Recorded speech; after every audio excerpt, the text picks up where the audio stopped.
होननानै खोथा बुंनायनि नोंल' नङा प्रमद बर'आनो बुं दिपेन बर'आनो बुं सोरबा गबिन्द बसुमतारियानो होन सोरबा राकेश ब्रह्मआनो होन नोंस्रा जाथिनि सायाव बिखाफोर दोननानै खोथा बुंनायनि नोंस्रा दिनै अधिकार गैया। मानो अधिकार गैया आं बुंगोन नोंसोर मा लाबोदों बर'नि थाखाय what power and function you have brought what government you have brought for the Boro community मा लाबोदों नोंसोरलाय नैबे बिटिसि एकर्ड 2003 नि हाग्रामा महिलारि BLT जों स्टेट गभर्नमेन्टजों सेन्ट्रेल गभर्नमेन्टजों लाबोनाय बे एकर्ड बेवहाय जोंहा रायजोनि बदलै रायजो मोनाखैब्लाबो अलमोस्ट मिनि स्टेट रेंकआव जों मोनदोंमोन 40टा डिपार्टमेन्ट जों मोनदोंमोन आरो बे 40टा डिपार्टमेन्टनि एडमिनिस्ट्रेटिभ लेजिस्लेटिभ फाइनान्सियेल पावारखौ मोनदोंमोन। नोंथांमोनहा नैबे नोंसिनि बे बिटिआर एकर्डजों मा लाबोदों दिस बिटिआर एकर्ड मिनिंलेस आरो बे बर'नि थाखाय बिराद बर' हारिखौ जोबस्रांग्रा एग्रिमेन्ट बेयो। दिनै जोंनि बर' मानसिया कनसियास नङा अनेकानो स्टाडि खालामाखै बे हिसाबैसो बे बिटिआर एकर्डखौ दिनैसिमबो दोनदों। आंथ' बुङो आं बादि साब्रै साबासो ओंखारोबा बे बिटिआर एकर्डखौ आं दिनैबो सावो। आङो अलरेडि अनेक सिनियर सिटिजेनजोंबो रायज्लायबाय नाथाय बिथांमोना साहसआ नंखायनो आं सावाखै दाबो आङो सावो। मानो बे एकर्ड बिटिआर एकर्डनि दारै बिटिआर पिस एग्रिमेन्टनि दारै बर'आ जे खहा जाबाय बर'आ जे मोनखानाय पावार एन्ड फांसन दंस जाबाय बर'नि हा हुनि रैखाथि दिनै गैलिया थार्ड ग्रेड फर्थ ग्रेडनि साख्रि होनाय पावार गैला फारसेनिफ्राय दा गुबुन हारिनिसो जय जयगार बर'आसो दा गोजोनदों जायनि फलाव बिसोरो बे बिटिआर पिस एकर्डखौ आपत्ति खालामाखै। मानोना बे बिटिआर एकर्डनि क्लजआव बर' हारिनि जेबो रैखा कवच गैया बरन्स कास्ट हानि पावारखौ आसाम गभर्नमेन्टआव हरदों वाटार बडिसनि पावारखौ आसामनाव हरदों बर'नि जेनाखि लेजिस्लेटिभ पावार थानाय आयेन दानाय आरो बेखौ सालायनो नायनो थाखाय गभर्नमेन्ट अफिसार जेनाखि प्रिन्सिपाल सेक्रेटारि बेखौबो नोंसोरो प्रिन्सिपाल सेक्रेटारिनि जायगायाव चिफ एक्जिकिउटिभ अफिसार खालामदों। बेबादिनो दारै बिटिसिखौ अट'नमास डिस्ट्रिक्ट काउन्सिलनिफ्राय नोंसोरो असमियानि षड़यन्त्रआव हिमन्त बिश्व शर्मानि बिजेपिनि आरएसएसनि षड़यन्त्रआव नोंसोर ओरैबायदि मूर्खामि एग्रिमेन्ट खालामबाय जे एग्रिमेन्टनि दारै दा जोंनि बर'आ माने जोबस्रांबाय। इमिडियेट कयेकटा बोसोरनि गेजेरावनो बर'आ जोबनो थांगासिनो दङ। दा बे हिसाबै नोंसोरो लाजिनांगौसो दा नोंसोरो गोहो दंब्ला आं सोंगोन दिपेन बर'खौनो सोंगोन बा प्रमद बर'खौ सोंगोन नोंसोरो बे एकर्डआव मा दं सानदों मा दोननो दं बेहालाय बेनिफ्राय 100 गुन साबसिनमोन नैबे एकर्डआ नाथाय नोंथांमोनहा बेखौ दिनै हाग्रामा लाबोनाय होननानै हाग्रामाखौ सोयैनि जोंनि जाथिनि सार्थ जाथिनि रैखाथि रक्षा कवचखौनो नोंसोर दिनै धंस खालामबाय। बेनिखायनो आङो बुङो सदै दिनै नोंथांमोनहा बिटिआर एकर्ड खालामनानै जाथिखौ जेरैबायदि थगायबाय जेरैबायदि जोबस्रांबाय बे जाथिखौ थगायनानै फोजोबस्रांनायनि दायआव सानसे बेलासे नोंसोरो गनाय नङा रायजोआ दिनै एसे गाबोन एसे बुजिगोन बिटिसि एकर्डआव मा दंमोन बिटिआर एकर्डआव दंमोन स्टाडि खालामनानै जेला बुजिजोब्बाय नोंसोरनि सायाव इयुननि जोलै हान्जाया सानसे समावब्लाबो निस्सय माने अर जोंगोन रागा जोंगोन आरो नोंसोर क्षमा मोननाय नङा। बर'नि जारिमिनाव ओरैबायदि उदाहरन दं जाय लिडारफ्रा गोदो बर' जाथिखौ मोजां बुंनानै थगायनानै मन्त्रि मुल्ला जादों एमपि जादों एमएलए जादों रायजोखौ थगायनानै दोनदों जेबो मावबोआखै बेफोरबायदि लिडारा मा सास्ति मोना नोंसोरो जारिमिनखौ नाय बर'नाव आं डाइरेक्ट उदाहरन बुंला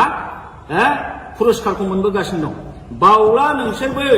हारिखौ थगायनायनि फाबाव बे पुरस्कारखौ नोंसोर मोनगोन। दिनै नोंसोरो बिजेपि बा हिमन्त बिश्व सरकारनि अननायाव कौटि थाखा खामाय बिल्डिं लु कलकाता दिल्ली बेंगालुरुआव न' लु लाब गैया नोंसोर सान्थि थानो हानाय नङा नोंसोरखौ रायजोफ्रा अनसायनाय नङा रायजोखौ थगायनानै जोबस्रांनायनि थाखाय नोंसोरो बयबो बर' रायजोनि अभिशाप मोनगोन आरो सानसे बेलासे नोंसोरो गोमोरलांगोन रायजोआ बेखौ फिननायखौ होगोन। दा बेखिनिखौनो आं बुंबाय। रन्जित बसुमतारी बिथाङा बोरो नोंथाङा होनदोंमोन बिटिसिआव जोंहा 1100टा पस्ट दं गय खान्दिसेबो जायालासिनो जोङो दानथामनि गेजेराव साख्रि होगोन। रन्जित नोंसोरनि सेलेक्सन बर्डआ बोरो दिनैसिमबो मोनसे सेलेक्सन खालामनायनि बर्ड दानो हादोंना एपइन्टमेन्ट होनो हादोंना बहा थांखो डक्टर मामोन बेयो स्वर्गियारि नीलत स्वर्गियारि बेना 1600टा पस्ट दंमोन बिना फैसा साख्रि होनो खोथा बुंदोंमोन बहा थांखो दिनैसिम होनो हादोंना लाजियाखैसो नोंसोर सानसे थगायनो दा नंखायनो दिनै रायजो राजाया बुजिगासिनो दं नोंसोरो फुराफुरि बिटिआर एकर्ड खालामनानै बिटिआर एकर्ड नों खालामदों बर' जाथिखौ थगायदों एनडिएफबि खौ थगायदों गासिखौबो थगायजोबथारबाय नोंसोर दा बिनि फाबाव नोंसोरो पानिशमेन्ट बावैसोनि उनाव मोनगासिनो दं बेखौ पानिशमेन्टखौ रुजुननो रेडि जा आं बेखौ दिनै खावलायनानै बारा बुंला दा दिनै नंखायनो आं बुंगोन प्रमद बर'आ एबसु लिडिं खालामबोदों जानो हागौ किन्तु बियो ओरैबायदि स्वार्थपर ओरैबायदि थगायसुला ओरैबायदि बेपारि बे जातिखौ दिनै फाननानै नमस्कार जोंनि खौरांगिरि बिथांमोनसिम दिनै जोंहा बिथां दावराव देख्रेब नार्जारिया मैया दाखालिफोर प्रेस मिडियानि गेजेरजों ससियेल मिडियानि गेजेरजों जोंनि इएम राकेश नङा सरि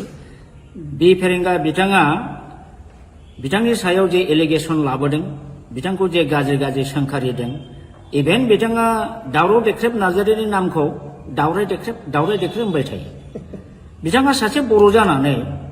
दिनैसिमबो दावराव देख्रेब नार्जारिया सोर सिनाया नामा आं अब्ला बुंगोन बिथाङा सासे बर'आनो नङा हाफ बर' हाफ हारसा बियो खारन दावराव देख्रेब नार्जारिया दिनैनिल' मानसि नङा बिथाङा गोदो बर'लेण्ड बर'फा उपेन्द्रनाथ ब्रह्मनि दैदेननायाव जे गिदिर सोमावसारनाय जादोंमोन बाहायबो सेन्ट्रेल एबसुनि ट्रेजारारमोन आरो बिनि उनावबो बिथाङा जातिनि सिबिनायाव गोबां रल लाबोदों बड'लेण्ड जनजाति सुरक्षा समिति दानानै बिथाङा ट्राइबेल बेल्ट एन्ड ब्लकआव नन ट्राइबेलफ्रा इलिगेलि एनक्रच खालामनानै दं दिनै 3 लाख बिगा हा बे हाखौ माने इभिक्सन खालामनांगौ इलिगेल एनक्रचार्सफोरखौ होननानै बिथाङा जुजिबोगासिनो दं दिनै हिरा सरनिया नब सरनिया बा हिरा सरनिया इलिगेल सार्टिफिकेट लानानै खननै एमपि जालांबाय बेखौबो बिथाङा चेलेन्ज खालामनानै हाइकर्ट गेलेबोदों दा बेफोरबायदि खामानिखौ सोर मावो जाय हारिनि प्रति सिबिनाय भाब दं हारिखौ अननाय दं बेफोरबायदि मानसि दिनै बेबादि दावराव देख्रेब नार्जारिखौ बिथाङा बिदि एखेबारे थासिल्यमूलक खोथा बुंनाया बियो जातिनि थाखाय दुखु गोनां बाथ्रा आरो बि फेरेंगा रनजित बसुमतारी आं नोंथांखौ खावलायगोन नोंथाङा दिनै गादियाव दं होननानै इएमआव दं होननानै बेबायदि गोग्गाम मारिनानै बारा खोथा दाबुंबाय दाथा समा एखे थाया आंथ' बुंगोन नोंस्रा गोग्गाम मारिनानै खोथा बुंनायनि नोंल' नङा प्रमद बर'आनो बुं दिपेन बर'आनो बुं सोरबा गबिन्द बसुमतारियानो होन सोरबा राकेश ब्रह्मआनो होन नोंस्रा जातिनि सायाव बिखा फोरदाननानै खोथा बुंनायनि नोंस्रा दिनै अधिकार गैया मानो अधिकार गैया आं बुंगोन नोंसोर मा लाबोदों बर'नि थाखाय what power and function you have brought what government you have brought for the Bodo' community मा लाबोदों नोंसोरलाय नैबे बिटिसि एकर्ड 2003 नि हाग्रामा महिलारि बिएलटिजों स्टेट गभर्नमेन्टजों सेन्ट्रेल गभर्नमेन्टजों लाबोनाय बे एकर्ड बेवहाय जोंहा रायजोनि बदलै रायजो मोनाखैब्लाबो अलमस्ट मिनि स्टेट रेंकआव जों मोनदोंमोन 40टा डिपार्टमेन्ट जों मोनदोंमोन आरो बे 40टा डिपार्टमेन्टनि एडमिनिस्ट्रेटिभ लेजिस्लेटिभ फाइनान्सियेल पावारखौ मोनदोंमोन नोंथांमोनहा नैबे नोंसिनि बे बिटिआर एकर्डजों मा लाबोदों दिस बिटिआर एकर्ड मिनिंलेस आरो बे बर'नि थाखाय बिराद बर' हारिखौ जोबस्रांग्रा एग्रिमेन्ट बेयो दिनै जोंनि बर' मानसिया कनसियास नङा अनेकानो स्टाडि खालामाखै बे हिसाबैसो बे बिटिआर एकर्डखौ दिनैसिमबो दोनदों आंथ' बुङो आं बादि साब्रै साबासो ओंखारोबा बे बिटिआर एकर्डखौ आं दिनैबो सावो आङो अलरेडि अनेक सिनियर सिटिजेनजोंबो रायज्लायबाय नाथाय बिथांमोना साहसआ नंखायनो आं सावाखै दाबो आङो सावो माने बे एकर्ड बिटिआर एकर्डनि दारै बिटिआर पिस एग्रिमेन्टनि दारै बर'आ जे खहा जाबाय बर'आ जे मोनखानाय पावार एन्ड फांसन दंस जाबाय बर'नि हा हुनि रैखाथि दिनै गैलिया थार्ड ग्रेड फर्थ ग्रेडनि साख्रि होनाय पावार गैला फारसेनिफ्राय दा गुबुन हारिनिसो जय जयगा बर'आसो दा गोजोनदों जायनि फलाव बिसोरो बे बिटिआर पिस एकर्डखौ आपत्ति खालामाखै मानोना बे बिटिआर एकर्डनि क्लजआव बर' हारिनि जेबो रैखा खबस गैया बरन्स खास हानि पावारखौ आसाम गभर्नमेन्टनो हरदों वाटार बडिसनि पावारखौ आसामनो हरदों बर'नि जेनाखि लेजिस्लेटिभ पावार थानाय आयेन दानाय आरो बेखौ सालायनो नायनो थाखाय गभर्नमेन्ट अफिसार जेनाखि प्रिन्सिपाल सेक्रेटारि बेखौबो नोंसोरो प्रिन्सिपाल सेक्रेटारिनि जायगायाव चिफ एक्जिकिउटिभ अफिसार खालामदों बेबादिनो दारै बिटिसि खौ अट'नमास डिस्ट्रिक्ट काउन्सिलनिफ्राय नोंसोरो असमियानि षड़यन्त्रआव हिमन्त बिश्व शर्मानि बिजेपिनि आरएसएसनि षड़यन्त्रआव नोंसोर ओरैबायदि मूर्खामि एग्रिमेन्ट खालामबाय जे एग्रिमेन्टनि दारै दा जोंनि बर'आ माने जोबस्रांबाय इमिडियेट कयेकथा बोसोरनि गेजेरावनो बर'आ जोबनो थांगासिनो दं दा बे हिसाबै नोंसोरो लाजिनांगौसो दा नोंसोरो गोहो दंब्ला आं सोंगोन दिपेन बर'खौनो सोंगोन बा प्रमद बर'खौ सोंगोन नोंसोरो बे एकर्डआव मा दं सानदों मा दोननो दं बेहालाय बेनिफ्राय 100 गुन साबसिनमोन नैबे एकर्डआ नाथाय नोंथांमोनहा बेखौ दिनै हाग्रामा लाबोनाय होननानै हाग्रामाखौ सोयैनि जोंनि जाथिनि सार्थ जाथिनि रैखाथि रक्षा कवचखौनो नोंसोर दिनै धंस खालामबाय बेनिखायनो आङो बुङो सौदे दिनै नोंथांमोनहा बिटिआर एकर्ड खालामनानै जातिखौ जेरैबायदि थगायबाय जेरैबायदि जोबस्रांबाय बे जातिखौ थगायनानै फोजोबस्रांनायनि दायआव सानसे बेलासे नोंसोरो गनाय नङा रायजोआ दिनै एसे गाबोन एसे बुजिगोन बिटिसि एकर्डआव मा दंमोन बिटिआर एकर्डआव दंमोन स्टाडि खालामनानै जेला बुजिजोब्बाय नोंसोरनि सायाव इयुननि जोलै हान्जाया सानसे समावब्लाबो निश्चय माने अर जोंगोन रागा जोंगोन आरो नोंसोर क्षमा मोननाय नङा बर'नि जारिमिनाव ओरैबायदि उदाहरन दं जाय लिडारफ्रा गोदो बर' जातिखौ मोजां बुंनानै थगायनानै मन्त्रि मुल्ला जादों एमपि जादों एमएलए जादों रायजोखौ थगायनानै दोनदों जेबो मावबोआखै बेफोरबायदि लिडारा मा सास्ति मोना नोंसोरो जारिमिनखौ नाय बर'नाव आं डाइरेक्ट उदाहरन बुंला पुरस्कारखौ मोनबोगासिनो दं बावला नोंसोरबो हारिखौ थगायनायनि फाबाव बे पुरस्कारखौ नोंसोर मोनगोन दिनै नोंसोरो बिजेपि बा हिमन्त बिश्व सरकारनि अननायाव कौटि थाखा खामाय बिल्डिं लु कलकाता दिल्ली बेंगालुरुआव न' लु लाब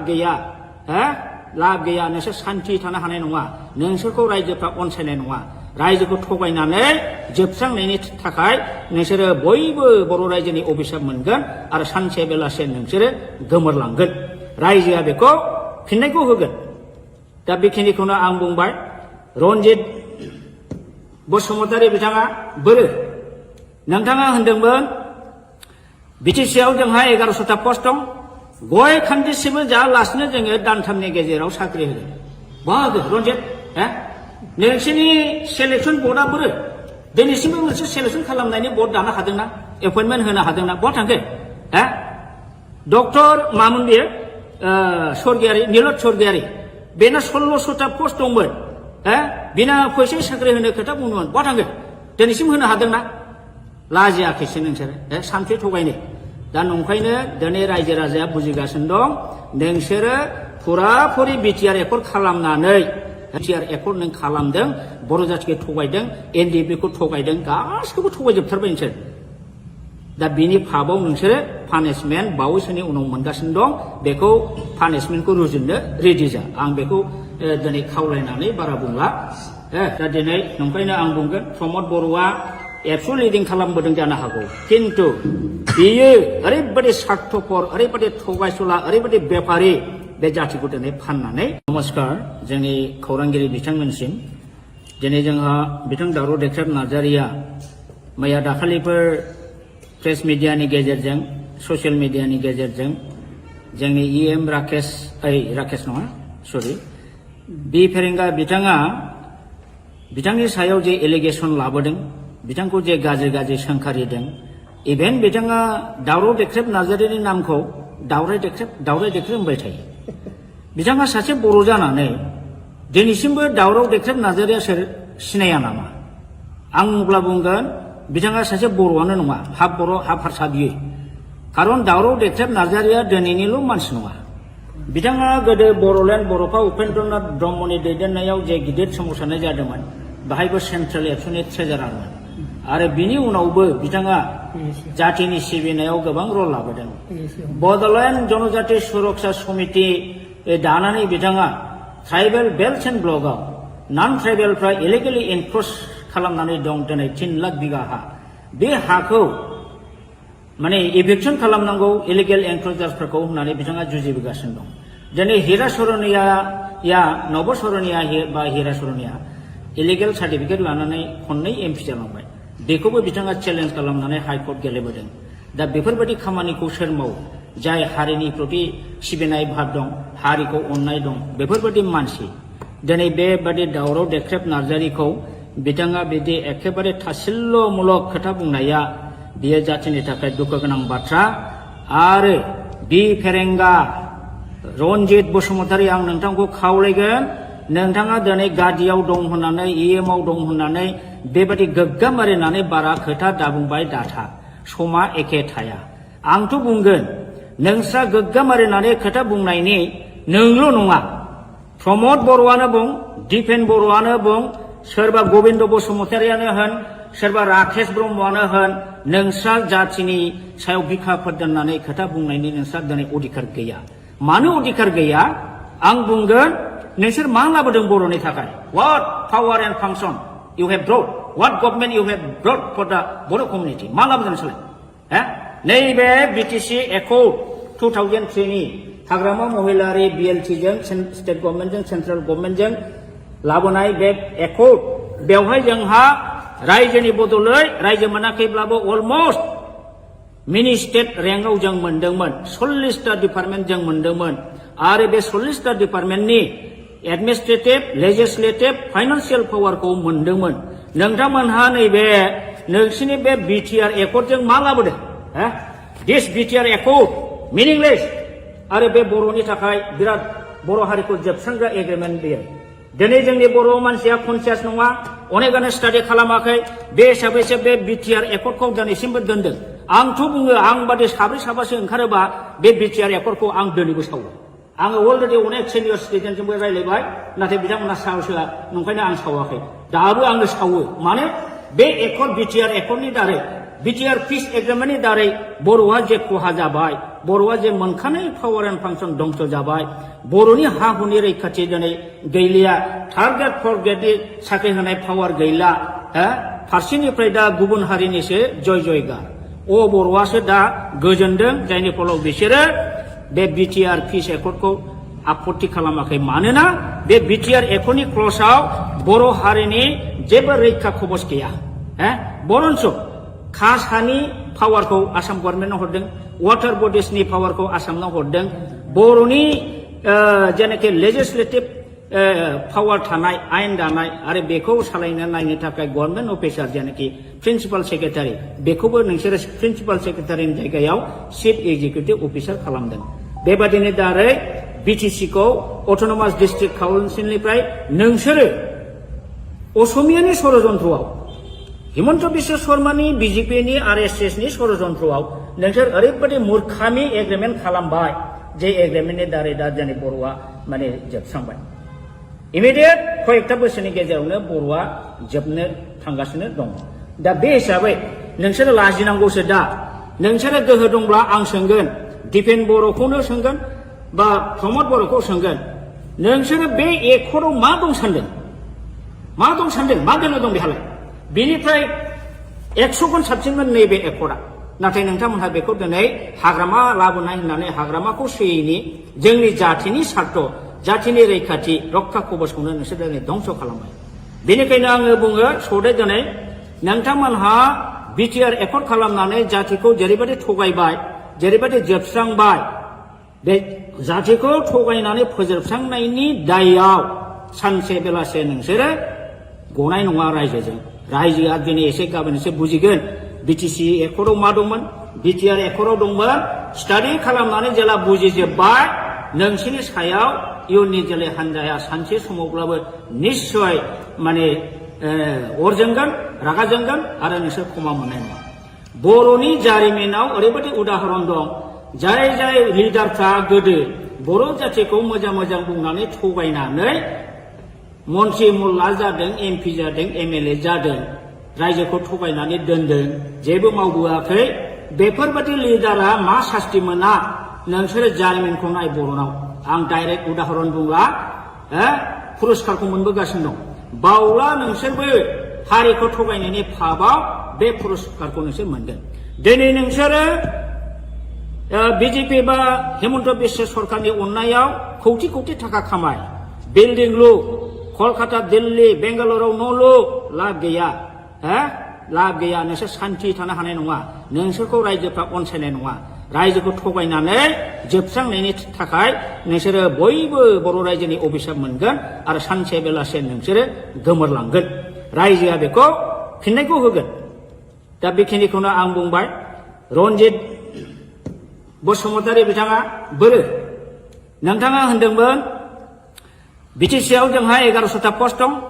गय खान्दिसेबो जायालासिनो जोङो दानथामनि गेजेराव साख्रि होगोन बहा होगोन रन्जित नोंसोरनि सेलेक्सन बर्डआ बोरो दिनैसिमबो मोनसे सेलेक्सन खालामनायनि बर्ड दानो हादोंना एपइन्टमेन्ट होनो हादोंना बहा थांखो डक्टर मामोन बियो स्वर्गियारि नीलत स्वर्गियारि बेना 1600टा पस्ट दंमोन बिना फैसा साख्रि होनो खोथा बुंदोंमोन बहा थांखो दिनैसिम होनो हादोंना लाजियाखैसो नोंसोरो सानथ्रि थगायनो दा नंखायनो दिनै रायजो राजाया बुजिगासिनो दं नोंसोरो फुराफुरि बिटिआर एकर्ड खालामनानै बिटिआर एकर्ड नों खालामदों बर' जाथिखौ थगायदों एनडिएफबिखौ थगायदों गासिखौबो थगायजोबथारबाय नोंसोर दा बिनि फाबाव नोंसोरो पानिशमेन्ट बावैसोनि उनाव मोनगासिनो दं बेखौ पानिशमेन्टखौ रुजुननो रेडि जा आं बेखौ दिनै खावलायनानै बारा बुंला दा दिनै नंखायनो आं बुंगोन प्रमद बर'आ एबसु लिडिं खालामबोदों जानो हागौ किन्तु बियो ओरैबायदि स्वार्थपर ओरैबायदि थगायसुला ओरैबायदि बेपारि बे जातिखौ दिनै फाननानै नमस्कार जोंनि खौरांगिरि बिथांमोनसिम दिनै जोंहा बिथां दावराव देख्रेब नार्जारिया मैया दाखालिफोर प्रेस मिडियानि गेजेरजों ससियेल मिडियानि गेजेरजों जोंनि इएम राकेश नङा सरि बि फेरेंगा बिथाङा बिथांनि सायाव जे एलिगेसन लाबोदों बिथांखौ जे गाज्रि गाज्रि सोंखारिदों इभेन बिथाङा दावराव देख्रेब नार्जारिनि नामखौ दावराय देख्रेब होनबाय थायो बिथाङा सासे बर' जानानै दिनैसिमबो दावराव देख्रेब नार्जारिया सोर सिनाया नामा आं अब्ला बुंगोन बिथाङा सासे बर'आनो नङा हाफ बर' हाफ हारसा बियो खारन दावराव देख्रेब नार्जारिया दिनैनिल' मानसि नङा बिथाङा गोदो बर'लेण्ड बर'फा उपेन्द्रनाथ ब्रह्मनि दैदेननायाव जे गिदिर सोमावसारनाय जादोंमोन बाहायबो सेन्ट्रेल एबसुनि ट्रेजारारमोन आरो बिनि उनावबो बिथाङा जातिनि सिबिनायाव गोबां रल लाबोदों बड'लेण्ड जनजाति सुरक्षा समिति दानानै बिथाङा ट्राइबेल बेल्ट एन्ड ब्लकआव नन ट्राइबेलफ्रा इलिगेलि एनक्रच खालामनानै दं दिनै 3 लाख बिगा हा बे हाखौ माने इभिक्सन खालामनांगौ इलिगेल एनक्रचार्सफोरखौ होननानै बिथाङा जुजिबोगासिनो दं दिनै हिरा सरनिया नब सरनिया बा हिरा सरनिया इलिगेल सार्टिफिकेट लानानै खननै एमपि जालांबाय बेखौबो बिथाङा चेलेन्ज खालामनानै हाइकर्ट गेलेबोदों दा बेफोरबायदि खामानिखौ सोर मावो जाय हारिनि प्रति सिबिनाय भाब दं हारिखौ अननाय दं बेफोरबायदि मानसि दिनै बेबादि दावराव देख्रेब नार्जारिखौ बिथाङा बिदि एखेबारे थासिल्यमूलक खोथा बुंनाया बियो जातिनि थाखाय दुखु गोनां बाथ्रा आरो बि फेरेंगा रन्जित बसुमतारी आं नोंथांखौ खावलायगोन नोंथाङा दिनै गादियाव दं होननानै इएमआव दं होननानै बेबायदि गोग्गाम मारिनानै बारा खोथा दाबुंबाय दाथा समा एखे थाया आंथ' बुंगोन नोंस्रा गोग्गाम मारिनानै खोथा बुंनायनि नोंल' नङा प्रमद बर'आनो बुं दिपेन बर'आनो बुं सोरबा गबिन्द बसुमतारियानो होन सोरबा राकेश ब्रह्मआनो होन नोंस्रा जातिनि सायाव बिखा फोरदाननानै खोथा बुंनायनि नोंस्रा दिनै अधिकार गैया मानो अधिकार गैया आं बुंगोन नोंसोर मा लाबोदों बर'नि थाखाय what power and function you have brought what government you have brought for the Bodo' community मा लाबोदों नोंसोरलाय नैबे बिटिसि एकर्ड 2003 नि हाग्रामा महिलारि बिएलटिजों स्टेट गभर्नमेन्टजों सेन्ट्रेल गभर्नमेन्टजों लाबोनाय बे एकर्ड बेवहाय जोंहा रायजोनि बदलै रायजो मोनाखैब्लाबो अलमस्ट मिनि स्टेट रेंकआव जों मोनदोंमोन 40टा डिपार्टमेन्ट जों मोनदोंमोन आरो बे 40टा डिपार्टमेन्टनि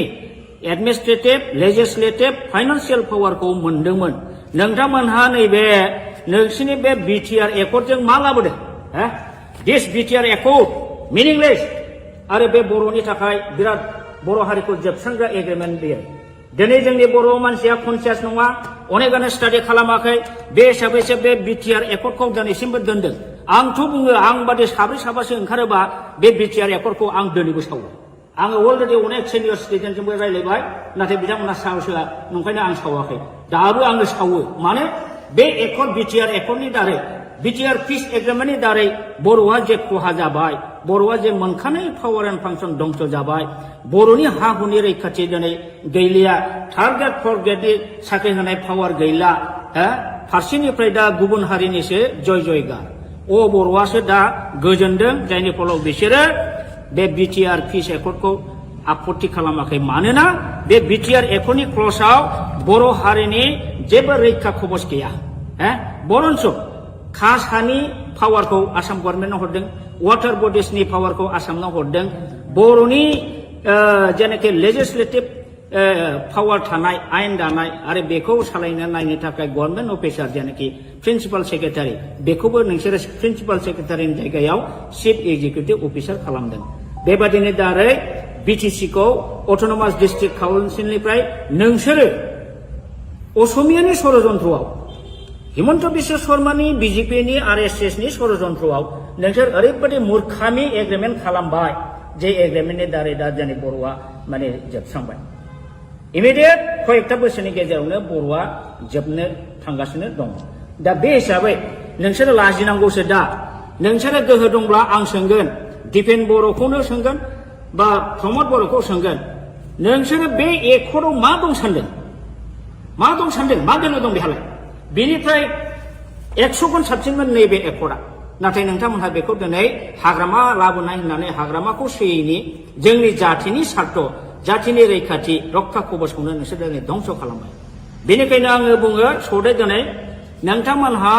बिटिआर एकर्ड खालामनानै जातिखौ जेरैबायदि थगायबाय जेरैबायदि जोबस्रांबाय बे जातिखौ थगायनानै फोजोबस्रांनायनि दायआव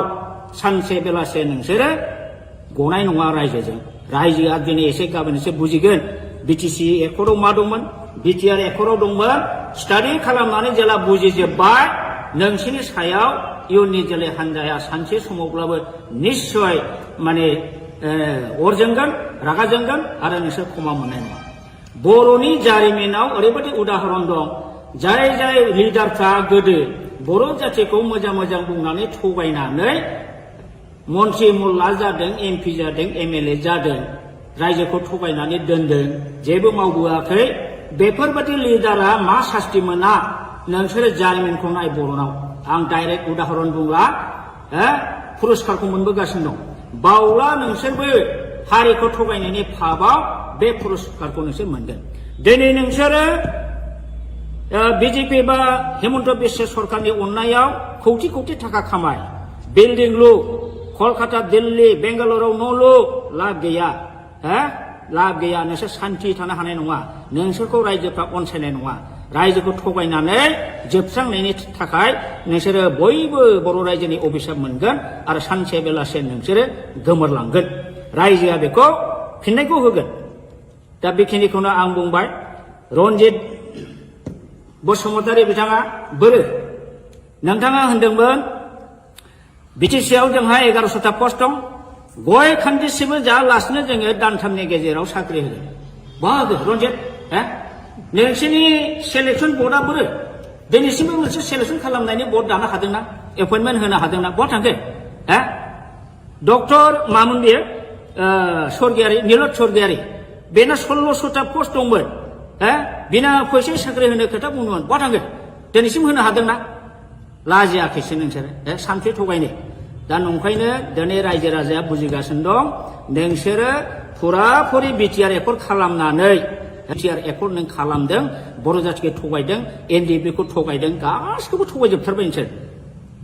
दा बिनि फाबाव नोंसोरो पानिशमेन्ट बावैसोनि उनाव मोनगासिनो दं बेखौ पानिशमेन्टखौ रुजुननो रेडि जा आं बेखौ दिनै खावलायनानै बारा बुंला दा दिनै नंखायनो आं बुंगोन प्रमद बर'आ एबसु लिडिं खालामबोदों जानो हागौ किन्तु बियो ओरैबायदि स्वार्थपर ओरैबायदि थगायसुला ओरैबायदि बेफारि बे जातिखौ दिनै फाननानै नमस्कार जोंनि खौरांगिरि बिथांमोनसिम दिनै जोंहा बिथां दावराव देख्रेब नार्जारिया मैया दाखालिफोर प्रेस मिडियानि गेजेरजों ससियेल मिडियानि गेजेरजों जोंनि इएम राकेश नङा सरि बि फेरेंगा बिथाङा बिथांनि सायाव जे एलिगेसन लाबोदों बिथांखौ जे गाज्रि गाज्रि सोंखारिदों इभेन बिथाङा दावराव देख्रेब नार्जारिनि नामखौ दावराय देख्रेब होनबाय थायो बिथाङा सासे बर' जानानै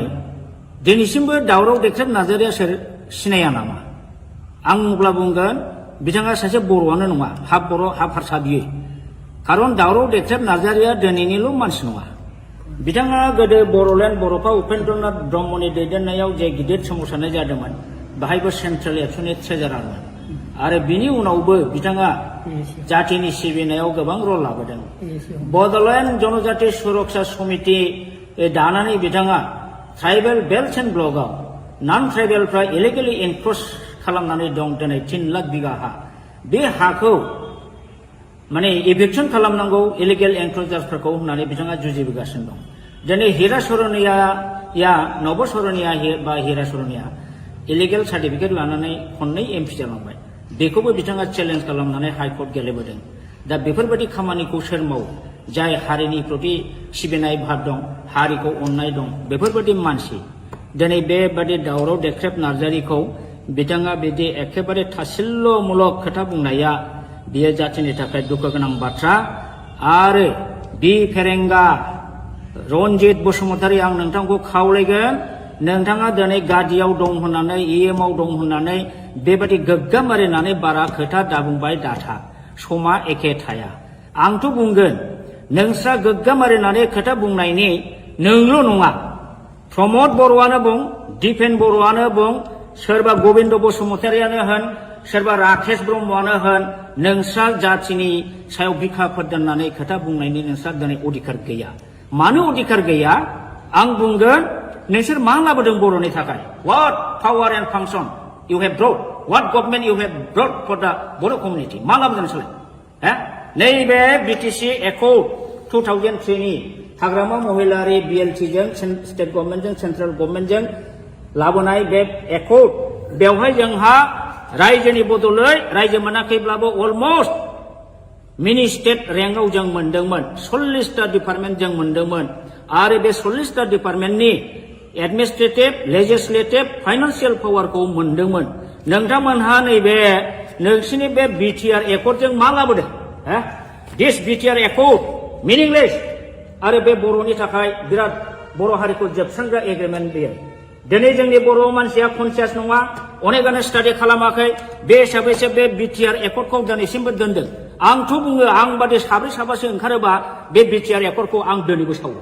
आङो अलरेडि अनेक सिनियर सिटिजेनजोंबो रायज्लायबाय नाथाय बिथांमोना साहस होआ नंखायनो आं सावाखै दाबो आङो सावो मानो बे एकर्ड बिटिआर एकर्डनि दारै बिटिआर पिस एग्रिमेन्टनि दारै बर'आ जे खहा जाबाय बर'आ जे मोनखानाय पावार एन्ड फांसन दंस जाबाय बर'नि हा हुनि रैखाथि दिनै गैलिया थार्ड ग्रेड फर्थ ग्रेडनि साख्रि होनाय पावार गैला फारसेनिफ्राय दा गुबुन हारिनिसो जय जयगार बर'आसो दा गोजोनदों जायनि फलाव बिसोरो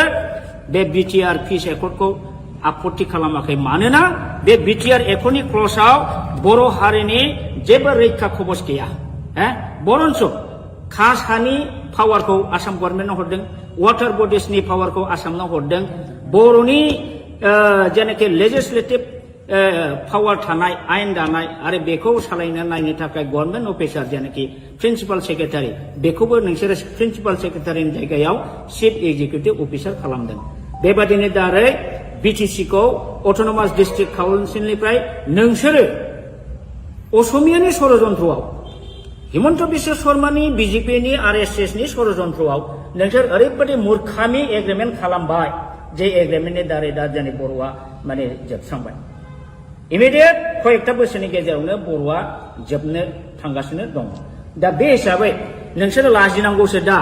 नोंसोरो गोहो दंब्ला आं सोंगोन दिपेन बर'खौनो सोंगोन बा प्रमद बर'खौ सोंगोन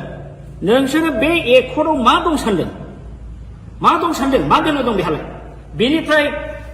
100 गुन साबसिनमोन नैबे एकर्डआ नाथाय नोंथांमोनहा बेखौ दिनै हाग्रामा लाबोनाय होननानै हाग्रामाखौ सोयैनि जोंनि जातिनि सार्थ जातिनि रैखाथि रक्षा कबचखौनो नोंसोर दिनै धंस खालामबाय बेनिखायनो आङो बुङो सौदे दिनै नोंथांमोनहा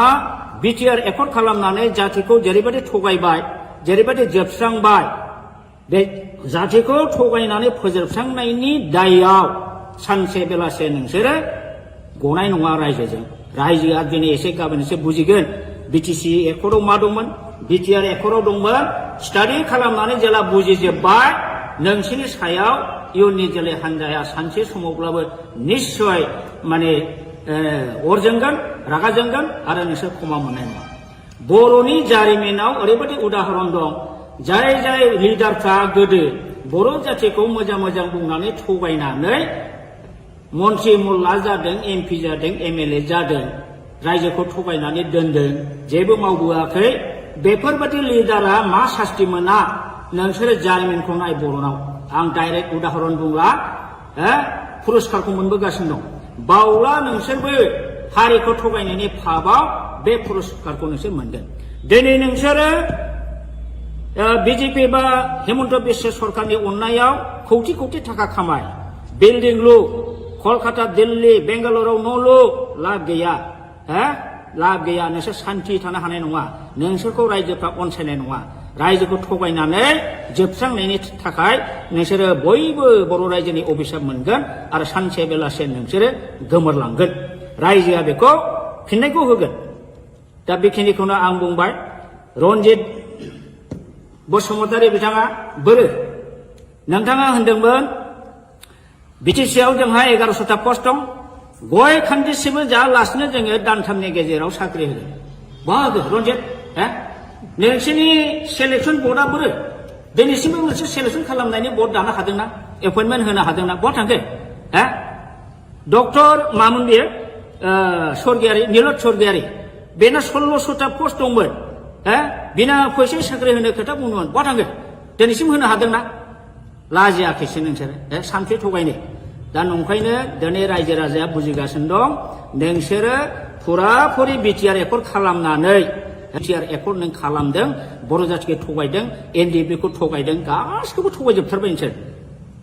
दा बिनि फाबाव नोंसोरो पानिशमेन्ट बावैसोनि उनाव मोनगासिनो दं बेखौ पानिशमेन्टखौ रुजुननो रेडि जा आं बेखौ दिनै खावलायनानै बारा बुंला दा दिनै नंखायनो आं बुंगोन प्रमद बर'आ एबसु लिडिं खालामबोदों जानो हागौ किन्तु बियो ओरैबायदि स्वार्थपर ओरैबायदि थगायसुला ओरैबायदि बेपारि बे जाथिखौ दिनै फाननानै नमस्कार जोंनि खौरांगिरि बिथांमोनसिम दिनै जोंहा बिथां दावराव देख्रेब नार्जारिया मैया दाखालिफोर प्रेस मिडियानि गेजेरजों ससियेल मिडियानि गेजेरजों जोंनि इएम राकेश नङा सरि बि फेरेंगा बिथाङा बिथांनि सायाव जे एलिगेसन लाबोदों बिथांखौ जे गाज्रि गाज्रि सोंखारिदों इभेन बिथाङा दावराव देख्रेब नार्जारिनि नामखौ दावराय देख्रेब होनबाय थायो बिथाङा सासे बर' जानानै दिनैसिमबो दावराव देख्रेब नार्जारिया सोर सिनाया नामा आं अब्ला बुंगोन बिथाङा सासे बर'आनो नङा हाफ बर' हाफ हारसा बियो खारन दावराव देख्रेब नार्जारिया दिनैनिल' मानसि नङा बिथाङा गोदो बर'लेण्ड बर'फा उपेन्द्रनाथ ब्रह्मनि दैदेननायाव जे गिदिर सोमावसारनाय जादोंमोन बाहायबो सेन्ट्रेल एबसुनि ट्रेजारारमोन आरो बिनि उनावबो बिथाङा जातिनि सिबिनायाव गोबां रल लाबोदों बड'लेण्ड जनजाति सुरक्षा समिति दानानै बिथाङा ट्राइबेल बेल्ट एन्ड ब्लकआव नन ट्राइबेलफ्रा इलिगेलि एनक्रच खालामनानै दं दिनै 3 लाख बिगा हा बे हाखौ माने इभिक्सन खालामनांगौ इलिगेल एनक्रचार्सफोरखौ होननानै बिथाङा जुजिबोगासिनो दं दिनै हिरा सरनिया नब सरनिया बा हिरा सरनिया इलिगेल सार्टिफिकेट लानानै खननै एमपि जालांबाय बेखौबो बिथाङा चेलेन्ज खालामनानै हाइकर्ट गेलेबोदों दा बेफोरबायदि खामानिखौ सोर मावो जाय हारिनि प्रति सिबिनाय भाब दं हारिखौ अननाय दं बेफोरबायदि मानसि दिनै बेबादि दावराव देख्रेब नार्जारिखौ बिथाङा बिदि एखेबारे थासिल्यमूलक खोथा बुंनाया बियो जातिनि थाखाय दुखु गोनां बाथ्रा आरो बि फेरेंगा रन्जित बसुमतारी आं नोंथांखौ खावलायगोन नोंथाङा दिनै गादियाव दं होननानै इएमआव दं होननानै बेबायदि गोग्गा मारिनानै बारा खोथा दाबुंबाय दाथा समा एखे थाया आंथ' बुंगोन नोंस्रा गोग्गा मारिनानै खोथा बुंनायनि नोंल' नङा प्रमद बर'आनो बुं दिपेन बर'आनो बुं सोरबा गबिन्द बसुमतारियानो होन सोरबा राकेश ब्रह्मआनो होन नोंस्रा जातिनि सायाव बिखा फोरदाननानै खोथा बुंनायनि नोंस्रा दिनै अधिकार गैया मानो अधिकार गैया आं बुंगोन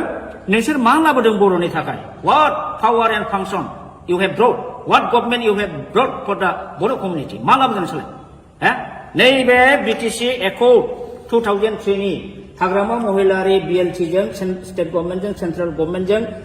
लाबोनाय बे एकर्ड बेवहाय जोंहा रायजोनि बदलै रायजो मोनाखैब्लाबो अलमस्ट मिनि स्टेट रेंकआव जों मोनदोंमोन 40टा डिपार्टमेन्ट जों मोनदोंमोन आरो बे 40टा डिपार्टमेन्टनि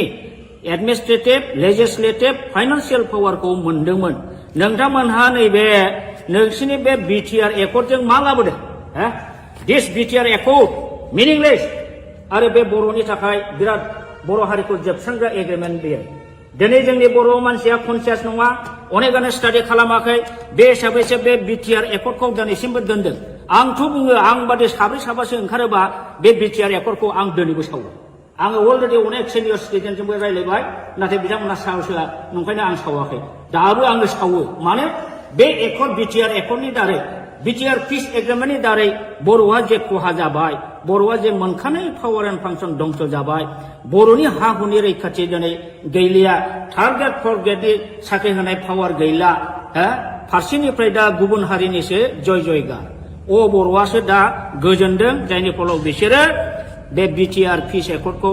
आपत्ति खालामाखै मानोना बे BTR एकर्डनि क्लजआव बर' हारिनि जेबो रैखा खबस गैया बरन्स कासानि पावारखौ आसाम गभर्नमेन्टआव हरदों वाटार बडिसनि पावारखौ आसामनाव हरदों बर'नि जेनाखि लेजिस्लेटिभ पावार थानाय आयेन दानाय आरो बेखौ सालायनो नायनो थाखाय गभर्नमेन्ट अफिसार जेनाखि प्रिन्सिपाल सेक्रेटारि बेखौबो नोंसोरो प्रिन्सिपाल सेक्रेटारिनि जायगायाव चिफ एक्जिकिउटिभ अफिसार खालामदों बेबादिनो दारै BTC-खौ अट'नमास डिस्ट्रिक्ट काउन्सिलनिफ्राय नोंसोरो असमियानि षड़यन्त्रआव हिमन्त बिश्व शर्मानि BJP-नि RSS-नि षड़यन्त्रआव नोंसोर ओरैबायदि मूर्खामि एग्रिमेन्ट खालामबाय जे एग्रिमेन्टनि दारै दा जोंनि बर'आ माने जोबस्रांबाय इमिडियेट कयेकटा बोसोरनि गेजेरावनो बर'आ जोबनो थांगासिनो दं दा बे हिसाबै नोंसोरो लाजिनांगौसो दा नोंसोरो गोहो दंब्ला आं सोंगोन दिपेन बर'खौनो सोंगोन बा प्रमद बर'खौ सोंगोन नोंसोरो बे एकर्डआव मा दं सानदों मा गोनो दं बेहालाय बेनिफ्राय 100 गुन साबसिनमोन नैबे एकर्डआ नाथाय नोंथांमोनहा बेखौ दिनै हाग्रामा लाबोनाय होननानै हाग्रामाखौ सोयैनि जोंनि जाथिनि सार्थ जाथिनि रैखाथि रक्षा कबचखौनो नोंसोर दिनै धंस खालामबाय बेनिखायनो आङो बुङो सदै दिनै नोंथांमोनहा BTR एकर्ड खालामनानै जातिखौ जेरैबायदि थगायबाय जेरैबायदि जोबस्रांबाय बे जातिखौ थगायनानै फोजोबस्रांनायनि दायआव सानसे बेलासे नोंसोरो गनाय नङा रायजोआ दिनै एसे गाबोन एसे बुजिगोन BTC एकर्डआव मा दंमोन BTR एकर्डआव दंमोन स्टाडि खालामनानै जेला बुजिजोब्बाय नोंसोरनि सायाव इयुननि जोलै हान्जाया सानसे समावब्लाबो निश्चय माने अर जोंगोन रागा जोंगोन आरो नोंसोर क्षमा मोननाय नङा बर'नि जारिमिनाव ओरैबायदि उदाहरन दं जाय लिडारफ्रा गोदो बर' जातिखौ मोजां बुंनानै थगायनानै मन्त्रि मुल्ला जादों MP जादों MLA जादों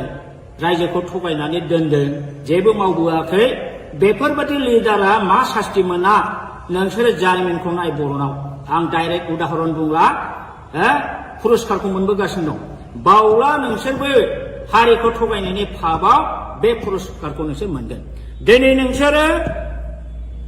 BJP बा हिमन्त बिश्व सरकारनि अननायाव कौटि थाखा खामाय बिल्डिं लु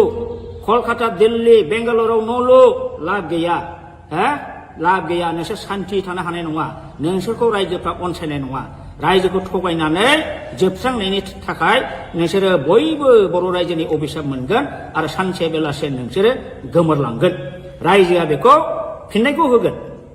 दा बेखिनिखौनो आं बुंबाय रन्जित बसुमतारी बिथाङा बोरो नोंथाङा होनदोंमोन BTC-आव जोंहा 1100टा पस्ट दं गय खान्दिसेबो जायालासिनो जोङो दानथामनि गेजेराव साख्रि होगोन बाहागो रन्जित नोंसोरनि सेलेक्सन बर्डआ बोरो दिनैसिमबो मोनसे सेलेक्सन खालामनायनि बर्ड दानो हादोंना एपइन्टमेन्ट होनो हादोंना बहा थांखो डक्टर मामोन बेयो स्वर्गियारि नीलत स्वर्गियारि बेना 1600टा पस्ट दंमोन बिना फैसा साख्रि होनो खोथा बुंदोंमोन बहा थांखो दिनैसिम होनो हादोंना लाजियाखैसो नोंसोरो सानसे थगायनो दा नंखायनो दिनै रायजो राजाया बुजिगासिनो दं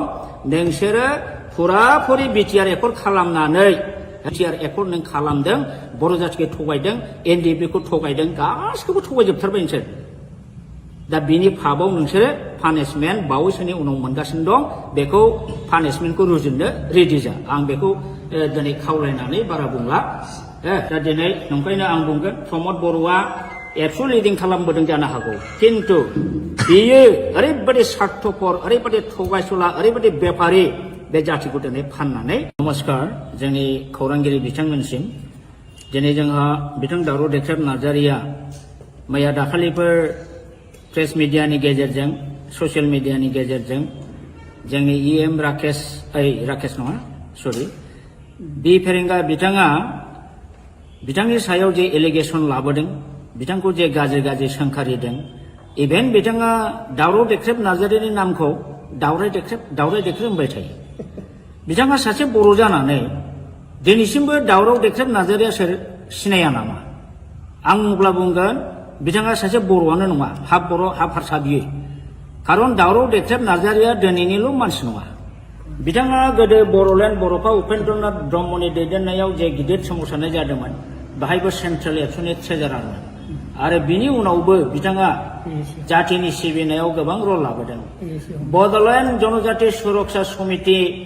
दानानै बिथाङा ट्राइबेल बेल्ट एन्ड ब्लकआव नन ट्राइबेलफ्रा इलिगेलि एनक्रच खालामनानै दं दिनै 3 लाख बिगा हा बे हाखौ माने इभिक्सन खालामनांगौ इलिगेल एनक्रचार्सफोरखौ होननानै बिथाङा जुजिबोगासिनो दं दिनै हिरा सरनिया नब सरनिया बा हिरा सरनिया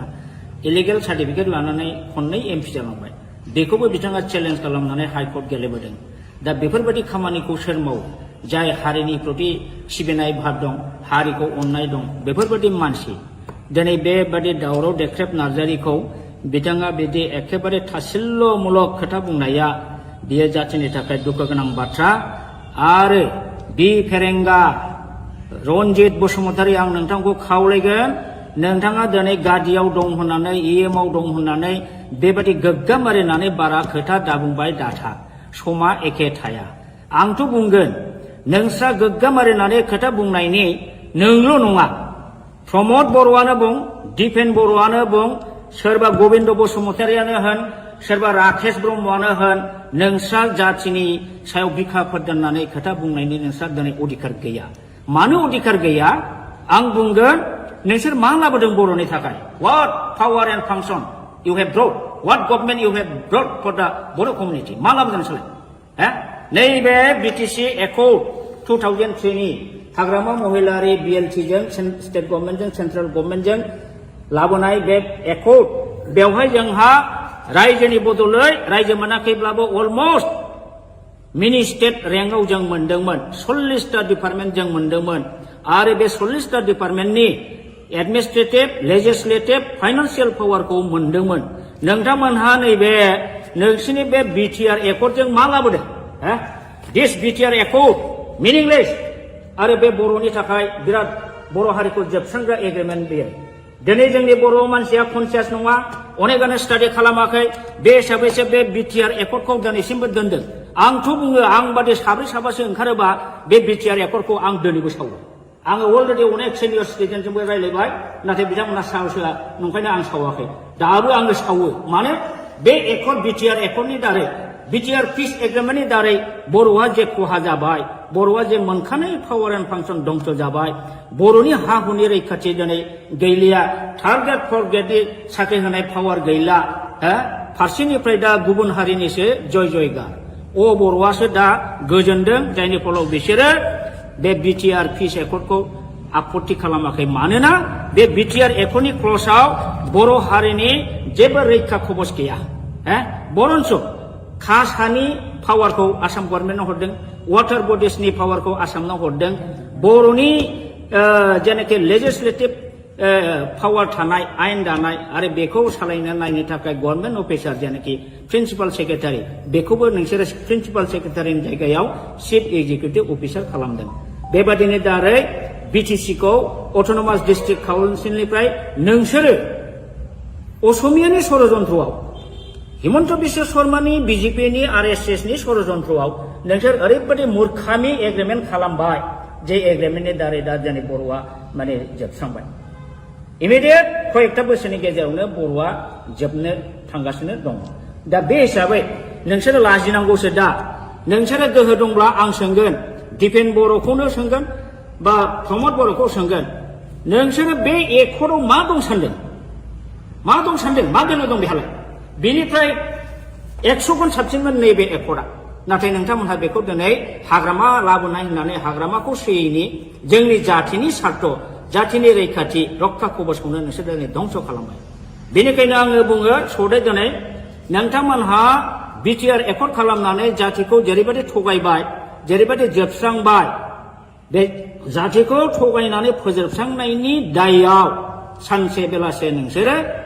गनाय नङा रायजोजों रायजोआ दिनै एसे गाबोन एसे बुजिगोन बिटिसि एकर्डआव मा दंमोन बिटिआर एकर्डआव दंमोन स्टाडि खालामनानै जेला बुजिजोबबाय नोंसोरनि सायाव इयुननि जोलै हान्जाया सानसे समावब्लाबो निश्चय माने अर जोंगोन रागा जोंगोन आरो नोंसोर क्षमा मोननाय नङा बर'नि जारिमिनाव ओरैबायदि उदाहरन दं जाय जाय लिडारफ्रा गोदो बर' जातिखौ मोजां मोजां बुंनानै थगायनानै मन्त्रि मुल्ला जादों एमपि जादों एमएलए जादों रायजोखौ थगायनानै दोनदों जेबो मावबोआखै बेफोरबायदि लिडारा मा सास्ति मोना नोंसोरो जारिमिनखौ नाय बर'नाव आं डाइरेक्ट उदाहरन बुंला पुरस्कारखौ मोनबोगासिनो दं बावला नोंसोरबो हारिखौ थगायनायनि फाबाव बे पुरस्कारखौ नोंसोर मोनगोन दिनै नोंसोरो बिजेपि बा हेमन्त बिश्व सरकारनि अननायाव कौटि कौटि थाखा खामाय बिल्डिं लु कलकाता दिल्ली बेंगालुरुआव न' लु लाब गैया लाब गैया नोंसोर सान्थि थानो हानाय नङा नोंसोरखौ रायजोफ्रा अनसायनाय नङा रायजोखौ थगायनानै जोबस्रांनायनि थाखाय नोंसोरो बयबो बर' रायजोनि अभिशाप मोनगोन आरो सानसे बेलासे नोंसोरो गोमोरलांगोन रायजोआ बेखौ फिननायखौ होगोन दा बेखिनिखौनो आं बुंबाय रन्जित बसुमतारी बिथाङा बोरो नोंथाङा होनदोंमोन बिटिसिआव जोंहा 1100टा पस्ट दं गय खान्दिसेबो जायालासिनो जोङो दानथामनि गेजेराव साख्रि होगोन बहा रन्जित नोंसोरनि सेलेक्सन बर्डआ बोरो दिनैसिमबो मोनसे सेलेक्सन खालामनायनि बर्ड दानो हादोंना एपइन्टमेन्ट होनो हादोंना बहा थांखो डक्टर मामोन बेयो स्वर्गियारि नीलत स्वर्गियारि बेना 1600टा पस्ट दंमोन बिना फैसा साख्रि होनो खोथा बुंदोंमोन बहा थांखो दिनैसिम होनो हादोंना लाजियाखैसो नोंसोरो सानसे थगायनो दा नंखायनो दिनै रायजो राजाया बुजिगासिनो दं नोंसोरो फुराफुरि बिटिआर एकर्ड खालामनानै बिटिआर एकर्ड नों खालामदों बर' जातिखौ थगायदों एनडिएफबिखौ थगायदों गासिखौबो थगायजोबथारबाय नोंसोर दा बिनि फाबाव नोंसोरो पानिशमेन्ट बावैसोनि उनाव मोनगासिनो दं बेखौ पानिशमेन्टखौ रुजुननो रेडि जा आं बेखौ दिनै खावलायनानै बारा बुंला दा दिनै नंखायनो आं बुंगोन प्रमद बर'आ एबसु लिडिं खालामबोदों जानो हागौ किन्तु बियो ओरैबायदि स्वार्थपर ओरैबायदि थगायसुला ओरैबायदि बेफारि बे जातिखौ दिनै फाननानै नमस्कार जोंनि खौरांगिरि बिथांमोनसिम दिनै जोंहा बिथां दावराव देख्रेब नार्जारिया मैया दाखालिफोर प्रेस मिडियानि गेजेरजों ससियेल मिडियानि गेजेरजों जोंनि इएम राकेश नङा सरि बि फेरेंगा बिथाङा बिथांनि सायाव जे एलिगेसन लाबोदों बिथांखौ जे गाज्रि गाज्रि सोंखारिदों इभेन बिथाङा दावराव देख्रेब नार्जारिनि नामखौ दावराय देख्रेब होनबाय थायो बिथाङा सासे बर' जानानै दिनैसिमबो दावराव देख्रेब नार्जारिया सोर सिनाया नामा आं अब्ला बुंगोन बिथाङा सासे बर'आनो नङा हाफ बर' हाफ हारसा बियो खारन दावराव देख्रेब नार्जारिया दिनैनिल' मानसि नङा बिथाङा गोदो बर'लेण्ड बर'फा उपेन्द्रनाथ ब्रह्मनि दैदेननायाव जे गिदिर सोमावसारनाय जादोंमोन बाहायबो सेन्ट्रेल एबसुनि ट्रेजारारमोन आरो बिनि उनावबो बिथाङा जातिनि सिबिनायाव गोबां रल लाबोदों बड'लेण्ड जनजाति सुरक्षा समिति दानानै बिथाङा ट्राइबेल बेल्ट एन्ड ब्लकआव नन ट्राइबेलफ्रा इलिगेलि एनक्रच खालामनानै दं दिनै 3 लाख बिगा हा बे हाखौ माने इभिक्सन खालामनांगौ इलिगेल एनक्रचार्सफोरखौ होननानै बिथाङा जुजिबोगासिनो दं दिनै हिरा सरनिया नब सरनिया बा हिरा सरनिया इलिगेल सार्टिफिकेट लानानै खननै एमपि जालांबाय बेखौबो बिथाङा चेलेन्ज खालामनानै हाइकर्ट गेलेबोदों दा बेफोरबायदि खामानिखौ सोर मावो जाय हारिनि प्रति सिबिनाय भाब दं हारिखौ अननाय दं बेफोरबायदि मानसि दिनै बेबादि दावराव देख्रेब नार्जारिखौ बिथाङा बिदि एखेबारे थासिल्यमूलक खोथा बुंनाया बियो जातिनि थाखाय दुखु गोनां बाथ्रा आरो बि फेरेंगा रनजित बसुमतारी आं नोंथांखौ खावलायगोन नोंथाङा दिनै गादियाव दं होननानै इएमआव दं होननानै बेबादि गोग्गा मारिनानै बारा खोथा दाबुंबाय दाथा समा एखे थाया आंथ' बुंगोन नोंस्रा गोग्गा मारिनानै खोथा बुंनायनि नोंल' नङा प्रमद बर'आनो बुं दिपेन बर'आनो बुं सोरबा गबिन्द बसुमतारियानो होन सोरबा राकेश ब्रह्मआनो होन नोंस्रा जाथिनि सायाव बिखा फोरदाननानै खोथा बुंनायनि नोंस्रा दिनै अधिकार गैया मानो अधिकार गैया आं बुंगोन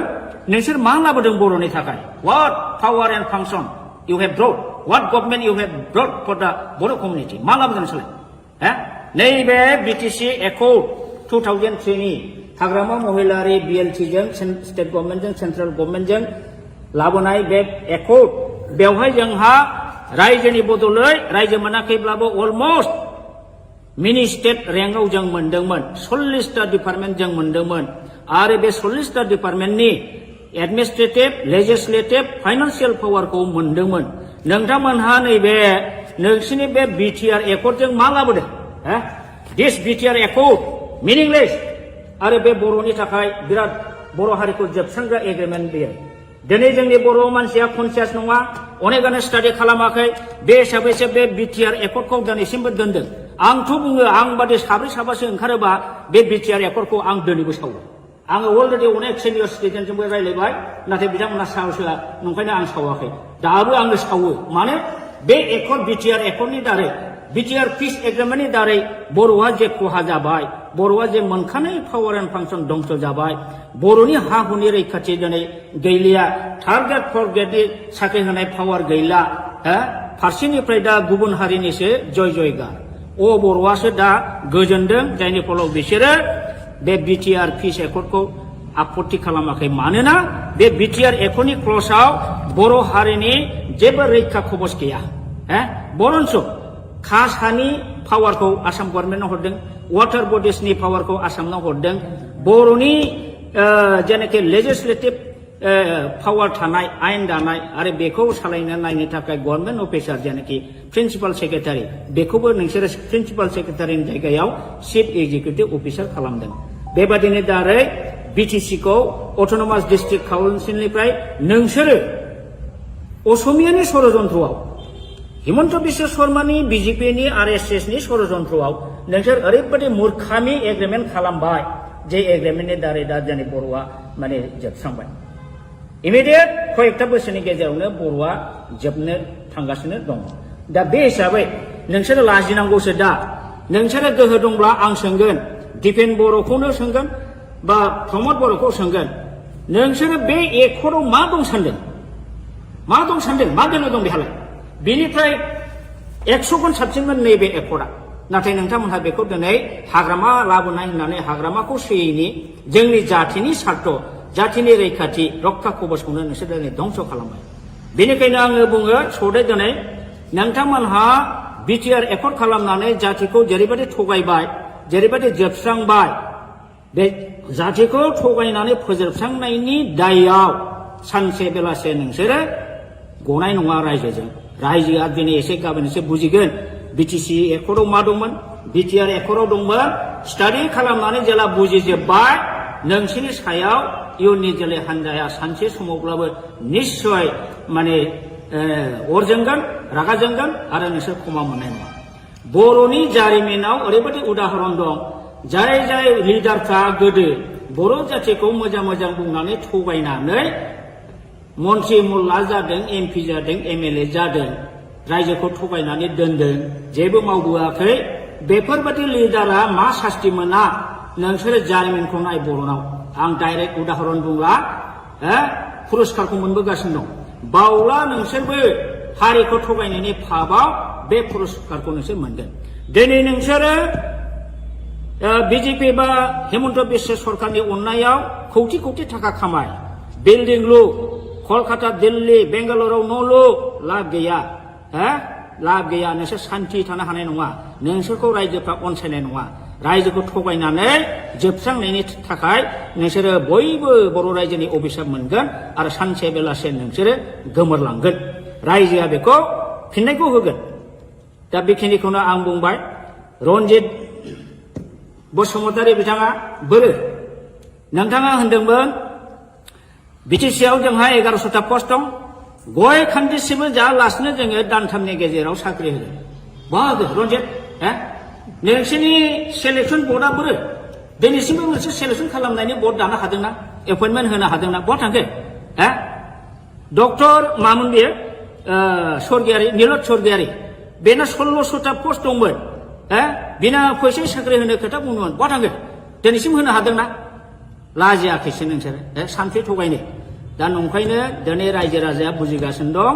नोंसोरो फुराफुरि बिटिआर एकर्ड खालामनानै बिटिआर एकर्ड नों खालामदों बर' जाथिखौ थगायदों एनडिएफबिखौ थगायदों गासिखौबो थगायजोबथारबाय नोंसोर दा बिनि फाबाव नोंसोरो पानिशमेन्ट बावैसोनि उनाव मोनगासिनो दं बेखौ पानिशमेन्टखौ रुजुननो रेडि जा आं बेखौ दिनै खावलायनानै बारा बुंला दा दिनै नंखायनो आं बुंगोन प्रमद बर'आ एबसु लिडिं खालामबोदों जानो हागौ किन्तु बियो ओरैबायदि स्वार्थपर ओरैबायदि थगायसुला ओरैबायदि बेपारि बे जातिखौ दिनै फाननानै नमस्कार जोंनि खौरांगिरि बिथांमोनसिम दिनै जोंहा बिथां दावराव देख्रेब नार्जारिया मैया दाखालिफोर प्रेस मिडियानि गेजेरजों ससियेल मिडियानि गेजेरजों जोंनि इएम राकेश नङा सरि बि फेरेंगा बिथाङा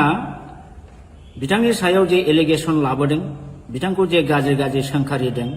इभेन बिथाङा दावराव देख्रेब नार्जारिनि नामखौ दावराय देख्रेब होनबाय थायो बिथाङा सासे बर' जानानै दिनैसिमबो दावराव देख्रेब नार्जारिया सोर सिनाया नामा आं अब्ला बुंगोन बिथाङा सासे बर'आनो नङा हाफ बर' हाफ हारसा बियो खारन दावराव देख्रेब नार्जारिया दिनैनिल' मानसि नङा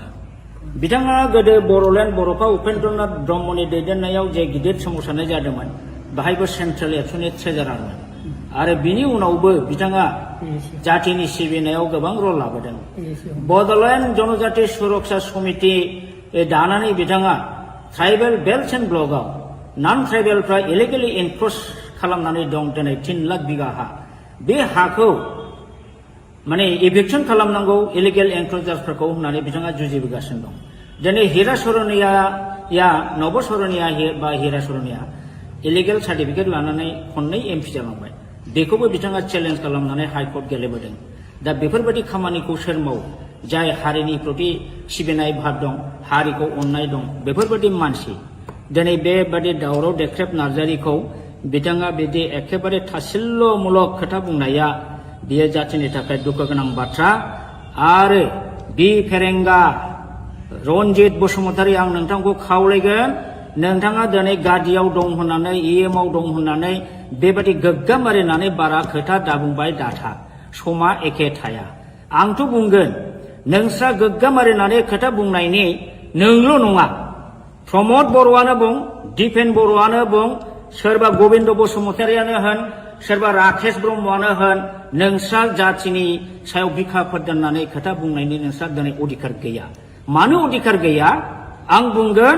नोंसोर मा लाबोदों बर'नि थाखाय what power and function you have brought what government you have brought for the Bodo' community मा लाबोदों नोंसोरलाय नैबे बिटिसि एकर्ड 2003 नि हाग्रामा महिलारि बिएलटिजों स्टेट गभर्नमेन्टजों सेन्ट्रेल गभर्नमेन्टजों लाबोनाय बे एकर्ड बेवहाय जोंहा रायजोनि बदलै रायजो मोनाखैब्लाबो अलमस्ट मिनि स्टेट रेंकआव जों मोनदोंमोन 40टा डिपार्टमेन्ट जों मोनदोंमोन आरो बे 40टा डिपार्टमेन्टनि एडमिनिस्ट्रेटिभ लेजिस्लेटिभ फाइनान्सियेल पावारखौ मोनदोंमोन नोंथांमोनहा नैबे नोंसिनि बे बिटिआर एकर्डजों मा लाबोदों दिस बिटिआर एकर्ड मिनिंलेस आरो बे बर'नि थाखाय बिराद बर' हारिखौ जोबस्रांग्रा एग्रिमेन्ट बेयो दिनै जोंनि बर' मानसिया कनसियास नङा अनेकानो स्टाडि खालामाखै बे हिसाबैसो बे बिटिआर एकर्डखौ दिनैसिमबो दोनदों आंथ' बुङो आं बादि साब्रै साबासो ओंखारोबा बे बिटिआर एकर्डखौ आं दिनैबो सावो आङो अलरेडि अनेक सिनियर सिटिजेनजोंबो रायज्लायबाय नाथाय बिथांमोना साहस होआ नंखायनो आं सावाखै दाबो आङो सावो मानो बे एकर्ड बिटिआर एकर्डनि दारै बिटिआर पिस एग्रिमेन्टनि दारै बर'आ जे खहा जाबाय बर'आ जे मोनखानाय पावार एन्ड फांसन दंस जाबाय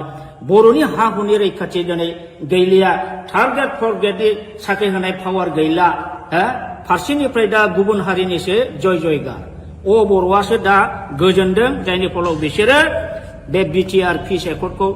आपत्ति खालामाखै मानोना बे बिटिआर एकटनि क्लजआव बर' हारिनि जेबो रैखा खबस गैया बरन्स कासानि पावारखौ आसाम गभर्नमेन्टनो हरदों वाटार बडिसनि पावारखौ आसामनो हरदों बर'नि जेनाखि लेजिस्लेटिभ पावार थानाय आयेन दानाय आरो बेखौ सालायनो नायनो थाखाय गभर्नमेन्ट अफिसार जेनाखि प्रिन्सिपाल सेक्रेटारि बेखौबो नोंसोरो प्रिन्सिपाल सेक्रेटारिनि जायगायाव चिफ एक्जिकिउटिभ अफिसार खालामदों बेबादिनो दारै बिटिसिखौ अट'नमास डिस्ट्रिक्ट काउन्सिलनिफ्राय नोंसोरो असमियानि षड़यन्त्रआव हिमन्त बिश्व शर्मानि बिजेपिनि आरएसएसनि षड़यन्त्रआव नोंसोर ओरैबायदि मूर्खामि एग्रिमेन्ट खालामबाय जे एग्रिमेन्टनि दारै दा जोंनि बर'आ माने जोबस्रांबाय इमिडियेट कयेकथा बोसोरनि गेजेरावनो बर'आ जोबनो थांगासिनो दं दा बे हिसाबै नोंसोरो लाजिनांगौसो दा नोंसोरो गोहो दंब्ला आं सोंगोन दिपेन बर'खौनो सोंगोन बा प्रमद बर'खौ सोंगोन नोंसोरो बे एकर्डआव मा दं सानदों मा गोनो दं बेहालाय बेनिफ्राय 100 गुन साबसिनमोन नैबे एकर्डआ नाथाय नोंथांमोनहा बेखौ दिनै हाग्रामा लाबोनाय होननानै हाग्रामाखौ सोयैनि जोंनि जाथिनि सार्थ जाथिनि रैखाथि रक्षा कबचखौनो नोंसोर दिनै धंस खालामबाय बेनिखायनो आङो बुङो सौदे दिनै नोंथांमोनहा बिटिआर एकर्ड खालामनानै जातिखौ जेरैबायदि थगायबाय जेरैबायदि जोबस्रांबाय बे जातिखौ थगायनानै फोजोबस्रांनायनि दायआव सानसे बेलासे नोंसोरो गनाय नङा रायजोजों रायजोआ दिनै एसे गाबोन एसे बुजिगोन बिटिसि एकर्डआव मा दंमोन बिटिआर एकर्डआव दंमोन स्टाडि खालामनानै जेला बुजिजोब्बाय नोंसोरनि सायाव इयुननि जोलै हान्जाया सानसे समावब्लाबो निश्चय माने अर जोंगोन रागा जोंगोन आरो नोंसोर क्षमा मोननाय नङा बर'नि जारिमिनाव ओरैबायदि उदाहरन दं जाय जाय लिडारफ्रा गोदो बर' जातिखौ मोजां मोजां बुंनानै थगायनानै मन्त्रि मुल्ला जादों एमपि जादों एमएलए जादों रायजोखौ थगायनानै दोनदों जेबो मावबोआखै बेफोरबायदि लिडारा मा सास्ति मोना नोंसोरो जारिमिनखौ नाय बर'नाव आं डाइरेक्ट उदाहरन बुंला पुरस्कारखौ मोनबोगासिनो दं बावला नोंसोरबो हारिखौ थगायनायनि फाबाव बे पुरस्कारखौ नोंसोर मोनगोन दिनै नोंसोरो बिजेपि बा हिमन्त बिश्व सरकारनि अननायाव कौटि कौटि थाखा खामाय बिल्डिं लु कलकाता दिल्ली बेंगालुरुआव न' लु लाब गैया लाब गैया नोंसोर सान्थि थानो हानाय नङा नोंसोरखौ रायजोफ्रा अनसायनाय नङा रायजोखौ थगायनानै जोबस्रांनायनि थाखाय नोंसोरो बयबो बर' रायजोनि अभिशाप मोनगोन आरो सानसे बेलासे नोंसोरो गोमोरलांगोन रायजोआ बेखौ फिननायखौ होगोन दा बेखिनिखौनो आं बुंबाय रन्जित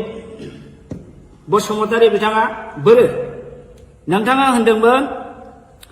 बिटिसिआव जोंहा 1100टा पस्ट दं गय खान्दिसिबो जायालासिनो जोङो दानथामनि गेजेराव साख्रि होगोन बाहागो रन्जित नोंसोरनि सेलेक्सन बर्डआ बोरो दिनैसिमबो मोनसे सेलेक्सन खालामनायनि बर्ड दानो हादोंना एपइन्टमेन्ट होनो हादोंना बहा थांखो डक्टर मामोन बेयो स्वर्गियारि निलत स्वर्गियारि बेना 1600टा पस्ट दंमोन बिना फैसा साख्रि होनो खोथा बुंदोंमोन बहा थांखो दिनैसिम होनो हादोंना लाजियाखैसो नोंसोरो सानफ्रि थगायनो दा नंखायनो दिनै रायजो राजाया बुजिगासिनो दं नोंसोरो फुराफुरि बिटिआर एकर्ड खालामनानै बिटिआर एकर्ड नों खालामदों बर' जातिखौ थगायदों एनडिएफबिखौ थगायदों गासिखौबो थगायजोबथारबाय नोंसोर दा बिनि फाबाव नोंसोरो पानिशमेन्ट बावैसोनि उनाव मोनगासिनो दं बेखौ पानिशमेन्टखौ रुजुननो रेडि जा आं बेखौ दिनै खावलायनानै बारा बुंला दा दिनै नंखायनो आं बुंगोन प्रमद बर'आ एबसु लिडिं खालामबोदों जानो हागौ किन्तु बियो ओरैबायदि स्वार्थपर ओरैबायदि थगायसुला ओरैबायदि बेपारि बे जातिखौ दिनै फाननानै नमस्कार जोंनि खौरांगिरि बिथांमोनसिम दिनै जोंहा बिथां दावराव देख्रेब नार्जारिया मैया दाखालिफोर प्रेस मिडियानि गेजेरजों ससियेल मिडियानि गेजेरजों जोंनि इएम राकेश नङा सरि बि फेरेंगा बिथाङा बिथांनि सायाव जे एलिगेसन लाबोदों बिथांखौ जे गाज्रि गाज्रि सोंखारिदों इभेन बिथाङा दावराव देख्रेब नार्जारिनि नामखौ दावराय देख्रेब होनबाय थायो बिथाङा सासे बर' जानानै दिनैसिमबो दावराव देख्रेब नार्जारिया सोर सिनाया नामा आं अब्ला बुंगोन बिथाङा सासे बर'आनो नङा हाफ बर' हाफ हारसा बियो खारन दावराव देख्रेब नार्जारिया दिनैनिल' मानसि नङा बिथाङा गोदो बर'लेण्ड बर'फा उपेन्द्रनाथ ब्रह्मनि दैदेननायाव जे गिदिर सोमावसारनाय जादोंमोन बाहायबो सेन्ट्रेल एबसुनि ट्रेजारारमोन आरो बिनि उनावबो बिथाङा जातिनि सिबिनायाव गोबां रल लाबोदों बड'लेण्ड जनजाति सुरक्षा समिति दानानै बिथाङा ट्राइबेल बेल्ट एन्ड ब्लकआव नन ट्राइबेलफ्रा इलिगेलि एनक्रोच खालामनानै दं दिनै 3 लाख बिगा हा बे हाखौ माने इभिक्सन खालामनांगौ इलिगेल एनक्रोचार्सफोरखौ होननानै बिथाङा जुजिबोगासिनो दं दिनै हिरा सरनिया नब सरनिया बा हिरा सरनिया इलिगेल सार्टिफिकेट लानानै खननै एमपि जालांबाय बेखौबो बिथाङा चेलेन्ज खालामनानै हाइकर्ट गेलेबोदों दा बेफोरबायदि खामानिखौ सोर मावो जाय हारिनि प्रति सिबिनाय भाब दं हारिखौ अननाय दं बेफोरबायदि मानसि दिनै बेबादि दावराव देख्रेब नार्जारिखौ बिथाङा बिदि एखेबारे थासिल्यमूलक खोथा बुंनाया बियो जातिनि थाखाय दुखु गोनां बाथ्रा आरो बि फेरेंगा रनजित बसुमतारी आं नोंथांखौ खावलायगोन नोंथाङा दिनै गादियाव दं होननानै इएमआव दं होननानै बेबादि गोग्गा मारिनानै बारा खोथा दाबुंबाय दाथा समा एखे थाया आंथ' बुंगोन नोंस्रा गोग्गा मारिनानै खोथा बुंनायनि नोंल' नङा प्रमद बर'आनो बुं दिपेन बर'आनो बुं सोरबा गबिन्द बसुमतारियानो होन सोरबा राकेश ब्रह्मआनो होन नोंस्रा जातिनि सायाव बिखाफोर दोननानै खोथा बुंनायनि नोंस्रा दिनै अधिकार गैया मानो अधिकार गैया आं बुंगोन नोंसोर मा लाबोदों बर'नि थाखाय what power and function you have brought what government you have brought for the Bodo community मा लाबोदों नोंसोरलाय नैबे बिटिसि एकर्ड 2003 नि हाग्रामा महिलारि BLT जों स्टेट गभर्नमेन्टजों सेन्ट्रेल गभर्नमेन्टजों लाबोनाय बे एकर्ड बेवहाय जोंहा रायजोनि बदलै रायजो मोनाखैब्लाबो अलमस्ट मिनि स्टेट रेंकआव जों मोनदोंमोन 40टा डिपार्टमेन्ट जों मोनदोंमोन आरो बे 40टा डिपार्टमेन्टनि एडमिनिस्ट्रेटिभ लेजिस्लेटिभ फाइनान्सियेल पावारखौ मोनदोंमोन नोंथांमोनहा नैबे नोंसिनि बे बिटिआर एकर्डजों मा लाबोदों दिस बिटिआर एकर्ड मिनिंलेस आरो बे बर'नि थाखाय बिराद बर' हारिखौ जोबस्रांग्रा एग्रिमेन्ट बेयो दिनै जोंनि बर' मानसिया कनसियास नङा अनेकानो स्टाडि खालामाखै बे हिसाबैसो बे बिटिआर एकर्डखौ दिनैसिमबो दोनदों आंथ' बुङो आं बादि साब्रै साबासो ओंखारोबा बे बिटिआर एकर्डखौ आं दिनैबो सावो आङो अलरेडि अनेक सिनियर सिटिजेनजोंबो रायलायबाय नाथाय बिथांमोना साहसआ नंखायनो आं सावाखै दाबो आङो सावो माने बे एकर्ड बिटिआर एकर्डनि दारै बिटिआर पिस एग्रिमेन्टनि दारै बर'आ जे खहा जाबाय बर'आ जे मोनखानाय पावार एन्ड फांसन दंस जाबाय बर'नि हा हुनि रैखाथि दिनै गैलिया थार्ड ग्रेड फर्थ ग्रेडनि साख्रि होनाय पावार गैला फारसेनिफ्राय दा गुबुन हारिनिसो जय जयगार बर'आसो दा गोजोनदों जायनि फलाव बिसोरो बे बिटिआर पिस एकर्डखौ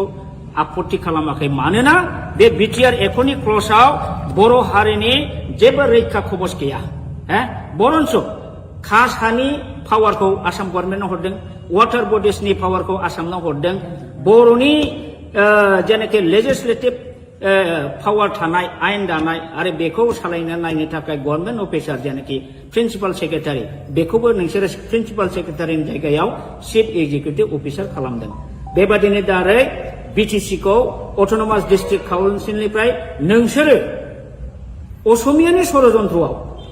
हिमन्त बिश्व शर्मानि बिजेपिनि आरएसएसनि षड़यन्त्रआव नोंसोर ओरैबायदि मूर्खामि एग्रिमेन्ट खालामबाय जे एग्रिमेन्टनि दारै दा दिनै बर'आ माने जोबस्रांबाय इमिडियेट कयेकटा बोसोरनि गेजेरावनो बर'आ जोबनो थांगासिनो दङ दा बे हिसाबै नोंसोरो लाजिनांगौसो दा नोंसोरो गोहो दंब्ला आं सोंगोन दिपेन बर'खौनो सोंगोन बा प्रमद बर'खौ सोंगोन नोंसोरो बे एकर्डआव मा दं सानदों मा गोनो दं बेहालाय बेनिफ्राय 100 गुन साबसिनमोन नैबे एकर्डआ नाथाय नोंथांमोनहा बेखौ दिनै हाग्रामा लाबोनाय होननानै हाग्रामाखौ सोयैनि जोंनि जातिनि सार्थ जातिनि रैखाथि रक्षा कबचखौनो नोंसोर दिनै धंस खालामबाय बेनिखायनो आङो बुङो सदे दिनै नोंथांमोनहा बिटिआर एकर्ड खालामनानै जातिखौ जेरैबायदि थगायबाय जेरैबायदि जोबस्रांबाय बे जातिखौ थगायनानै फोजोबस्रांनायनि दायआव सानसे बेलासे नोंसोरो गनाय नङा रायजोआ दिनै एसे गाबोन एसे बुजिगोन बिटिसि एकर्डआव मा दंमोन बिटिआर एकर्डआव दंमोन स्टाडि खालामनानै जेला बुजिजोब्बाय नोंसिनि सायाव इयुननि जोलै हान्जाया सानसे समावब्लाबो निश्चय माने अर जोंगोन रागा जोंगोन आरो नोंसोर क्षमा मोननाय नङा बर'नि जारिमिनाव ओरैबायदि उदाहरन दं जाय लिडारफ्रा गोदो बर' जातिखौ मोजां बुंनानै थगायनानै मन्त्रि मुल्ला जादों एमपि जादों एमएलए जादों रायजोखौ थगायनानै दोनदों जेबो मावबोआखै बेफोरबादि लिडारा मा सास्ति मोना नोंसोरो जारिमिनखौ नाय बर'नाव आं डाइरेक्ट उदाहरन बुंला पुरस्कारखौ मोनबोगासिनो दं बावला नोंसोरबो हारिखौ थगायनायनि फाबाव बे पुरस्कारखौ नोंसोर मोनगोन दिनै नोंसोरो बिजेपि बा हेमन्त बिश्व सरकारनि अननायाव कौटि कौटि थाखा खामाय बिल्डिं लु कलकाता दिल्ली बेंगालुरुआव न' लु लाब गैया लाब गैया नोंसोर सान्थि थानो हानाय नङा नोंसोरखौ रायजोफ्रा अनसायनाय नङा रायजोखौ थगायनानै जोबस्रांनायनि थाखाय नोंसोरो बयबो बर' रायजोनि अभिशाप मोनगोन आरो सानसे बेलासे नोंसोरो गोमोरलांगोन रायजोआ बेखौ फिननायखौ होगोन दा बेखिनिखौनो आं बुंबाय रन्जित बसुमतारी बिथाङा बोरो नोंथाङा होनदोंमोन बिटिसिआव जोंहा 1100टा पस्ट दं गय खान्दिसेबो जायालासिनो जोङो दानथामनि गेजेराव साख्रि होगोन बहा होगोन रन्जित नोंसोरनि सेलेक्सन बर्डआ बोरो दिनैसिमबो मोनसे सेलेक्सन खालामनायनि बर्ड दानो हादोंना एपइन्टमेन्ट होनो हादोंना बहा थांखो डक्टर मामोन बेयो स्वर्गियारि नीलत स्वर्गियारि बेना 1600टा पस्ट दंमोन बिना फैसा साख्रि होनो खोथा बुंदोंमोन बहा थांखो दिनैसिम होनो हादोंना लाजियाखैसो नोंसोरो सानथ्रि थगायनो दा नंखायनो दिनै रायजो राजाया बुजिगासिनो दं नोंसोरो फुराफुरि बिटिआर एकर्ड खालामनानै बिटिआर एकर्ड नों खालामदों बर' जाथिखौ थगायदों एनडिएफबिखौ थगायदों गासिखौबो थगायजोबथारबाय नोंसोर दा बिनि फाबाव नोंसोरो पानिशमेन्ट बावैसोनि उनाव मोनगासिनो दं बेखौ पानिशमेन्टखौ रुजुननो रेडि जा आं बेखौ दिनै खावलायनानै बारा बुंला दा दिनै नंखायनो आं बुंगोन प्रमद बर'आ एबसु लिडिं खालामबोदों जानो हागौ किन्तु बियो ओरैबायदि स्वार्थपर ओरैबायदि थगायसुला ओरैबायदि बेपारि बे जातिखौ दिनै फाननानै नमस्कार जोंनि खौरांगिरि बिथांमोनसिम दिनै जोंहा बिथां दावराव देख्रेब नार्जारिया मैया दाखालिफोर प्रेस मिडियानि गेजेरजों ससियेल मिडियानि गेजेरजों जोंनि इएम राकेश नङा सरि बि फेरेंगा बिथाङा बिथांनि सायाव जे एलिगेसन लाबोदों बिथांखौ जे गाज्रि गाज्रि सोंखारिदों इभेन बिथाङा दावराव देख्रेब नार्जारिनि नामखौ दावराय देख्रेब होनबाय थायो बिथाङा सासे बर' जानानै दिनैसिमबो दावराव देख्रेब नार्जारिया सोर सिनाया नामा आं अब्ला बुंगोन बिथाङा सासे बर'आनो नङा हाफ बर' हाफ हारसा बियो खारन दावराव देख्रेब नार्जारिया दिनैनिल' मानसि नङा बिथाङा गोदो बर'लेण्ड बर'फा उपेन्द्रनाथ ब्रह्मनि दैदेननायाव जे गिदिर सोमावसारनाय जादोंमोन बाहायबो सेन्ट्रेल एबसुनि ट्रेजारारमोन आरो बिनि उनावबो बिथाङा जातिनि सिबिनायाव गोबां रल लाबोदों बड'लेण्ड जनजाति सुरक्षा समिति दानानै बिथाङा ट्राइबेल बेल्ट एन्ड ब्लकआव नन ट्राइबेलफ्रा इलिगेलि एनक्रच खालामनानै दं दिनै 3 लाख बिगा हा बे हाखौ माने इभिक्सन खालामनांगौ इलिगेल एनक्रचार्सफोरखौ होननानै बिथाङा जुजिबोगासिनो दं दिनै हिरा सरनिया नब सरनिया बा हिरा सरनिया इलिगेल सार्टिफिकेट लानानै खननै एमपि जालांबाय बेखौबो बिथाङा चेलेन्ज खालामनानै हाइकर्ट गेलेबोदों दा बेफोरबायदि खामानिखौ सोर मावो जाय हारिनि प्रति सिबिनाय भाब दं हारिखौ अननाय दं बेफोरबायदि मानसि दिनै बेबादि दावराव देख्रेब नार्जारिखौ बिथाङा बिदि एखेबारे थासिल्यमूलक खोथा बुंनाया बियो जातिनि थाखाय दुखु गोनां बाथ्रा आरो बि फेरेंगा रन्जित बसुमतारी आं नोंथांखौ खावलायगोन नोंथाङा दिनै गादियाव दं होननानै इएमआव दं होननानै बेबायदि गोग्गाम मारिनानै बारा खोथा दाबुंबाय दाथा समा एखे थाया आंथ' बुंगोन नोंस्रा गोग्गाम मारिनानै खोथा बुंनायनि नोंल' नङा प्रमद बर'आनो बुं दिपेन बर'आनो बुं सोरबा गबिन्द बसुमतारियानो होन सोरबा राकेश ब्रह्मआनो होन नोंस्रा जातिनि सायाव बिखा फोरदाननानै खोथा बुंनायनि नोंस्रा दिनै अधिकार गैया मानो अधिकार गैया आं बुंगोन नोंसोर मा लाबोदों बर'नि थाखाय what power and function you have brought what government you have brought for the Bodo' community मा लाबोदों नोंसोरलाय नैबे बिटिसि एकर्ड 2003 नि हाग्रामा महिलारि बिएलटिजों स्टेट गभर्नमेन्टजों सेन्ट्रेल गभर्नमेन्टजों लाबोनाय बे एकर्ड बेवहाय जोंहा रायजोनि बदलै रायजो मोनाखैब्लाबो अलमस्ट मिनि स्टेट रेंकआव जों मोनदोंमोन 40टा डिपार्टमेन्ट जों मोनदोंमोन आरो बे 40टा डिपार्टमेन्टनि एडमिनिस्ट्रेटिभ लेजिस्लेटिभ फाइनान्सियेल पावारखौ मोनदोंमोन नोंथांमोनहा नैबे नोंसिनि बे बिटिआर एकर्डजों मा लाबोदों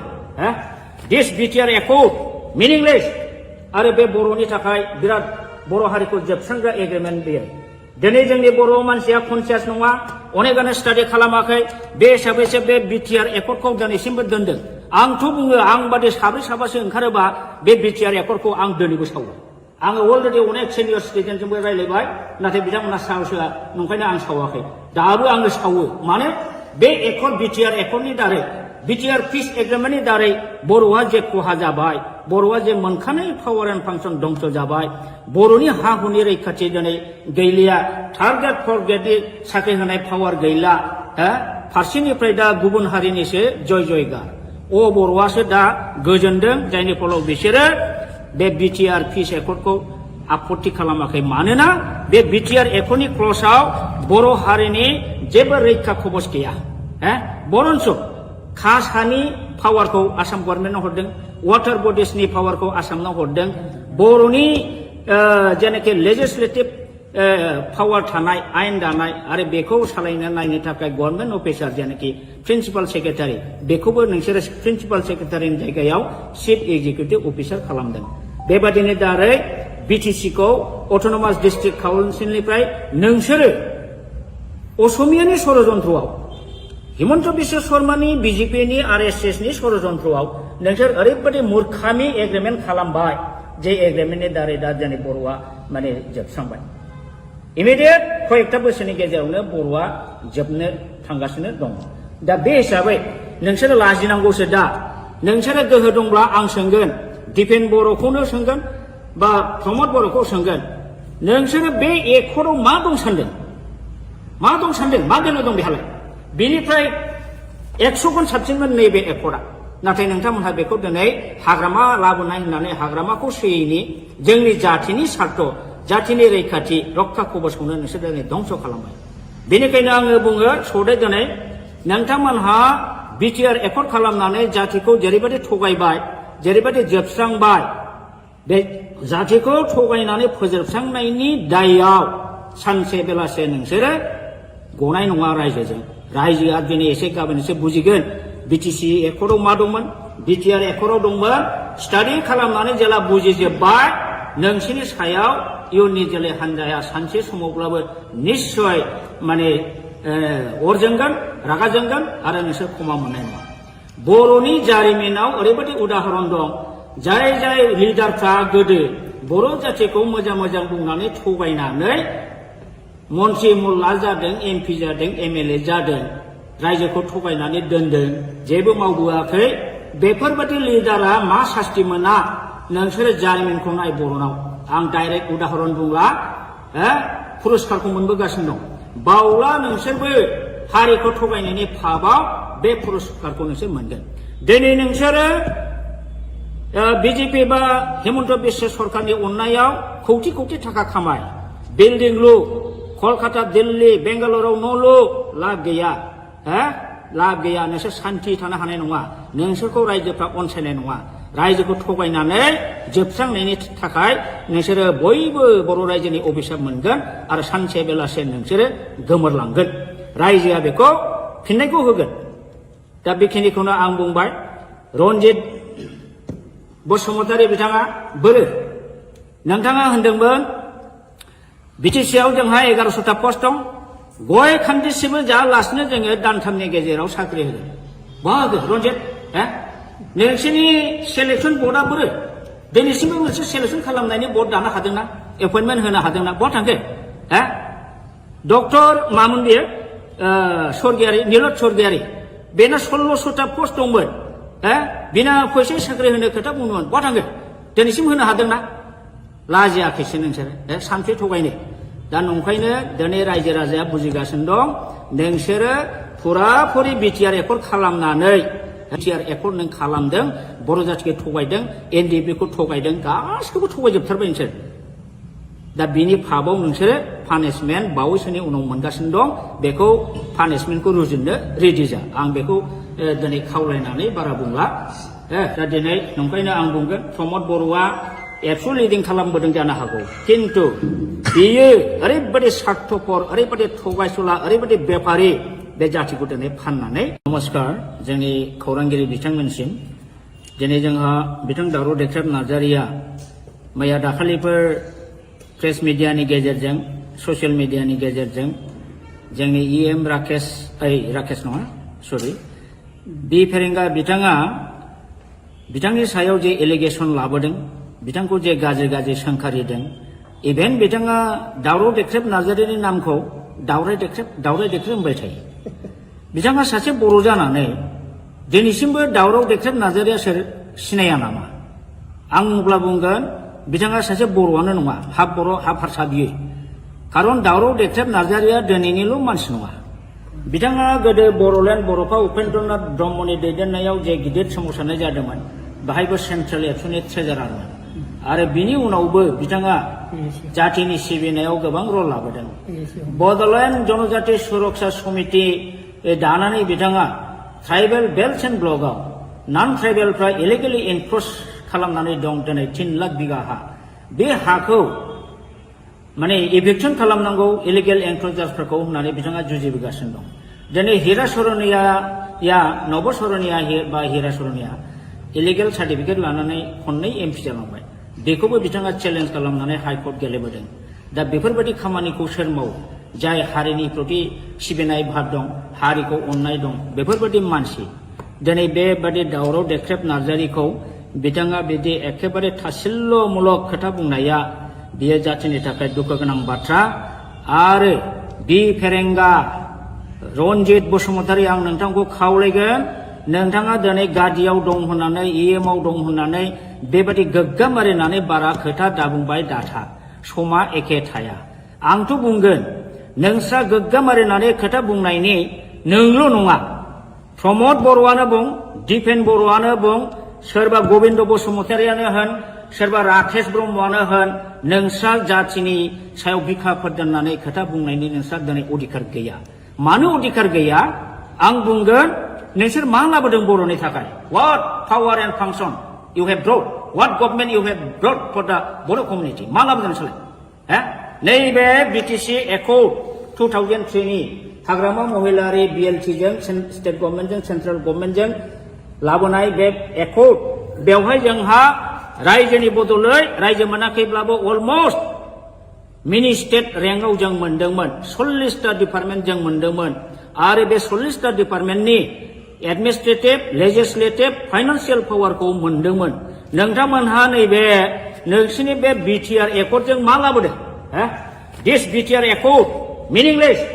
आरो बे बर'नि थाखाय बिराद बर' हारिखौ जोबस्रांग्रा एग्रिमेन्ट बेयो दिनै जोंनि बर' मानसिया कनसियास नङा अनेकानो स्टाडि खालामाखै बे हिसाबैसो बे BTR एकर्डखौ दिनैसिमबो दोनदों आंथ' बुङो आं बादि साब्रै साबासो ओंखारोबा बे BTR एकर्डखौ आं दिनैबो सावो आङो अलरेडि अनेक सिनियर सिटिजेनजोंबो रायज्लायबाय नाथाय बिथांमोना साहस होआ नंखायनो आं सावाखै दाबो आङो सावो माने बे एकर्ड BTR एकर्डनि दारै BTR पिस एग्रिमेन्टनि दारै बर'आ जे खहा जाबाय बर'आ जे मोनखानाय पावार एन्ड फांसन दंस जाबाय बर'नि हा हुनि रैखाथि दिनै गैलिया थार्ड ग्रेड फर्थ ग्रेडनि साख्रि होनाय पावार गैला फारसेनिफ्राय दा गुबुन हारिनिसो जयगार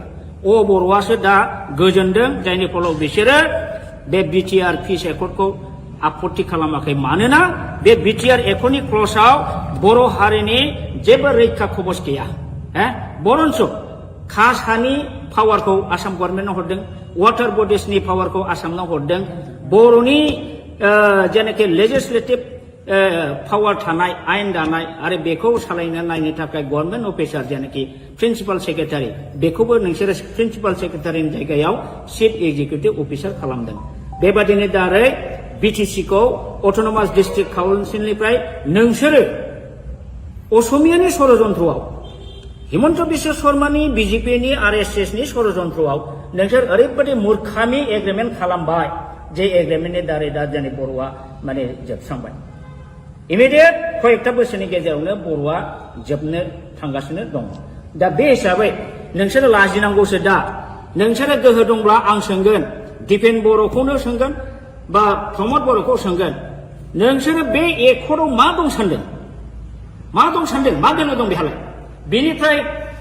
100 गुन साबसिनमोन नैबे एकर्डआ नाथाय नोंथांमोनहा बेखौ दिनै हाग्रामा लाबोनाय होननानै हाग्रामाखौ सोयैनि जोंनि जातिनि सार्थ जातिनि रैखाथि रक्षा कबचखौनो नोंसोर दिनै धंस खालामबाय बेनिखायनो आङो बुङो सदै दिनै नोंथांमोनहा बिटिआर एकर्ड खालामनानै जातिखौ जेरैबायदि थगायबाय जेरैबायदि जोबस्रांबाय बे जातिखौ थगायनानै फोजोबस्रांनायनि दायाव सानसे बेलासे नोंसोरो गनाय नङा रायजोजों रायजोआ दिनै एसे गाबोन एसे बुजिगोन बिटिसि एकर्डआव मा दंमोन बिटिआर एकर्डआव दंमोन स्टाडि खालामनानै जेला बुजिजोब्बाय नोंसोरनि सायाव इयुननि जोलै हान्जाया सानसे समावब्लाबो निश्चय माने अर जोंगोन रागा जोंगोन आरो नोंसोर क्षमा मोननाय नङा बर'नि जारिमिनाव ओरैबायदि उदाहरन दं जाय जाय लिडारफ्रा गोदो बर' जातिखौ मोजां मोजां बुंनानै थगायनानै मन्त्रि मुल्ला जादों एमपि जादों एमएलए जादों रायजोखौ थगायनानै दोनदों जेबो मावबोआखै बेफोरबायदि लिडारा मा सास्ति मोना नोंसोरो जारिमिनखौ नाय बर'नाव आं डाइरेक्ट उदाहरन बुंला पुरस्कारखौ मोनबोगासिनो दं बावला नोंसोरबो हारिखौ थगायनायनि फाबाव बे पुरस्कारखौ नोंसोर मोनगोन दिनै नोंसोरो बिजेपि बा हेमन्त बिश्व सरकारनि अननायाव कौटि कौटि थाखा खामाय बिल्डिं लु कलकाता दिल्ली बेंगालुरुआव न' लु लाब गैया लाब गैया नोंसोर सान्थि थानो हानाय नङा नोंसोरखौ रायजोफ्रा अनसायनाय नङा रायजोखौ थगायनानै जोबस्रांनायनि थाखाय नोंसोरो बयबो बर' रायजोनि अभिशाप मोनगोन आरो सानसे बेलासे नोंसोरो गोमोरलांगोन रायजोआ बेखौ फिननायखौ होगोन दा बेखिनिखौनो आं बुंबाय रन्जित बसुमतारी बिथाङा बोरो नोंथाङा होनदोंमोन बिटिसिआव जोंहा 1100टा पस्ट दं गय खान्दिसेबो जायालासिनो जोङो दानथामनि गेजेराव साख्रि होगोन बहा होगोन रन्जित नोंसोरनि सेलेक्सन बर्डआ बोरो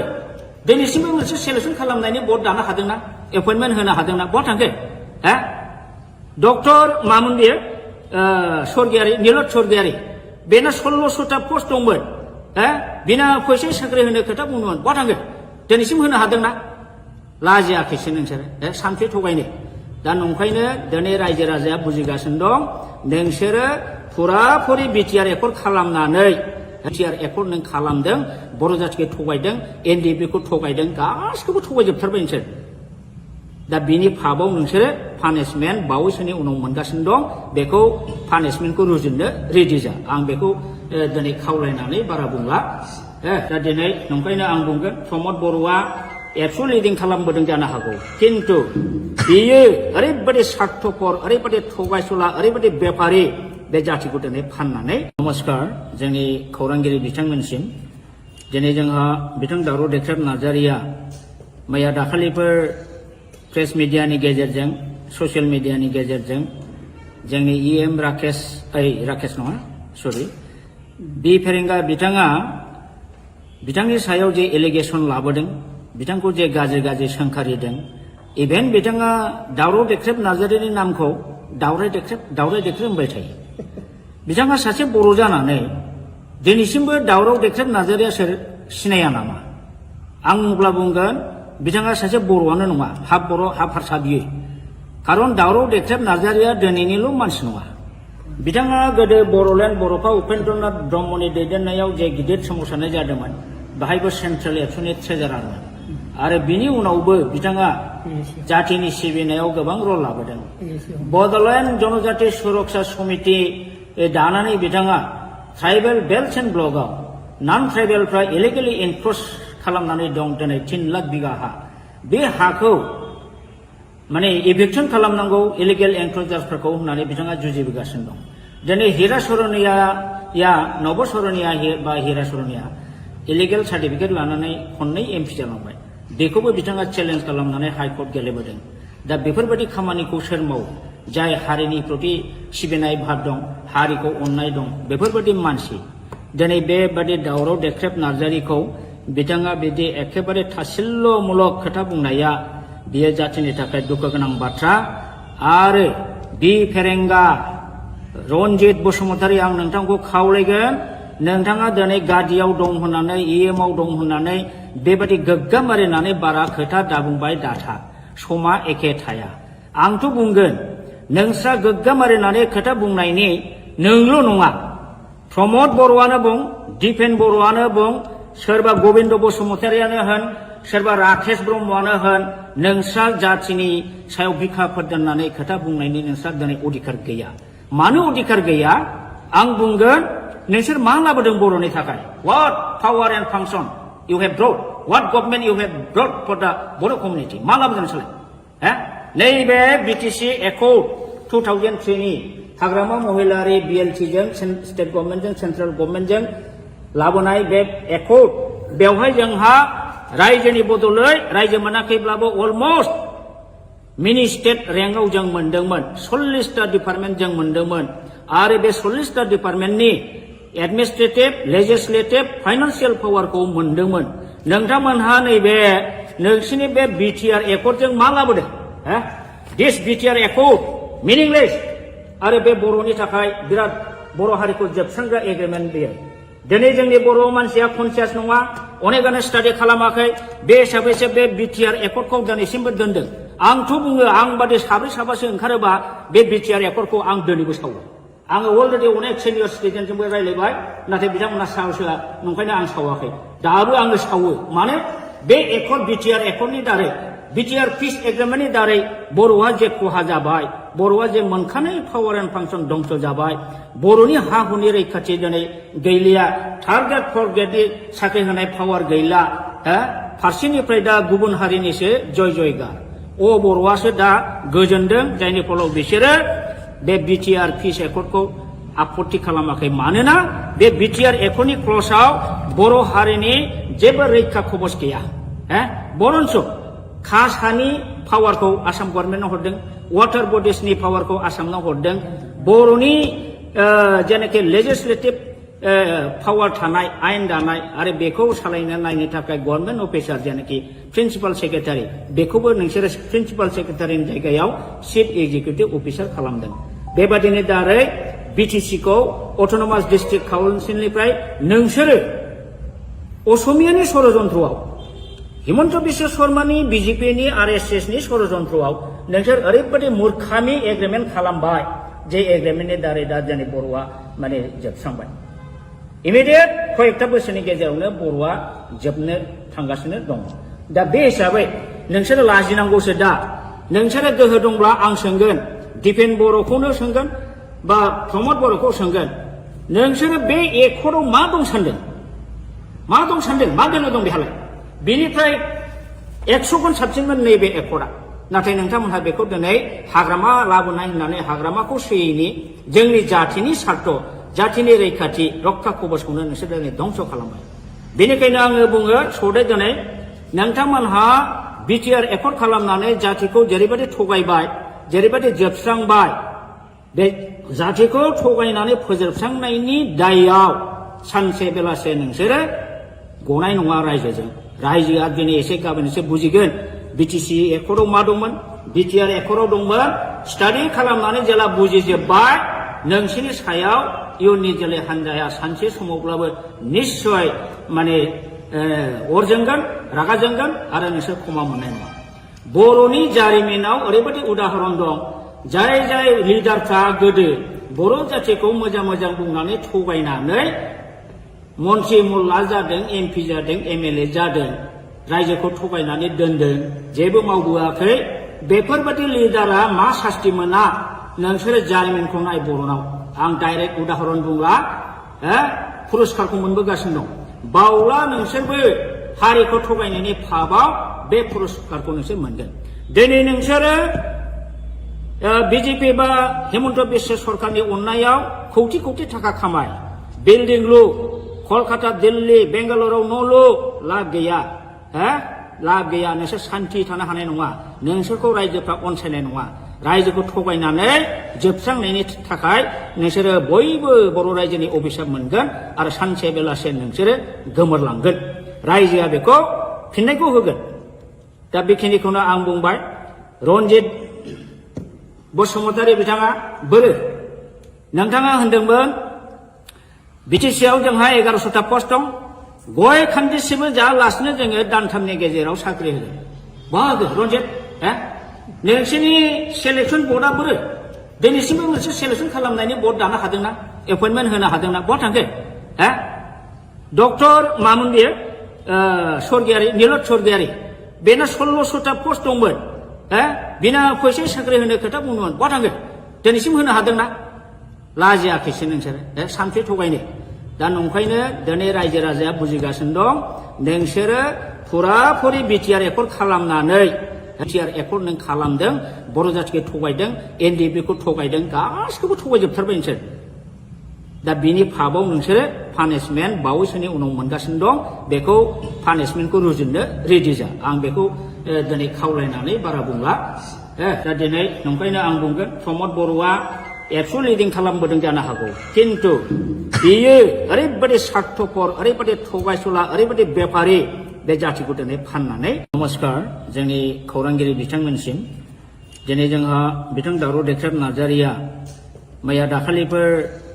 प्रेस मिडियानि गेजेरजों ससियेल मिडियानि गेजेरजों जोंनि इएम राकेश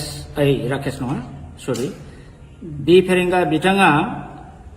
बिथांनि सायाव जे एलिगेसन लाबोदों बिथांखौ जे गाज्रि गाज्रि सोंखारिदों इभेन बिथाङा दावराव देख्रेब नार्जारिनि नामखौ दावराय देख्रेब होनबाय थायो बिथाङा सासे बर' जानानै दिनैसिमबो दावराव देख्रेब नार्जारिया सोर सिनाया नामा आं अब्ला बुंगोन बिथाङा सासे बर'आनो नङा हाफ बर' हाफ हारसा बियो खारन दावराव देख्रेब नार्जारिया दिनैनिल' मानसि नङा बिथाङा गोदो बर'लेण्ड बर'फा उपेन्द्रनाथ ब्रह्मनि दैदेननायाव जे गिदिर सोमावसारनाय जादोंमोन बाहायबो सेन्ट्रेल एबसुनि ट्रेजारारमोन आरो बिनि उनावबो बिथाङा जातिनि सिबिनायाव गोबां रल लाबोदों बड'लेण्ड जनजाति सुरक्षा समिति दानानै बिथाङा ट्राइबेल बेल्ट एन्ड ब्लकआव नन ट्राइबेलफ्रा इलिगेलि एनक्रच खालामनानै दं दिनै 3 लाख बिगा हा बे हाखौ माने इभिक्सन खालामनांगौ इलिगेल एनक्रचार्सफोरखौ होननानै बिथाङा जुजिबोगासिनो दं दिनै हिरा सरनिया नब सरनिया बा हिरा सरनिया इलिगेल सार्टिफिकेट लानानै खननै एमपि जालांबाय बेखौबो बिथाङा चेलेन्ज खालामनानै हाइकर्ट गेलेबोदों दा बेफोरबायदि खामानिखौ सोर मावो जाय हारिनि प्रति सिबिनाय भाब दं हारिखौ अननाय दं बेफोरबायदि मानसि दिनै बेबादि दावराव देख्रेब नार्जारिखौ बिथाङा बिदि एखेबारे थासिल्यमूलक खोथा बुंनाया बियो जातिनि थाखाय दुखु गोनां बाथ्रा आरो बि फेरेंगा रनजित बसुमतारी आं नोंथांखौ खावलायगोन नोंथाङा दिनै गादियाव दं होननानै इएमआव दं होननानै बेबायदि गोग्गा मारिनानै बारा खोथा दाबुंबाय दाथा समा एखे थाया आंथ' बुंगोन नोंस्रा गोग्गा मारिनानै खोथा बुंनायनि नोंल' नङा प्रमद बर'आनो बुं दिपेन बर'आनो बुं सोरबा गबिन्द बसुमतारियानो होन सोरबा राकेश ब्रह्मआनो होन नोंस्रा जातिनि सायाव बिखाफोर दोननानै खोथा बुंनायनि नोंस्रा दिनै अधिकार गैया मानो अधिकार गैया आं बुंगोन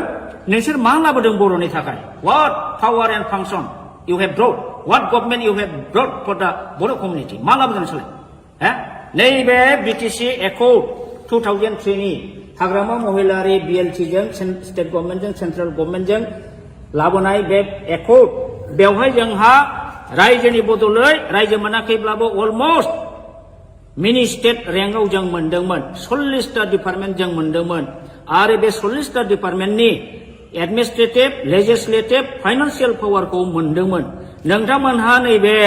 नोंसिनि बे बिटिआर एकर्डजों मा लाबोदों दिस बिटिआर एकर्ड मिनिंलेस आरो बे बर'नि थाखाय बिराद बर' हारिखौ जोबस्रांग्रा एग्रिमेन्ट बेयो दिनै जोंनि बर' मानसिया कनसियास नङा अनेकानो स्टाडि खालामाखै बे हिसाबैसो बे बिटिआर एकर्डखौ दिनैसिमबो दोनदों आंथ' बुङो आं बादि साब्रै साबासो ओंखारोबा बे बिटिआर एकर्डखौ आं दिनैबो सावो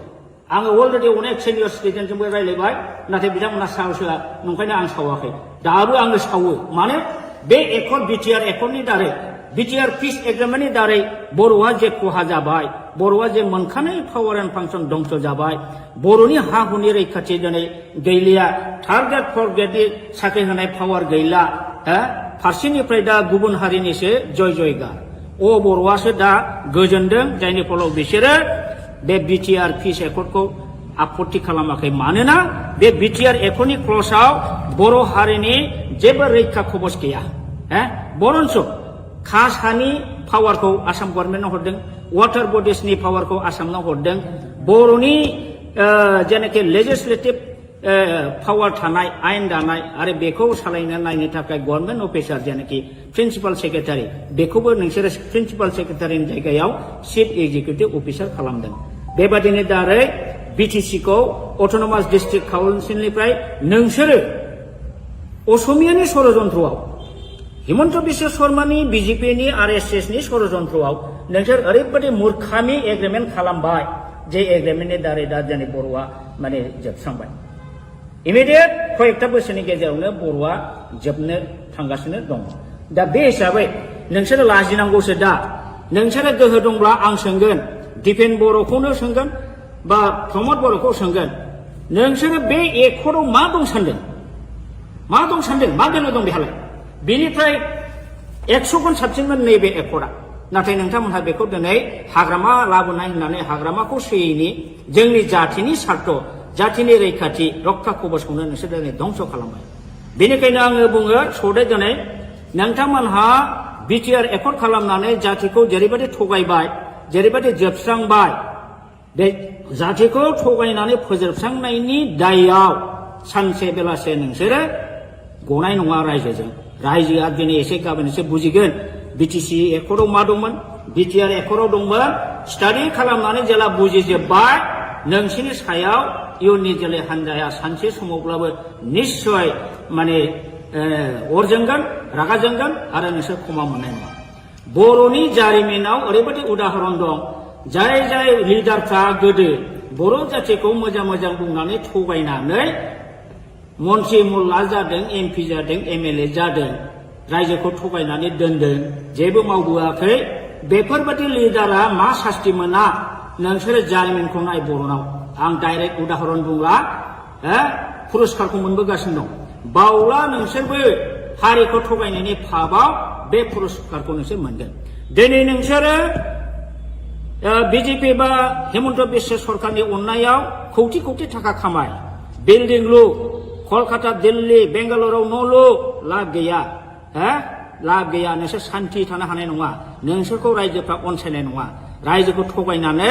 जोबस्रांनायनि थाखाय नोंसोरो बयबो बर' रायजोनि अभिशाप मोनगोन आरो सानसे बेलासे नोंसोरो गोमोरलांगोन रायजोआ बेखौ फिननायखौ होगोन दा बेखिनिखौनो आं बुंबाय रन्जित बसुमतारी बिथाङा बोरो नोंथाङा होनदोंमोन बिटिसिआव जोंहा 1100टा पस्ट दं गय खान्दिसेबो जायालासिनो जोङो दानथामनि गेजेराव साख्रि होगोन बहा रन्जित नोंसोरनि सेलेक्सन बर्डआ बोरो दिनैसिमबो मोनसे सेलेक्सन खालामनायनि बर्ड दानो हादोंना एपइन्टमेन्ट होनो हादोंना बहा थांखो डक्टर मामोन बियो स्वर्गियारि नीलत स्वर्गियारि बेना 1600टा पस्ट दंमोन बिना फैसा साख्रि होनो खोथा बुंदोंमोन बहा थांखो दिनैसिम होनो हादोंना लाजियाखैसो नोंसोरो सानसे थगायनो दा नंखायनो दिनै रायजो राजाया बुजिगासिनो दं नोंसोरो फुराफुरि बिटिआर एकर्ड खालामनानै बिटिआर एकर्ड नों खालामदों बर' जातिखौ थगायदों एनडिएफबिखौ थगायदों गासिखौबो थगायजोबथारबाय नोंसोर दा बिनि फाबाव नोंसोरो पानिशमेन्ट बावैसोनि उनाव मोनगासिनो दं बेखौ पानिशमेन्टखौ रुजुननो रेडि जा आं बेखौ दिनै खावलायनानै बारा बुंला दा दिनै नंखायनो आं बुंगोन प्रमद बर'आ एबसु लिडिं खालामबोदों जानो हागौ किन्तु बियो ओरैबायदि स्वार्थपर ओरैबायदि थगायसुला ओरैबायदि बेपारि बे जातिखौ दिनै फाननानै नमस्कार जोंनि खौरांगिरि बिथांमोनसिम दिनै जोंहा बिथां दावराव देख्रेब नार्जारिया मैया दाखालिफोर प्रेस मिडियानि गेजेरजों ससियेल मिडियानि गेजेरजों जोंनि इएम राकेश नङा सरि बि फेरेंगा बिथाङा बिथांनि सायाव जे एलिगेसन लाबोदों बिथांखौ जे गाज्रि सोंखारिदों इभेन बिथाङा दावराव देख्रेब नार्जारिनि नामखौ दावराय देख्रेब होनबाय थायो बिथाङा सासे बर' जानानै दिनैसिमबो दावराव देख्रेब नार्जारिया सोर सिनाया नामा आं अब्ला बुंगोन बिथाङा सासे बर'आनो नङा हाफ बर' हाफ हारसा बियो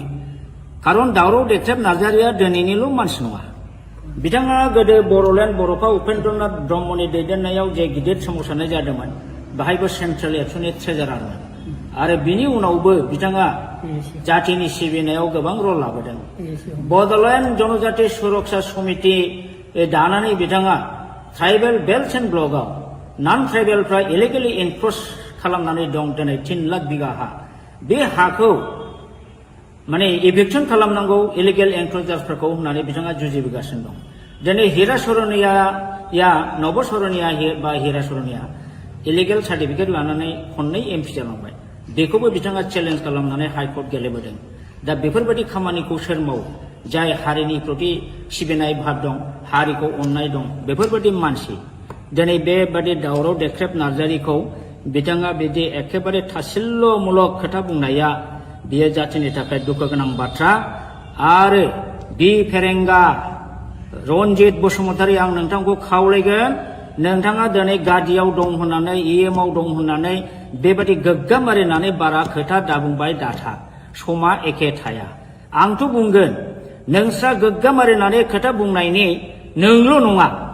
प्रमद बर'आनो बुं दिपेन बर'आनो बुं सोरबा गबिन्द बसुमतारियानो होन सोरबा राकेश ब्रह्मआनो होन नोंस्रा जातिनि सायाव बिखा फोरदाननानै खोथा बुंनायनि नोंस्रा दिनै अधिकार गैया मानो अधिकार गैया आं बुंगोन नोंसोर मा लाबोदों बर'नि थाखाय what power and function you have brought what government you have brought for the Boro community मा लाबोदों नोंसोरलाय नैबे बिटिसि एकर्ड 2003 नि हाग्रामा महिलारि BLT जों स्टेट गभर्नमेन्टजों सेन्ट्रेल गभर्नमेन्टजों लाबोनाय बे एकर्ड बेवहाय जोंहा रायजोनि बदलै रायजो मोनाखैब्लाबो अलमस्ट मिनि स्टेट रेंकआव जों मोनदोंमोन 40टा डिपार्टमेन्ट जों मोनदोंमोन आरो बे 40टा डिपार्टमेन्टनि एडमिनिस्ट्रेटिभ लेजिस्लेटिभ फाइनान्सियेल पावारखौ मोनदोंमोन नोंथांमोनहा नैबे नोंसिनि बे बिटिआर एकर्डजों मा लाबोदों दिस बिटिआर एकर्ड मिनिंलेस आरो बे बर'नि थाखाय बिराद बर' हारिखौ जोबस्रांग्रा एग्रिमेन्ट बेयो दिनै जोंनि बर' मानसिया कनसियास नङा अनेकानो स्टाडि खालामाखै बे हिसाबैसो बे बिटिआर एकर्डखौ दिनैसिमबो दोनदों आंथ' बुङो आं बादि साब्रै साबासो ओंखारोबा बे बिटिआर एकर्डखौ आं दिनैबो सावो आङो अलरेडि अनेक सिनियर सिटिजेनजोंबो रायलायबाय नाथाय बिथांमोना साहसआ नंखायनो आं सावाखै दाबो आङो सावो मानो बे एकर्ड बिटिआर एकर्डनि दारै बिटिआर पिस एग्रिमेन्टनि दारै बर'आ जे खहा जाबाय बर'आ जे मोनखानाय पावार एन्ड फांसन दंस जाबाय बर'नि हा हुनि रैखाथि दिनै गैलिया थार्ड ग्रेड फर्थ ग्रेडनि साख्रि होनाय पावार गैला फारसेनिफ्राय दा गुबुन हारिनिसो जय जयगार बर'आसो दा गोजोनदों जायनि फलाव बिसोरो बे बिटिआर पिस एकर्डखौ आपत्ति खालामाखै मानोना बे बिटिआर एकर्डनि क्लजआव बर' हारिनि जेबो रैखा खबस गैया बरन्स खास हानि पावारखौ आसाम गभर्नमेन्टआव हरदों वाटार बडिसनि पावारखौ आसामनाव हरदों बर'नि जेनाखि लेजिस्लेटिभ पावार थानाय आयेन दानाय आरो बेखौ सालायनो नायनो थाखाय गभर्नमेन्ट अफिसार जेनाखि प्रिन्सिपाल सेक्रेटारि बेखौबो नोंसोरो प्रिन्सिपाल सेक्रेटारिनि जायगायाव चिफ एक्जिकिउटिभ अफिसार खालामदों बेबादिनो दारै बिटिसिखौ अट'नमास डिस्ट्रिक्ट काउन्सिलनिफ्राय नोंसोरो असमियानि षड़यन्त्रआव हिमन्त बिश्व शर्मानि बिजेपिनि आरएसएसनि षड़यन्त्रआव नोंसोर ओरैबायदि मूर्खामि एग्रिमेन्ट खालामबाय जे एग्रिमेन्टनि दारै दा जोंनि बर'आ माने जोबस्रांबाय इमिडियेट कयेकटा बोसोरनि गेजेरावनो बर'आ जोबनो थांगासिनो दं दा बे हिसाबै नोंसोरो लाजिनांगौसो दा नोंसोरो गोहो दंब्ला आं सोंगोन दिपेन बर'खौनो सोंगोन बा प्रमद बर'खौ सोंगोन नोंसोरो बे एकर्डआव मा दं सानदों मा बेल दं बेहालाय बेनिफ्राय 100 गुन साबसिनमोन नैबे एकर्डआ नाथाय नोंथांमोनहा बेखौ दिनै हाग्रामा लाबोनाय होननानै हाग्रामाखौ सोयैनि जोंनि जातिनि सार्थ जातिनि रैखाथि रक्षा कबचखौनो नोंसोर दिनै धंस खालामबाय बेनिखायनो आङो बुङो सदै दिनै नोंथांमोनहा बिटिआर एकर्ड खालामनानै जातिखौ जेरैबायदि थगायबाय जेरैबायदि जोबस्रांबाय बे जातिखौ थगायनानै फोजोबस्रांनायनि दायआव सानसे बेलासे नोंसोरो गनाय नङा रायजोआ दिनै एसे गाबोन एसे बुजिगोन बिटिसि एकर्डआव मा दंमोन बिटिआर एकर्डआव दंमोन स्टाडि खालामनानै जेला बुजिजोब्बाय नोंसोरनि सायाव इयुननि जोलै हान्जाया सानसे समावब्लाबो निश्चय माने अर जोंगोन रागा जोंगोन आरो नोंसोर क्षमा मोननाय नङा बर'नि जारिमिनाव ओरैबायदि उदाहरन दं जाय लिडारफ्रा गोदो बर' जातिखौ मोजां बुंनानै थगायनानै मन्त्रि मुल्ला जादों एमपि जादों एमएलए जादों रायजोखौ थगायनानै दोनदों जेबो मावबोआखै बेफोरबायदि लिडारा मा सास्ति मोना नोंसोरो जारिमिनखौ नाय बर'नाव आं डाइरेक्ट उदाहरन बुंला पुरस्कारखौ मोनबोगासिनो दं बावला नोंसोरबो हारिखौ थगायनायनि फाबाव बे पुरस्कारखौ नोंसोर मोनगोन दिनै नोंसोरो बिजेपि बा हिमन्त बिश्व सरकारनि अननायाव कौटि थाखा खामाय बिल्डिं लु कलकाता दिल्ली बेंगालुराव न' लु लाब गैया नोंसोर सान्थि थानो हानाय नङा नोंसोरखौ रायजोफ्रा अनसायनाय नङा रायजोखौ थगायनानै जोबस्रांनायनि थाखाय नोंसोरो बयबो बर' रायजोनि अभिशाप मोनगोन आरो सानसे बेलासे नोंसोरो गोमोरलांगोन रायजोआ बेखौ फिननायखौ होगोन दा बेखिनिखौनो आं बुंबाय रनजित बसुमतारी बिथाङा बोरो नोंथाङा होनदोंमोन बिटिसिआव जोंहा 1100टा पस्ट दं गय खान्दिसेबो जायालासिनो जोङो दानथामनि गेजेराव साख्रि होगोन बाहागो रनजित नोंसोरनि सेलेक्सन बर्डआ बोरो दिनैसिमबो मोनसे सेलेक्सन खालामनायनि बर्ड दानो हादोंना एपइन्टमेन्ट होनो हादोंना बहा थांखो डक्टर मामोन बेयो स्वर्गियारि नीलत स्वर्गियारि बेना 1600टा पस्ट दंमोन बिना फैसा साख्रि होनो खोथा बुंदोंमोन बहा थांखो दिनैसिम होनो हादोंना लाजियाखैसो नोंसोरो सानसे थगायनो दा नंखायनो दिनै रायजो राजाया बुजिगासिनो दं नोंसोरो फुराफुरि बिटिआर एकर्ड खालामनानै बिटिआर एकर्ड नों खालामदों बर' जाथिखौ थगायदों एनडिएफबि खौ थगायदों गासिखौबो थगायजोबथारबाय नोंसोर दा बिनि फाबाव नोंसोरो पानिशमेन्ट बावैसोनि उनाव मोनगासिनो दं बेखौ पानिशमेन्टखौ रुजुननो रेडि जा आं बेखौ दिनै खावलायनानै बारा बुंला दा दिनै नंखायनो आं बुंगोन प्रमद बर'आ एबसु लिडिं खालामबोदों जानो हागौ किन्तु बियो ओरैबायदि स्वार्थपर ओरैबायदि थगायसुला ओरैबायदि बेफारि बे जातिखौ दिनै फाननानै नमस्कार जोंनि खौरांगिरि बिथांमोनसिम दिनै जोंहा बिथां दावराव देख्रेब नार्जारिया मैया दाखालिफोर प्रेस मिडियानि गेजेरजों ससियेल मिडियानि गेजेरजों जोंनि इएम राकेश नङा सरि बि फेरेंगा बिथाङा बिथांनि सायाव जे एलिगेसन लाबोदों बिथांखौ जे गाज्रि गाज्रि सोंखारिदों इभेन बिथाङा दावराव देख्रेब नार्जारिनि नामखौ दावराय देख्रेब होनबाय थायो बिथाङा सासे बर' जानानै दिनैसिमबो दावराव देख्रेब नार्जारिया सोर सिनाया नामा आं अब्ला बुंगोन बिथाङा सासे बर'आनो नङा हाफ बर' हाफ हारसा बियो खारन दावराव देख्रेब नार्जारिया दिनैनिल' मानसि नङा बिथाङा गोदो बर'लेण्ड बर'फा उपेन्द्रनाथ ब्रह्मनि दैदेननायाव जे गिदिर सोमावसारनाय जादोंमोन बाहायबो सेन्ट्रेल एबसुनि ट्रेजारारमोन आरो बिनि उनावबो बिथाङा जातिनि सिबिनायाव गोबां रल लाबोदों बड'लेण्ड जनजाति सुरक्षा समिति दानानै बिथाङा ट्राइबेल बेल्ट एन्ड ब्लकआव नन ट्राइबेलफ्रा इलिगेलि एनक्रच खालामनानै दं दिनै 3 लाख बिगा हा बे हाखौ माने इभिक्सन खालामनांगौ इलिगेल एनक्रचार्सफोरखौ होननानै बिथाङा जुजिबोगासिनो दं दिनै हिरा सरनिया नब सरनिया बा हिरा सरनिया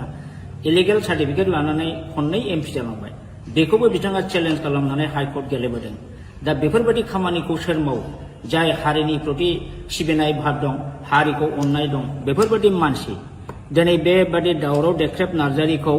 बिथाङा बिदि एखेबारे थासिल्यमूलक खोथा बुंनाया बियो जातिनि थाखाय दुखु गोनां बाथ्रा आरो बि फेरेंगा रनजित बसुमतारी आं नोंथांखौ खावलायगोन नोंथाङा दिनै गादियाव दं होननानै इएमआव दं होननानै बेबायदि गोग्गाम मारिनानै बारा खोथा दाबुंबाय दाथा समा एखे थाया आंथ' बुंगोन नोंस्रा गोग्गाम मारिनानै खोथा बुंनायनि नोंल' नङा प्रमद बर'आनो बुं दिपेन बर'आनो बुं सोरबा गबिन्द बसुमतारियानो होन सोरबा राकेश ब्रह्मआनो होन नोंस्रा जातिनि सायाव बिखाफोर दोननानै खोथा बुंनायनि नोंस्रा दिनै अधिकार गैया मानो अधिकार गैया आं बुंगोन नोंसोर मा लाबोदों बर'नि थाखाय what power and function you have brought what government you have brought for the Bodo' community मा लाबोदों नोंसोरलाय नैबे बिटिसि एकर्ड 2003 नि हाग्रामा महिलारि बिएलटिजों स्टेट गभर्नमेन्टजों सेन्ट्रेल गभर्नमेन्टजों लाबोनाय बे एकर्ड बेवहाय जोंहा रायजोनि बदलै रायजो मोनाखैब्लाबो अलमस्ट मिनि स्टेट रेंकआव जों मोनदोंमोन 40टा डिपार्टमेन्ट जों मोनदोंमोन आरो बे 40टा डिपार्टमेन्टनि एडमिनिस्ट्रेटिभ लेजिस्लेटिभ फाइनान्सियेल पावारखौ मोनदोंमोन नोंथांमोनहा नैबे नोंसिनि बे बिटिआर एकर्डजों मा लाबोदों दिस बिटिआर एकर्ड मिनिंलेस आरो बे बर'नि थाखाय बिराद बर' हारिखौ जोबस्रांग्रा एग्रिमेन्ट बेयो दिनै जोंनि बर' मानसिया कनसियास नङा अनेकानो स्टाडि खालामाखै बे हिसाबैसो बे बिटिआर एकर्डखौ दिनैसिमबो दोनदों आंथ' बुङो आं बादि साब्रै साबासो ओंखारोबा बे बिटिआर एकर्डखौ आं दिनैबो सावो आङो अलरेडि अनेक सिनियर सिटिजेनजोंबो रायज्लायबाय नाथाय बिथांमोना साहसआ नंखायनो आं सावाखै दाबो आङो सावो माने बे एकर्ड बिटिआर एकर्डनि दारै बिटिआर पिस एग्रीमेंटनि दारै बर'आ जे खहा जाबाय बर'आ जे मोनखानाय पावार एन्ड फांसन दंस जाबाय बर'नि हा हुनि रैखाथि दिनै गैलिया थार्ड ग्रेड फर्थ ग्रेडनि साख्रि होनाय पावार गैला फारसेनिफ्राय दा गुबुन हारिनिसो जय जयगार बर'आसो दा गोजोनदों जायनि फलाव बिसोरो बे बिटिआर पिस एकर्डखौ आपत्ति खालामाखै मानोना बे बिटिआर एकर्डनि क्लजआव बर' हारिनि जेबो रैखा खबस गैया बरन्स कास्ट हानि पावारखौ आसाम गभर्नमेन्टनो हरदों वाटार बडिसनि पावारखौ आसामनो हरदों बर'नि जेनाखि लेजिस्लेटिभ पावार थानाय आयेन दानाय आरो बेखौ सालायनो नायनो थाखाय गभर्नमेन्ट अफिसार जेनाखि प्रिन्सिपाल सेक्रेटारि बेखौबो नोंसोरो प्रिन्सिपाल सेक्रेटारिनि जायगायाव चिफ एक्जिकिउटिभ अफिसार खालामदों बेबादिनो दारै बिटिसिखौ अट'नमास डिस्ट्रिक्ट काउन्सिलनिफ्राय नोंसोरो असमियानि षड़यन्त्रआव हिमन्त बिश्व शर्मानि बिजेपिनि आरएसएसनि षड़यन्त्रआव नोंसोर ओरैबायदि मूर्खामि एग्रिमेन्ट खालामबाय जे एग्रिमेन्टनि दारै दा जोंनि बर'आ माने जोबस्रांबाय इमिडियेट कयेकथा बोसोरनि गेजेरावनो बर'आ जोबनो थांगासिनो दं दा बे हिसाबै नोंसोरो लाजिनांगौसो दा नोंसोरो गोहो दंब्ला आं सोंगोन दिपेन बर'खौनो सोंगोन बा प्रमद बर'खौ सोंगोन नोंसोरो बे एकर्डआव मा दं सानदों मा गोनो दं बेहालाय बेनिफ्राय 100 गुन साबसिनमोन नैबे एकर्डआ नाथाय नोंथांमोनहा बेखौ दिनै हाग्रामा लाबोनाय होननानै हाग्रामाखौ सोयैनि जोंनि जाथिनि सार्थ जाथिनि रैखाथि रक्षा कबचखौनो नोंसोर दिनै धंस खालामबाय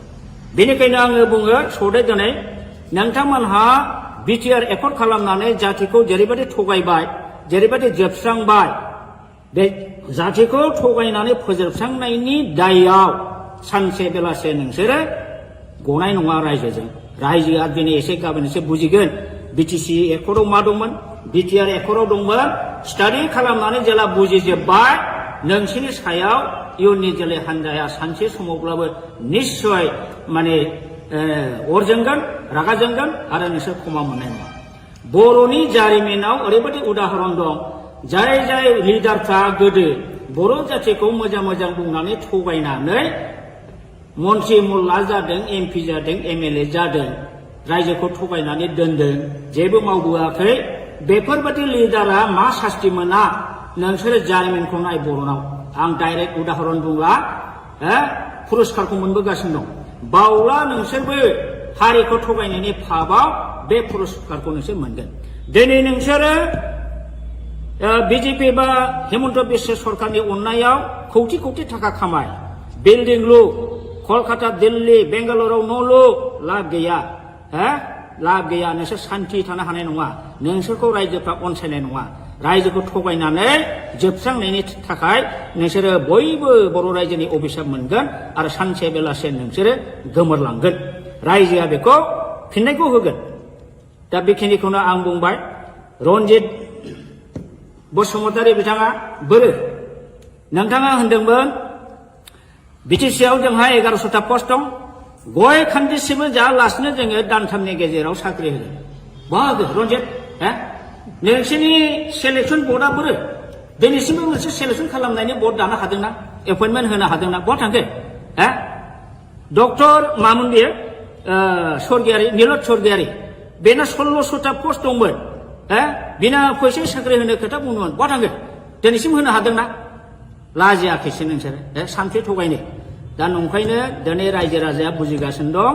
नोंसोरो फुराफुरि बिटिआर एकर्ड खालामनानै बिटिआर एकर्ड नों खालामदों बर' जातिखौ थगायदों एनडिएफबिखौ थगायदों गासिखौबो थगायजोबथारबाय नोंसोर दा बिनि फाबाव नोंसोरो पानिशमेन्ट बावैसोनि उनाव मोनगासिनो दं बेखौ पानिशमेन्टखौ रुजुननो रेडि जा आं बेखौ दिनै खावलायनानै बारा बुंला दा दिनै नंखायनो आं बुंगोन प्रमद बर'आ एबसु लिडिं खालामबोदों जानो हागौ किन्तु बियो ओरैबायदि स्वार्थपर ओरैबायदि थगायसुला ओरैबायदि बेपारि बे जातिखौ दिनै फाननानै नमस्कार जोंनि खौरांगिरि बिथांमोनसिम दिनै जोंहा बिथां दावराव देख्रेब नार्जारिया मैया दाखालिफोर प्रेस मिडियानि गेजेरजों ससियेल मिडियानि गेजेरजों जोंनि इएम राकेश नङा सरि बि फेरेंगा बिथाङा बिथांनि सायाव जे एलिगेसन लाबोदों बिथांखौ जे गाज्रि सोंखारिदों इभेन बिथाङा दावराव देख्रेब नार्जारिनि नामखौ दावराय देख्रेब होनबाय थायो बिथाङा सासे बर' जानानै दिनैसिमबो दावराव देख्रेब नार्जारिया सोर सिनाया नामा आं अब्ला बुंगोन बिथाङा सासे बर'आनो नङा हाफ बर' हाफ हारसा बियो खारन दावराव देख्रेब नार्जारिया दिनैनिल' मानसि नङा बिथाङा गोदो बर'लेण्ड बर'फा उपेन्द्रनाथ ब्रह्मनि दैदेननायाव जे गिदिर सोमावसारनाय जादोंमोन बाहायबो सेन्ट्रेल एबसुनि ट्रेजारारमोन आरो बिनि उनावबो बिथाङा जातिनि सिबिनायाव गोबां रल लाबोदों बड'लेण्ड जनजाति सुरक्षा समिति दानानै बिथाङा ट्राइबेल बेल्ट एन्ड ब्लकआव नन ट्राइबेलफ्रा इलिगेलि एनक्रच खालामनानै दं दिनै 3 लाख बिगा हा बे हाखौ माने इभिक्सन खालामनांगौ इलिगेल एनक्रचार्सफोरखौ होननानै बिथाङा जुजिबोगासिनो दं दिनै हिरा सरनिया नब सरनिया बा हिरा सरनिया इलिगेल सार्टिफिकेट लानानै खननै एमपि जालांबाय बेखौबो बिथाङा चेलेन्ज खालामनानै हाइकर्ट गेलेबोदों दा बेफोरबायदि खामानिखौ सोर मावो जाय हारिनि प्रति सिबिनाय भाब दं हारिखौ अननाय दं बेफोरबायदि मानसि दिनै बेबादि दावराव देख्रेब नार्जारिखौ बिथाङा बिदि एखेबारे थासिल्ल'मूलक खोथा बुंनाया बियो जातिनि थाखाय दुखु गोनां बाथ्रा आरो बि फेरेंगा रनजित बसुमतारी आं नोंथांखौ खावलायगोन नोंथाङा दिनै गादियाव दं होननानै इएमआव दं होननानै बेबादि गोग्गाम मारिनानै बारा खोथा दाबुंबाय दाथा समा एखे थाया आंथ' बुंगोन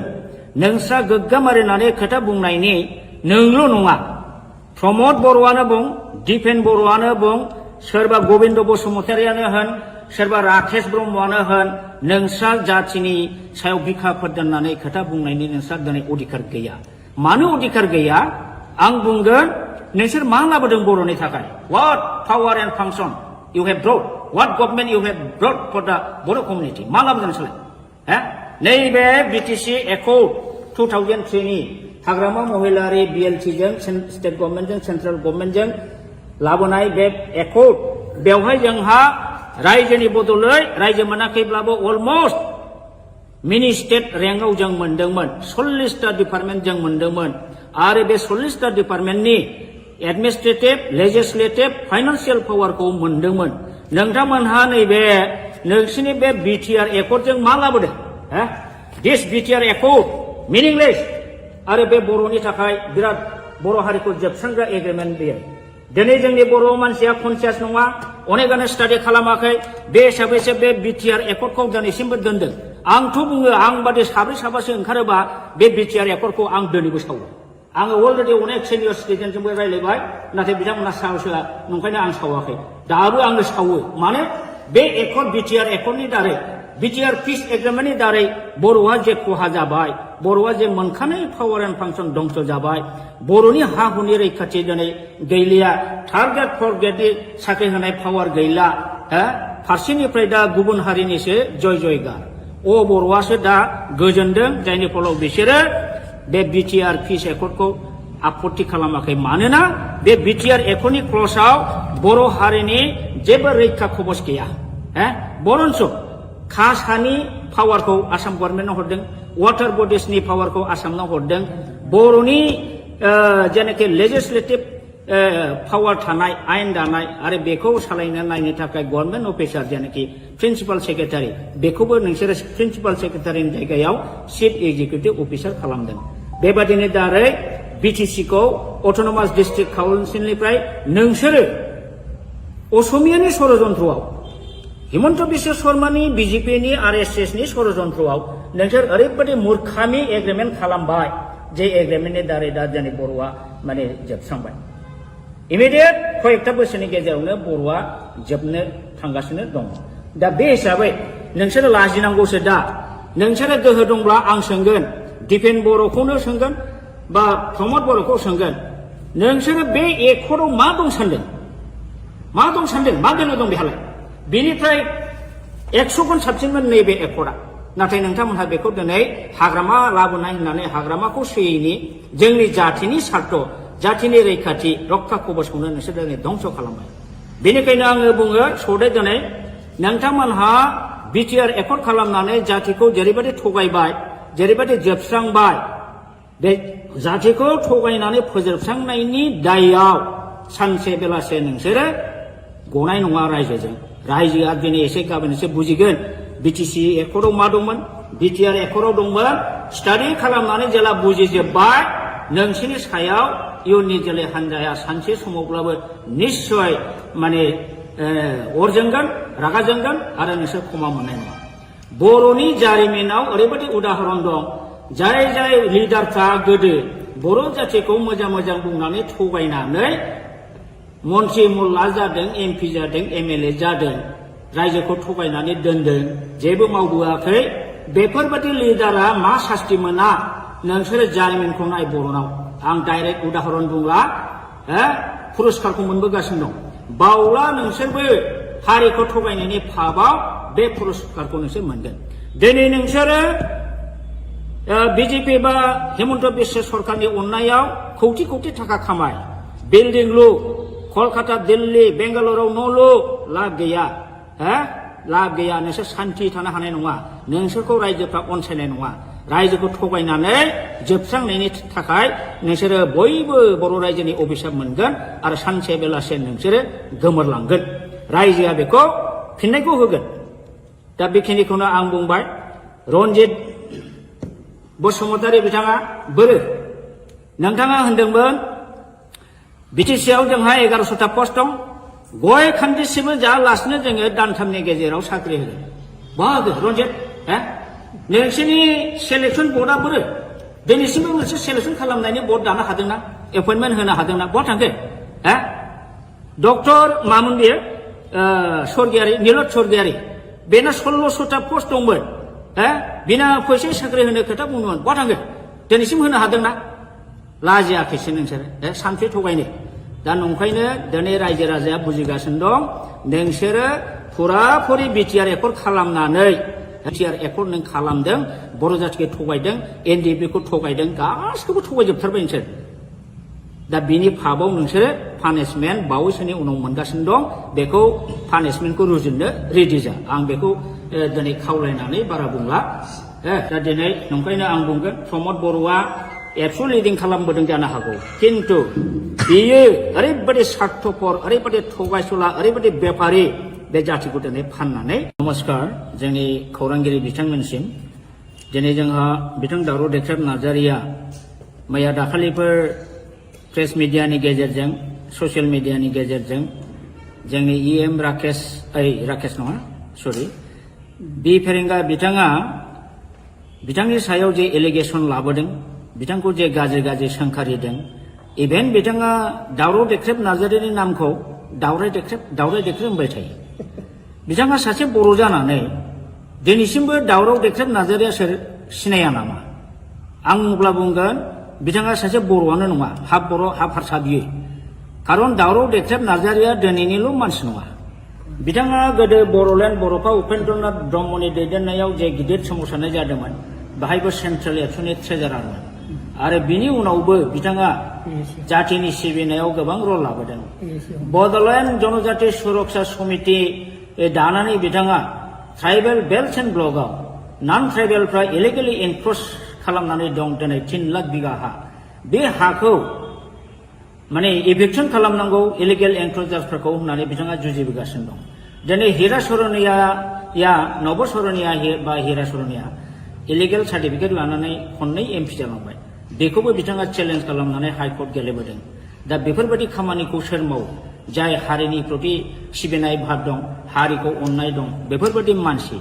दिनै बेबादि दावराव देख्रेब नार्जारिखौ बिथाङा बिदि एखेबारे थासिल्यमूलक खोथा बुंनाया बियो जातिनि थाखाय दुखु गोनां बाथ्रा आरो बि फेरेंगा रन्जित बसुमतारी आं नोंथांखौ खावलायगोन नोंथाङा दिनै गादियाव दं होननानै इएमआव दं होननानै बेबायदि गोग्गाम मारिनानै बारा खोथा दाबुंबाय दाथा समा एखे थाया आंथ' बुंगोन नोंस्रा गोग्गाम मारिनानै खोथा बुंनायनि नोंल' नङा प्रमद बर'आनो बुं दिपेन बर'आनो बुं सोरबा गबिन्द बसुमतारियानो होन सोरबा राकेश ब्रह्मआनो होन नोंस्रा जातिनि सायाव बिखाफोर दोननानै खोथा बुंनायनि नोंस्रा दिनै अधिकार गैया मानो अधिकार गैया आं बुंगोन नोंसोर मा लाबोदों बर'नि थाखाय what power and function you have brought what government you have brought for the Boro community मा लाबोदों नोंसोरलाय नैबे बिटिसि एकर्ड 2003 नि हाग्रामा महिलारि बिएलटिजों स्टेट गभर्नमेन्टजों सेन्ट्रेल गभर्नमेन्टजों लाबोनाय बे एकर्ड बेवहाय जोंहा रायजोनि बदलै रायजो मोनाखैब्लाबो अलमस्ट मिनि स्टेट रेंकआव जों मोनदोंमोन 40टा डिपार्टमेन्ट जों मोनदोंमोन आरो बे 40टा डिपार्टमेन्टनि एडमिनिस्ट्रेटिभ लेजिस्लेटिभ फाइनान्सियेल पावारखौ मोनदोंमोन नोंथांमोनहा नैबे नोंसिनि बे बिटिआर एकर्डजों मा लाबोदों दिस बिटिआर एकर्ड मिनिंलेस आरो बे बर'नि थाखाय बिराद बर' हारिखौ जोबस्रांग्रा एग्रिमेन्ट बेयो दिनै जोंनि बर' मानसिया कनसियास नङा अनेकानो स्टाडि खालामाखै बे हिसाबैसो बे बिटिआर एकर्डखौ दिनैसिमबो दोनदों आंथ' बुङो आं बादि साब्रै साबासो ओंखारोबा बे बिटिआर एकर्डखौ आं दिनैबो सावो आङो अलरेडि अनेक सिनियर सिटिजेनजोंबो रायलायबाय नाथाय बिथांमोना साहसआ नंखायनो आं सावाखै दाबो आङो सावो माने बे एकर्ड बिटिआर एकर्डनि दारै बिटिआर पिस एग्रिमेन्टनि दारै बर'आ जे खहा जाबाय बर'आ जे मोनखानाय पावार एन्ड फांसन दंस जाबाय बर'नि हा हुनि रैखाथि दिनै गैलिया थार्ड ग्रेड फर्थ ग्रेडनि साख्रि होनाय पावार गैला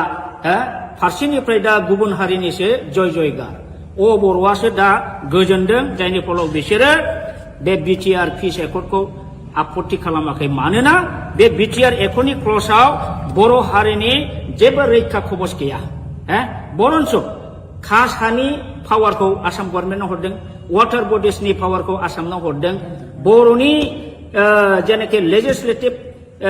पावार थानाय आयेन दानाय आरो बेखौ सालायनो नायनो थाखाय गभर्नमेन्ट अफिसार जेनाखि प्रिन्सिपाल सेक्रेटारि बेखौबो नोंसोरो प्रिन्सिपाल सेक्रेटारिनि जायगायाव चिफ एग्जिकिउटिभ अफिसार खालामदों बेबादिनो दारै बिटिसिखौ अट'नमास डिस्ट्रिक्ट काउन्सिलनिफ्राय नोंसोरो असमियानि षड़यन्त्रआव हिमन्त बिश्व शर्मानि बिजेपिनि आरएसएसनि षड़यन्त्रआव नोंसोर ओरैबायदि मूर्खामि एग्रिमेन्ट खालामबाय जे एग्रिमेन्टनि दारै दा दिनै बर'आ माने जोबस्रांबाय इमिडियेट कयेकथा बोसोरनि गेजेरावनो बर'आ जोबनो थांगासिनो दं दा बे हिसाबै नोंसोरो लाजिनांगौसो दा नोंसोरो गोहो दंब्ला आं सोंगोन दिपेन बर'खौनो सोंगोन बा प्रमद बर'खौ सोंगोन नोंसोरो बे एकर्डआव मा दं सानदों मा गोनो दं बेहालाय बेनिफ्राय 100 गुन साबसिनमोन नैबे एकर्डआ नाथाय नोंथांमोनहा बेखौ दिनै हाग्रामा लाबोनाय होननानै हाग्रामाखौ सोयैनि जोंनि जाथिनि सार्थ जाथिनि रैखाथि रक्षा कबचखौनो नोंसोर दिनै धंस खालामबाय बेनिखायनो आङो बुङो सौदे दिनै नोंथांमोनहा बिटिआर एकर्ड खालामनानै जाथिखौ जेरैबायदि थगायबाय जेरैबायदि जोबस्रांबाय बे जाथिखौ थगायनानै फोजोबस्रांनायनि दायआव सानसे बेलासे नोंसोरो गनाय नङा रायजोआ दिनै एसे गाबोन एसे बुजिगोन बिटिसि एकर्डआव मा दंमोन बिटिआर एकर्डआव दंमोन स्टाडि खालामनानै जेला बुजिजोब्बाय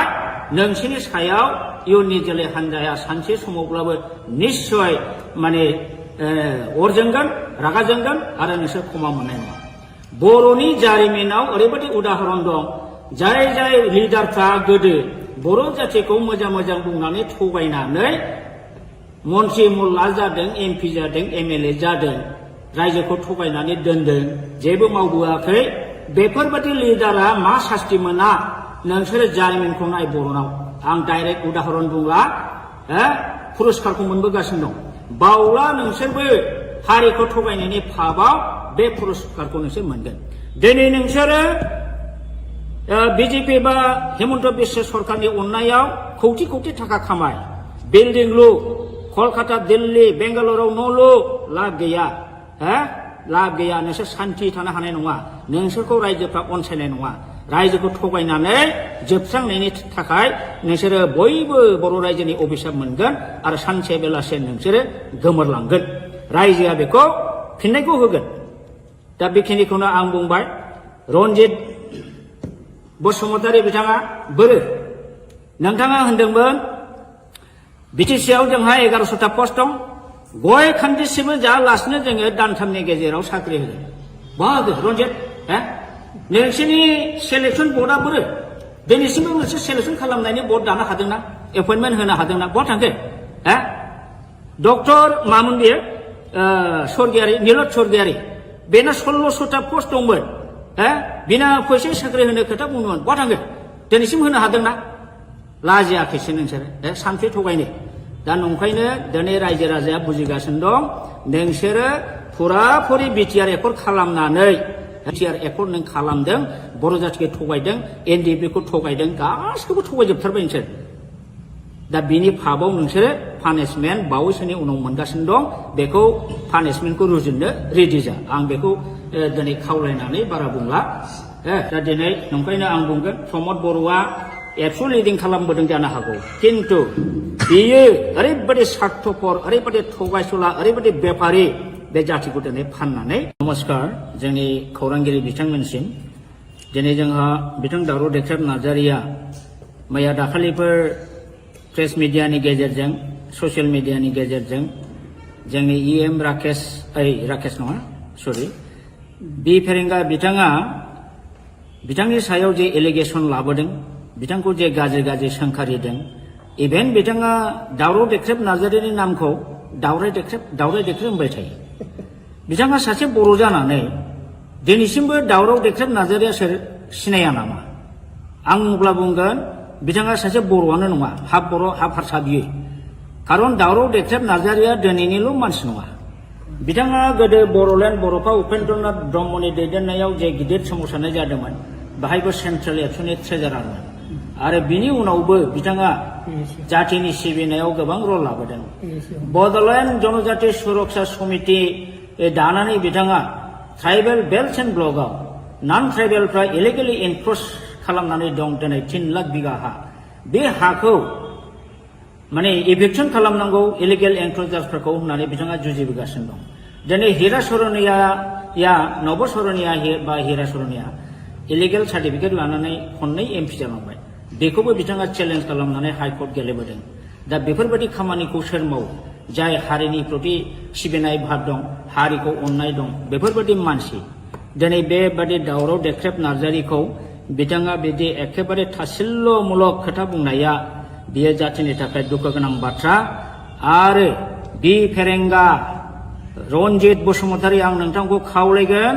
नोंथाङा दिनै गादियाव दं होननानै EMआव दं होननानै बेबायदि गोग्गा मारिनानै बारा खोथा दाबुंबाय दाथा समा एखे थाया आंथ' बुंगोन नोंस्रा गोग्गा मारिनानै खोथा बुंनायनि नोंल' नङा प्रमद बर'आनो बुं दिपेन बर'आनो बुं सोरबा गबिन्द बसुमतारियानो होन सोरबा राकेश ब्रह्मआनो होन नोंस्रा जातिनि सायाव बिखा फोरदाननानै खोथा बुंनायनि नोंस्रा दिनै अधिकार गैया मानो अधिकार गैया आं बुंगोन नोंसोर मा लाबोदों बर'नि थाखाय what power and function you have brought what government you have brought for the Bodo' community मा लाबोदों नोंसोरलाय नैबे BTC एकर्ड 2003 नि हाग्रामा महिलारि BLT जों स्टेट गभर्नमेन्टजों सेन्ट्रेल गभर्नमेन्टजों लाबोनाय बे एकर्ड बेवहाय जोंहा रायजोनि बदलै रायजो मोनाखैब्लाबो अलमस्ट मिनि स्टेट रेंकआव जों मोनदोंमोन 40टा डिपार्टमेन्ट जों मोनदोंमोन आरो बे 40टा डिपार्टमेन्टनि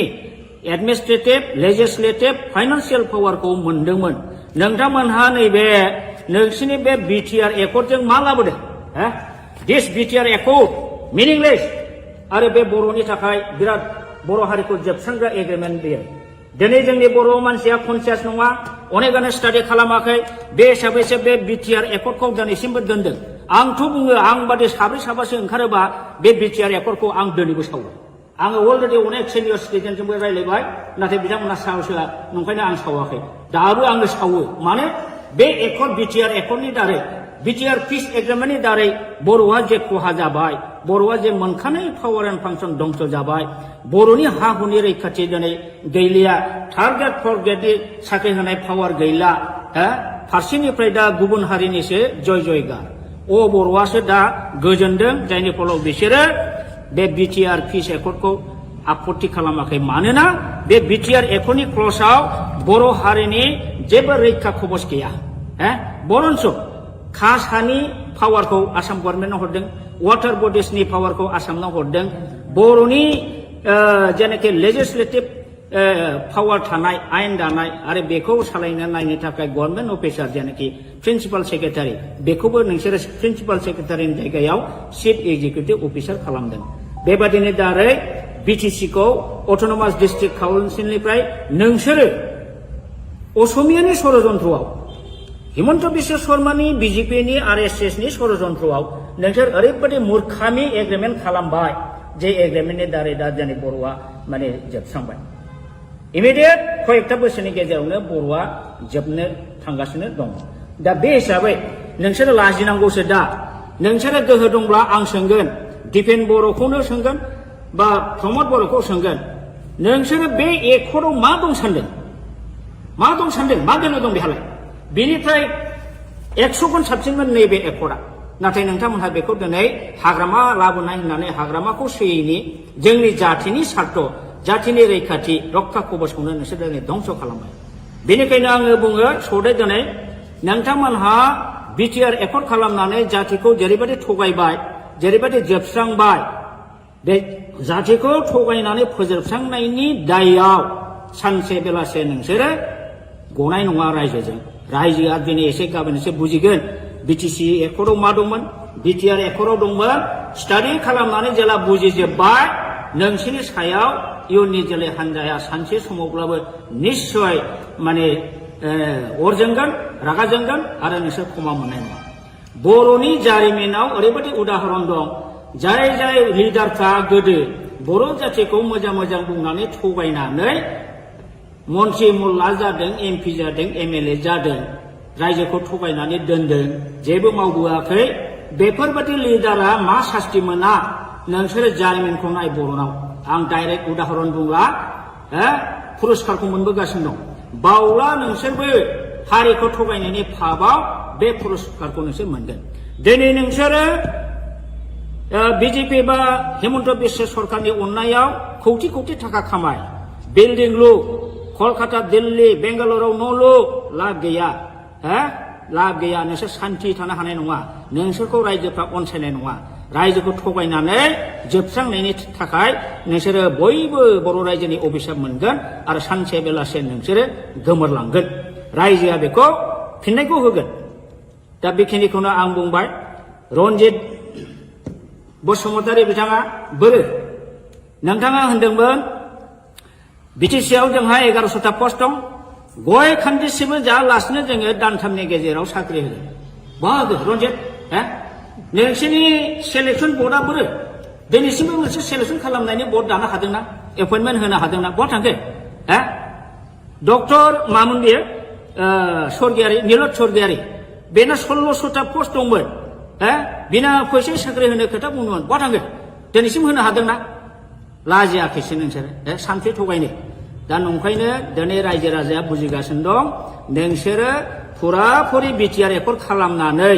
बिटिआर एकर्ड नों खालामदों बर' जातिखौ थगायदों एनडिएफबिखौ थगायदों गासिखौबो थगायजोबथारबाय नोंसोर दा बिनि फाबाव नोंसोरो पानिशमेन्ट बावैसोनि उनाव मोनगासिनो दं बेखौ पानिशमेन्टखौ रुजुननो रेडि जा आं बेखौ दिनै खावलायनानै बारा बुंला दा दिनै नंखायनो आं बुंगोन प्रमद बर'आ एबसु लिडिं खालामबोदों जानो हागौ किन्तु बियो ओरैबायदि स्वार्थपर ओरैबायदि थगायसुला ओरैबायदि बेफारि बे जातिखौ दिनै फाननानै नमस्कार जोंनि खौरांगिरि बिथांमोनसिम दिनै जोंहा बिथां दावराव देख्रेब नार्जारिया मैया दाखालिफोर प्रेस मिडियानि गेजेरजों ससियेल मिडियानि गेजेरजों जोंनि इएम राकेश नङा सरि बि फेरेंगा बिथाङा बिथांनि सायाव जे एलिगेसन लाबोदों बिथांखौ जे गाज्रि गाज्रि सोंखारिदों इभेन बिथाङा दावराव देख्रेब नार्जारिनि नामखौ दावराय देख्रेब होनबाय थायो बिथाङा सासे बर' जानानै दिनैसिमबो दावराव देख्रेब नार्जारिया सोर सिनाया नामा आं अब्ला बुंगोन बिथाङा सासे बर'आनो नङा हाफ बर' हाफ हारसा बियो खारन दावराव देख्रेब नार्जारिया दिनैनिल' मानसि नङा बिथाङा गोदो बर'लेण्ड बर'फा उपेन्द्रनाथ ब्रह्मनि दैदेननायाव जे गिदिर सोमावसारनाय जादोंमोन बाहायबो सेन्ट्रेल एबसुनि ट्रेजारारमोन आरो बिनि उनावबो बिथाङा जातिनि सिबिनायाव गोबां रल लाबोदों बड'लेण्ड जनजाति सुरक्षा समिति दानानै बिथाङा ट्राइबेल बेल्ट एन्ड ब्लकआव नन ट्राइबेलफ्रा इलिगेलि एनक्रच खालामनानै दं दिनै 3 लाख बिगा हा बे हाखौ माने इभिक्सन खालामनांगौ इलिगेल एनक्रचार्सफोरखौ होननानै बिथाङा जुजिबोगासिनो दं दिनै हिरा सरनिया नब सरनिया बा हिरा सरनिया इलिगेल सार्टिफिकेट लानानै खननै एमपि जालांबाय बेखौबो बिथाङा चेलेन्ज खालामनानै हाइकर्ट गेलेबोदों दा बेफोरबायदि खामानिखौ सोर मावो जाय हारिनि प्रति सिबिनाय भाब दं हारिखौ अननाय दं बेफोरबायदि मानसि दिनै बेबादि दावराव देख्रेब नार्जारिखौ बिथाङा बिदि एखेबारे थासिल्यमूलक खोथा बुंनाया बियो जातिनि थाखाय दुखु गोनां बाथ्रा आरो बि फेरेंगा रन्जित बसुमतारी आं नोंथांखौ खावलायगोन नोंथाङा दिनै गादियाव दं होननानै इएमआव दं होननानै बेबादि गोग्गाम मारिनानै बारा खोथा दाबुंबाय दाथा समा एखे थाया आंथ' बुंगोन नोंस्रा गोग्गाम मारिनानै खोथा बुंनायनि नोंल' नङा प्रमद बर'आनो बुं दिपेन बर'आनो बुं सोरबा गबिन्द बसुमतारियानो होन सोरबा राकेश ब्रह्मआनो होन नोंस्रा जाथिनि सायाव बिखाफोर दोननानै खोथा बुंनायनि नोंस्रा दिनै अधिकार गैया मानो अधिकार गैया आं बुंगोन नोंसोर मा लाबोदों बर'नि थाखाय what power and function you have brought what government you have brought for the Boro community मा लाबोदों नोंसोरलाय नैबे बिटिसि एकर्ड 2003 नि हाग्रामा महिलारि BLT जों स्टेट गभर्नमेन्टजों सेन्ट्रेल गभर्नमेन्टजों लाबोनाय बे एकर्ड बेवहाय जोंहा रायजोनि बदलै रायजो मोनाखैब्लाबो अलमोस्ट मिनि स्टेट रेंकआव जों मोनदोंमोन 40टा डिपार्टमेन्ट जों मोनदोंमोन आरो बे 40टा डिपार्टमेन्टनि एडमिनिस्ट्रेटिभ लेजिस्लेटिभ फाइनान्सियेल पावारखौ मोनदोंमोन नोंथांमोनहा नैबे नोंसिनि बे बिटिआर एकर्डजों मा लाबोदों दिस बिटिआर एकर्ड मिनिंलेस आरो बे बर'नि थाखाय बिराद बर' हारिखौ जोबस्रांग्रा एग्रिमेन्ट बेयो दिनै जोंनि बर' मानसिया कनसियास नङा अनेकानो स्टाडि खालामाखै बे हिसाबैसो बे बिटिआर एकर्डखौ दिनैसिमबो दोनदों आंथ' बुङो आं बादि साब्रै साबासो ओंखारोबा बे बिटिआर एकर्डखौ आं दिनैबो सावो आङो अलरेडि अनेक सिनियर सिटिजेनजोंबो रायज्लायबाय नाथाय बिथांमोना साहसआ नंखायनो आं सावाखै दाबो आङो सावो माने बे एकर्ड बिटिआर एकर्डनि दारै बिटिआर पिस एग्रिमेन्टनि दारै बर'आ जे खहा जाबाय बर'आ जे मोनखानाय पावार एन्ड फांसन दंस जाबाय बर'नि हा हुनि रैखाथि दिनै गैलिया थार्ड ग्रेड फर्थ ग्रेडनि साख्रि होनाय पावार गैला फारसेनिफ्राय दा गुबुन हारिनिसो जय जयगार बर'आसो दा गोजोनदों जायनि फलाव बिसोरो बे बिटिआर पिस एकर्डखौ आपत्ति खालामाखै मानोना बे बिटिआर एकर्डनि क्लजआव बर' हारिनि जेबो रैखा खबस गैया बरन्स कास्ट हानि पावारखौ आसाम गभर्नमेन्टआव हरदों वाटार बडिसनि पावारखौ आसामनाव हरदों बर'नि जेनाखि लेजिस्लेटिभ पावार थानाय आयेन दानाय आरो बेखौ सालायनो नायनो थाखाय गभर्नमेन्ट अफिसार जेनाखि प्रिन्सिपाल सेक्रेटारि बेखौबो नोंसोरो प्रिन्सिपाल सेक्रेटारिनि जायगायाव चिफ एग्जिकिउटिभ अफिसार खालामदों बेबादिनो दारै बिटिसिखौ अट'नमास डिस्ट्रिक्ट काउन्सिलनिफ्राय नोंसोरो असमियानि षड़यन्त्रआव हिमन्त बिश्व शर्मानि बिजेपिनि आरएसएसनि षड़यन्त्रआव नोंसोर ओरैबायदि मूर्खामि एग्रिमेन्ट खालामबाय जे एग्रिमेन्टनि दारै दा जोंनि बर'आ माने जोबस्रांबाय इमिडियेट कयेकथा बोसोरनि गेजेरावनो बर'आ जोबनो थांगासिनो दं दा बे हिसाबै नोंसोरो लाजिनांगौसो दा नोंसोरो गोहो दंब्ला आं सोंगोन दिपेन बर'खौनो सोंगोन बा प्रमद बर'खौ सोंगोन नोंसोरो बे एकर्डआव मा दं सानदों मा गोनो दं बेहालाय बेनिफ्राय 100 गुन साबसिनमोन नैबे एकर्डआ नाथाय नोंथांमोनहा बेखौ दिनै हाग्रामा लाबोनाय होननानै हाग्रामाखौ सोयैनि जोंनि जाथिनि सार्थ जाथिनि रैखाथि रक्षा कबचखौनो नोंसोर दिनै धंस खालामबाय बेनिखायनो आङो बुङो सदै दिनै नोंथांमोनहा बिटिआर एकर्ड खालामनानै जाथिखौ जेरैबायदि थगायबाय जेरैबायदि जोबस्रांबाय बे जाथिखौ थगायनानै फोजोबस्रांनायनि दायआव सानसे बेलासे नोंसोरो गनाय नङा रायजोआ दिनै एसे गाबोन एसे बुजिगोन बिटिसि एकर्डआव मा दंमोन बिटिआर एकर्डआव दंमोन स्टाडि खालामनानै जेला बुजिजोब्बाय नोंसिनि सायाव इयुननि जोलै हान्जाया सानसे समावब्लाबो निश्चय माने अर जोंगोन रागा जोंगोन आरो नोंसोर क्षमा मोननाय नङा बर'नि जारिमिनाव ओरैबायदि उदाहरन दं जाय लिडारफ्रा गोदो बर' जाथिखौ मोजां बुंनानै थगायनानै मन्त्रि मुल्ला जादों एमपि जादों एमएलए जादों रायजोखौ थगायनानै दोनदों जेबो मावबोआखै बेफोरबायदि लिडारा मा सास्ति मोना नोंसोरो जारिमिनखौ नाय बर'नाव आं डाइरेक्ट उदाहरन बुंला पुरस्कारखौ मोनबोगासिनो दं बावला नोंसोरबो हारिखौ थगायनायनि फाबाव बे पुरस्कारखौ नोंसोर मोनगोन दिनै नोंसोरो बिजेपि बा हिमन्त बिश्व सरकारनि अननायाव कौटि थाखा खामाय बिल्डिं लु कलकाता दिल्ली बेंगालुरुआव न' लु लाब गैया नोंसोर सान्थि थानो हानाय नङा नोंसोरखौ रायजोफ्रा अनसायनाय नङा रायजोखौ थगायनानै जोबस्रांनायनि थाखाय नोंसोरो बयबो बर' रायजोनि अभिशाप मोनगोन आरो सानसे बेलासे नोंसोरो गोमोरलांगोन रायजोआ बेखौ फिननायखौ होगोन दा बेखिनिखौनो आं बुंबाय रन्जित बसुमतारी बिथाङा बोरो नोंथाङा होनदोंमोन बिटिसिआव जोंहा 1100टा पस्ट दं गय खान्दिसिबो जायालासिनो जोङो दानथामनि गेजेराव साख्रि होगोन बाहागो रन्जित नोंसोरनि सेलेक्सन बर्डआ बोरो दिनैसिमबो मोनसे सेलेक्सन खालामनायनि बर्ड दानो हादोंना एपइन्टमेन्ट होनो हादोंना बहा थांखो डक्टर मामोन बेयो स्वर्गियारि नीलत स्वर्गियारि बेना 1600टा पस्ट दंमोन बिना फैसा साख्रि होनो खोथा बुंदोंमोन बहा थांखो दिनैसिम होनो हादोंना लाजियाखैसो नोंसोरो सानसे थगायनो दा नंखायनो दिनै रायजो राजाया बुजिगासिनो दं नोंसोरो फुराफुरि बिटिआर एकर्ड खालामनानै बिटिआर एकर्ड नों खालामदों बर' जाथिखौ थगायदों एनडिएफबिखौ थगायदों गासिखौबो थगायजोबथारबाय नोंसोर दा बिनि फाबाव नोंसोरो पानिशमेन्ट बावैसोनि उनाव मोनगासिनो दं बेखौ पानिशमेन्टखौ रुजुननो रेडि जा आं बेखौ दिनै खावलायनानै बारा बुंला दा दिनै नंखायनो आं बुंगोन प्रमद बर'आ एबसु लिडिं खालामबोदों जानो हागौ किन्तु बियो ओरैबायदि स्वार्थपर ओरैबायदि थगायसुला ओरैबायदि बेपारि बे जातिखौ दिनै फाननानै नमस्कार जोंनि खौरांगिरि बिथांमोनसिम दिनै जोंहा बिथां दावराव देख्रेब नार्जारिया मैया दाखालिफोर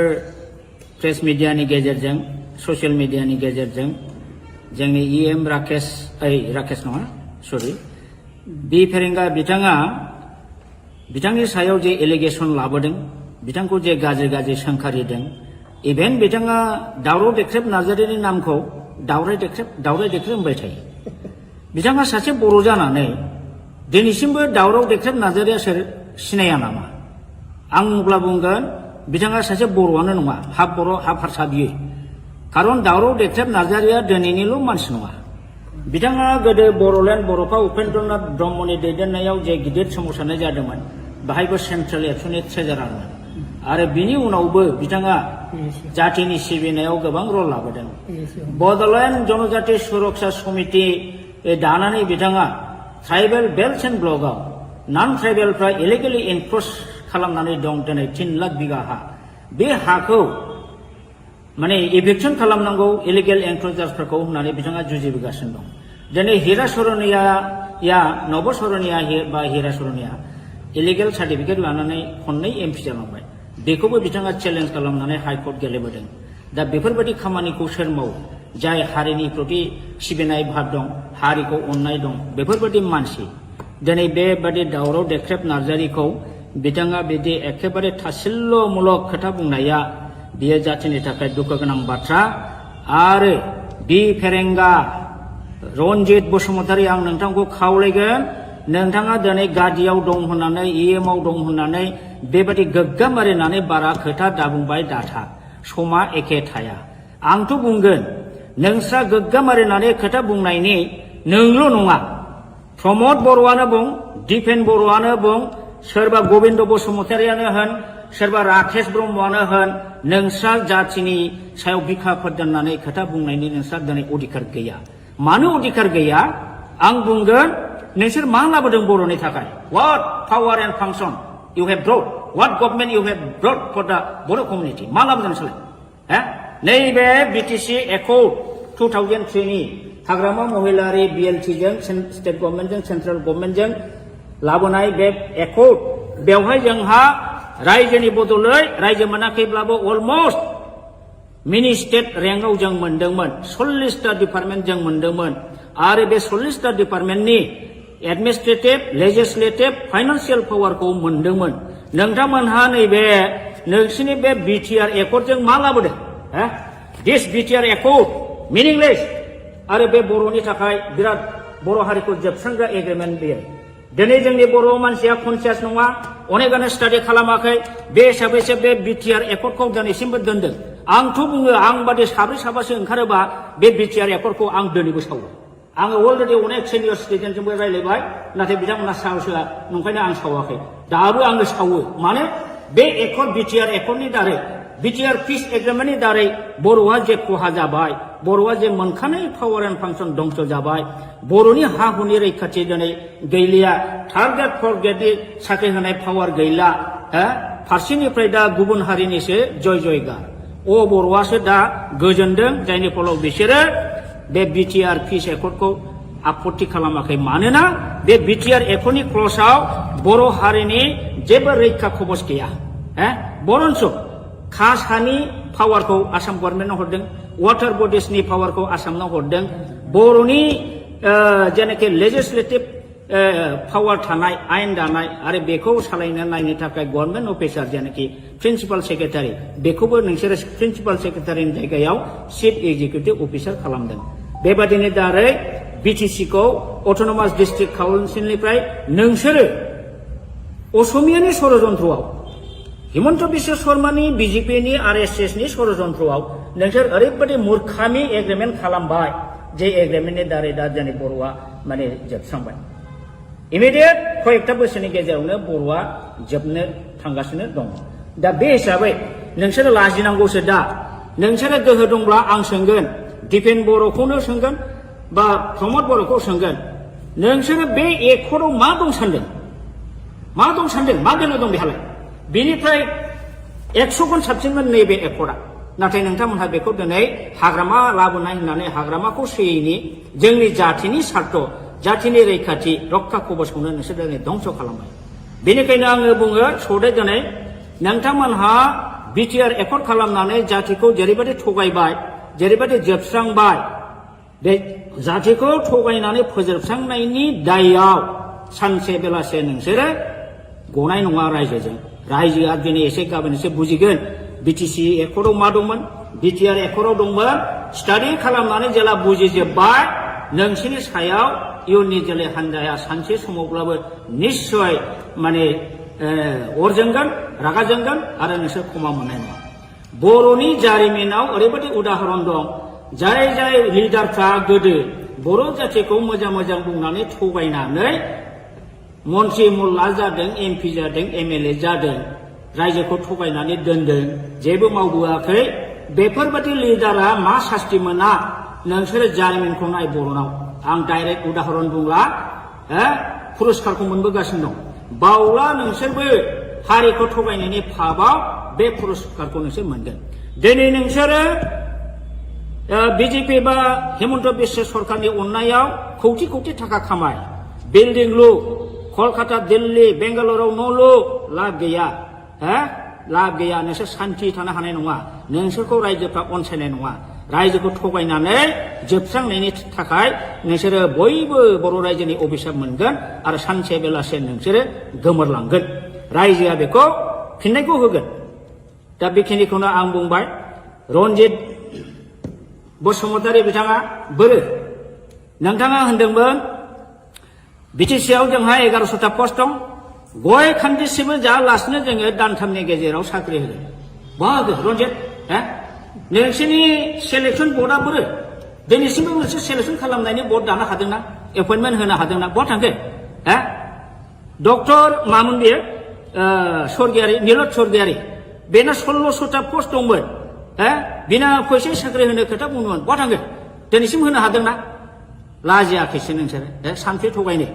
दा नंखायनो दिनै रायजो राजाया बुजिगासिनो दं नोंसोरो फुराफुरि बिटिआर एकर्ड खालामनानै बिटिआर एकर्ड नों खालामदों बर' जातिखौ थगायदों एनडिएफबिखौ थगायदों गासिखौबो थगायजोबथारबाय नोंसोर दा बिनि फाबाव नोंसोरो पानिशमेन्ट बावैसोनि उनाव मोनगासिनो दं बेखौ पानिशमेन्टखौ रुजुननो रेडि जा आं बेखौ दिनै खावलायनानै बारा बुंला दा दिनै नंखायनो आं बुंगोन प्रमद बर'आ एबसु लिडिं खालामबोदों जानो हागौ किन्तु बियो ओरैबायदि स्वार्थपर ओरैबायदि थगायसुला ओरैबायदि बेपारि बे जातिखौ दिनै फाननानै नमस्कार जोंनि खौरांगिरि बिथांमोनसिम दिनै जोंहा बिथां दावराव देख्रेब नार्जारिया मैया दाखालिफोर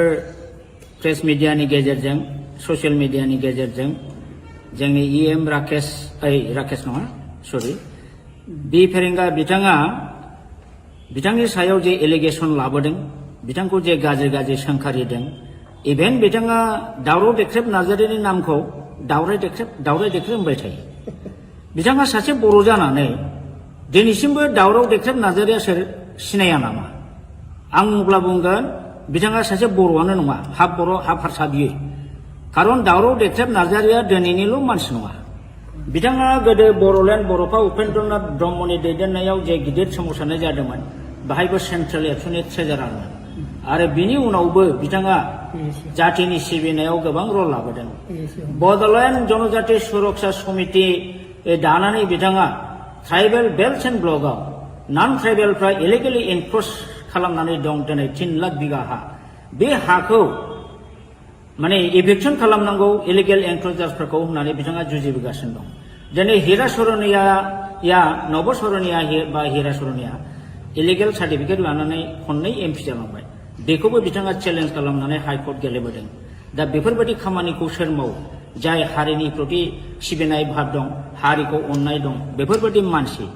दिनै बेबादि दावराव देख्रेब नार्जारिखौ बिथाङा बिदि एखेबारे थासिल्ल'मूलक खोथा बुंनाया बियो जातिनि थाखाय दुखु गोनां बाथ्रा आरो बि फेरेंगा रनजित बसुमतारी आं नोंथांखौ खावलायगोन नोंथाङा दिनै गादियाव दं होननानै इएमआव दं होननानै बेबादि गोग्गाम मारिनानै बारा खोथा दाबुंबाय दाथा समा एखे थाया आंथ' बुंगोन नोंस्रा गोग्गाम मारिनानै खोथा बुंनायनि नोंल' नङा प्रमद बर'आनो बुं दिपेन बर'आनो बुं सोरबा गबिन्द बसुमतारियानो होन सोरबा राकेश ब्रह्मआनो होन नोंस्रा जातिनि सायाव बिखाफोर दोननानै खोथा बुंनायनि नोंस्रा दिनै अधिकार गैया मानो अधिकार गैया आं बुंगोन नोंसोर मा लाबोदों बर'नि थाखाय what power and function you have brought what government you have brought for the Boro community मा लाबोदों नोंसोरलाय नैबे बिटिसि एकर्ड 2003 नि हाग्रामा महिलारि BLT जों स्टेट गभर्नमेन्टजों सेन्ट्रेल गभर्नमेन्टजों लाबोनाय बे एकर्ड बेवहाय जोंहा रायजोनि बदलै रायजो मोनाखैब्लाबो अलमोस्ट मिनि स्टेट रेंकआव जों मोनदोंमोन 40टा डिपार्टमेन्ट जों मोनदोंमोन आरो बे 40टा डिपार्टमेन्टनि एडमिनिस्ट्रेटिभ लेजिस्लेटिभ फाइनान्सियेल पावारखौ मोनदोंमोन नोंथांमोनहा नैबे नोंसिनि बे बिटिआर एकर्डजों मा लाबोदों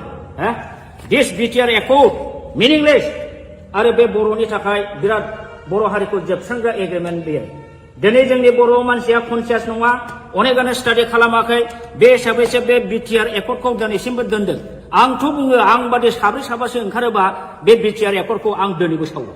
आङो अलरेडि अनेक सिनियर सिटिजेनजोंबो रायलायबाय नाथाय बिथांमोना साहसआ नंखायनो आं सावाखै दाबो आङो सावो माने बे एकर्ड बिटिआर एकर्डनि दारै बिटिआर पिस एग्रिमेन्टनि दारै बर'आ जे खहा जाबाय बर'आ जे मोनखानाय पावार एन्ड फांसन दंस जाबाय बर'नि हा हुनि रैखाथि दिनै गैलिया थार्ड ग्रेड फर्थ ग्रेडनि साख्रि होनाय पावार गैला फारसेनिफ्राय दा गुबुन हारिनिसो जय जयगार बर'आसो दा गोजोनदों जायनि फलाव बिसोरो बे बिटिआर पिस एकर्डखौ आपत्ति खालामाखै मानोना बे बिटिआर एकर्डनि क्लजआव बर' हारिनि जेबो रैखा खबस गैया बरन्स खास हानि पावारखौ आसाम गभर्नमेन्टनो हरदों वाटार बडिसनि पावारखौ आसामनाव हरदों बर'नि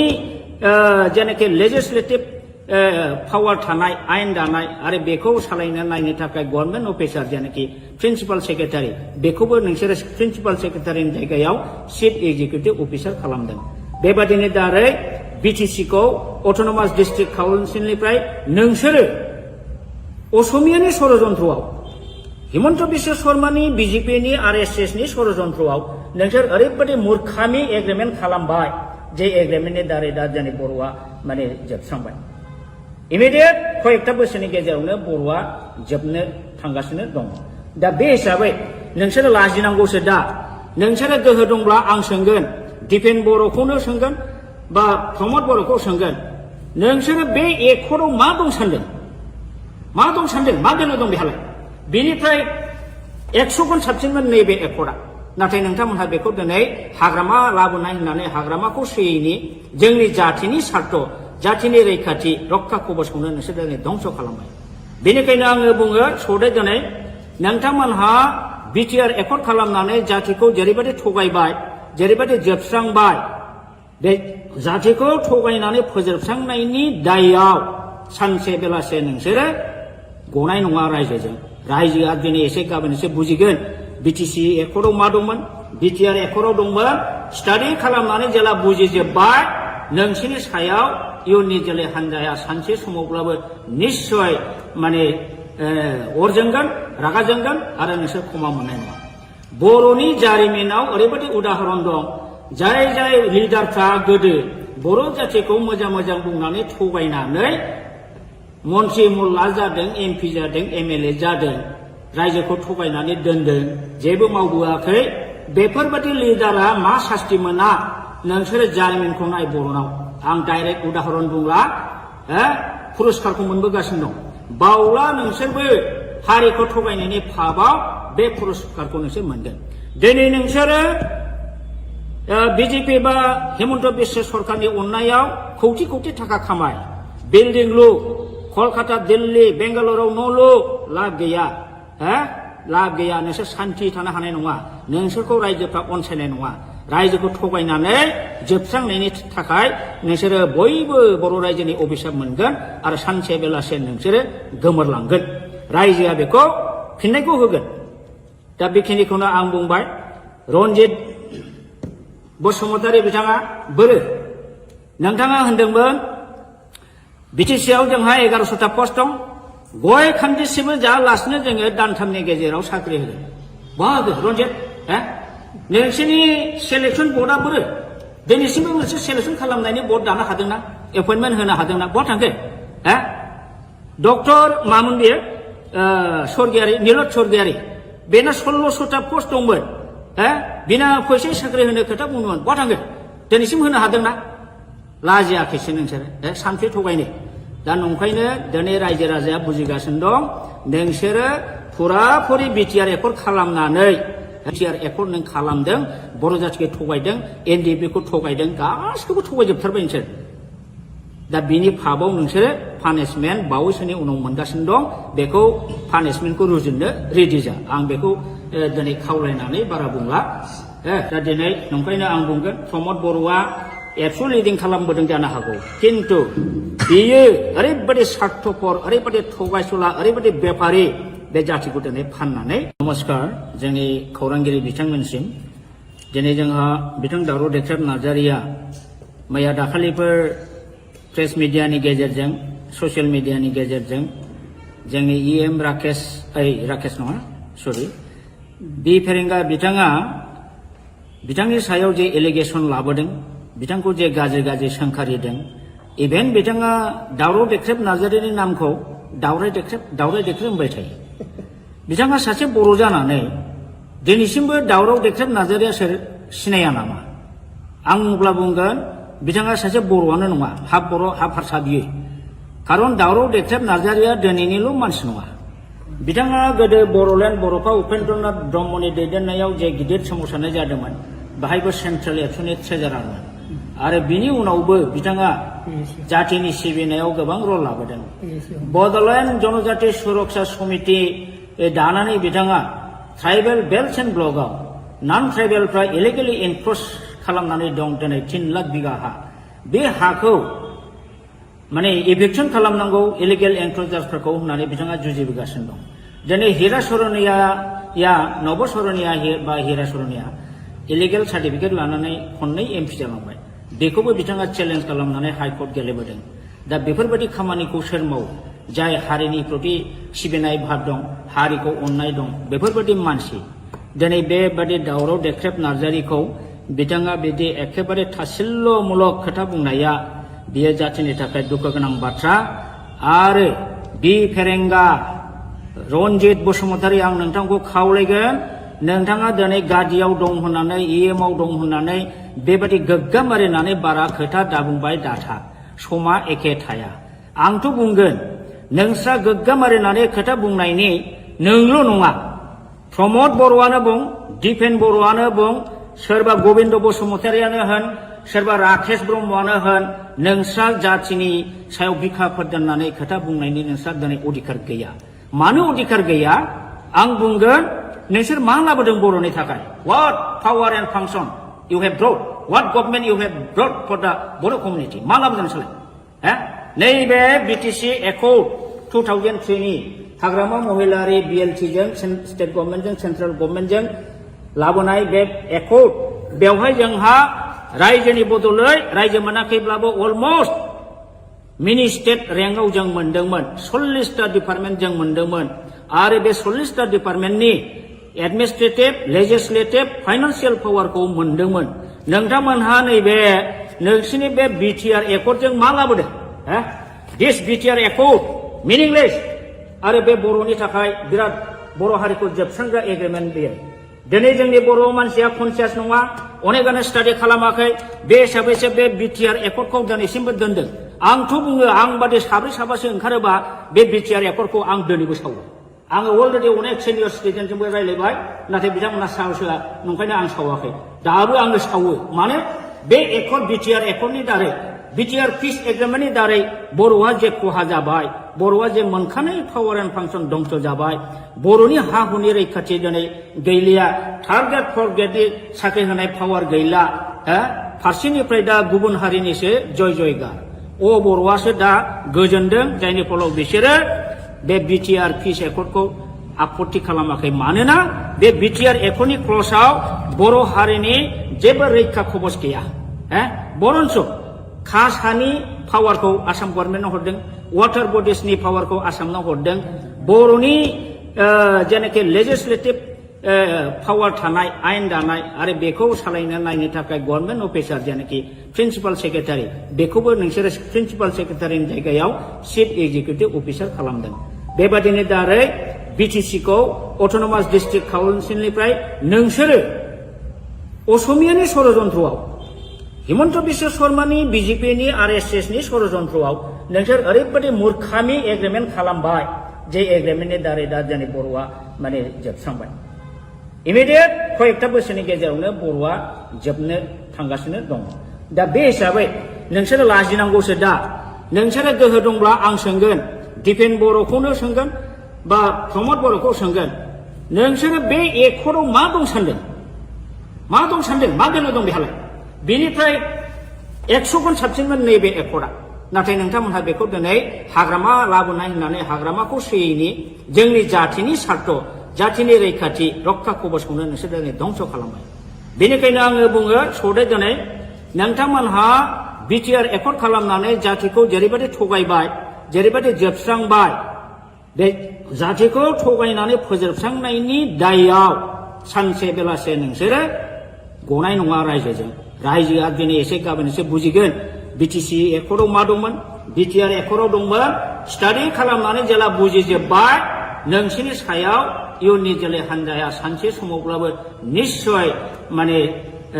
अर जोंगोन रागा जोंगोन आरो नोंसोर क्षमा मोननाय नङा बर'नि जारिमिनाव ओरैबायदि उदाहरन दं जाय लिडारफ्रा गोदो बर' जातिखौ मोजां बुंनानै थगायनानै मन्त्रि मुल्ला जादों एमपि जादों एमएलए जादों रायजोखौ थगायनानै दोनदों जेबो मावबोआखै बेफोरबायदि लिडारा मा सास्ति मोना नोंसोरो जारिमिनखौ नाय बर'नाव आं डाइरेक्ट उदाहरन बुंला पुरस्कारखौ मोनबोगासिनो दं बावला नोंसोरबो हारिखौ थगायनायनि फाबाव बे पुरस्कारखौ नोंसोर मोनगोन दिनै नोंसोरो बिजेपि बा हिमन्त बिश्व सरकारनि अननायाव कौटि थाखा खामाय बिल्डिं लु कलकाता दिल्ली बेंगालुरुआव न' लु लाब गैया नोंसोर सान्थि थानो हानाय नङा नोंसोरखौ रायजोफ्रा अनसायनाय नङा रायजोखौ थगायनानै जोबस्रांनायनि थाखाय नोंसोरो बयबो बर' रायजोनि अभिशाप मोनगोन आरो सानसे बेलासे नोंसोरो गोमोरलांगोन रायजोआ बेखौ फिननायखौ होगोन दा बेखिनिखौनो आं बुंबाय रन्जित बसुमतारी बिथाङा बोरो नोंथाङा होनदोंमोन बिटिसिआव जोंहा 1100टा पस्ट दं गय खान्दिसेबो जायालासिनो जोङो दानथामनि गेजेराव साख्रि होगोन बहा होगोन रन्जित नोंसोरनि सेलेक्सन बर्डआ बोरो दिनैसिमबो मोनसे सेलेक्सन खालामनायनि बर्ड दानो हादोंना एपइन्टमेन्ट होनो हादोंना बहा थांखो डक्टर मामोन बेयो स्वर्गियारि नीलत स्वर्गियारि बेना 1600टा पस्ट दंमोन बिना फैसा साख्रि होनो खोथा बुंदोंमोन बहा थांखो दिनैसिम होनो हादोंना लाजियाखैसो नोंसोरो सानसे थगायनो दा नंखायनो दिनै रायजो राजाया बुजिगासिनो दं नोंसोरो फुराफुरि बिटिआर एकर्ड खालामनानै बिटिआर एकर्ड नों खालामदों बर' जातिखौ थगायदों एनडिएफबिखौ थगायदों गासिखौबो थगायजोबथारबाय नोंसोर दा बिनि फाबाव नोंसोरो पानिशमेन्ट बावैसोनि उनाव मोनगासिनो दं बेखौ पानिशमेन्टखौ रुजुननो रेडि जा आं बेखौ दिनै खावलायनानै बारा बुंला दा दिनै नंखायनो आं बुंगोन प्रमद बर'आ एबसु लिडिं खालामबोदों जानो हागौ किन्तु बियो ओरैबायदि स्वार्थपर ओरैबायदि थगायसुला ओरैबायदि बेपारि बे जातिखौ दिनै फाननानै नमस्कार जोंनि खौरांगिरि बिथांमोनसिम दिनै जोंहा बिथां दावराव देख्रेब नार्जारिया मैया दाखालिफोर प्रेस मिडियानि गेजेरजों ससियेल मिडियानि गेजेरजों जोंनि राकेश नङा सरि बि फेरेंगा बिथाङा बिथांनि सायाव जे एलिगेसन लाबोदों बिथांखौ जे गाज्रि सोंखारिदों इभेन बिथाङा दावराव देख्रेब नार्जारिनि नामखौ दावराय देख्रेब होनबाय थायो बिथाङा सासे बर' जानानै दिनैसिमबो दावराव देख्रेब नार्जारिया सोर सिनाया नामा आं अब्ला बुंगोन बिथाङा सासे बर'आनो नङा हाफ बर' हाफ हारसा बियो खारन दावराव देख्रेब नार्जारिया दिनैनिल' मानसि नङा बिथाङा गोदो बर'लेण्ड बर'फा उपेन्द्रनाथ ब्रह्मनि दैदेननायाव जे गिदिर सोमावसारनाय जादोंमोन बाहायबो सेन्ट्रेल एबसुनि ट्रेजारारमोन आरो बिनि उनावबो बिथाङा जातिनि सिबिनायाव गोबां रल लाबोदों बड'लेण्ड जनजाति सुरक्षा समिति दानानै बिथाङा ट्राइबेल बेल्ट एन्ड ब्लकआव नन ट्राइबेलफ्रा इलिगेलि एनक्रच खालामनानै दं दिनै 3 लाख बिघा हा बे हाखौ माने इभिक्सन खालामनांगौ इलिगेल एनक्रचार्सफोरखौ होननानै बिथाङा जुजिबोगासिनो दं दिनै हिरा सरनिया नब सरनिया बा हिरा सरनिया इलिगेल सार्टिफिकेट लानानै खननै एमपि जालांबाय बेखौबो बिथाङा चेलेन्ज खालामनानै हाइकर्ट गेलेबोदों दा बेफोरबायदि खामानिखौ सोर मावो जाय हारिनि प्रति सिबिनाय भाब दं हारिखौ अननाय दं बेफोरबायदि मानसि दिनै बेबादि दावराव देख्रेब नार्जारिखौ बिथाङा बिदि एखेबारे थासिल्यमूलक खोथा बुंनाया बियो जातिनि थाखाय दुखु गोनां बाथ्रा आरो बि फेरेंगा रनजित बसुमतारी आं नोंथांखौ खावलायगोन नोंथाङा दिनै गादियाव दं होननानै इएमआव दं होननानै बेबादि गोग्गाम मारिनानै बारा खोथा दाबुंबाय दाथा समा एखे थाया आंथ' बुंगोन नोंस्रा गोग्गाम मारिनानै खोथा बुंनायनि नोंल' नङा प्रमद बर'आनो बुं दिपेन बर'आनो बुं सोरबा गबिन्द बसुमतारियानो होन सोरबा राकेश ब्रह्मआनो होन नोंस्रा जातिनि सायाव बिखाफोर दोननानै खोथा बुंनायनि नोंस्रा दिनै अधिकार गैया मानो अधिकार गैया आं बुंगोन नोंसोर मा लाबोदों बर'नि थाखाय what power and function you have brought what government you have brought for the Boro community मा लाबोदों नोंसोरलाय नैबे बिटिसि एकर्ड 2003 नि हाग्रामा महिलारि बिएलटिजों स्टेट गभर्नमेन्टजों सेन्ट्रेल गभर्नमेन्टजों लाबोनाय बे एकर्ड बेवहाय जोंहा रायजोनि बदलै रायजो मोनाखैब्लाबो अलमस्ट मिनि स्टेट रेंकआव जों मोनदोंमोन 40टा डिपार्टमेन्ट जों मोनदोंमोन आरो बे 40टा डिपार्टमेन्टनि एडमिनिस्ट्रेटिभ लेजिस्लेटिभ फाइनान्सियेल पावारखौ मोनदोंमोन नोंथांमोनहा नैबे नोंसिनि बे बिटिआर एकर्डजों मा लाबोदों दिस बिटिआर एकर्ड मिनिंलेस आरो बे बर'नि थाखाय बिराद बर' हारिखौ जोबस्रांग्रा एग्रिमेन्ट बेयो दिनै जोंनि बर' मानसिया कनसियास नङा अनेकानो स्टाडि खालामाखै बे हिसाबैसो बे बिटिआर एकर्डखौ दिनैसिमबो दोनदों आंथ' बुङो आं बादि साब्रै साबासो ओंखारोबा बे बिटिआर एकर्डखौ आं दिनैबो सावो आङो अलरेडि अनेक सिनियर सिटिजेनजोंबो रायज्लायबाय नाथाय बिथांमोना साहसआ नंखायनो आं सावाखै दाबो आङो सावो मानो बे एकर्ड बिटिआर एकर्डनि दारै बिटिआर पिस एग्रिमेन्टनि दारै बर'आ जे खहा जाबाय बर'आ जे मोनखानाय पावार एन्ड फांसन दंस जाबाय बर'नि हा हुनि रैखाथि दिनै गैलिया थार्ड ग्रेड फर्थ ग्रेडनि साख्रि होनाय पावार गैला फारसेनिफ्राय दा गुबुन हारिनिसो जयगार बर'आसो दा गोजोनदों जायनि फलाव बिसोरो बे बिटिआर पिस एकर्डखौ आपत्ति खालामाखै मानोना बे बिटिआर एकर्डनि क्लजआव बर' हारिनि जेबो रैखा खबस गैया बरन्स कास्ट हानि पावारखौ आसाम गभर्नमेन्टनो हरदों वाटार बडिसनि पावारखौ आसामनाव हरदों बर'नि जेनाखि लेजिस्लेटिभ पावार थानाय आयेन दानाय आरो बेखौ सालायनो नायनो थाखाय गभर्नमेन्ट अफिसार जेनाखि प्रिन्सिपाल सेक्रेटारि बेखौबो नोंसोरो प्रिन्सिपाल सेक्रेटारिनि जायगायाव चिफ एक्जिकिउटिभ अफिसार खालामदों बेबादिनो दारै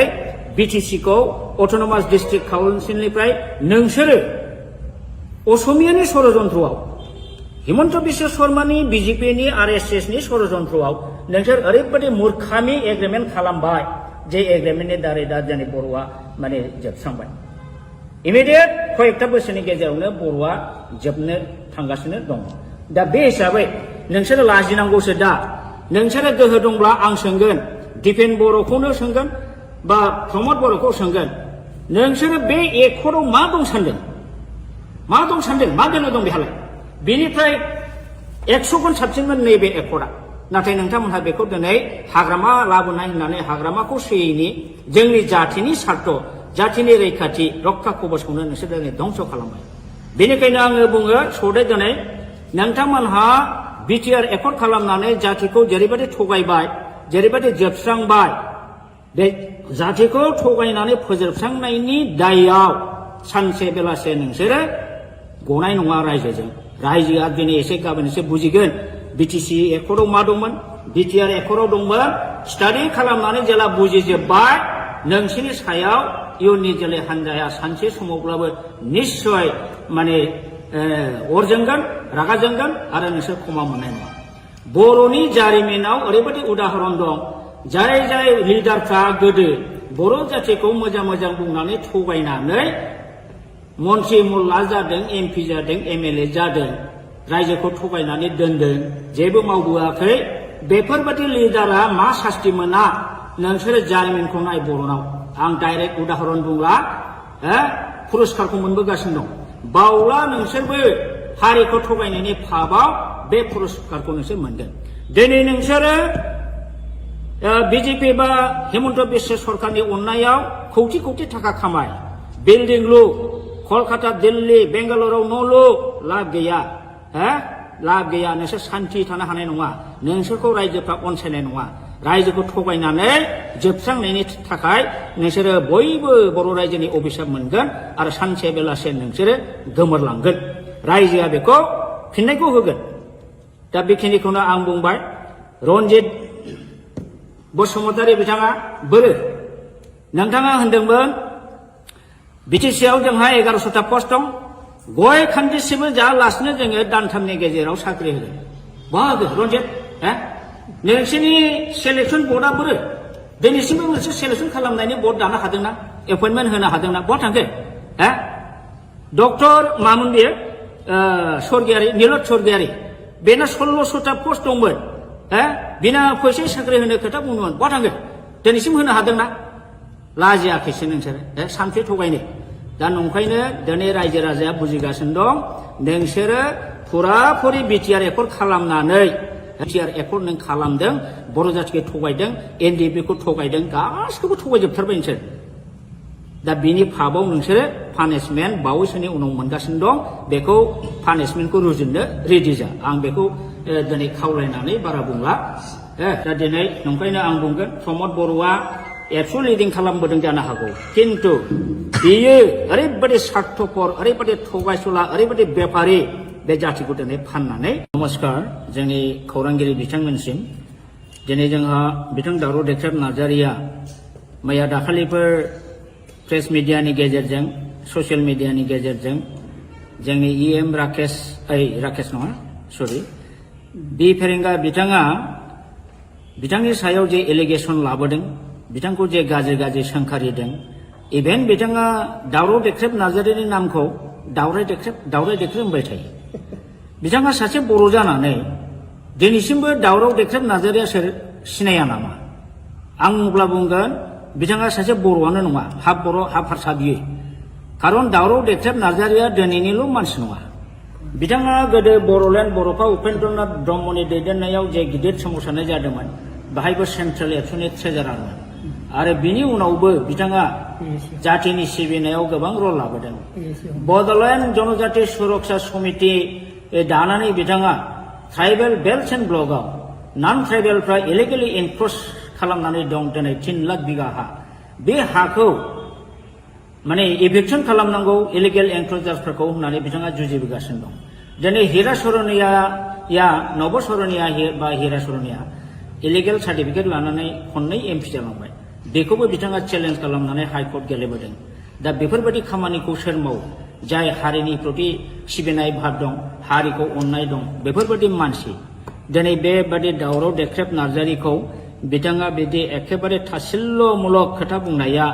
बियो जातिनि थाखाय दुखु गोनां बाथ्रा आरो बि फेरेंगा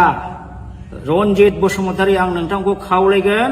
नोंथाङा दिनै गादियाव दं होननानै इएमआव दं होननानै बेबायदि गोग्गा मारिनानै बारा खोथा दाबुंबाय दाथा समा एखे थाया आंथ' बुंगोन नोंस्रा गोग्गा मारिनानै खोथा बुंनायनि नोंल' नङा प्रमद बर'आनो बुं दिपेन बर'आनो बुं सोरबा गबिन्द बसुमतारियानो होन सोरबा राकेश ब्रह्मआनो होन नोंस्रा जातिनि सायाव बिखाफोर दोननानै खोथा बुंनायनि नोंस्रा दिनै अधिकार गैया मानो अधिकार गैया आं बुंगोन नोंसोर मा लाबोदों बर'नि थाखाय what power and function you have brought what government you have brought for the Bodo' community मा लाबोदों नोंसोरलाय नैबे बिटिसि एकर्ड 2003 नि हाग्रामा महिलारि BLT जों स्टेट गभर्नमेन्टजों सेन्ट्रेल गभर्नमेन्टजों लाबोनाय बे एकर्ड बेवहाय जोंहा रायजोनि बदलै रायजो मोनाखैब्लाबो अलमस्ट मिनि स्टेट रेंकआव जों मोनदोंमोन 40टा डिपार्टमेन्ट जों मोनदोंमोन आरो बे 40टा डिपार्टमेन्टनि एडमिनिस्ट्रेटिभ लेजिस्लेटिभ फाइनान्सियेल पावारखौ मोनदोंमोन नोंथांमोनहा नैबे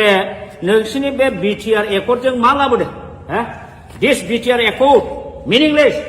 आरो बे बर'नि थाखाय बिराद बर' हारिखौ जोबस्रांग्रा एग्रिमेन्ट बेयो दिनै जोंनि बर' मानसिया कनसियास नङा अनेकानो स्टाडि खालामाखै बे हिसाबैसो बे BTR एकर्डखौ दिनैसिमबो दोनदों आंथ' बुङो आं बादि साब्रै साबासो ओंखारोबा बे BTR एकर्डखौ आं दिनैबो सावो आङो अलरेडि अनेक सिनियर सिटिजेनजोंबो रायलायबाय नाथाय बिथांमोना साहसआ नंखायनो आं सावाखै दाबो आङो सावो माने बे एकर्ड BTR एकर्डनि दारै BTR पिस एग्रिमेन्टनि दारै बर'आ जे खहा जाबाय बर'आ जे मोनखानाय पावार एन्ड फांसन दंस जाबाय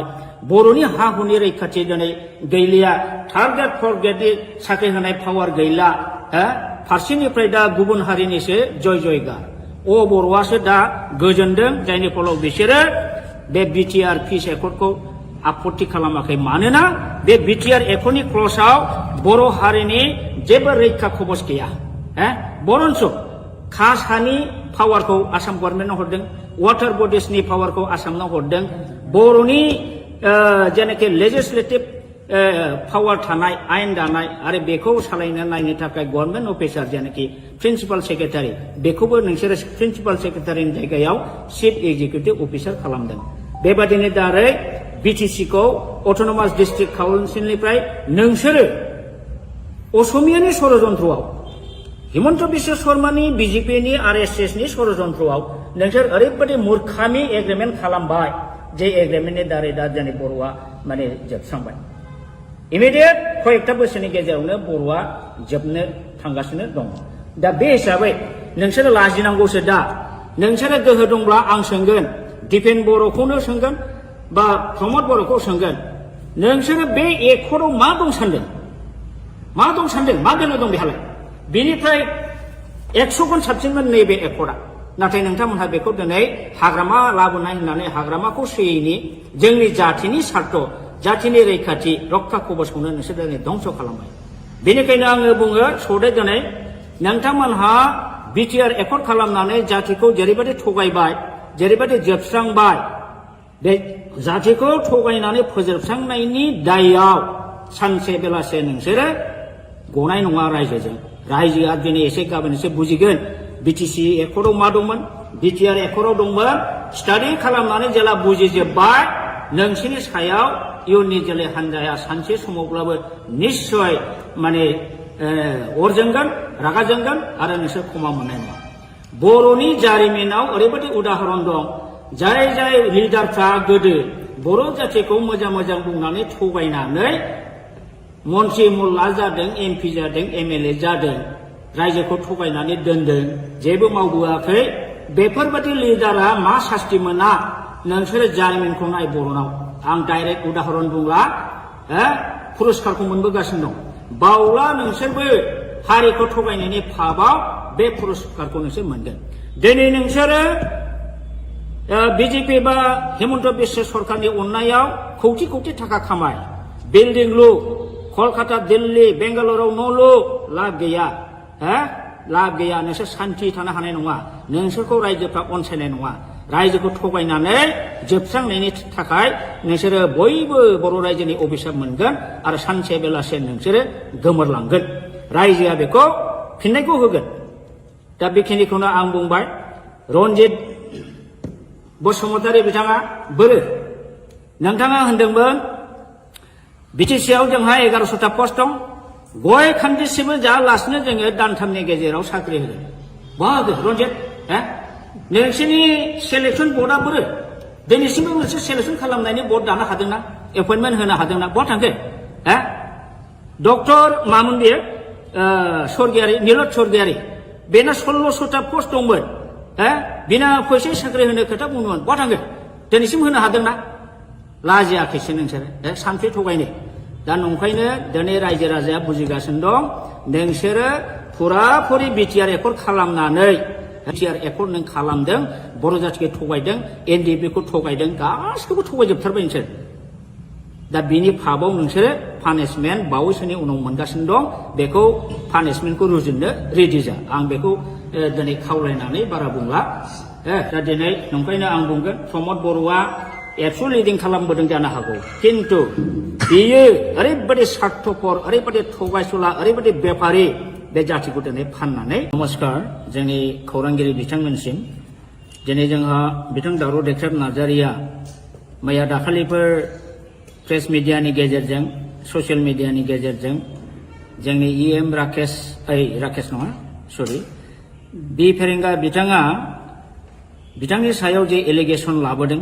बिथांखौ जे गाज्रि गाज्रि सोंखारिदों इभेन बिथाङा दावराव देख्रेब नार्जारिनि नामखौ दावराय देख्रेब होनबाय थायो बिथाङा सासे बर' जानानै दिनैसिमबो दावराव देख्रेब नार्जारिया सोर सिनाया नामा आं अब्ला बुंगोन बिथाङा सासे बर'आनो नङा हाफ बर' हाफ हारसा बियो खारन दावराव देख्रेब नार्जारिया दिनैनिल' मानसि नङा बिथाङा गोदो बर'लेण्ड बर'फा उपेन्द्रनाथ ब्रह्मनि दैदेननायाव जे गिदिर सोमावसारनाय जादोंमोन बाहायबो सेन्ट्रेल एबसुनि ट्रेजारारमोन आरो बिनि उनावबो बिथाङा जातिनि सिबिनायाव गोबां रल लाबोदों बड'लेण्ड जनजाति सुरक्षा समिति दानानै बिथाङा ट्राइबेल बेल्ट एन्ड ब्लकआव नन ट्राइबेलफ्रा इलिगेलि एनक्रच खालामनानै दं दिनै 3 लाख बिगा हा बे हाखौ माने इभिक्सन खालामनांगौ इलिगेल एनक्रचार्सफोरखौ होननानै बिथाङा जुजिबोगासिनो दं दिनै हिरा सरनिया नब सरनिया बा हिरा सरनिया इलिगेल सार्टिफिकेट लानानै खननै एमपि जालांबाय बेखौबो बिथाङा चेलेन्ज खालामनानै हाइकर्ट गेलेबोदों दा बेफोरबायदि खामानिखौ सोर मावो जाय हारिनि प्रति सिबिनाय भाब दं हारिखौ अननाय दं बेफोरबायदि मानसि दिनै बेबादि दावराव देख्रेब नार्जारिखौ बिथाङा बिदि एखेबारे थासिल्यमूलक खोथा बुंनाया बियो जातिनि थाखाय दुखु गोनां बाथ्रा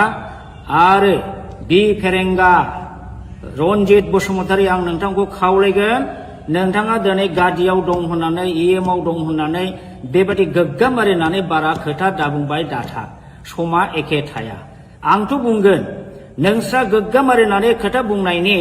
नोंल' नङा प्रमद बर'आनो बुं दिपेन बर'आनो बुं सोरबा गबिन्द बसुमतारियानो होन सोरबा राकेश ब्रह्मआनो होन नोंस्रा जातिनि सायाव बिखाफोर दोननानै खोथा बुंनायनि नोंस्रा दिनै अधिकार गैया मानो अधिकार गैया आं बुंगोन नोंसोर मा लाबोदों बर'नि थाखाय what power and function you have brought what government you have brought for the Bodo' community मा लाबोदों नोंसोरलाय नैबे बिटिसि एकर्ड 2003 नि हाग्रामा महिलारि बिएलटिजों स्टेट गभर्नमेन्टजों सेन्ट्रेल गभर्नमेन्टजों लाबोनाय बे एकर्ड बेवहाय जोंहा रायजोनि बदलै रायजो मोनाखैब्लाबो अलमस्ट मिनि स्टेट रेंकआव जों मोनदोंमोन 40टा डिपार्टमेन्ट जों मोनदोंमोन आरो बे 40टा डिपार्टमेन्टनि एडमिनिस्ट्रेटिभ लेजिस्लेटिभ फाइनान्सियेल पावारखौ मोनदोंमोन नोंथांमोनहा नैबे नोंसिनि बे बिटिआर एकर्डजों मा लाबोदों दिस बिटिआर एकर्ड मिनिंलेस आरो बे बर'नि थाखाय बिराद बर' हारिखौ जोबस्रांग्रा एग्रिमेन्ट बेयो दिनै जोंनि बर' मानसिया कनसियास नङा अनेकानो स्टाडि खालामाखै बे हिसाबैसो बे बिटिआर एकर्डखौ दिनैसिमबो दोनदों आंथ' बुङो आं बादि साब्रै साबासो ओंखारोबा बे बिटिआर एकर्डखौ आं दिनैबो सावो आङो अलरेडि अनेक सिनियर सिटिजेनजोंबो रायज्लायबाय नाथाय बिथांमोना साहसआ नंखायनो आं सावाखै दाबो आङो सावो माने बे एकर्ड बिटिआर एकर्डनि दारै बिटिआर पिस एग्रिमेन्टनि दारै बर'आ जे खहा जाबाय बर'आ जे मोनखानाय पावार एन्ड फांसन दंस जाबाय बर'नि हा हुनि रैखाथि दिनै गैलिया थार्ड ग्रेड फर्थ ग्रेडनि साख्रि होनाय पावार गैला फारसेनिफ्राय दा गुबुन हारिनिसो जय जयगार बर'आसो दा गोजोनदों जायनि फलाव बिसोरो बे बिटिआर पिस एकर्डखौ आपत्ति खालामाखै मानोना बे बिटिआर एकर्डनि क्लजआव बर' हारिनि जेबो रैखा खबस गैया बरन्स खास हानि पावारखौ आसाम गभर्नमेन्टनो हरदों वाटार बडिसनि पावारखौ आसामनो हरदों बर'नि जेनाखि लेजिस्लेटिभ पावार थानाय आयेन दानाय आरो बेखौ सालायनो नायनो थाखाय गभर्नमेन्ट अफिसार जेनाखि प्रिन्सिपाल सेक्रेटारि बेखौबो नोंसोरो प्रिन्सिपाल सेक्रेटारिनि जायगायाव चिफ एक्जिकिउटिभ अफिसार खालामदों बेबादिनो दारै बिटिसिखौ अट'नमास डिस्ट्रिक्ट काउन्सिलनिफ्राय नोंसोरो असमियानि षड़यन्त्रआव हिमन्त बिश्व शर्मानि बिजेपिनि आरएसएसनि षड़यन्त्रआव नोंसोर ओरैबायदि मूर्खामि एग्रिमेन्ट खालामबाय जे एग्रिमेन्टनि दारै दा जोंनि बर'आ माने जोबस्रांबाय इमिडियेट कयेकटा बोसोरनि गेजेरावनो बर'आ जोबनो थांगासिनो दङ दा बे हिसाबै नोंसोरो लाजिनांगौसो दा नोंसोरो गोहो दंब्ला आं सोंगोन दिपेन बर'खौनो सोंगोन बा प्रमद बर'खौ सोंगोन नोंसोरो बे एकर्डआव मा दं सानदों मा दोलो दं बेहालाय बेनिफ्राय 100 गुन साबसिनमोन नैबे एकर्डआ नाथाय नोंथांमोनहा बेखौ दिनै हाग्रामा लाबोनाय होननानै हाग्रामाखौ सोयैनि जोंनि जाथिनि सार्थ जाथिनि रैखाथि रक्षा कवचखौनो नोंसोर दिनै धंस खालामबाय बेनिखायनो आङो बुङो सदे दिनै नोंथांमोनहा बिटिआर एकर्ड खालामनानै जातिखौ जेरैबायदि थगायबाय जेरैबायदि जोबस्रांबाय बे जातिखौ थगायनानै फोजोबस्रांनायनि दायआव सानसे बेलासे नोंसोरो गनाय नङा रायजोजों रायजोआ दिनै एसे गाबोन एसे बुजिगोन बिटिसि एकर्डआव मा दंमोन बिटिआर एकर्डआव दंमोन स्टाडि खालामनानै जेला बुजिजोबबाय नोंसोरनि सायाव इयुननि जोलै हान्जाया सानसे समावब्लाबो निश्चय माने अर जोंगोन रागा जोंगोन आरो नोंसोर क्षमा मोननाय नङा बर'नि जारिमिनाव ओरैबायदि उदाहरन दं जाय जाय लिडारफ्रा गोदो बर' जातिखौ मोजां मोजां बुंनानै थगायनानै मन्त्रि मुल्ला जादों एमपि जादों एमएलए जादों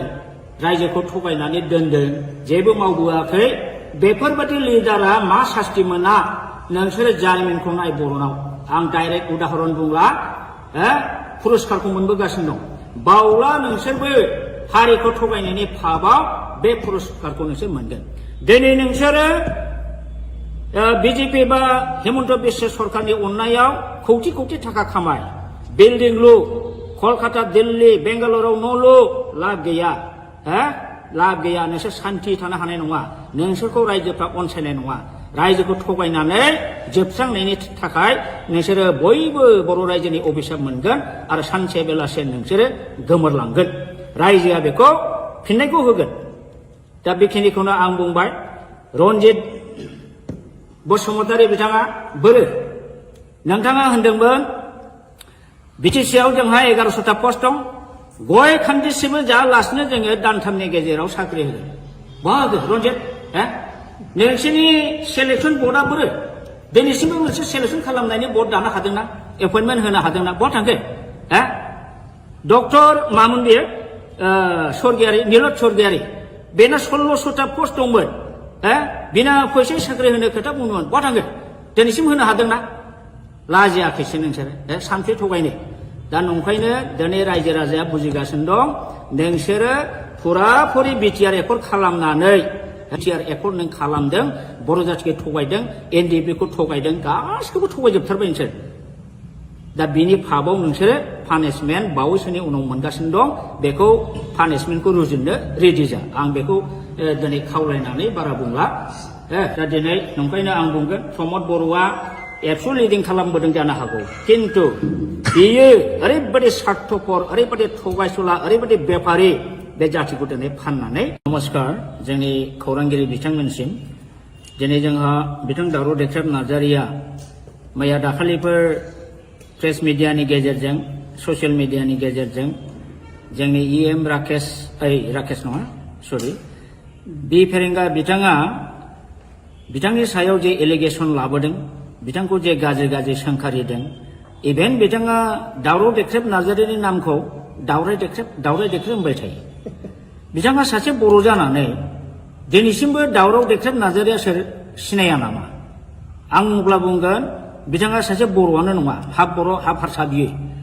खारन दावराव देख्रेब नार्जारिया दिनैनिल' मानसि नङा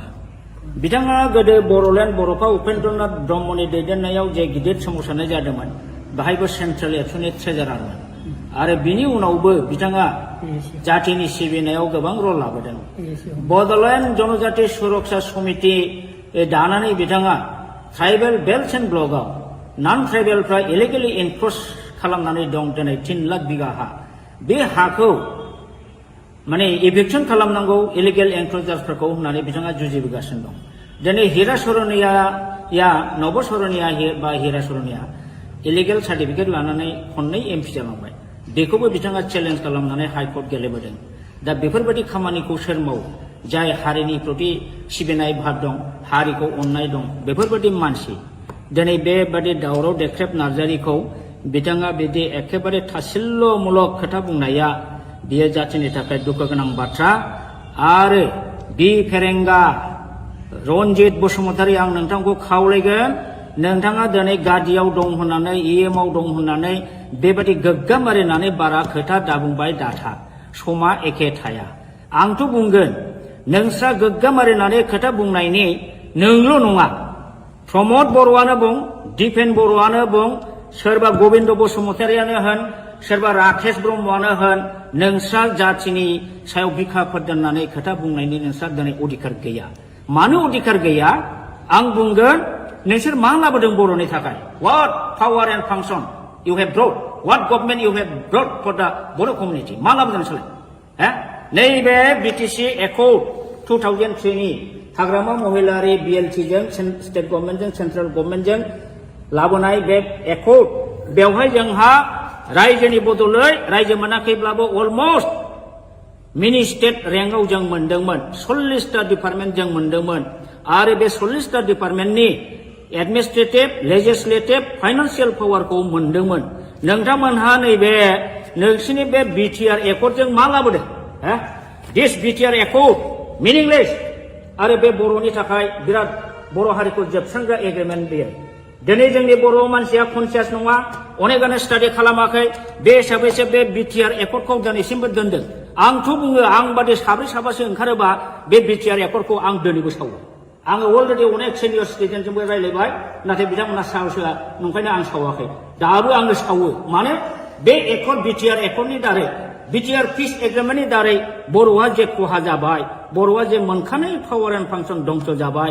बर'नि हा हुनि रैखाथि दिनै गैलिया थार्ड ग्रेड फर्थ ग्रेडनि साख्रि होनाय पावार गैला फारसेनिफ्राय दा गुबुन हारिनिसो जय जयगार बर'आसो दा गोजोनदों जायनि फलाव बिसोरो बे बिटिआर पिस एकर्डखौ आपत्ति खालामाखै मानोना बे बिटिआर एकर्डनि क्लजआव बर' हारिनि जेबो रैखा खबस गैया बरन्स खास हानि पावारखौ आसाम गभर्नमेन्टआव हरदों वाटार बडिसनि पावारखौ आसामनाव हरदों बर'नि जेनाखि लेजिस्लेटिभ पावार थानाय आयेन दानाय आरो बेखौ सालायनो नायनो थाखाय गभर्नमेन्ट अफिसार जेनाखि प्रिन्सिपाल सेक्रेटारि बेखौबो नोंसोरो प्रिन्सिपाल सेक्रेटारिनि जायगायाव चिफ एक्जिकिउटिभ अफिसार खालामदों बेबादिनो दारै बिटिसिखौ अट'नमास डिस्ट्रिक्ट काउन्सिलनिफ्राय नोंसोरो असमियानि षड़यन्त्रआव हिमन्त बिश्व शर्मानि बिजेपिनि आरएसएसनि षड़यन्त्रआव नोंसोर ओरैबायदि मूर्खामि एग्रिमेन्ट खालामबाय जे एग्रिमेन्टनि दारै दा जोंनि बर'आ माने जोबस्रांबाय इमिडियेट कयेकथा बोसोरनि गेजेरावनो बर'आ जोबनो थांगासिनो दङ दा बे हिसाबै नोंसोरो लाजिनांगौसो दा नोंसोरो गोहो दंब्ला आं सोंगोन दिपेन बर'खौनो सोंगोन बा प्रमद बर'खौ सोंगोन नोंसोरो बे एकर्डआव मा दं सानदों मा बेनो दं बेहालाय बेनिफ्राय 100 गुन साबसिनमोन नैबे एकर्डआ नाथाय नोंथांमोनहा बेखौ दिनै हाग्रामा लाबोनाय होननानै हाग्रामाखौ सोयैनि जोंनि जाथिनि सार्थ जाथिनि रैखाथि रक्षा कबचखौनो नोंसोर दिनै धंस खालामबाय बेनिखायनो आङो बुङो सदै दिनै नोंथांमोनहा बिटिआर एकर्ड खालामनानै जातिखौ जेरैबायदि थगायबाय जेरैबायदि जोबस्रांबाय बे जातिखौ थगायनानै फोजोबस्रांनायनि दायआव सानसे बेलासे नोंसोरो गनाय नङा रायजोआ दिनै एसे गाबोन एसे बुजिगोन बिटिसि एकर्डआव मा दंमोन बिटिआर एकर्डआव दंमोन स्टाडि खालामनानै जेला बुजिजोब्बाय नोंसिनि सायाव इयुननि जोलै हान्जाया सानसे समावब्लाबो निश्चय माने अर जोंगोन रागा जोंगोन आरो नोंसोर क्षमा मोननाय नङा बर'नि जारिमिनाव ओरैबायदि उदाहरन दं जाय लिडारफ्रा गोदो बर' जातिखौ मोजां बुंनानै थगायनानै मन्त्रि मुल्ला जादों एमपि जादों एमएलए जादों रायजोखौ थगायनानै दोनदों जेबो मावबोआखै बेफोरबायदि लिडारा मा सास्ति मोना नोंसोरो जारिमिनखौ नाय बर'नाव आं डाइरेक्ट उदाहरन बुंला पुरस्कारखौ मोनबोगासिनो दं बावला नोंसोरबो हारिखौ थगायनायनि फाबाव बे पुरस्कारखौ नोंसोर मोनगोन दिनै नोंसोरो बिजेपि बा हिमन्त बिश्व सरकारनि अननायाव कौटि थाखा खामाय बिल्डिं लु कलकाता दिल्ली बेंगालुरुआव न' लु लाब गैया नोंसोर सान्थि थानो हानाय नङा नोंसोरखौ रायजोफ्रा अनसायनाय नङा रायजोखौ थगायनानै जोबस्रांनायनि थाखाय नोंसोरो बयबो बर' रायजोनि अभिशाप मोनगोन आरो सानसे बेलासे नोंसोरो गोमोरलांगोन रायजोआ बेखौ फिननायखौ होगोन दा बेखिनिखौनो आं बुंबाय रनजित बसुमतारी बिथाङा बोरो नोंथाङा होनदोंमोन बिटिसिआव जोंहा 1100टा पस्ट दं गय खान्दिसेबो जायालासिनो जोङो दानथामनि गेजेराव साख्रि होगोन बाहागो रन्जित नोंसोरनि सेलेक्सन बर्डआ बोरो दिनैसिमबो मोनसे सेलेक्सन खालामनायनि बर्ड दानो हादोंना एपइन्टमेन्ट होनो हादोंना बहा थांखो डक्टर मामोन बेयो स्वर्गियारि नीलत स्वर्गियारि बेना 1600टा पस्ट दंमोन बिना फैसा साख्रि होनो खोथा बुंदोंमोन बहा थांखो दिनैसिम होनो हादोंना लाजियाखैसो नोंसोरो सानसे थगायनो दा नंखायनो दिनै रायजो राजाया बुजिगासिनो दं नोंसोरो फुराफुरि बिटिआर एकर्ड खालामनानै बिटिआर एकर्ड नों खालामदों बर' जाथिखौ थगायदों एनडिएफबि खौ थगायदों गासिखौबो थगायजोबथारबाय नोंसोर दा बिनि फाबाव नोंसोरो पानिशमेन्ट बावैसोनि उनाव मोनगासिनो दं बेखौ पानिशमेन्टखौ रुजुननो रेडि जा आं बेखौ दिनै खावलायनानै बारा बुंला दा दिनै नंखायनो आं बुंगोन प्रमद बर'आ एबसु लिडिं खालामबोदों जानो हागौ किन्तु बियो ओरैबायदि स्वार्थपर ओरैबायदि थगायसुला ओरैबायदि बेपारि बे जातिखौ दिनै फाननानै नमस्कार जोंनि खौरांगिरि बिथांमोनसिम दिनै जोंहा बिथां दावराव देख्रेब नार्जारिया मैया दाखालिफोर प्रेस मिडियानि गेजेरजों ससियेल मिडियानि गेजेरजों जोंनि इएम राकेश नङा सरि बि फेरेंगा बिथाङा बिथांनि सायाव जे एलिगेसन लाबोदों बिथांखौ जे गाज्रि गाज्रि सोंखारिदों इभेन बिथाङा दावराव देख्रेब नार्जारिनि नामखौ दावराय देख्रेब होनबाय थायो बिथाङा सासे बर' जानानै दिनैसिमबो दावराव देख्रेब नार्जारिया सोर सिनाया नामा आं अब्ला बुंगोन बिथाङा सासे बर'आनो नङा हाफ बर' हाफ हारसा बियो खारन दावराव देख्रेब नार्जारिया दिनैनिल' मानसि नङा बिथाङा गोदो बर'लेण्ड बर'फा उपेन्द्रनाथ ब्रह्मनि दैदेननायाव जे गिदिर सोमावसारनाय जादोंमोन बाहायबो सेन्ट्रेल एबसुनि ट्रेजारारमोन आरो बिनि उनावबो बिथाङा जातिनि सिबिनायाव गोबां रल लाबोदों बड'लेण्ड जनजाति सुरक्षा समिति दानानै बिथाङा ट्राइबेल बेल्ट एन्ड ब्लकआव नन ट्राइबेलफ्रा इलिगेलि एनक्रच खालामनानै दं दिनै 3 लाख बिगा हा बे हाखौ माने इभिक्सन खालामनांगौ इलिगेल एनक्रचार्सफोरखौ होननानै बिथाङा जुजिबोगासिनो दं दिनै हिरा सरनिया नब सरनिया बा हिरा सरनिया इलिगेल सार्टिफिकेट लानानै खननै एमपि जालांबाय बेखौबो बिथाङा चेलेन्ज खालामनानै हाइकर्ट गेलेबोदों दा बेफोरबायदि खामानिखौ सोर मावो जाय हारिनि प्रति सिबिनाय भाब दं हारिखौ अननाय दं बेफोरबायदि मानसि दिनै बेबादि दावराव देख्रेब नार्जारिखौ बिथाङा बिदि एखेबारे थासिल्ल'मूलक खोथा बुंनाया बियो जातिनि थाखाय दुखु गोनां बाथ्रा आरो बि फेरेंगा रन्जित बसुमतारी आं नोंथांखौ खावलायगोन नोंथाङा दिनै गादियाव दं होननानै इएमआव दं होननानै बेबायदि गोग्गाम मारिनानै बारा खोथा दाबुंबाय दाथा समा एखे थाया आंथ' बुंगोन नोंस्रा गोग्गाम मारिनानै खोथा बुंनायनि नोंल' नङा प्रमद बर'आनो बुं दिपेन बर'आनो बुं सोरबा गबिन्द बसुमतारियानो होन सोरबा राकेश ब्रह्मआनो होन नोंस्रा जातिनि सायाव बिखा फोरदाननानै खोथा बुंनायनि नोंस्रा दिनै अधिकार गैया मानो अधिकार गैया आं बुंगोन नोंसोर मा लाबोदों बर'नि थाखाय what power and function you have brought what government you have brought for the Bodo' community मा लाबोदों नोंसोरलाय नैबे बिटिसि एकर्ड 2003 नि हाग्रामा महिलारि बिएलटिजों स्टेट गभर्नमेन्टजों सेन्ट्रेल गभर्नमेन्टजों लाबोनाय बे एकर्ड बेवहाय जोंहा रायजोनि बदलै रायजो मोनाखैब्लाबो अलमस्ट मिनि स्टेट रेंकआव जों मोनदोंमोन 40टा डिपार्टमेन्ट जों मोनदोंमोन आरो बे 40टा डिपार्टमेन्टनि एडमिनिस्ट्रेटिभ लेजिस्लेटिभ फाइनान्सियेल पावारखौ मोनदोंमोन नोंथांमोनहा नैबे नोंसिनि बे बिटिआर एकर्डजों मा लाबोदों दिस बिटिआर एकर्ड मिनिंलेस आरो बे बर'नि थाखाय बिराद बर' हारिखौ जोबस्रांग्रा एग्रिमेन्ट बेयो दिनै जोंनि बर' मानसिया कनसियास नङा अनेकानो स्टाडि खालामाखै बे हिसाबैसो बे बिटिआर एकर्डखौ दिनैसिमबो दोनदों आंथ' बुङो आं बादि साब्रै साबासो ओंखारोबा बे बिटिआर एकर्डखौ आं दिनैबो सावो आङो अलरेडि अनेक सिनियर सिटिजेनजोंबो रायज्लायबाय नाथाय बिथांमोना साहसआ नंखायनो आं सावाखै दाबो आङो सावो मानो बे एकर्ड बिटिआर एकर्डनि दारै बिटिआर पिस एग्रिमेन्टनि दारै बर'आ जे खहा जाबाय बर'आ जे मोनखानाय पावार एन्ड फांसन दंस जाबाय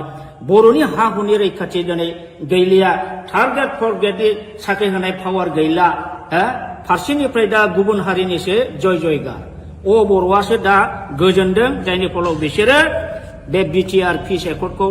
आपत्ति खालामाखै मानोना बे बिटिआर एकर्डनि क्लजआव बर' हारिनि जेबो रैखा खबस गैया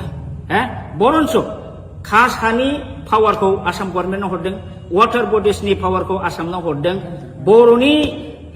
जेनाखि लेजिस्लेटिभ पावार थानाय आयेन दानाय आरो बेखौ सालायनो नायनो थाखाय गभर्नमेन्ट अफिसार जेनाखि प्रिन्सिपाल सेक्रेटारि बेखौबो नोंसोरो प्रिन्सिपाल सेक्रेटारिनि जायगायाव चिफ एक्जिकिउटिभ अफिसार खालामदों बेबादिनो दारै बिटिसिखौ अट'नमास डिस्ट्रिक्ट काउन्सिलनिफ्राय नोंसोरो असमियानि षड़यन्त्रआव हिमन्त बिश्व शर्मानि बिजेपिनि आरएसएसनि षड़यन्त्रआव नोंसोर ओरैबायदि मूर्खामि एग्रिमेन्ट खालामबाय जे एग्रिमेन्टनि दारै दा जोंनि बर'आ माने जोबस्रांबाय इमिडियेट कयेकथा बोसोरनि गेजेरावनो बर'आ जोबनो थांगासिनो दङ दा बे हिसाबै नोंसोरो लाजिनांगौसो दा नोंसोरो गोहो दंब्ला आं सोंगोन दिपेन बर'खौनो सोंगोन बा प्रमद बर'खौ सोंगोन नोंसोरो बे एकर्डआव मा दं सानदों मा बेला दं बेहालाय बेनिफ्राय 100 गुन साबसिनमोन नैबे एकर्डआ नाथाय नोंथांमोनहा बेखौ दिनै हाग्रामा लाबोनाय होननानै हाग्रामाखौ सोयैनि जोंनि जाथिनि सार्थ जाथिनि रैखाथि रक्षा कवचखौनो नोंसोर दिनै धंस खालामबाय बेनिखायनो आङो बुङो सदे दिनै नोंथांमोनहा बिटिआर एकर्ड खालामनानै जातिखौ जेरैबायदि थगायबाय जेरैबायदि जोबस्रांबाय बे जातिखौ थगायनानै फोजोबस्रांनायनि दायआव सानसे बेलासे नोंसोरो गनाय नङा रायजोआ दिनै एसे गाबोन एसे बुजिगोन बिटिसि एकर्डआव मा दंमोन बिटिआर एकर्डआव दंमोन स्टाडि खालामनानै जेला बुजिजोबबाय नोंसोरनि सायाव इयुननि जोलै हान्जाया सानसे समावब्लाबो निश्चय माने अर जोंगोन रागा जोंगोन आरो नोंसोर क्षमा मोननाय नङा बर'नि जारिमिनाव ओरैबायदि उदाहरन दं जाय लिडारफ्रा गोदो बर' जातिखौ मोजां बुंनानै थगायनानै मन्त्रि मुल्ला जादों एमपि जादों एमएलए जादों रायजोखौ थगायनानै दोनदों जेबो मावबोआखै बेफोरबायदि लिडारा मा सास्ति मोना नोंसोरो जारिमिनखौ नाय बर'नाव आं डाइरेक्ट उदाहरन बुंला पुरस्कारखौ मोनबोगासिनो दं बावला नोंसोरबो हारिखौ थगायनायनि फाबाव बे पुरस्कारखौ नोंसोर मोनगोन दिनै नोंसोरो बिजेपि बा हिमन्त बिश्व सरकारनि अननायाव कौटि थाखा खामाय बिल्डिं लु कलकाता दिल्ली बेंगालुरुआव न' लु लाब गैया नोंसोर सान्थि थानो हानाय नङा नोंसोरखौ रायजोफ्रा अनसायनाय नङा रायजोखौ थगायनानै जोबस्रांनायनि थाखाय नोंसोरो बयबो बर' रायजोनि अभिशाप मोनगोन आरो सानसे बेलासे नोंसोरो गोमोरलांगोन रायजोआ बेखौ फिननायखौ होगोन दा बेखिनिखौनो आं बुंबाय रन्जित बसुमतारी बिथाङा बोरो नोंथाङा होनदोंमोन बिटिसिआव जोंहा 1100टा पस्ट दं गय खान्दिसिमबो जायालासिनो जोङो दानथामनि गेजेराव साख्रि होगोन बाहागो रन्जित नोंसोरनि सेलेक्सन बर्डआ बोरो दिनैसिमबो मोनसे सेलेक्सन खालामनायनि बर्ड दानो हादोंना एपइन्टमेन्ट होनो हादोंना बहा थांखो डक्टर मामोन बेयो स्वर्गियारि नीलत स्वर्गियारि बेना 1600टा पस्ट दंमोन बिना फैसा साख्रि होनो खोथा बुंदोंमोन बहा थांखो दिनैसिम होनो हादोंना लाजियाखैसो नोंसोरो सानसे थगायनो दा नंखायनो दिनै रायजो राजाया बुजिगासिनो दं नोंसोरो फुराफुरि बिटिआर एकर्ड खालामनानै बिटिआर एकर्ड नों खालामदों बर' जातिखौ थगायदों एनडिएफबिखौ थगायदों गासिखौबो थगायजोबथारबाय नोंसोर दा बिनि फाबाव नोंसोरो पानिशमेन्ट बावैसोनि उनाव मोनगासिनो दं बेखौ पानिशमेन्टखौ रुजुननो रेडि जा आं बेखौ दिनै खावलायनानै बारा बुंला दा दिनै नंखायनो आं बुंगोन प्रमद बर'आ एबसु लिडिं खालामबोदों जानो हागौ किन्तु बियो ओरैबायदि स्वार्थपर ओरैबायदि थगायसुला ओरैबायदि बेफारि बे जातिखौ दिनै फाननानै नमस्कार जोंनि खौरांगिरि बिथांमोनसिम दिनै जोंहा बिथां दावराव देख्रेब नार्जारिया मैया दाखालिफोर प्रेस मिडियानि गेजेरजों ससियेल मिडियानि गेजेरजों जोंनि इएम राकेश नङा सरि बि फेरेंगा बिथाङा बिथांनि सायाव जे एलिगेसन लाबोदों बिथांखौ जे गाज्रि सोंखारिदों इभेन बिथाङा दावराव देख्रेब नार्जारिनि नामखौ दावराय देख्रेब होनबाय थायो बिथाङा सासे बर' जानानै दिनैसिमबो दावराव देख्रेब नार्जारिया सोर सिनाया नामा आं अब्ला बुंगोन बिथाङा सासे बर'आनो नङा हाफ बर' हाफ हारसा बियो खारन दावराव देख्रेब नार्जारिया दिनैनिल' मानसि नङा बिथाङा गोदो बर'लेण्ड बर'फा उपेन्द्रनाथ ब्रह्मनि दैदेननायाव जे गिदिर सोमावसारनाय जादोंमोन बाहायबो सेन्ट्रेल एबसुनि ट्रेजारारमोन आरो बिनि उनावबो बिथाङा जातिनि सिबिनायाव गोबां रल लाबोदों बड'लेण्ड जनजाति सुरक्षा समिति दानानै बिथाङा ट्राइबेल बेल्ट एन्ड ब्लकआव नन ट्राइबेलफ्रा इलिगेलि एनक्रोच खालामनानै दं दिनै 3 लाख बिगा हा बे हाखौ माने इभिक्सन खालामनांगौ इलिगेल एनक्रोचार्सफोरखौ होननानै बिथाङा जुजिबोगासिनो दं दिनै हिरा सरनिया नब सरनिया बा हिरा सरनिया इलिगेल सार्टिफिकेट लानानै खननै एमपि जालांबाय बेखौबो बिथाङा चेलेन्ज खालामनानै हाइकर्ट गेलेबोदों दा बेफोरबायदि खामानिखौ सोर मावो जाय हारिनि प्रति सिबिनाय भाब दं हारिखौ अननाय दं बेफोरबायदि मानसि दिनै बेबादि दावराव देख्रेब नार्जारिखौ बिथाङा बिदि एखेबारे थासिल्ल'मूलक खोथा बुंनाया बियो जातिनि थाखाय दुखु गोनां बाथ्रा आरो बि फेरेंगा रनजित बसुमतारी आं नोंथांखौ खावलायगोन नोंथाङा दिनै गादियाव दं होननानै इएमआव दं होननानै बेबादि गोग्गामारिनानै बारा खोथा दाबुंबाय दाथा समा एखे थाया आंथ' बुंगोन नोंस्रा गोग्गामारिनानै खोथा बुंनायनि नोंल' नङा प्रमद बर'आनो बुं दिपेन बर'आनो बुं सोरबा गबिन्द बसुमतारियानो होन सोरबा राकेश ब्रह्मआनो होन नोंस्रा जातिनि सायाव बिखाफोर दोननानै खोथा बुंनायनि नोंस्रा दिनै अधिकार गैया मानो अधिकार गैया आं बुंगोन नोंसोर मा लाबोदों बर'नि थाखाय what power and function you have brought what government you have brought for the Boro community मा लाबोदों नोंसोरलाय नैबे बिटिसि एकर्ड 2003 नि हाग्रामा महिलारि BLT जों स्टेट गभर्नमेन्टजों सेन्ट्रेल गभर्नमेन्टजों लाबोनाय बे एकर्ड बेवहाय जोंहा रायजोनि बदलै रायजो मोनाखैब्लाबो अलमस्ट मिनि स्टेट रेंकआव जों मोनदोंमोन 40टा डिपार्टमेन्ट जों मोनदोंमोन आरो बे 40टा डिपार्टमेन्टनि एडमिनिस्ट्रेटिभ लेजिस्लेटिभ फाइनान्सियेल पावारखौ मोनदोंमोन नोंथांमोनहा नैबे नोंसिनि बे बिटिआर एकर्डजों मा लाबोदों दिस बिटिआर एकर्ड मिनिंलेस आरो बे बर'नि थाखाय बिराद बर' हारिखौ जोबस्रांग्रा एग्रिमेन्ट बेयो दिनै जोंनि बर' मानसिया कनसियास नङा अनेकानो स्टाडि खालामाखै बे हिसाबैसो बे बिटिआर एकर्डखौ दिनैसिमबो दोनदों आंथ' बुङो आं बादि साब्रै साबासो ओंखारोबा बे बिटिआर एकर्डखौ आं दिनैबो सावो आङो अलरेडि अनेक सिनियर सिटिजेनजोंबो रायज्लायबाय नाथाय बिथांमोना साहसआ नंखायनो आं सावाखै दाबो आङो सावो मानो बे एकर्ड बिटिआर एकर्डनि दारै बिटिआर पिस एग्रिमेन्टनि दारै बर'आ जे खहा जाबाय बर'आ जे मोनखानाय पावार एन्ड फांसन दंस जाबाय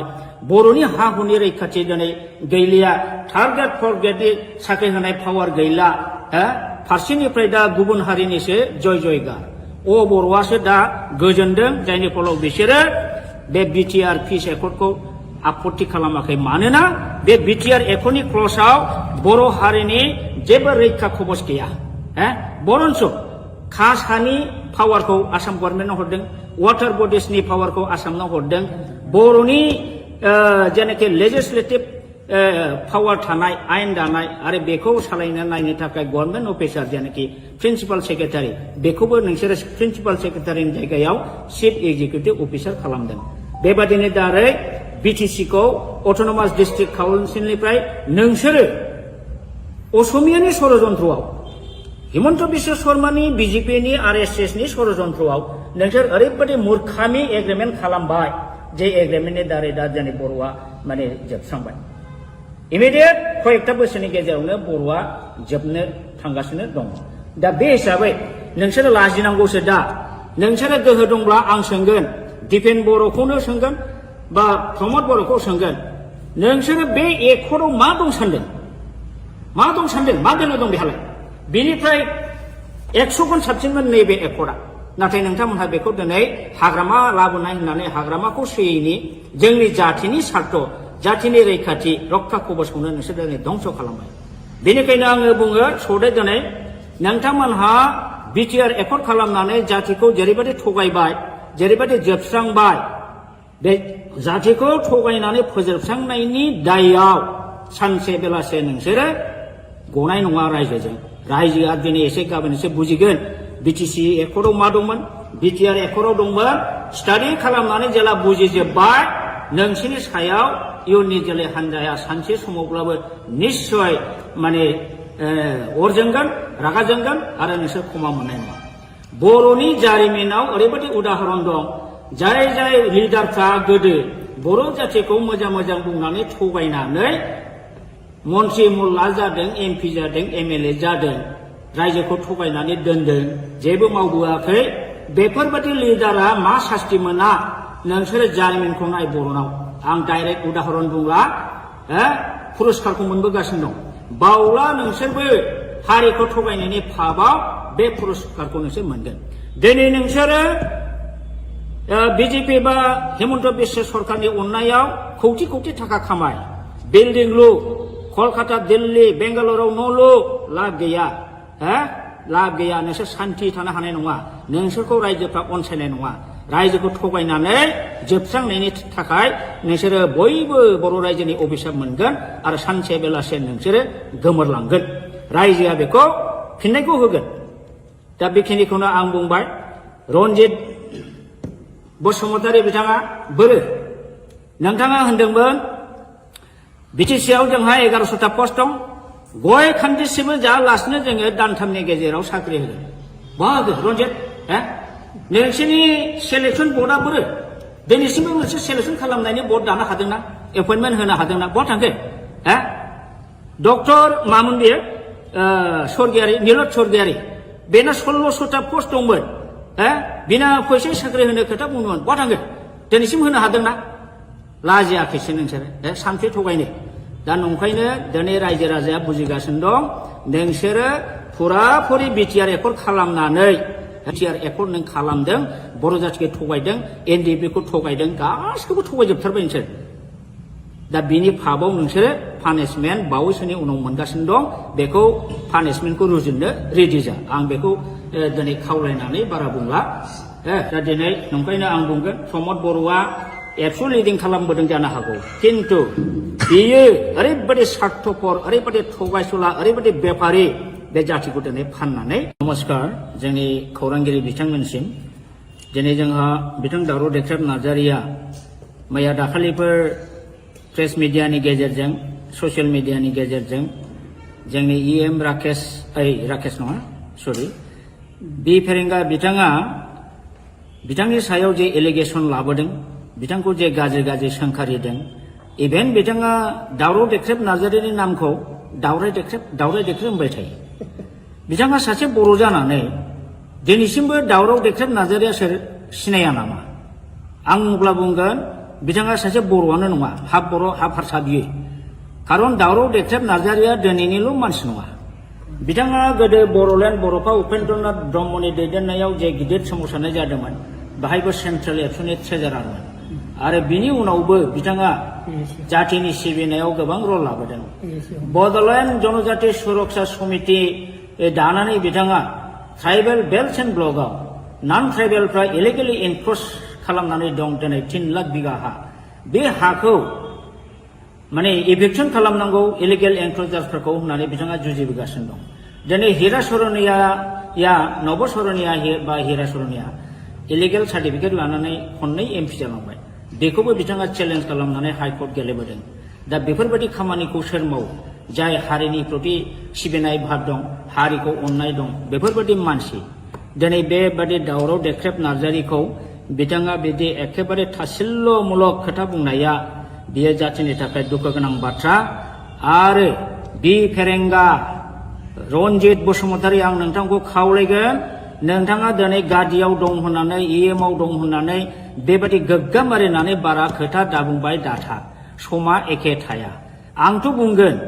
नोंस्रा गोग्गाम मारिनानै खोथा बुंनायनि नोंल' नङा प्रमद बर'आनो बुं दिपेन बर'आनो बुं सोरबा गबिन्द बसुमतारियानो होन सोरबा राकेश ब्रह्मआनो होन नोंस्रा जातिनि सायाव बिखाफोर दोननानै खोथा बुंनायनि नोंस्रा दिनै अधिकार गैया मानो अधिकार गैया आं बुंगोन नोंसोर मा लाबोदों बर'नि थाखाय what power and function you have brought what government you have brought for the Bodo' community मा लाबोदों नोंसोरलाय नैबे बिटिसि एकर्ड 2003 नि हाग्रामा महिलारि बिएलटिजों स्टेट गभर्नमेन्टजों सेन्ट्रेल गभर्नमेन्टजों लाबोनाय बे एकर्ड बेवहाय जोंहा रायजोनि बदलै रायजो मोनाखैब्लाबो अलमस्ट मिनि स्टेट रेंकआव जों मोनदोंमोन 40टा डिपार्टमेन्ट जों मोनदोंमोन आरो बे 40टा डिपार्टमेन्टनि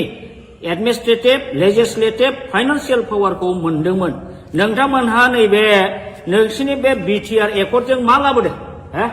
दिस बिटिआर एकर्ड मिनिंलेस आरो बे बर'नि थाखाय बिराद बर' हारिखौ जोबस्रांग्रा एग्रिमेन्ट बेयो दिनै जोंनि बर' मानसिया कनसियास नङा अनेकानो स्टाडि खालामाखै बे हिसाबैसो बे बिटिआर एकर्डखौ दिनैसिमबो दोनदों आंथ' बुङो आं बादि साब्रै साबासो ओंखारोबा बे बिटिआर एकर्डखौ आं दिनैबो सावो आङो अलरेडि अनेक सिनियर सिटिजेनजोंबो रायज्लायबाय नाथाय बिथांमोना साहसआ नंखायनो आं सावाखै दाबो आङो सावो माने बे एकर्ड बिटिआर एकर्डनि दारै बिटिआर पिस एग्रिमेन्टनि दारै बर'आ जे खहा जाबाय बर'आ जे मोनखानाय पावार एन्ड फांसन दंस जाबाय बर'नि हा हुनि रैखाथि दिनै गैलिया थार्ड ग्रेड फर्थ ग्रेडनि साख्रि होनाय पावार गैला फारसेनिफ्राय दा गुबुन हारिनिसो जय जयगार बर'आसो दा गोजोनदों जायनि फलाव बिसोरो बे बिटिआर पिस एकर्डखौ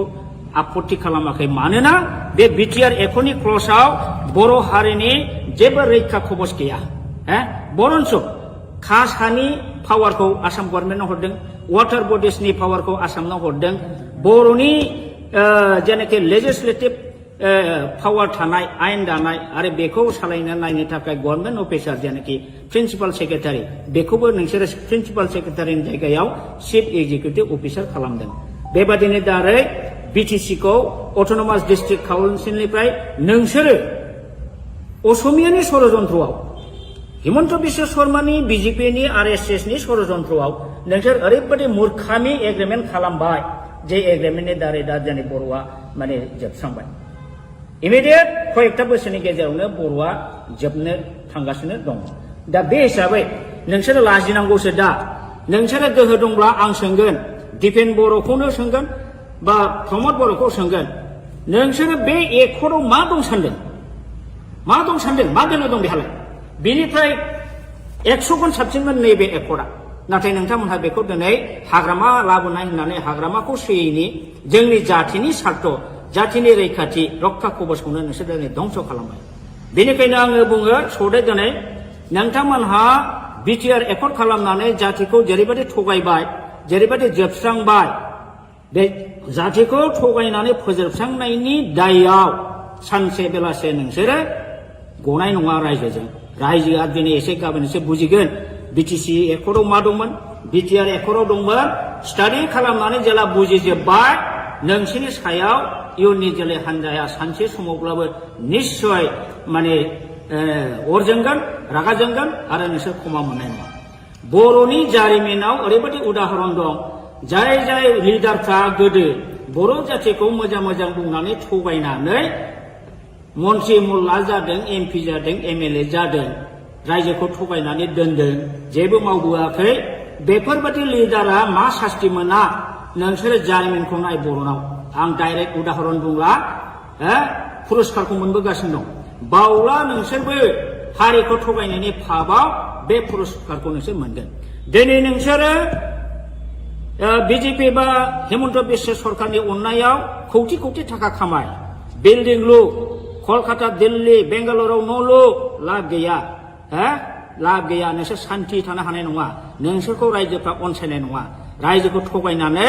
जोबस्रांनायनि थाखाय नोंसोरो बयबो बर' रायजोनि अभिशाप मोनगोन आरो सानसे बेलासे नोंसोरो गोमोरलांगोन रायजोआ बेखौ फिननायखौ होगोन दा बेखिनिखौनो आं बुंबाय रन्जित बसुमतारी बिथाङा बोरो नोंथाङा होनदोंमोन बिटिसिआव जोंहा 1100टा पस्ट दं गय खान्दिसिमबो जायालासिनो जोङो दानथामनि गेजेराव साख्रि होगोन बाहागो रन्जित नोंसोरनि सेलेक्सन बर्डआ बोरो दिनैसिमबो मोनसे सेलेक्सन खालामनायनि बर्ड दानो हादोंना एपइन्टमेन्ट होनो हादोंना बहा थांखो डक्टर मामोन बेयो स्वर्गियारि नीलत स्वर्गियारि बेना 1600टा पस्ट दंमोन बिना फैसा साख्रि होनो खोथा बुंदोंमोन बहा थांखो दिनैसिम होनो हादोंना लाजियाखैसो नोंसोरो सानफ्रि थगायनो दा नंखायनो दिनै रायजो राजाया बुजिगासिनो दं नोंसोरो फुराफुरि बिटिआर एकर्ड खालामनानै बिटिआर एकर्ड नों खालामदों बर' जातिखौ थगायदों एनडिएफबिखौ थगायदों गासिखौबो थगायजोबथारबाय नोंसोर दा बिनि फाबाव नोंसोरो पानिशमेन्ट बावैसोनि उनाव मोनगासिनो दं बेखौ पानिशमेन्टखौ रुजुननो रेडि जा आं बेखौ दिनै खावलायनानै बारा बुंला दा दिनै नंखायनो आं बुंगोन प्रमद बर'आ एबसु लिडिं खालामबोदों जानो हागौ किन्तु बियो ओरैबायदि स्वार्थपर ओरैबायदि थगायसुला ओरैबायदि बेपारि बे जातिखौ दिनै फाननानै नमस्कार जोंनि खौरांगिरि बिथांमोनसिम दिनै जोंहा बिथां दावराव देख्रेब नार्जारिया मैया दाखालिफोर प्रेस मिडियानि गेजेरजों ससियेल मिडियानि गेजेरजों जोंनि EM राकेश नङा सरि बि फेरेंगा बिथांनि सायाव जे एलिगेसन लाबोदों बिथांखौ जे गाज्रि सोंखारिदों इभेन बिथाङा दावराव देख्रेब नार्जारिनि नामखौ दावराय देख्रेब होनबाय थायो बिथाङा सासे बर' जानानै दिनैसिमबो दावराव देख्रेब नार्जारिया सोर सिनाया नामा आं अब्ला बुंगोन बिथाङा सासे बर'आनो नङा हाफ बर' हाफ हारसा बियो खारन दावराव देख्रेब नार्जारिया दिनैनिल' मानसि नङा बिथाङा गोदो बर'लेण्ड बर'फा उपेन्द्रनाथ ब्रह्मनि दैदेननायाव जे गिदिर सोमावसारनाय जादोंमोन बाहायबो सेन्ट्रेल एबसुनि ट्रेजारारमोन आरो बिनि उनावबो बिथाङा जातिनि सिबिनायाव गोबां रल लाबोदों बड'लेण्ड जनजाति सुरक्षा समिति दानानै बिथाङा ट्राइबेल बेल्ट एन्ड ब्लकआव नन ट्राइबेलफ्रा इलिगेलि एनक्रोच खालामनानै दं दिनै 3 लाख बिगा हा बे हाखौ माने इभिक्सन खालामनांगौ इलिगेल एनक्रोचार्सफोरखौ होननानै बिथाङा जुजिबोगासिनो दं दिनै हिरा सरनिया नब सरनिया बा हिरा सरनिया इलिगेल सार्टिफिकेट लानानै खननै MP जालांबाय बेखौबो बिथाङा चेलेन्ज खालामनानै हाइकर्ट गेलेबोदों दा बेफोरबायदि खामानिखौ सोर मावो जाय हारिनि प्रति सिबिनाय भाब दं हारिखौ अननाय दं बेफोरबायदि मानसि दिनै बेबादि दावराव देख्रेब नार्जारिखौ बिथाङा बिदि एखेबारे थासिल्यमूलक खोथा बुंनाया बियो जातिनि थाखाय दुखु गोनां बाथ्रा आरो बि फेरेंगा रनजित बसुमतारी आं नोंथांखौ खावलायगोन नोंथाङा दिनै गादियाव दं होननानै EMआव दं होननानै बेबायदि गोग्गाम मारिनानै बारा खोथा दाबुंबाय दाथा समा एखे थाया आंथ' बुंगोन नोंस्रा गोग्गाम मारिनानै खोथा बुंनायनि नोंल' नङा प्रमद बर'आनो बुं दिपेन बर'आनो बुं सोरबा गबिन्द बसुमतारियानो होन सोरबा राकेश ब्रह्मआनो होन नोंस्रा जातिनि सायाव बिखाफोर दोननानै खोथा बुंनायनि नोंस्रा दिनै अधिकार गैया मानो अधिकार गैया आं बुंगोन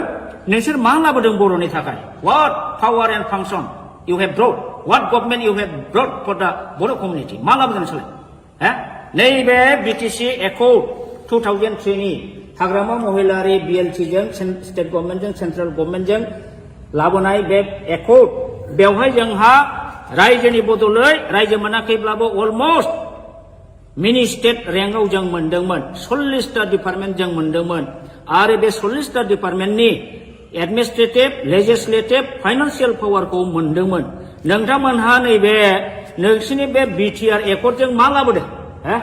दिस BTR एकर्ड मिनिंलेस आरो बे बर'नि थाखाय बिराद बर' हारिखौ जोबस्रांग्रा एग्रिमेन्ट बेयो दिनै जोंनि बर' मानसिया कनसियास नङा अनेकानो स्टाडि खालामाखै बे हिसाबैसो बे BTR एकर्डखौ दिनैसिमबो दोनदों आंथ' बुङो आं बादि साब्रैसो ओंखारोबा बे BTR एकर्डखौ आं दिनैबो सावो आङो अलरेडि अनेक सिनियर सिटिजेनजोंबो रायलायबाय नाथाय बिथांमोना साहस होआ नंखायनो आं सावाखै दाबो आङो सावो माने बे एकर्ड BTR एकर्डनि दारै BTR पिस एग्रिमेन्टनि दारै बर'आ जे खहा जाबाय बर'आ जे मोनखानाय पावार एन्ड फांसन दंस जाबाय बर'नि हा हुनि रैखाथि दिनै गैलिया थार्ड ग्रेड फर्थ ग्रेडनि साख्रि होनाय पावार गैला फारसेनिफ्राय दा गुबुन हारिनिसो जयगार बर'आसो दा गोजोनदों जायनि फलाव बिसोरो बे BTR पिस एकर्डखौ आपत्ति खालामाखै मानोना बे BTR एकर्डनि क्लजआव बर' हारिनि जेबो रैखा खबस गैया बरन्स कास्ट हानि पावारखौ आसाम गभर्नमेन्टनो हरदों वाटार बडिसनि पावारखौ आसामनो हरदों बर'नि जेनाखि लेजिस्लेटिभ पावार थानाय आयेन दानाय आरो बेखौ सालायनो नायनो थाखाय गभर्नमेन्ट अफिसार जेनाखि प्रिन्सिपाल सेक्रेटारि बेखौबो नोंसोरो प्रिन्सिपाल सेक्रेटारिनि जायगायाव चिफ एक्जिकिउटिभ अफिसार खालामदों बेबादिनो दारै BTCखौ अट'नमास डिस्ट्रिक्ट काउन्सिलनिफ्राय नोंसोरो असमियानि षड़यन्त्रआव हिमन्त बिश्व शर्मानि BJPनि RSSनि षड़यन्त्रआव नोंसोर ओरैबायदि मूर्खामि एग्रिमेन्ट खालामबाय जे एग्रिमेन्टनि दारै दा दिनै बर'आ माने जोबस्रांबाय इमिडियेट कयेकथा बोसोरनि गेजेरावनो बर'आ जोबनो थांगासिनो दं दा बे हिसाबै नोंसोरो लाजिनांगौसो दा नोंसोरो गोहो दंब्ला आं सोंगोन दिपेन बर'खौनो सोंगोन बा प्रमद बर'खौ सोंगोन नोंसोरो बे एकर्डआव मा दं सानदों मा गोनो दं बेहालाय बेनिफ्राय 100 गुन साबसिनमोन नैबे एकर्डआ नाथाय नोंथांमोनहा बेखौ दिनै हाग्रामा लाबोनाय होननानै हाग्रामाखौ सोयैनि जोंनि जातिनि सार्थ जातिनि रैखाथि रक्षा कबचखौनो नोंसोर दिनै धंस खालामबाय बेनिखायनो आङो बुङो सदे दिनै नोंथांमोनहा बिटिआर एकर्ड खालामनानै जातिखौ जेरैबायदि थगायबाय जेरैबायदि जोबस्रांबाय बे जातिखौ थगायनानै फोजोबस्रांनायनि दायाव सानसे बेलासे नोंसोरो गनाय नङा रायजोजों रायजोआ दिनै एसे गाबोन एसे बुजिगोन बिटिसि एकर्डआव मा दंमोन बिटिआर एकर्डआव दंमोन स्टाडि खालामनानै जेला बुजिजोबबाय नोंसोरनि सायाव इयुननि जोलै हान्जाया सानसे समावब्लाबो निश्चय माने अर जोंगोन रागा जोंगोन आरो नोंसोर क्षमा मोननाय नङा बर'नि जारिमिनाव ओरैबायदि उदाहरन दं जाय जाय लिडारफ्रा गोदो बर' जातिखौ मोजां मोजां बुंनानै थगायनानै मन्त्रि मुल्ला जादों एमपि जादों एमएलए जादों रायजोखौ थगायनानै दोनदों जेबो मावबोआखै बेफोरबायदि लिडारा मा सास्ति मोना नोंसोरो जारिमिनखौ नाय बर'नाव आं डाइरेक्ट उदाहरन बुंला पुरस्कारखौ मोनबोगासिनो दं बावला नोंसोरबो हारिखौ थगायनायनि फाबाव बे पुरस्कारखौ नोंसोर मोनगोन दिनै नोंसोरो बिजेपि बा हेमन्त बिश्व सरकारनि अननायाव कौटि कौटि थाखा खामाय बिल्डिं लु कलकाता दिल्ली बेंगालुरुआव न' लु लाब गैया लाब गैया नोंसोर सान्थि थानो हानाय नङा नोंसोरखौ रायजोफ्रा अनसायनाय नङा रायजोखौ थगायनानै जोबस्रांनायनि थाखाय नोंसोरो बयबो बर' रायजोनि अभिशाप मोनगोन आरो सानसे बेलासे नोंसोरो गोमोरलांगोन रायजोआ बेखौ फिननायखौ होगोन दा बेखिनिखौनो आं बुंबाय रन्जित बसुमतारी बिथाङा बोरो नोंथाङा होनदोंमोन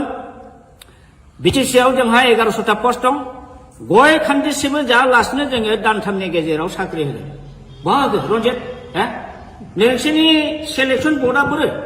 दिनैसिमबो मोनसे सेलेक्सन खालामनायनि बर्ड दानो हादोंना एपइन्टमेन्ट होनो हादोंना बहा थांखो डक्टर मामोन बेयो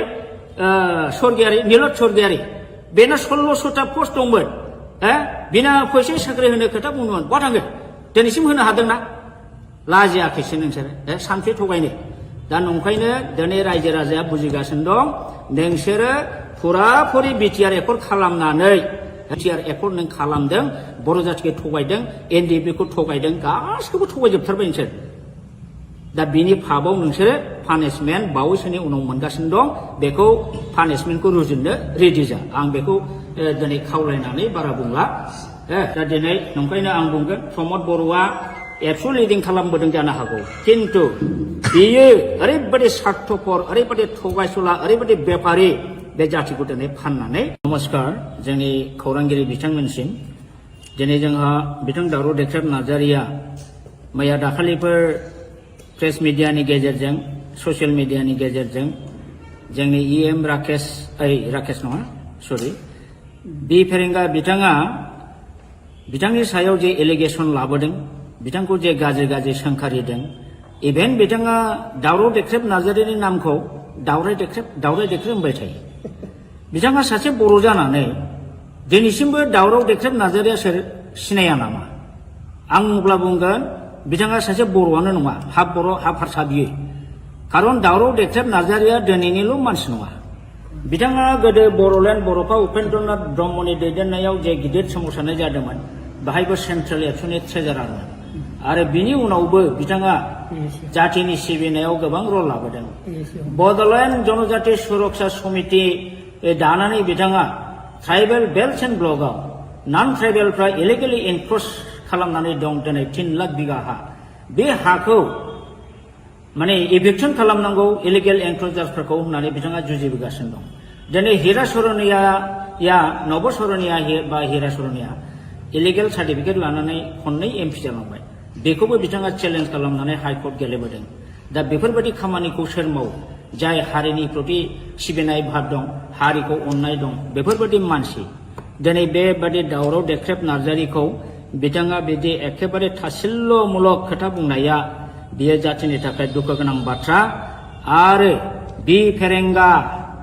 रन्जित बसुमतारी आं नोंथांखौ खावलायगोन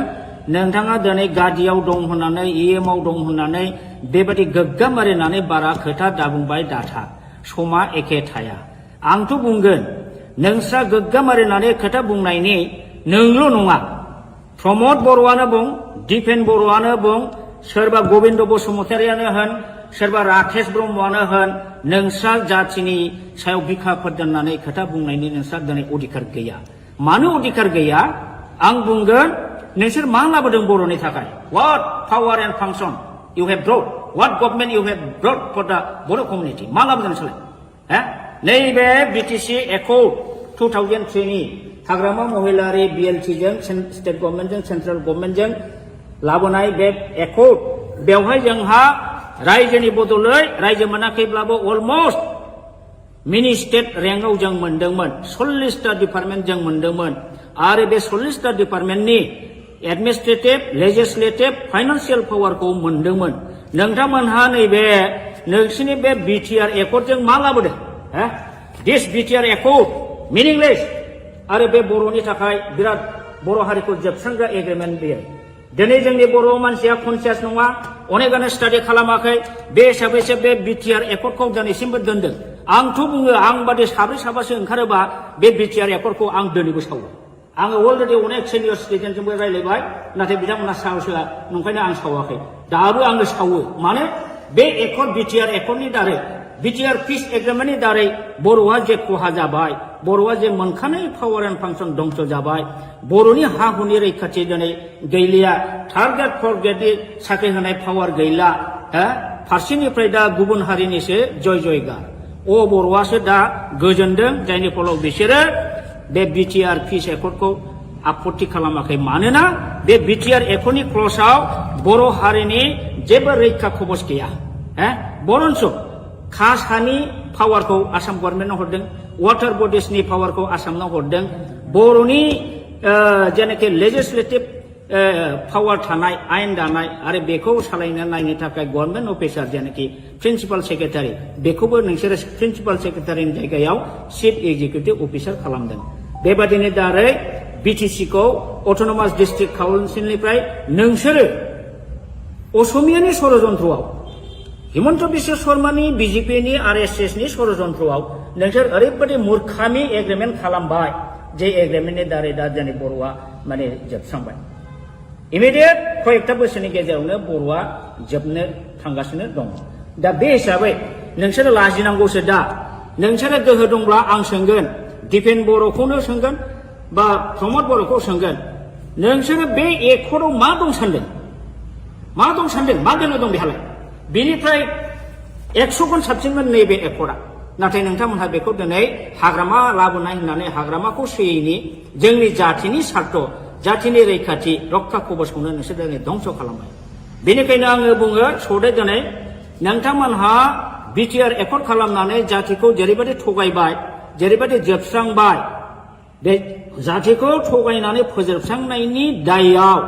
सानसे बेलासे नोंसोरो गनाय नङा रायजोआ दिनै एसे गाबोन एसे बुजिगोन बिटिसि एकर्डआव मा दंमोन बिटिआर एकर्डआव दंमोन स्टाडि खालामनानै जेला बुजिजोब्बाय नोंसिनि सायाव इयुननि जोलै हान्जाया सानसे समावब्लाबो निश्चय माने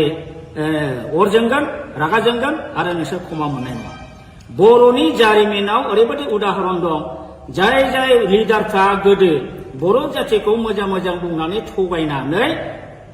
मन्त्रि मुल्ला जादों एमपि जादों एमएलए जादों रायजोखौ थगायनानै दोनदों जेबो मावबोआखै बेफोरबायदि लिडारा मा सास्ति मोना नोंसोरो जारिमिनखौ नाय बर'नाव आं डाइरेक्ट उदाहरन बुंला पुरस्कारखौ मोनबोगासिनो दं बावला नोंसोरबो हारिखौ थगायनायनि फाबाव बे पुरस्कारखौ नोंसोर मोनगोन दिनै नोंसोरो बिजेपि बा हिमन्त बिश्व सरकारनि अननायाव कौटि थाखा खामाय बिल्डिं लु कलकाता दिल्ली बेंगालुरुआव न' लु लाब गैया नोंसोर सान्थि थानो हानाय नङा नोंसोरखौ रायजोफ्रा अनसायनाय नङा रायजोखौ थगायनानै जोबस्रांनायनि थाखाय नोंसोरो बयबो बर' रायजोनि अभिशाप मोनगोन आरो सानसे बेलासे नोंसोरो गोमोरलांगोन रायजोआ बेखौ फिननायखौ होगोन दा बेखिनिखौनो आं बुंबाय रन्जित बसुमतारी बिथाङा बोरो नोंथाङा होनदोंमोन बिटिसिआव जोंहा 1100टा पस्ट दं गय खान्दिसेबो जायालासिनो जोङो दानथामनि गेजेराव साख्रि होगोन बाहागो रन्जित नोंसोरनि सेलेक्सन बर्डआ बोरो दिनैसिमबो मोनसे सेलेक्सन खालामनायनि बर्ड दानो हादोंना एपइन्टमेन्ट होनो हादोंना बहा थांखो डक्टर मामोन बेयो स्वर्गियारि नीलत स्वर्गियारि बेना 1600टा पस्ट दंमोन बिना फैसा साख्रि होनो खोथा बुंदोंमोन बहा थांखो दिनैसिम होनो हादोंना लाजियाखैसो नोंसोरो सानसे थगायनो दा नंखायनो दिनै रायजो राजाया बुजिगासिनो दं नोंसोरो फुराफुरि बिटिआर एकर्ड खालामनानै बिटिआर एकर्ड नों खालामदों बर' जाथिखौ थगायदों एनडिएफबि खौ थगायदों गासिखौबो थगायजोबथारबाय नोंसोर दा बिनि फाबाव नोंसोरो पानिशमेन्ट बावैसोनि उनाव मोनगासिनो दं बेखौ पानिशमेन्टखौ रुजुननो रेडि जा आं बेखौ दिनै खावलायनानै बारा बुंला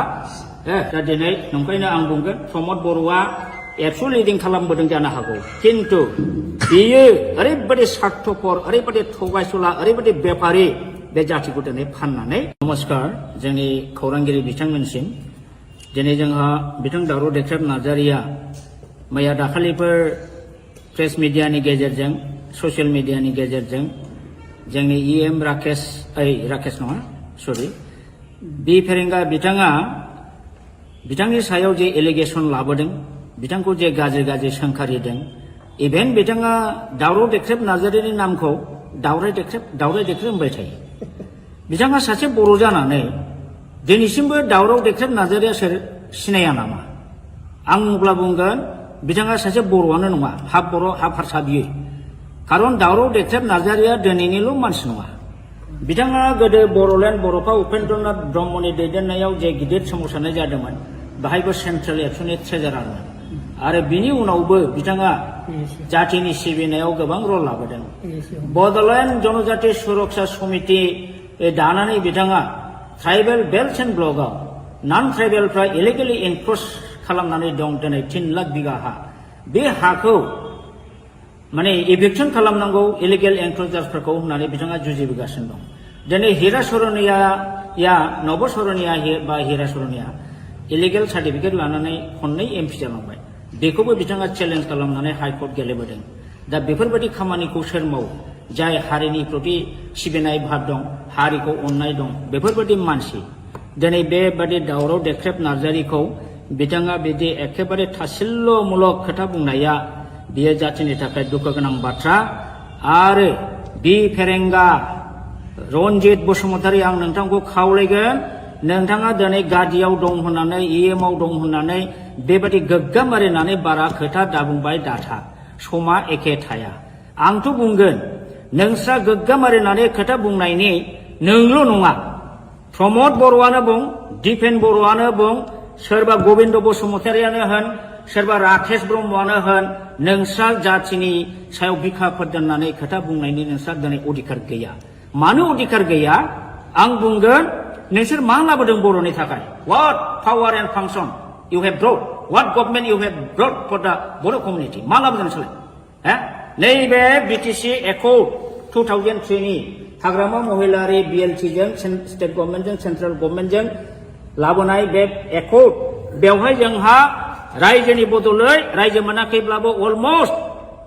मिनि स्टेट रेंकआव जों मोनदोंमोन 40टा डिपार्टमेन्ट जों मोनदोंमोन आरो बे 40टा डिपार्टमेन्टनि एडमिनिस्ट्रेटिभ लेजिस्लेटिभ फाइनान्सियेल पावारखौ मोनदोंमोन नोंथांमोनहा नैबे नोंसिनि बे बिटिआर एकर्डजों मा लाबोदों दिस बिटिआर एकर्ड मिनिंलेस आरो बे बर'नि थाखाय बिराद बर' हारिखौ जोबस्रांग्रा एग्रिमेन्ट बेयो दिनै जोंनि बर' मानसिया कनसियास नङा अनेकानो स्टाडि खालामाखै बे हिसाबैसो बे बिटिआर एकर्डखौ दिनैसिमबो दोनदों आंथ' बुङो आं बादि साब्रै साबासो ओंखारोबा बे बिटिआर एकर्डखौ आं दिनैबो सावो आङो अलरेडि अनेक सिनियर सिटिजेनजोंबो रायज्लायबाय नाथाय बिथांमोना साहसआ नंखायनो आं सावाखै दाबो आङो सावो माने बे एकर्ड बिटिआर एकर्डनि दारै बिटिआर पिस एग्रिमेन्टनि दारै बर'आ जे खहा जाबाय बर'आ जे मोनखानाय पावार एन्ड फांसन दंस जाबाय बर'नि हा हुनि रैखाथि दिनै गैलिया थार्ड ग्रेड फर्थ ग्रेडनि साख्रि होनाय पावार गैला फारसेनिफ्राय दा गुबुन हारिनिसो जय जयगार बर'आसो दा गोजोनदों जायनि फलाव बिसोरो बे बिटिआर पिस एकर्डखौ आपत्ति खालामाखै मानोना बे बिटिआर एकर्डनि क्लजआव बर' हारिनि जेबो रैखा खबस गैया बरन्स कास्ट हानि पावारखौ आसाम गभर्नमेन्टआव हरदों वाटार बडिसनि पावारखौ आसामनाव हरदों बर'नि जेनाखि लेजिस्लेटिभ पावार थानाय आयेन दानाय आरो बेखौ सालायनो नायनो थाखाय गभर्नमेन्ट अफिसार जेनाखि प्रिन्सिपाल सेक्रेटारि बेखौबो नोंसोरो प्रिन्सिपाल सेक्रेटारिनि जायगायाव चिफ एग्जिकिउटिभ अफिसार खालामदों बेबादिनो दारै बिटिसिखौ अट'नमास डिस्ट्रिक्ट काउन्सिलनिफ्राय नोंसोरो असमियानि षड़यन्त्रआव हिमन्त बिश्व शर्मानि बिजेपिनि आरएसएसनि षड़यन्त्रआव नोंसोर ओरैबायदि मूर्खामि एग्रिमेन्ट खालामबाय जे एग्रिमेन्टनि दारै दा जोंनि बर'आ माने जोबस्रांबाय इमिडियेट कयेकथा बोसोरनि गेजेरावनो बर'आ जोबनो थांगासिनो दं दा बे हिसाबै नोंसोरो लाजिनांगौसो दा नोंसोरो गोहो दंब्ला आं सोंगोन दिपेन बर'खौनो सोंगोन बा प्रमद बर'खौ सोंगोन नोंसोरो बे एकर्डआव मा दं सानदों मा गोनो दं बेहालाय बेनिफ्राय 100 गुन साबसिनमोन नैबे एकर्डआ नाथाय नोंथांमोनहा बेखौ दिनै हाग्रामा लाबोनाय होननानै हाग्रामाखौ सोयैनि जोंनि जाथिनि सार्थ जाथिनि रैखाथि रक्षा कवचखौनो नोंसोर दिनै धंस खालामबाय बेनिखायनो आङो बुङो सौदे दिनै नोंथांमोनहा बिटिआर एकर्ड खालामनानै जातिखौ जेरैबायदि थगायबाय जेरैबायदि जोबस्रांबाय बे जातिखौ थगायनानै फोजोबस्रांनायनि दायाव सानसे बेलासे नोंसोरो गनाय नङा रायजोजों रायजोआ दिनै एसे गाबोन एसे बुजिगोन बिटिसि एकर्डआव मा दंमोन बिटिआर एकर्डआव दंमोन स्टाडि खालामनानै जेला बुजिजोबबाय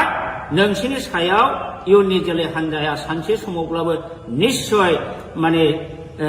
अर जोंगोन रागा जोंगोन आरो नोंसोर क्षमा मोननाय नङा बर'नि जारिमिनाव ओरैबायदि उदाहरन दं जाय जाय लिडारफ्रा गोदो बर' जातिखौ मोजां मोजां बुंनानै थगायनानै मन्त्रि मुल्ला जादों एमपि जादों एमएलए जादों रायजोखौ थगायनानै दोनदों जेबो मावबोआखै बेफोरबायदि लिडारा मा सास्ति मोना नोंसोरो जारिमिनखौ नाय बर'नाव आं डाइरेक्ट उदाहरन बुंला पुरस्कारखौ मोनबोगासिनो दं बावला नोंसोरबो हारिखौ थगायनायनि फाबाव बे पुरस्कारखौ नोंसोर मोनगोन दिनै नोंसोरो बिजेपि बा हेमन्त बिश्व सरकारनि अननायाव कौटि कौटि थाखा खामाय बिल्डिं लु कलकाता दिल्ली बेंगालुरुआव न' लु लाब गैया लाब गैया नोंसोर सान्थि थानो हानाय नङा नोंसोरखौ रायजोफ्रा अनसायनाय नङा रायजोखौ थगायनानै जोबस्रांनायनि थाखाय नोंसोरो बयबो बर' रायजोनि अभिशाप मोनगोन आरो सानसे बेलासे नोंसोरो गोमोरलांगोन रायजोआ बेखौ फिननायखौ होगोन दा बेखिनिखौनो आं बुंबाय रन्जित बसुमतारी बिथाङा बोरो नोंथाङा होनदोंमोन बिटिसिआव जोंहा 1100टा पस्ट दं गय खान्दिसेबो जायालासिनो जोङो दानथामनि गेजेराव साख्रि होगोन बाहागो रन्जित नोंसोरनि सेलेक्सन बर्डआ बोरो दिनैसिमबो मोनसे सेलेक्सन खालामनायनि बर्ड दानो हादोंना एपइन्टमेन्ट होनो हादोंना बहा थांखो डक्टर मामोन बियो स्वर्गियारि नीलत स्वर्गियारि बेना 1600टा पस्ट दंमोन बिना फैसा साख्रि होनो खोथा बुंदोंमोन बहा थांखो दिनैसिम होनो हादोंना लाजियाखैसो नोंसोरो सानसे थगायनो दा नंखायनो दिनै रायजो राजाया बुजिगासिनो दं नोंसोरो फुराफुरि बिटिआर एकर्ड खालामनानै बिटिआर एकर्ड नों खालामदों बर' जातिखौ थगायदों एनडिएफबिखौ थगायदों गासिखौबो थगायजोबथारबाय नोंसोर दा बिनि फाबाव नोंसोरो पानिशमेन्ट बावैसोनि उनाव मोनगासिनो दं बेखौ पानिशमेन्टखौ रुजुननो रेडि जा आं बेखौ दिनै खावलायनानै बारा बुंला दा दिनै नंखायनो आं बुंगोन प्रमद बर'आ एबसु लिडिं खालामबोदों जानो हागौ किन्तु बियो ओरैबायदि स्वार्थपर ओरैबायदि थगायसुला ओरैबायदि बेपारि बे जातिखौ दिनै फाननानै नमस्कार जोंनि खौरांगिरि बिथांमोनसिम दिनै जोंहा बिथां दावराव देख्रेब नार्जारिया मैया दाखालिफोर प्रेस मिडियानि गेजेरजों ससियेल मिडियानि गेजेरजों जोंनि इएम राकेश नङा सरि बि फेरेंगा बिथाङा बिथांनि सायाव जे एलिगेसन लाबोदों बिथांखौ जे गाज्रि गाज्रि सोंखारिदों इभेन बिथाङा दावराव देख्रेब नार्जारिनि नामखौ दावराय देख्रेब होनबाय थायो बिथाङा सासे बर' जानानै दिनैसिमबो दावराव देख्रेब नार्जारिया सोर सिनाया नामा आं अब्ला बुंगोन बिथाङा सासे बर'आनो नङा हाफ बर' हाफ हारसा बियो खारन दावराव देख्रेब नार्जारिया दिनैनिल' मानसि नङा बिथाङा गोदो बर'लेण्ड बर'फा उपेन्द्रनाथ ब्रह्मनि दैदेननायाव जे गिदिर सोमावसारनाय जादोंमोन बाहायबो सेन्ट्रेल एबसुनि ट्रेजारारमोन आरो बिनि उनावबो बिथाङा जातिनि सिबिनायाव गोबां रल लाबोदों बड'लेण्ड जनजाति सुरक्षा समिति दानानै बिथाङा ट्राइबेल बेल्ट एन्ड ब्लकआव नन ट्राइबेलफ्रा इलिगेलि एनक्रच खालामनानै दं दिनै 3 लाख बिगा हा बे हाखौ माने इभिक्सन खालामनांगौ इलिगेल एनक्रचार्सफोरखौ होननानै बिथाङा जुजिबोगासिनो दं दिनै हिरा सरनिया नब सरनिया बा हिरा सरनिया इलिगेल सार्टिफिकेट लानानै खननै एमपि जालांबाय बेखौबो बिथाङा चेलेन्ज खालामनानै हाइकर्ट गेलेबोदों दा बेफोरबायदि खामानिखौ सोर मावो जाय हारिनि प्रति सिबिनाय भाब दं हारिखौ अननाय दं बेफोरबायदि मानसि दिनै बेबादि दावराव देख्रेब नार्जारिखौ बिथाङा बिदि एखेबारे थासिल्ल'मूलक खोथा बुंनाया बियो जाथिनि थाखाय दुखु गोनां बाथ्रा। आरो बि फेरेंगा रनजित बसुमतारी आं नोंथांखौ खावलायगोन, नोंथाङा दिनै गादियाव दं होननानै इएमआव दं होननानै बेबादि गोग्गा मारिनानै बारा खोथा दाबुंबाय दाथा, समा एखे थाया। आंथ' बुंगोन नोंस्रा गोग्गा मारिनानै खोथा बुंनायनि नोंल' नङा, प्रमद बर'आनो बुं, दिपेन बर'आनो बुं, सोरबा गबिन्द बसुमतारियानो होन, सोरबा राकेश ब्रह्मआनो होन, नोंस्रा जाथिनि सायाव बिखा फोरदाननानै खोथा बुंनायनि नोंस्रा दिनै अधिकार गैया। मानो अधिकार गैया? आं बुंगोन नोंसोर मा लाबोदों बर'नि थाखाय? What power and function you have brought? What government you have brought for the Boro community? मा लाबोदों नोंसोरलाय? नैबे बिटिसि एकर्ड 2003 नि हाग्रामा महिलारि बिएलटिजों स्टेट गभर्नमेन्टजों सेन्ट्रेल गभर्नमेन्टजों लाबोनाय बे एकर्ड, बेवहाय जोंहा रायजोनि बदलै रायजो मोनाखैब्लाबो अलमस्ट मिनि स्टेट रेंकआव जों मोनदोंमोन। 40टा डिपार्टमेन्ट जों मोनदोंमोन आरो बे 40टा डिपार्टमेन्टनि एडमिनिस्ट्रेटिभ, लेजिस्लेटिभ, फाइनान्सियेल पावारखौ मोनदोंमोन। नोंथांमोनहा नैबे नोंसिनि बे बिटिआर एकर्डजों मा लाबोदों? दिस बिटिआर एकर्ड मिनिंलेस आरो बे बर'नि थाखाय बिराद बर' हारिखौ जोबस्रांग्रा एग्रिमेन्ट बेयो। दिनै जोंनि बर' मानसिया कनसियास नङा, अनेकानो स्टाडि खालामाखै, बे हिसाबैसो बे बिटिआर एकर्डखौ दिनैसिमबो दोनदों। आंथ' बुङो आं बादि साब्रै साबासो ओंखारोबा बे बिटिआर एकर्डखौ आं दिनैबो सावो। आङो अलरेडि अनेक सिनियर सिटिजेनजोंबो रायज्लायबाय, नाथाय बिथांमोना साहसआ नंखायनो आं सावाखै। दाबो आङो सावो। मानो? बे एकर्ड बिटिआर एकर्डनि दारै, बिटिआर पिस एग्रिमेन्टनि दारै बर'आ जे खहा जाबाय, बर'आ जे मोनखानाय पावार एन्ड फांसन दंस जाबाय, बर'नि हा हुनि रैखाथि दिनै गैलिया, थार्ड ग्रेड फर्थ ग्रेडनि साख्रि होनाय पावार गैला, फारसेनिफ्राय दा गुबुन हारिनिसो जय जयगार। बर'आसो दा गोजोनदों, जायनि फलाव बिसोरो बे बिटिआर पिस एकर्डखौ आपत्ति खालामाखै। मानोना बे बिटिआर एकर्डनि क्लजआव बर' हारिनि जेबो रैखा कवच गैया। बरन्स कास्ट हानि पावारखौ आसाम गभर्नमेन्टनो हरदों, वाटार बडिसनि पावारखौ आसामनो हरदों, बर'नि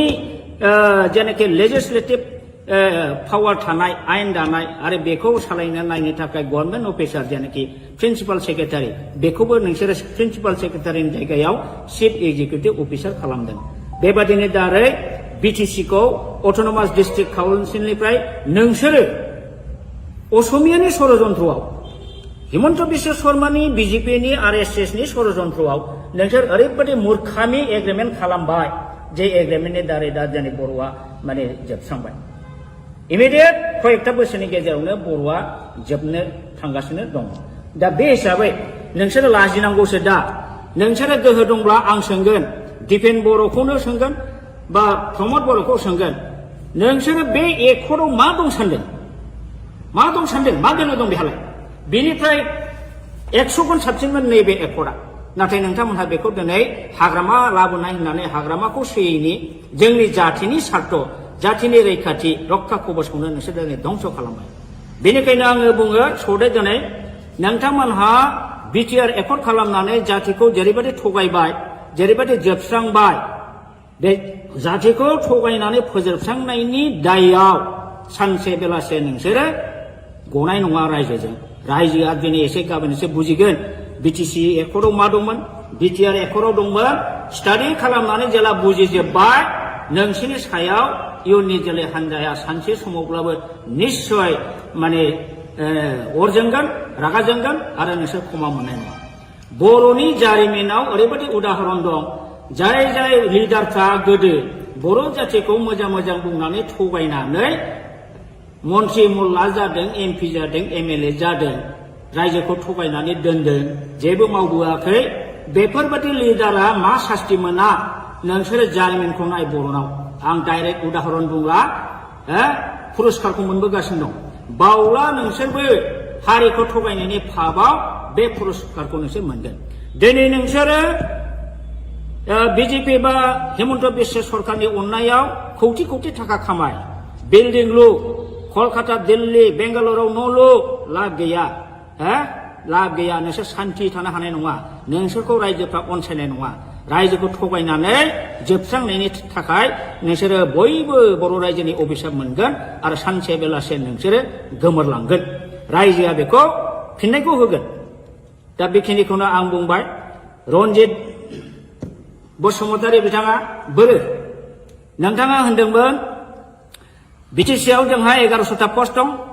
गय खान्दिसेबो जायालासिनो जोङो दानथामनि गेजेराव साख्रि होगोन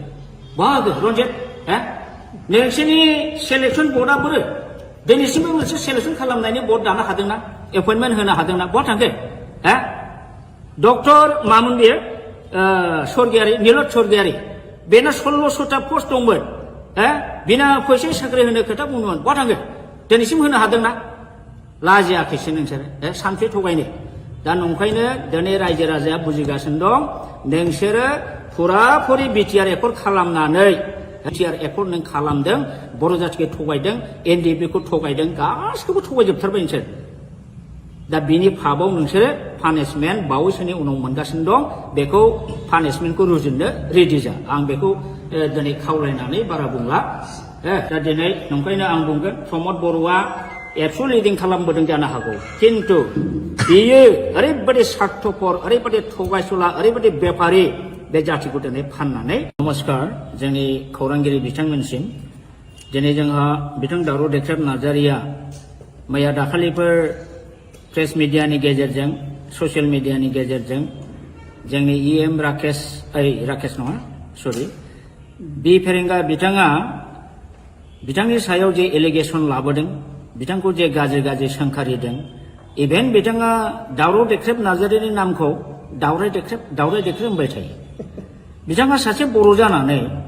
दिनैसिमबो दावराव देख्रेब नार्जारिया सोर सिनाया नामा आं अब्ला बुंगोन बिथाङा सासे बर'आनो नङा हाफ बर' हाफ हारसा बियो खारन दावराव देख्रेब नार्जारिया दिनैनिल' मानसि नङा बिथाङा गोदो बर'लेण्ड बर'फा उपेन्द्रनाथ ब्रह्मनि दैदेननायाव जे गिदिर सोमावसारनाय जादोंमोन बाहायबो सेन्ट्रेल एबसुनि ट्रेजारारमोन आरो बिनि उनावबो बिथाङा जातिनि सिबिनायाव गोबां रल लाबोदों बड'लेण्ड जनजाति सुरक्षा समिति दानानै बिथाङा ट्राइबेल बेल्ट एन्ड ब्लकआव नन ट्राइबेलफ्रा इलिगेलि एनक्रच खालामनानै दं दिनै 3 लाख बिगा हा बे हाखौ माने इभिक्सन खालामनांगौ इलिगेल एनक्रचार्सफोरखौ होननानै बिथाङा जुजिबोगासिनो दं दिनै हिरा सरनिया नब सरनिया बा हिरा सरनिया इलिगेल सार्टिफिकेट लानानै खननै एमपि जालांबाय बेखौबो बिथाङा चेलेन्ज खालामनानै हाइकर्ट गेलेबोदों दा बेफोरबायदि खामानिखौ सोर मावो जाय हारिनि प्रति सिबिनाय भाब दं हारिखौ अननाय दं बेफोरबायदि मानसि दिनै बेबादि दावराव देख्रेब नार्जारिखौ बिथाङा बिदि एखेबारे थासिल्यमूलक खोथा बुंनाया बियो जातिनि थाखाय दुखु गोनां बाथ्रा आरो बि फेरेंगा रनजित बसुमतारी आं नोंथांखौ खावलायगोन नोंथाङा दिनै गादियाव दं होननानै इएमआव दं होननानै बेबायदि गोग्गाम मारिनानै बारा खोथा दाबुंबाय दाथा समा एखे थाया आंथ' बुंगोन नोंस्रा गोग्गाम मारिनानै खोथा बुंनायनि नोंल' नङा प्रमद बर'आनो बुं दिपेन बर'आनो बुं सोरबा गबिन्द बसुमतारियानो होन सोरबा राकेश ब्रह्मआनो होन नोंस्रा जातिनि सायाव बिखाफोर दोननानै खोथा बुंनायनि नोंस्रा दिनै अधिकार गैया मानो अधिकार गैया आं बुंगोन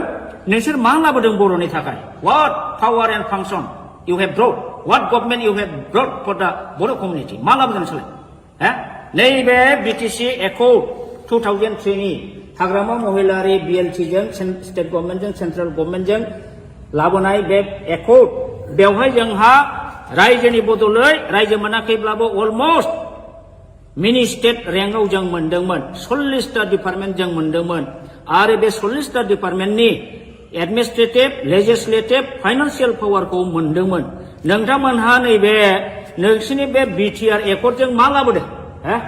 दिस बिटिआर एकर्ड मिनिंलेस आरो बे बर'नि थाखाय बिराद बर' हारिखौ जोबस्रांग्रा एग्रिमेन्ट बेयो दिनै जोंनि बर' मानसिया कनसियास नङा अनेकानो स्टाडि खालामाखै बे हिसाबैसो बे बिटिआर एकर्डखौ दिनैसिमबो दोनदों आंथ' बुङो आं बादि साब्रै साबासो ओंखारोबा बे बिटिआर एकर्डखौ आं दिनैबो सावो आङो अलरेडि अनेक सिनियर सिटिजेनजोंबो रायज्लायबाय नाथाय बिथांमोना साहसआ नंखायनो आं सावाखै दाबो आङो सावो माने बे एकर्ड बिटिआर एकर्डनि दारै बिटिआर पिस एग्रीमेंटनि दारै बर'आ जे खहा जाबाय बर'आ जे मोनखानाय पावार एन्ड फांसन दंस जाबाय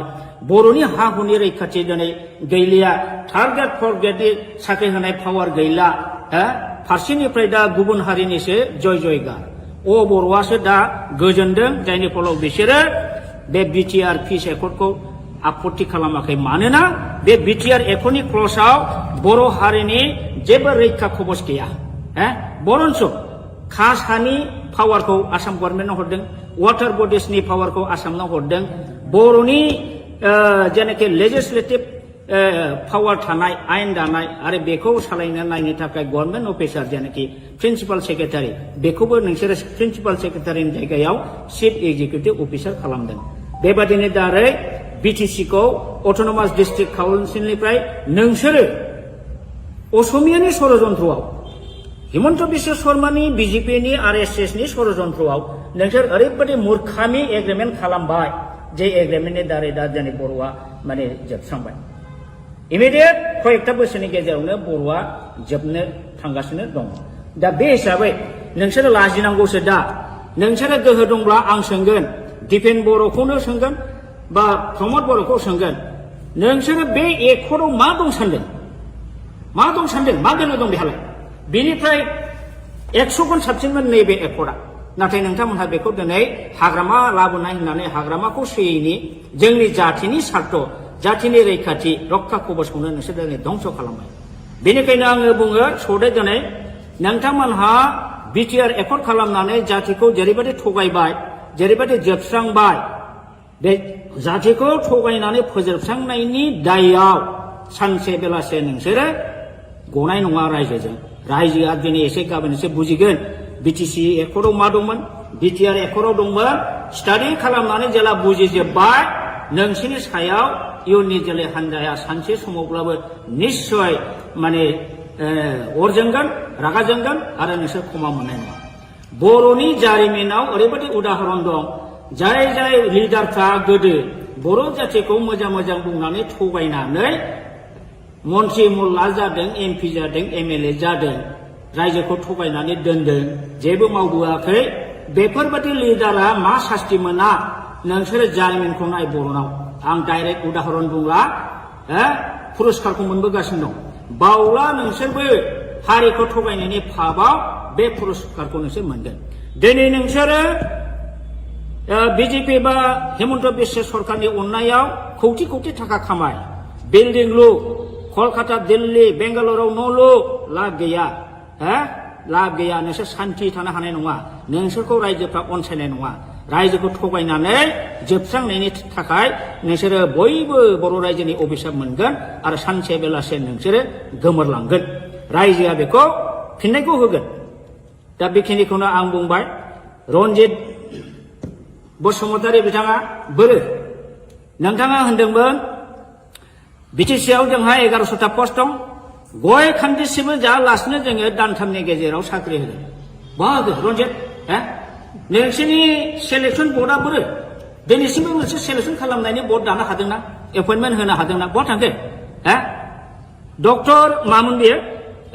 स्वर्गियारि नीलत स्वर्गियारि बेना 1600टा पस्ट दंमोन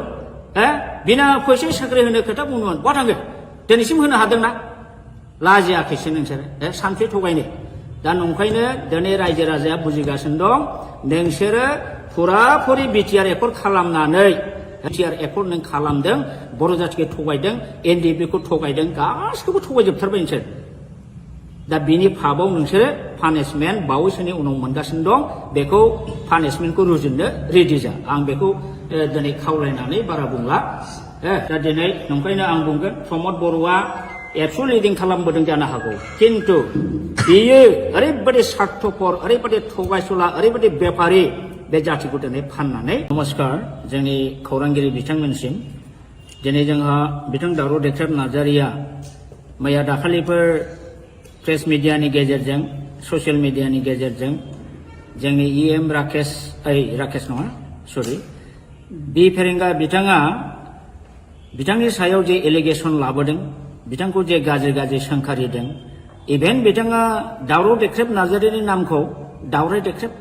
होनबाय थायो बिथाङा सासे बर' जानानै दिनैसिमबो दावराव देख्रेब नार्जारिया सोर सिनाया नामा आं अब्ला बुंगोन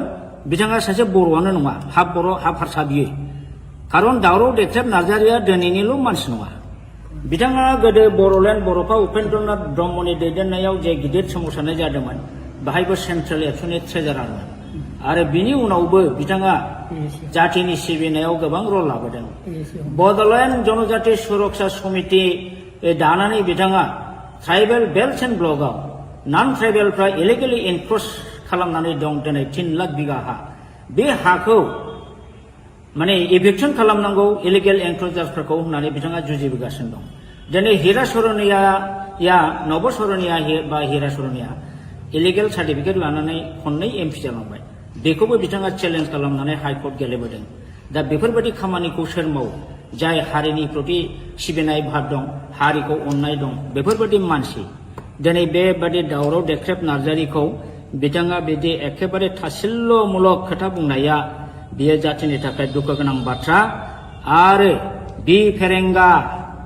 रनजित बसुमतारी आं नोंथांखौ खावलायगोन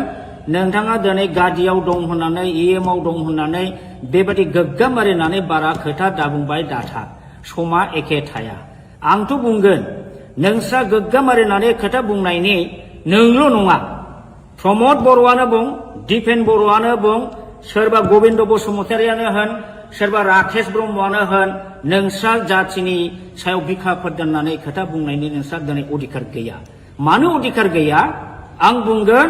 नोंसोर मा लाबोदों बर'नि थाखाय what power and function you have brought what government you have brought for the Boro community मा लाबोदों नोंसोरलाय नैबे बिटिसि एकर्ड 2003 नि हाग्रामा महिलारि बिएलटिजों स्टेट गभर्नमेन्टजों सेन्ट्रेल गभर्नमेन्टजों लाबोनाय बे एकर्ड बेवहाय जोंहा रायजोनि बदलै रायजो मोनाखैब्लाबो अलमस्ट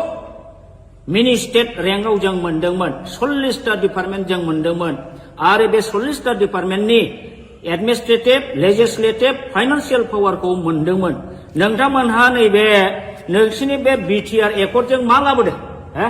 दिस बिटिआर एकर्ड मिनिंलेस आरो बे बर'नि थाखाय बिराद बर' हारिखौ जोबस्रांग्रा एग्रिमेन्ट बेयो दिनै जोंनि बर' मानसिया कनसियास नङा अनेकानो स्टाडि खालामाखै बे हिसाबैसो बे बिटिआर एकर्डखौ दिनैसिमबो दोनदों आंथ' बुङो आं बादि साब्रै साबासो ओंखारोबा बे बिटिआर एकर्डखौ आं दिनैबो सावो आङो अलरेडि अनेक सिनियर सिटिजेनजोंबो रायज्लायबाय नाथाय बिथांमोना साहस होआ नंखायनो आं सावाखै दाबो आङो सावो माने बे एकर्ड बिटिआर एकर्डनि दारै बिटिआर पिस एग्रिमेन्टनि दारै बर'आ जे खहा जाबाय बर'आ जे मोनखानाय पावार एन्ड फांसन दंस जाबाय बर'नि हा हुनि रैखाथि दिनै गैलिया थार्ड ग्रेड फर्थ ग्रेडनि साख्रि होनाय पावार गैला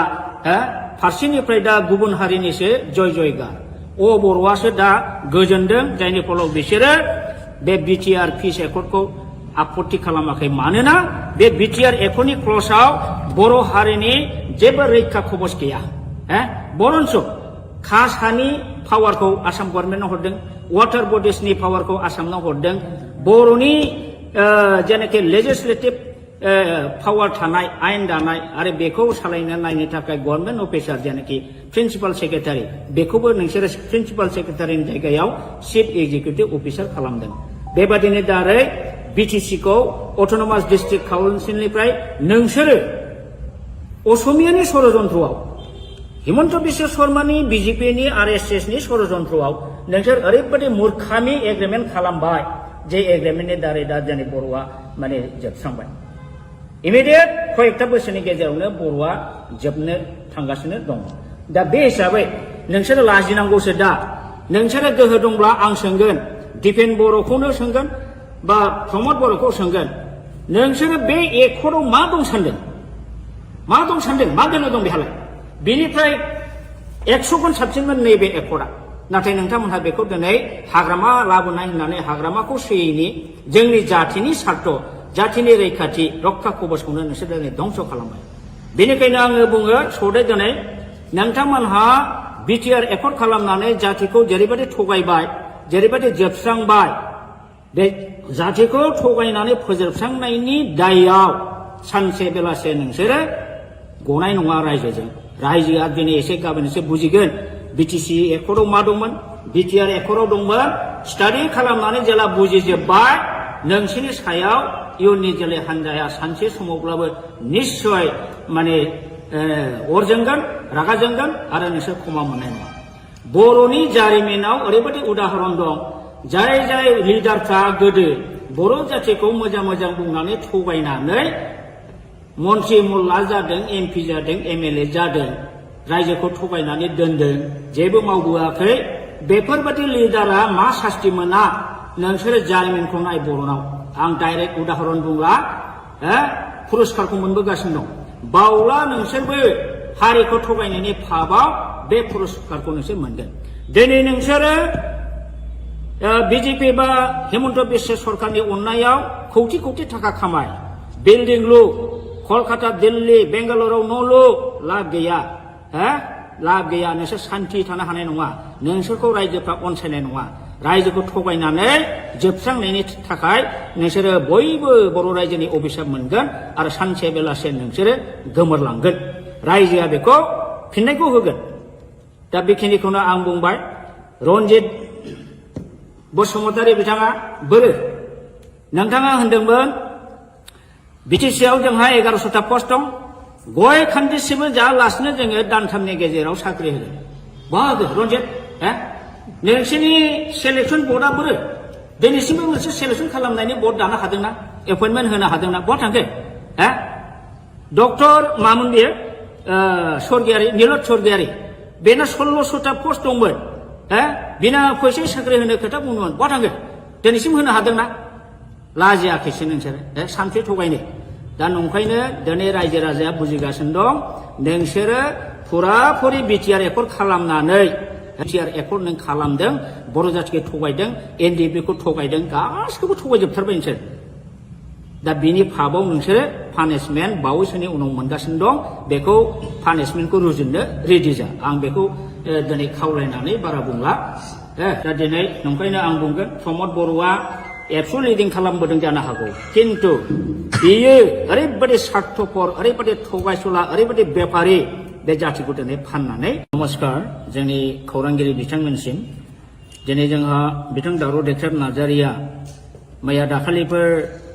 प्रेस मिडियानि गेजेरजों ससियेल मिडियानि गेजेरजों जोंनि इएम राकेश नङा सरि बि फेरेंगा बिथाङा बिथांनि सायाव जे एलिगेसन लाबोदों बिथांखौ जे गाज्रि गाज्रि सोंखारिदों इभेन बिथाङा दावराव देख्रेब नार्जारिनि नामखौ दावराय देख्रेब होनबाय थायो बिथाङा सासे बर' जानानै दिनैसिमबो दावराव देख्रेब नार्जारिया सोर सिनाया नामा आं अब्ला बुंगोन बिथाङा सासे बर'आनो नङा हाफ बर' हाफ हारसा बियो खारन दावराव देख्रेब नार्जारिया दिनैनिल' मानसि नङा बिथाङा गोदो बर'लेण्ड बर'फा उपेन्द्रनाथ ब्रह्मनि दैदेननायाव जे गिदिर सोमावसारनाय जादोंमोन बाहायबो सेन्ट्रेल एबसुनि ट्रेजारारमोन आरो बिनि उनावबो बिथाङा जातिनि सिबिनायाव गोबां रल लाबोदों बड'लेण्ड जनजाति सुरक्षा समिति दानानै बिथाङा ट्राइबेल बेल्ट एन्ड ब्लकआव नन ट्राइबेलफ्रा इलिगेलि एनक्रोच खालामनानै दं दिनै 3 लाख बिगा हा बे हाखौ माने इभिक्सन खालामनांगौ इलिगेल एनक्रोचार्सफोरखौ होननानै बिथाङा जुजिबोगासिनो दं दिनै हिरा सरनिया नब सरनिया बा हिरा सरनिया इलिगेल सार्टिफिकेट लानानै खननै एमपि जालांबाय बेखौबो बिथाङा चेलेन्ज खालामनानै हाइकर्ट गेलेबोदों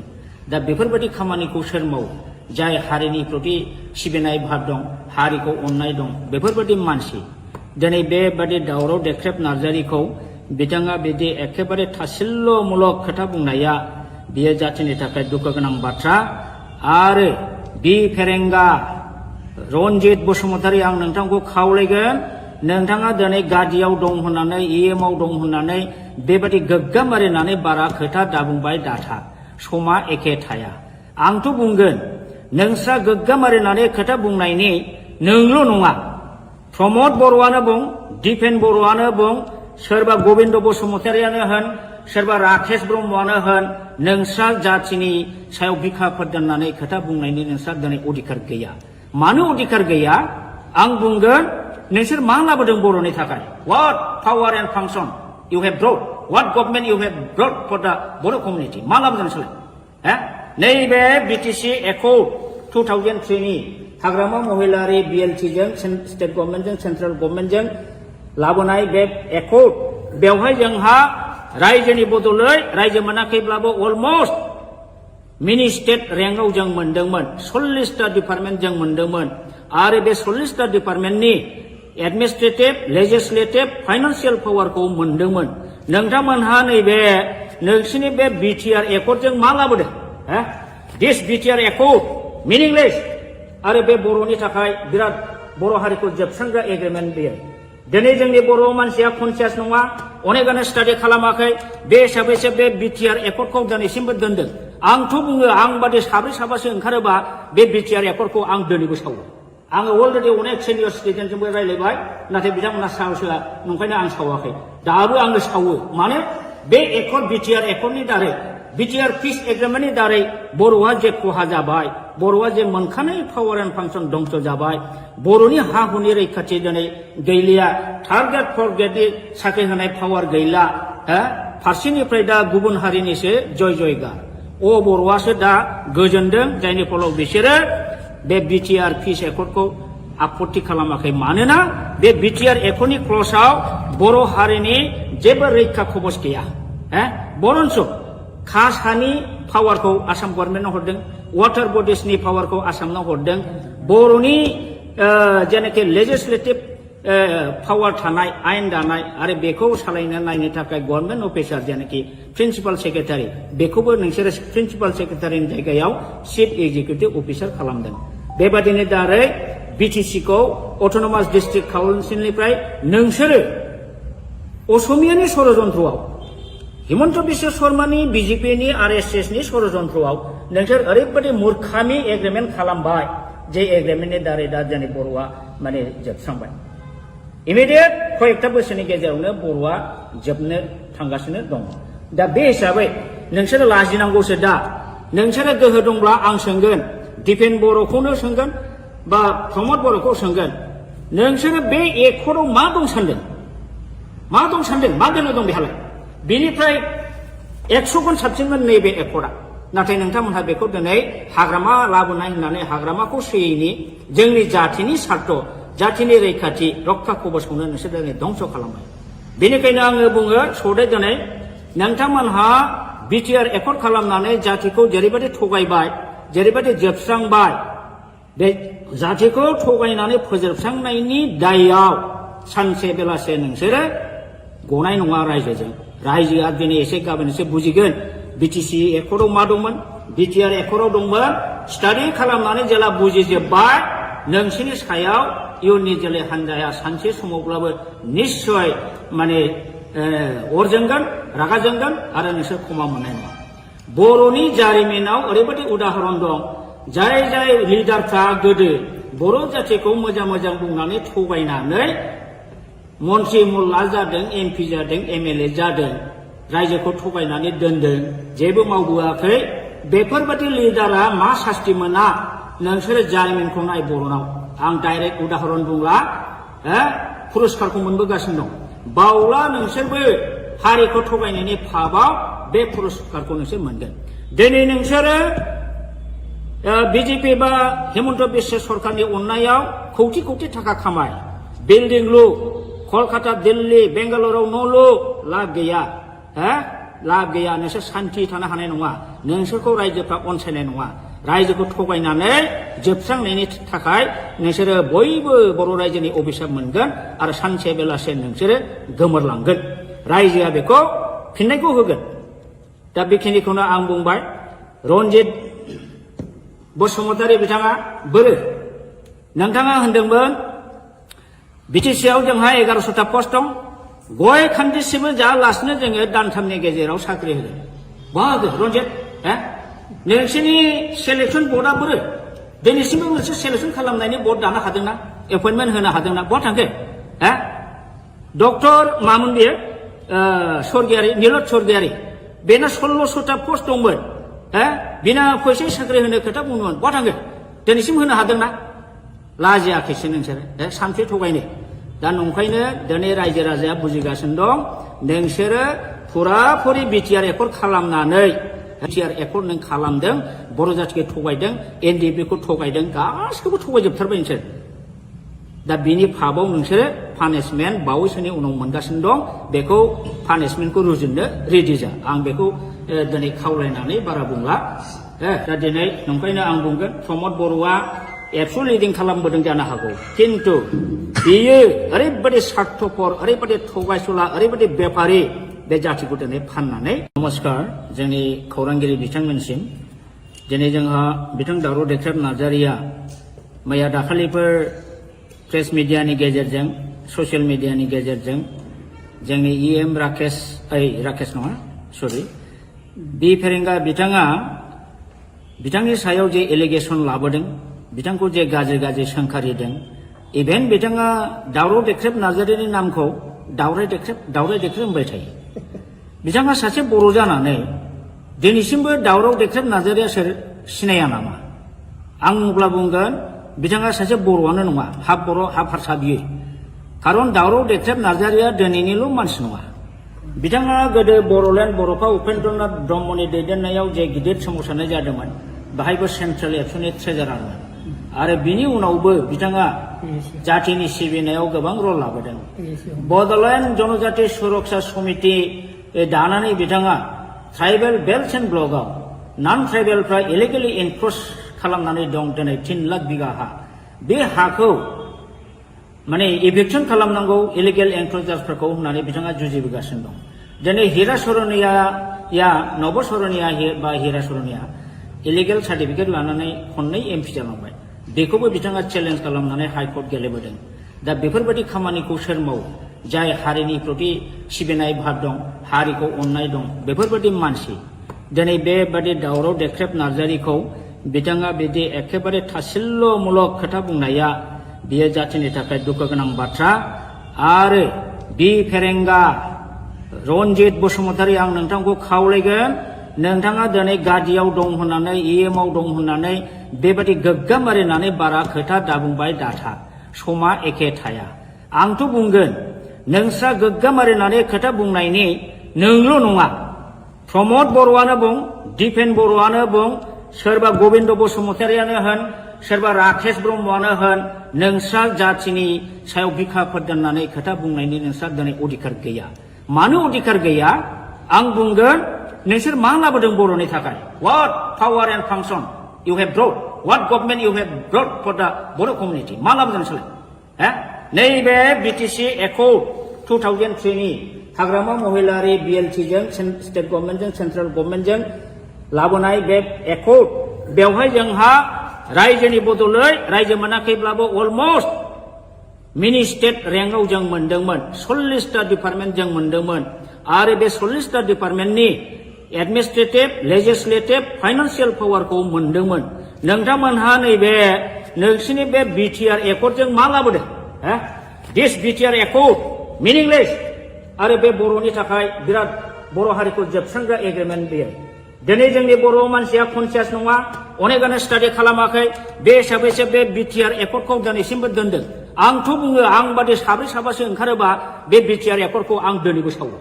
आङो अलरेडि अनेक सिनियर सिटिजेनजोंबो रायलायबाय नाथाय बिथांमोना साहसआ नंखायनो आं सावाखै दाबो आङो सावो मानो बे एकर्ड BTR एकर्डनि दारै BTR पिस एग्रिमेन्टनि दारै बर'आ जे खहा जाबाय बर'आ जे मोनखानाय पावार एन्ड फांसन दंस जाबाय बर'नि हा हुनि रैखाथि दिनै गैलिया थार्ड ग्रेड फर्थ ग्रेडनि साख्रि होनाय पावार गैला फारसेनिफ्राय दा गुबुन हारिनिसो जयगा बर'आसो दा गोजोनदों जायनि फलाव बिसोरो बे BTR पिस एकर्डखौ आपत्ति खालामाखै मानोना बे BTR एकर्डनि क्लजआव बर' हारिनि जेबो रैखा कवच गैया बरन्स कासानि पावारखौ आसाम गभर्नमेन्टआव हरदों वाटार बडिसनि पावारखौ आसामनाव हरदों बर'नि जेनाखि लेजिस्लेटिभ पावार थानाय आयेन दानाय आरो बेखौ सालायनो नायनो थाखाय गभर्नमेन्ट अफिसार जेनाखि प्रिन्सिपाल सेक्रेटारि बेखौबो नोंसोरो प्रिन्सिपाल सेक्रेटारिनि जायगायाव चिफ एक्जिकिउटिभ अफिसार खालामदों बेबादिनो दारै BTCखौ अट'नमास डिस्ट्रिक्ट काउन्सिलनिफ्राय नोंसोरो असमियानि षड़यन्त्रआव हिमन्त बिश्व शर्मानि BJPनि RSSनि षड़यन्त्रआव नोंसोर ओरैबायदि मूर्खामि एग्रिमेन्ट खालामबाय जे एग्रिमेन्टनि दारै दा जोंनि बर'आ माने जोबस्रांबाय इमिडियेट कयेकटा बोसोरनि गेजेरावनो बर'आ जोबनो थांगासिनो दं दा बे हिसाबै नोंसोरो लाजिनांगौसो दा नोंसोरो गोहो दंब्ला आं सोंगोन दिपेन बर'खौनो सोंगोन बा प्रमद बर'खौ सोंगोन नोंसोरो बे एकर्डआव मा दं सानदों मा दं सानदों मा गोनो दं बेहालाय बेनिफ्राय 100 गुन साबसिनमोन नैबे एकर्डआ नाथाय नोंथांमोनहा बेखौ दिनै हाग्रामा लाबोनाय होननानै हाग्रामाखौ सोयैनि जोंनि जाथिनि सार्थ जाथिनि रैखाथि रक्षा कवचखौनो नोंसोर दिनै धंस खालामबाय बेनिखायनो आङो बुङो सौदे दिनै नोंथांमोनहा बिटिआर एकर्ड खालामनानै जातिखौ जेरैबायदि थगायबाय जेरैबायदि जोबस्रांबाय बे जातिखौ थगायनानै फोजोबस्रांनायनि दायआव सानसे बेलासे नोंसोरो गनाय नङा रायजोजों रायजोआ दिनै एसे गाबोन एसे बुजिगोन बिटिसि एकर्डआव मा दंमोन बिटिआर एकर्डआव दंमोन स्टाडि खालामनानै जेला बुजिजोब्बाय नोंसोरनि सायाव इयुननि जोलै हान्जाया सानसे समावब्लाबो निश्चय माने अर जोंगोन रागा जोंगोन आरो नोंसोर क्षमा मोननाय नङा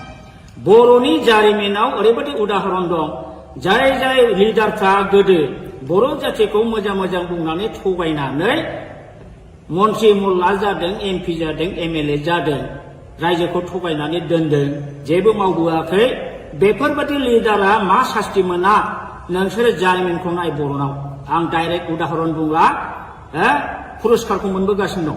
बावला नोंसोरबो हारिखौ थगायनायनि फाबाव बे पुरस्कारखौ नोंसोर मोनगोन दिनै नोंसोरो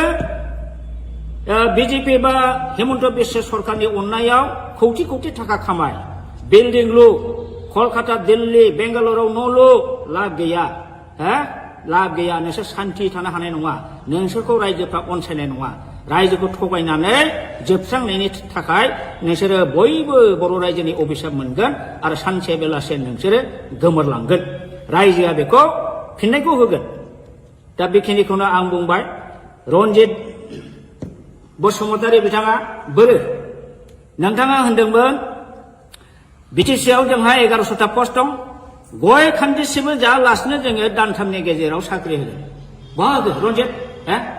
नोंसोरनि सेलेक्सन बर्डआ बोरो दिनैसिमबो मोनसे सेलेक्सन खालामनायनि बर्ड दानो हादोंना एपइन्टमेन्ट होनो हादोंना बहा थांखो डक्टर मामोन बियो स्वर्गियारि नीलत स्वर्गियारि बेना 1600टा पस्ट दंमोन बिना फैसा साख्रि होनो खोथा बुंदोंमोन बहा थांखो दिनैसिम होनो हादोंना लाजियाखैसो नोंसोरो सानसे थगायनो दा नंखायनो दिनै रायजो राजाया बुजिगासिनो दं नोंसोरो फुराफुरि बिटिआर एकर्ड खालामनानै बिटिआर एकर्ड नों खालामदों बर' जातिखौ थगायदों एनडिएफबिखौ थगायदों गासिखौबो थगायजोबथारबाय नोंसोर दा बिनि फाबाव नोंसोरो पानिशमेन्ट बावैसोनि उनाव मोनगासिनो दं बेखौ पानिशमेन्टखौ रुजुननो रेडि जा आं बेखौ दिनै खावलायनानै बारा बुंला दा दिनै नंखायनो आं बुंगोन प्रमद बर'आ एबसु लिडिं खालामबोदों जानो हागौ किन्तु बियो ओरैबायदि स्वार्थपर ओरैबायदि थगायसुला ओरैबायदि बेपारि बे जातिखौ दिनै फाननानै नमस्कार जोंनि खौरांगिरि बिथांमोनसिम दिनै जोंहा बिथां दावराव देख्रेब नार्जारिया मैया दाखालिफोर प्रेस मिडियानि गेजेरजों ससियेल मिडियानि गेजेरजों जोंनि इएम राकेश नङा सरि बि फेरेंगा बिथाङा बिथांनि सायाव जे एलिगेसन लाबोदों बिथांखौ जे गाज्रि गाज्रि सोंखारिदों इभेन बिथाङा दावराव देख्रेब नार्जारिनि नामखौ दावराय देख्रेब होनबाय थायो बिथाङा सासे बर' जानानै दिनैसिमबो दावराव देख्रेब नार्जारिया सोर सिनाया नामा आं अब्ला बुंगोन बिथाङा सासे बर'आनो नङा हाफ बर' हाफ हारसा बियो खारन दावराव देख्रेब नार्जारिया दिनैनिल' मानसि नङा बिथाङा गोदो बर'लेण्ड बर'फा उपेन्द्रनाथ ब्रह्मनि दैदेननायाव जे गिदिर सोमावसारनाय जादोंमोन बाहायबो सेन्ट्रेल एबसुनि ट्रेजारारमोन आरो बिनि उनावबो बिथाङा जातिनि सिबिनायाव गोबां रल लाबोदों बड'लेण्ड जनजाति सुरक्षा समिति दानानै बिथाङा ट्राइबेल बेल्ट एन्ड ब्लकआव नन ट्राइबेलफ्रा इलिगेलि एनक्रच खालामनानै दं दिनै 3 लाख बिगा हा बे हाखौ माने इभिक्सन खालामनांगौ इलिगेल एनक्रचार्सफोरखौ होननानै बिथाङा जुजिबोगासिनो दं दिनै हिरा सरनिया नब सरनिया बा हिरा सरनिया इलिगेल सार्टिफिकेट लानानै खननै एमपि जालांबाय बेखौबो बिथाङा चेलेन्ज खालामनानै हाइकर्ट गेलेबोदों दा बेफोरबायदि खामानिखौ सोर मावो जाय हारिनि प्रति सिबिनाय भाब दं हारिखौ अननाय दं बेफोरबायदि मानसि दिनै बेबादि दावराव देख्रेब नार्जारिखौ बिथाङा बिदि एखेबारे थासिल्यमूलक खोथा बुंनाया बियो जातिनि थाखाय दुखु गोनां बाथ्रा आरो बि फेरेंगा रन्जित बसुमतारी आं नोंथांखौ खावलायगोन नोंथाङा दिनै गादियाव दं होननानै इएमआव दं होननानै बेबायदि गोग्गाम मारिनानै बारा खोथा दाबुंबाय दाथा समा एखे थाया आंथ' बुंगोन नोंस्रा गोग्गामारिनानै खोथा बुंनायनि नोंल' नङा प्रमद बर'आनो बुं दिपेन बर'आनो बुं सोरबा गबिन्द बसुमतारियानो होन सोरबा राकेश ब्रह्मआनो होन नोंस्रा जाथिनि सायाव बिखाफोर दोननानै खोथा बुंनायनि नोंस्रा दिनै अधिकार गैया मानो अधिकार गैया आं बुंगोन नोंसोर मा लाबोदों बर'नि थाखाय what power and function you have brought what government you have brought for the Boro community मा लाबोदों नोंसोरलाय नैबे बिटिसि एकर्ड 2003 नि हाग्रामा महिलारि BLT जों स्टेट गभर्नमेन्टजों सेन्ट्रेल गभर्नमेन्टजों लाबोनाय बे एकर्ड बेवहाय जोंहा रायजोनि बदलै रायजो मोनाखैब्लाबो अलमोस्ट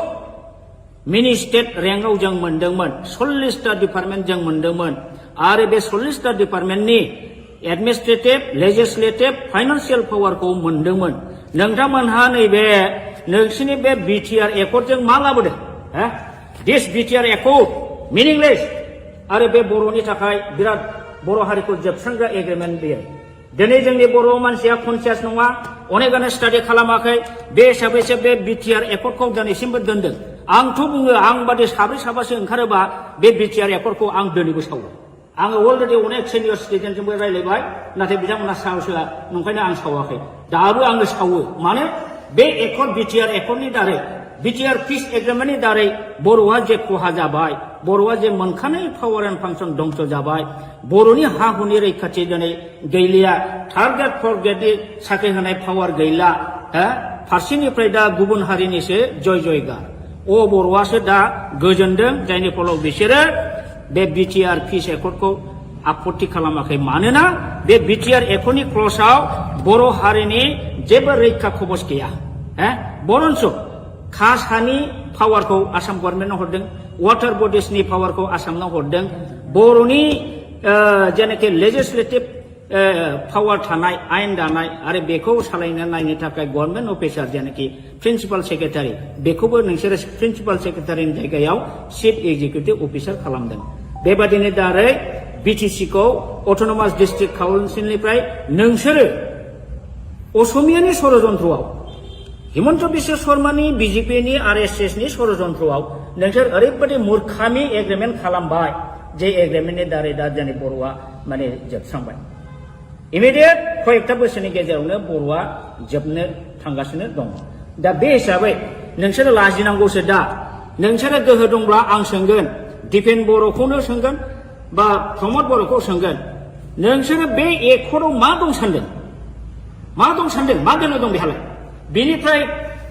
100 गुन साबसिनमोन नैबे एकर्डआ नाथाय नोंथांमोनहा बेखौ दिनै हाग्रामा लाबोनाय होननानै हाग्रामाखौ सोयैनि जोंनि जाथिनि सार्थ जाथिनि रैखाथि रक्षा कबचखौनो नोंसोर दिनै धंस खालामबाय बेनिखायनो आङो बुङो सदै दिनै नोंथांमोनहा बिटिआर एकर्ड खालामनानै जातिखौ जेरैबायदि थगायबाय जेरैबायदि जोबस्रांबाय बे जातिखौ थगायनानै फोजोबस्रांनायनि दायआव सानसे बेलासे नोंसोरो गनाय नङा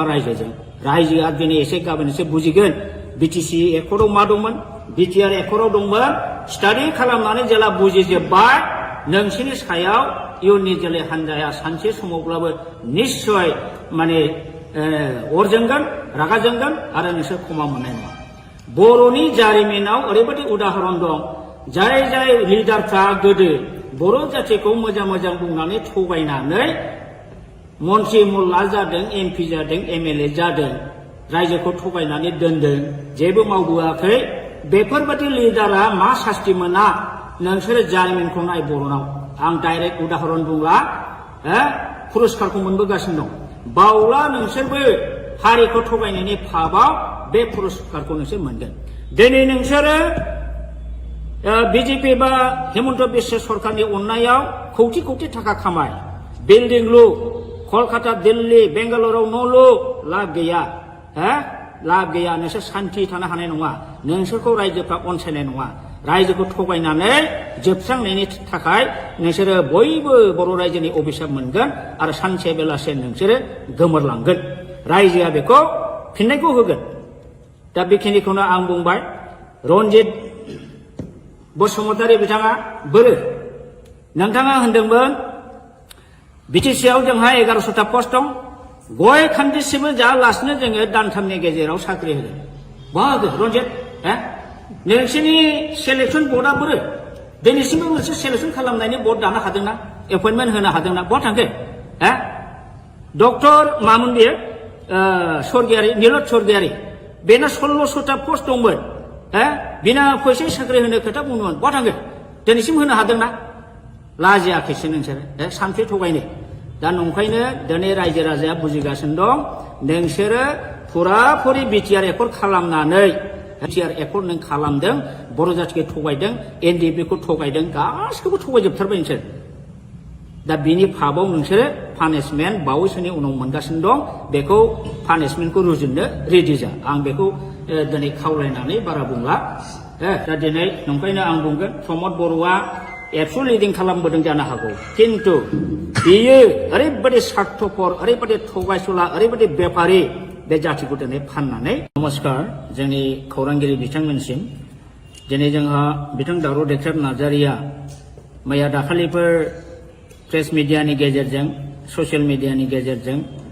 जोंनि इएम राकेश नङा सरि बि फेरेंगा बिथाङा बिथांनि सायाव जे एलिगेसन लाबोदों बिथांखौ जे गाज्रि सोंखारिदों इभेन बिथाङा दावराव देख्रेब नार्जारिनि नामखौ दावराय देख्रेब होनबाय थायो बिथाङा सासे बर' जानानै दिनैसिमबो दावराव देख्रेब नार्जारिया सोर सिनाया नामा आं अब्ला बुंगोन बिथाङा सासे बर'आनो नङा हाफ बर' हाफ हारसा बियो खारन दावराव देख्रेब नार्जारिया दिनैनिल' मानसि नङा बिथाङा गोदो बर'लेण्ड बर'फा उपेन्द्रनाथ ब्रह्मनि दैदेननायाव जे गिदिर सोमावसारनाय जादोंमोन बाहायबो सेन्ट्रेल एबसुनि ट्रेजारारमोन आरो बिनि उनावबो बिथाङा जातिनि सिबिनायाव गोबां रल लाबोदों बड'लेण्ड जनजाति सुरक्षा समिति दानानै बिथाङा ट्राइबेल बेल्ट एन्ड ब्लकआव नन ट्राइबेलफ्रा इलिगेलि एनक्रच खालामनानै दं दिनै 3 लाख बिगा हा बे हाखौ माने इभिक्सन खालामनांगौ इलिगेल एनक्रचार्सफोरखौ होननानै बिथाङा जुजिबोगासिनो दं दिनै हिरा सरनिया नब सरनिया बा हिरा सरनिया इलिगेल सार्टिफिकेट लानानै खननै एमपि जालांबाय बेखौबो बिथाङा चेलेन्ज खालामनानै हाइकर्ट गेलेबोदों दा बेफोरबायदि खामानिखौ सोर मावो जाय हारिनि प्रति सिबिनाय भाब दं हारिखौ अननाय दं बेफोरबायदि मानसि दिनै बेबादि दावराव देख्रेब नार्जारिखौ बिथाङा बिदि एखेबारे थासिल्यमूलक खोथा बुंनाया बियो जातिनि थाखाय दुखु गोनां बाथ्रा आरो बि फेरेंगा रनजित बसुमतारी आं नोंथांखौ खावलायगोन नोंथाङा दिनै गादियाव दं होननानै इएमआव दं होननानै बेबादि गोग्गाम मारिनानै बारा खोथा दाबुंबाय दाथा समा एखे थाया आंथ' बुंगोन नोंस्रा गोग्गाम मारिनानै खोथा बुंनायनि नोंल' नङा प्रमद बर'आनो बुं दिपेन बर'आनो बुं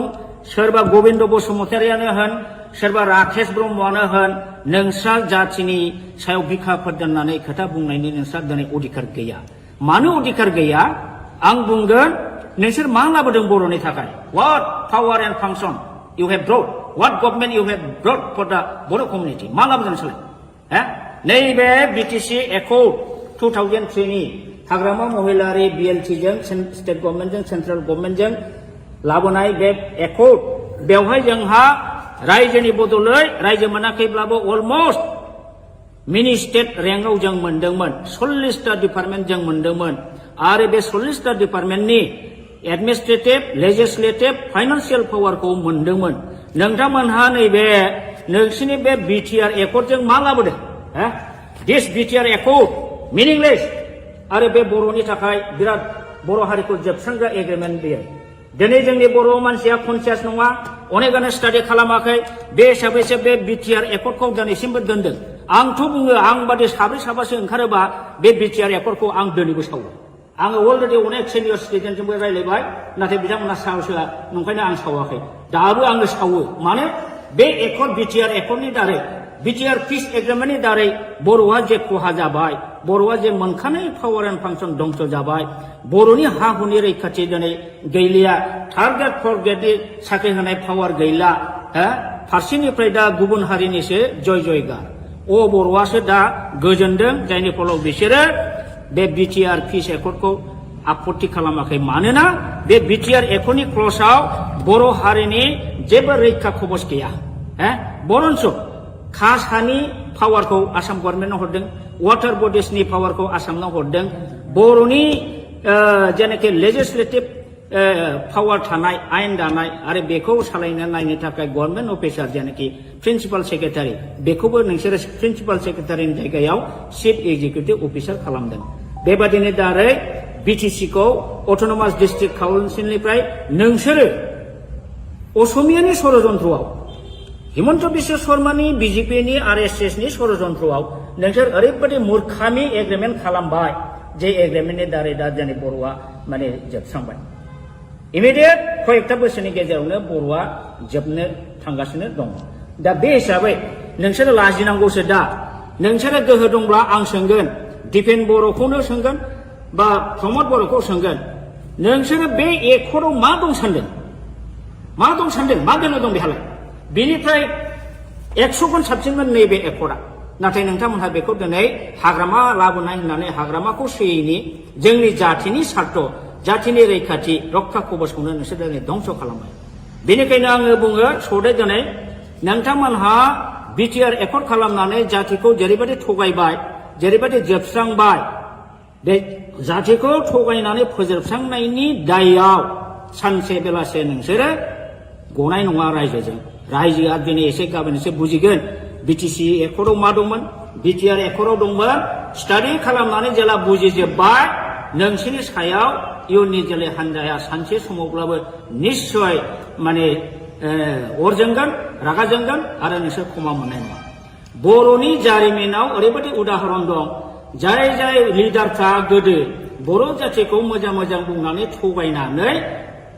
मन्त्रि मुल्ला जादों एमपि जादों एमएलए जादों रायजोखौ थगायनानै दोनदों जेबो मावबोआखै बेफोरबायदि लिडारा मा सास्ति मोना नोंसोरो जारिमिनखौ नाय बर'नाव आं डाइरेक्ट उदाहरन बुंला पुरस्कारखौ मोनबोगासिनो दं बावला नोंसोरबो हारिखौ थगायनायनि फाबाव बे पुरस्कारखौ नोंसोर मोनगोन दिनै नोंसोरो बिजेपि बा हिमन्त बिश्व सरकारनि अननायाव कौटि कौटि थाखा खामाय बिल्डिं लु कलकाता दिल्ली बेंगालुरुआव न' लु लाब गैया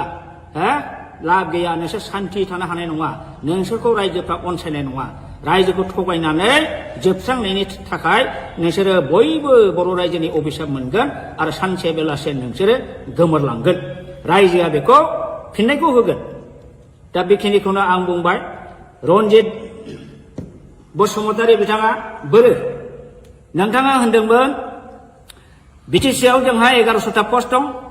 गय खान्दिसेबो जायालासिनो जोङो दानथामनि गेजेराव साख्रि होगोन बहा होगोन रन्जित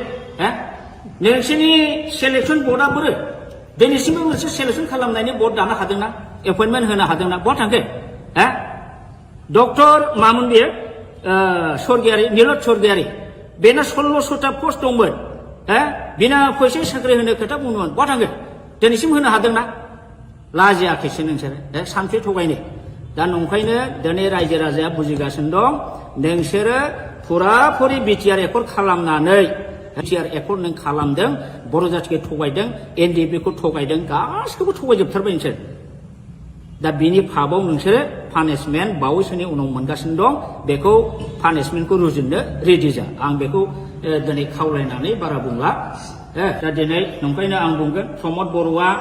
एबसु लिडिं खालामबोदों जानो हागौ किन्तु बियो ओरैबायदि स्वार्थपर ओरैबायदि थगायसुला ओरैबायदि बेपारि बे जातिखौ दिनै फाननानै नमस्कार जोंनि खौरांगिरि बिथांमोनसिम दिनै जोंहा बिथां दावराव देख्रेब नार्जारिया मैया दाखालिफोर प्रेस मिडियानि गेजेरजों ससियेल मिडियानि गेजेरजों जोंनि इएम राकेश नङा सरि बि फेरेंगा बिथाङा बिथांनि सायाव जे एलिगेसन लाबोदों बिथांखौ जे गाज्रि गाज्रि सोंखारिदों इभेन बिथाङा दावराव देख्रेब नार्जारिनि नामखौ दावराय देख्रेब होनबाय थायो बिथाङा सासे बर' जानानै दिनैसिमबो दावराव देख्रेब नार्जारिया सोर सिनाया नामा आं अब्ला बुंगोन बिथाङा सासे बर'आनो नङा हाफ बर' हाफ हारसा बियो खारन दावराव देख्रेब नार्जारिया दिनैनिल' मानसि नङा बिथाङा गोदो बर'लेण्ड बर'फा उपेन्द्रनाथ ब्रह्मनि दैदेननायाव जे गिदिर सोमावसारनाय जादोंमोन बाहायबो सेन्ट्रेल एबसुनि ट्रेजारारमोन आरो बिनि उनावबो बिथाङा जातिनि सिबिनायाव गोबां रल लाबोदों बड'लेण्ड जनजाति सुरक्षा समिति दानानै बिथाङा ट्राइबेल बेल्ट एन्ड ब्लकआव नन ट्राइबेलफ्रा इलिगेलि इनक्रोच खालामनानै दं दिनै 3 लाख बिगा हा बे हाखौ माने इभिक्सन खालामनांगौ इलिगेल एनक्ल'जारफोरखौ होननानै बिथाङा जुजिबोगासिनो दं। दिनै हिरा सरनिया नब सरनिया बा हिरा सरनिया इलिगेल सार्टिफिकेट लानानै खननै एमपि जालांबाय। बेखौबो बिथाङा चेलेन्ज खालामनानै हाइकर्ट गेलेबोदों। दा बेफोरबायदि खामानिखौ सोर मावो? जाय हारिनि प्रति सिबिनाय भाब दं, हारिखौ अननाय दं, बेफोरबायदि मानसि दिनै बेबादि दावराव देख्रेब नार्जारिखौ बिथाङा बिदि एखेबारे थासिल्ल'मूलक खोथा बुंनाया बियो जाथिनि थाखाय दुखु गोनां बाथ्रा। आरो बि फेरेंगा रनजित बसुमतारी आं नोंथांखौ खावलायगोन, नोंथाङा दिनै गादियाव दं होननानै इएमआव दं होननानै बेबादि गोग्गाम मारिनानै बारा खोथा दाबुंबाय दाथा। समा एखे थाया। आंथ' बुंगोन नोंस्रा गोग्गाम मारिनानै खोथा बुंनायनि नोंल' नङा, प्रमद बर'आनो बुं, दिपेन बर'आनो बुं, सोरबा गबिन्द बसुमतारियानो होन, सोरबा राकेश ब्रह्मआनो होन, नोंस्रा जाथिनि सायाव बिखा फोरदाननानै खोथा बुंनायनि नोंस्रा दिनै अधिकार गैया। मानो अधिकार गैया? आं बुंगोन नोंसोर मा लाबोदों बर'नि थाखाय? What power and function you have brought? What government you have brought for the Bodo community? मा लाबोदों नोंसोरलाय? नैबे बिटिसि एकर्ड 2003 नि हाग्रामा महिलारि बिएलटिजों स्टेट गभर्नमेन्टजों सेन्ट्रेल गभर्नमेन्टजों लाबोनाय बे एकर्ड, बेवहाय जोंहा रायजोनि बदलै रायजो मोनाखैब्लाबो अलमस्ट मिनि स्टेट रेंकआव जों मोनदोंमोन। 40टा डिपार्टमेन्ट जों मोनदोंमोन। आरो बे 40टा डिपार्टमेन्टनि एडमिनिस्ट्रेटिभ, लेजिस्लेटिभ, फाइनान्सियेल पावारखौ मोनदोंमोन। नोंथांमोनहा नैबे नोंसिनि बे बिटिआर एकर्डजों मा लाबोदों? दिस बिटिआर एकर्ड मिनिंलेस। आरो बे बर'नि थाखाय बिराद बर' हारिखौ जोबस्रांग्रा एग्रिमेन्ट बेयो। दिनै जोंनि बर' मानसिया कनसियास नङा, अनेकानो स्टाडि खालामाखै। बे हिसाबैसो बे बिटिआर एकर्डखौ दिनैसिमबो दोनदों। आंथ' बुङो आं बादि साब्रै साबासो ओंखारोबा बे बिटिआर एकर्डखौ आं दिनैबो सावो। आङो अलरेडि अनेक सिनियर सिटिजेनजोंबो रायज्लायबाय, नाथाय बिथांमोना साहस होआ, नंखायनो आं सावाखै। दाबो आङो सावो। मानो? बे एकर्ड बिटिआर एकर्डनि दारै, बिटिआर पिस एग्रिमेन्टनि दारै बर'आ जे खहा जाबाय, बर'आ जे मोनखानाय पावार एन्ड फांसन दंस जाबाय, बर'नि हा हुनि रैखाथि दिनै गैलिया, थार्ड ग्रेड फर्थ ग्रेडनि साख्रि होनाय पावार गैला, फारसेनिफ्राय दा गुबुन हारिनिसो जय जयगार। बर'आसो दा गोजोनदों, जायनि फलाव बिसोरो बे बिटिआर पिस एकर्डखौ आपत्ति खालामाखै। मानोना बे बिटिआर एकर्डनि क्लजआव बर' हारिनि जेबो रैखा खबस गैया। बरन्स कास्ट हानि पावारखौ आसाम गभर्नमेन्टनो हरदों, वाटार बडिसनि पावारखौ आसामनो हरदों, बर'नि जेनाखि लेजिस्लेटिभ पावार थानाय, आयेन दानाय आरो बेखौ सालायनो नायनो थाखाय गभर्नमेन्ट अफिसार जेनाखि प्रिन्सिपाल सेक्रेटारि, बेखौबो नोंसोरो प्रिन्सिपाल सेक्रेटारिनि जायगायाव चिफ एक्जिकिउटिभ अफिसार खालामदों। बेबादिनो दारै बिटिसिखौ अट'नमास डिस्ट्रिक्ट काउन्सिलनिफ्राय नोंसोरो असमियानि षड़यन्त्रआव, हिमन्त बिश्व शर्मानि बिजेपिनि आरएसएसनि षड़यन्त्रआव नोंसोर ओरैबायदि मूर्खामि एग्रिमेन्ट खालामबाय, जे एग्रिमेन्टनि दारै दा जोंनि बर'आ माने जोबस्रांबाय। इमिडियेट कयेकथा बोसोरनि गेजेरावनो बर'आ जोबनो थांगासिनो दङ। दा बे हिसाबै नोंसोरो लाजिनांगौसो। दा नोंसोरो गोहो दंब्ला आं सोंगोन, दिपेन बर'खौनो सोंगोन बा प्रमद बर'खौ सोंगोन, नोंसोरो बे एकर्डआव मा दं सानदों? मा दं सानदों? मा दोनो दं बेहालाय? बेनिफ्राय 100 गुन साबसिनमोन नैबे एकर्डआ। नाथाय नोंथांमोनहा बेखौ दिनै हाग्रामा लाबोनाय होननानै हाग्रामाखौ सोयैनि जोंनि जाथिनि सार्थ, जाथिनि रैखाथि रक्षा कबचखौनो नोंसोर दिनै धंस खालामबाय। बेनिखायनो आङो बुङो सदै दिनै नोंथांमोनहा बिटिआर एकर्ड खालामनानै जातिखौ जेरैबायदि थगायबाय, जेरैबायदि जोबस्रांबाय, बे जातिखौ थगायनानै फोजोबस्रांनायनि दायआव सानसे बेलासे नोंसोरो गनाय नङा रायजोजों। रायजोआ दिनै एसे गाबोन एसे बुजिगोन बिटिसि एकर्डआव मा दंमोन, बिटिआर एकर्डआव दंमोन। स्टाडि खालामनानै जेला बुजिजोब्बाय, नोंसोरनि सायाव इयुननि जोलै हान्जाया सानसे समावब्लाबो निस्सय माने अर जोंगोन, रागा जोंगोन आरो नोंसोर क्षमा मोननाय नङा। बर'नि जारिमिनाव ओरैबायदि उदाहरन दं, जाय जाय लिडारफ्रा गोदो बर' जातिखौ मोजां मोजां बुंनानै थगायनानै मन्त्रि मुल्ला जादों, एमपि जादों, एमएलए जादों, रायजोखौ थगायनानै दोनदों, जेबो मावबोआखै। बेफोरबायदि लिडारा मा सास्ति मोना, नोंसोरो जारिमिनखौ नाय बर'नाव। आं डाइरेक्ट उदाहरन बुंला, पुरस्कारखौ मोनबोगासिनो दं। बावला नोंसोरबो हारिखौ थगायनायनि फाबाव बे पुरस्कारखौ नोंसोर मोनगोन। दिनै नोंसोरो बिजेपि बा हेमन्त बिश्व सरकारनि अननायाव कौटि कौटि थाखा खामाय बिल्डिं लु कलकाता दिल्ली बेंगालुराव न' लु लाब गैया लाब गैया नोंसोर सान्थि थानो हानाय नङा नोंसोरखौ रायजोफ्रा अनसायनाय नङा रायजोखौ थगायनानै जोबस्रांनायनि थाखाय नोंसोरो बयबो बर' रायजोनि अभिशाप मोनगोन आरो सानसे बेलासे नोंसोरो गोमोरलांगोन रायजोआ बेखौ फिननायखौ होगोन दा बेखिनिखौनो आं बुंबाय रन्जित बसुमतारी बिथाङा बोरो नोंथाङा होनदोंमोन बिटिसिआव जोंहा 1100टा पस्ट दं गय खान्दिसिमबो जायालासिनो जोङो दानथामनि गेजेराव साख्रि होदों बाहागो रन्जित नोंसोरनि सेलेक्सन बर्डआ बोरो दिनैसिमबो मोनसे सेलेक्सन खालामनायनि बर्ड दानो हादोंना एपइन्टमेन्ट होनो हादोंना बहा थांखो डक्टर मामोन बेयो स्वर्गियारि नीलद स्वर्गियारि बेना 1600टा पस्ट दंमोन बिना फैसा साख्रि होनो खोथा बुंदोंमोन बहा थांखो दिनैसिम होनो हादोंना लाजियाखैसो नोंसोरो सानफ्रि थगायनो दा नंखायनो दिनै रायजो राजाया बुजिगासिनो दं नोंसोरो फुराफुरि बिटिआर एकर्ड खालामनानै बिटिआर एकर्ड नों खालामदों बर' जाथिखौ थगायदों एनडिएफबि खौ थगायदों गासिखौबो थगायजोबथारबाय नोंसोर दा बिनि फाबाव नोंसोरो पानिशमेन्ट बावैसोनि उनाव मोनगासिनो दं बेखौ पानिशमेन्टखौ रुजुननो रेडि जा आं बेखौ दिनै खावलायनानै बारा बुंला दा दिनै नंखायनो आं बुंगोन प्रमद बर'आ एबसु लिडिं खालामबोदों जानो हागौ किन्तु बियो ओरैबायदि स्वार्थपर ओरैबायदि थगायसुला ओरैबायदि बेफारि बे जातिखौ दिनै फाननानै नमस्कार जोंनि खौरांगिरि बिथांमोनसिम दिनै जोंहा बिथां दावराव देख्रेब नार्जारिया मैया दाखालिफोर प्रेस मिडियानि गेजेरजों ससियेल मिडियानि गेजेरजों जोंनि इएम राकेश नङा सरि बि फेरेंगा बिथाङा बिथांनि सायाव जे एलिगेसन लाबोदों बिथांखौ जे गाज्रि गाज्रि सोंखारिदों इभेन बिथाङा दावराव देख्रेब नार्जारिनि नामखौ दावराय देख्रेब होनबाय थायो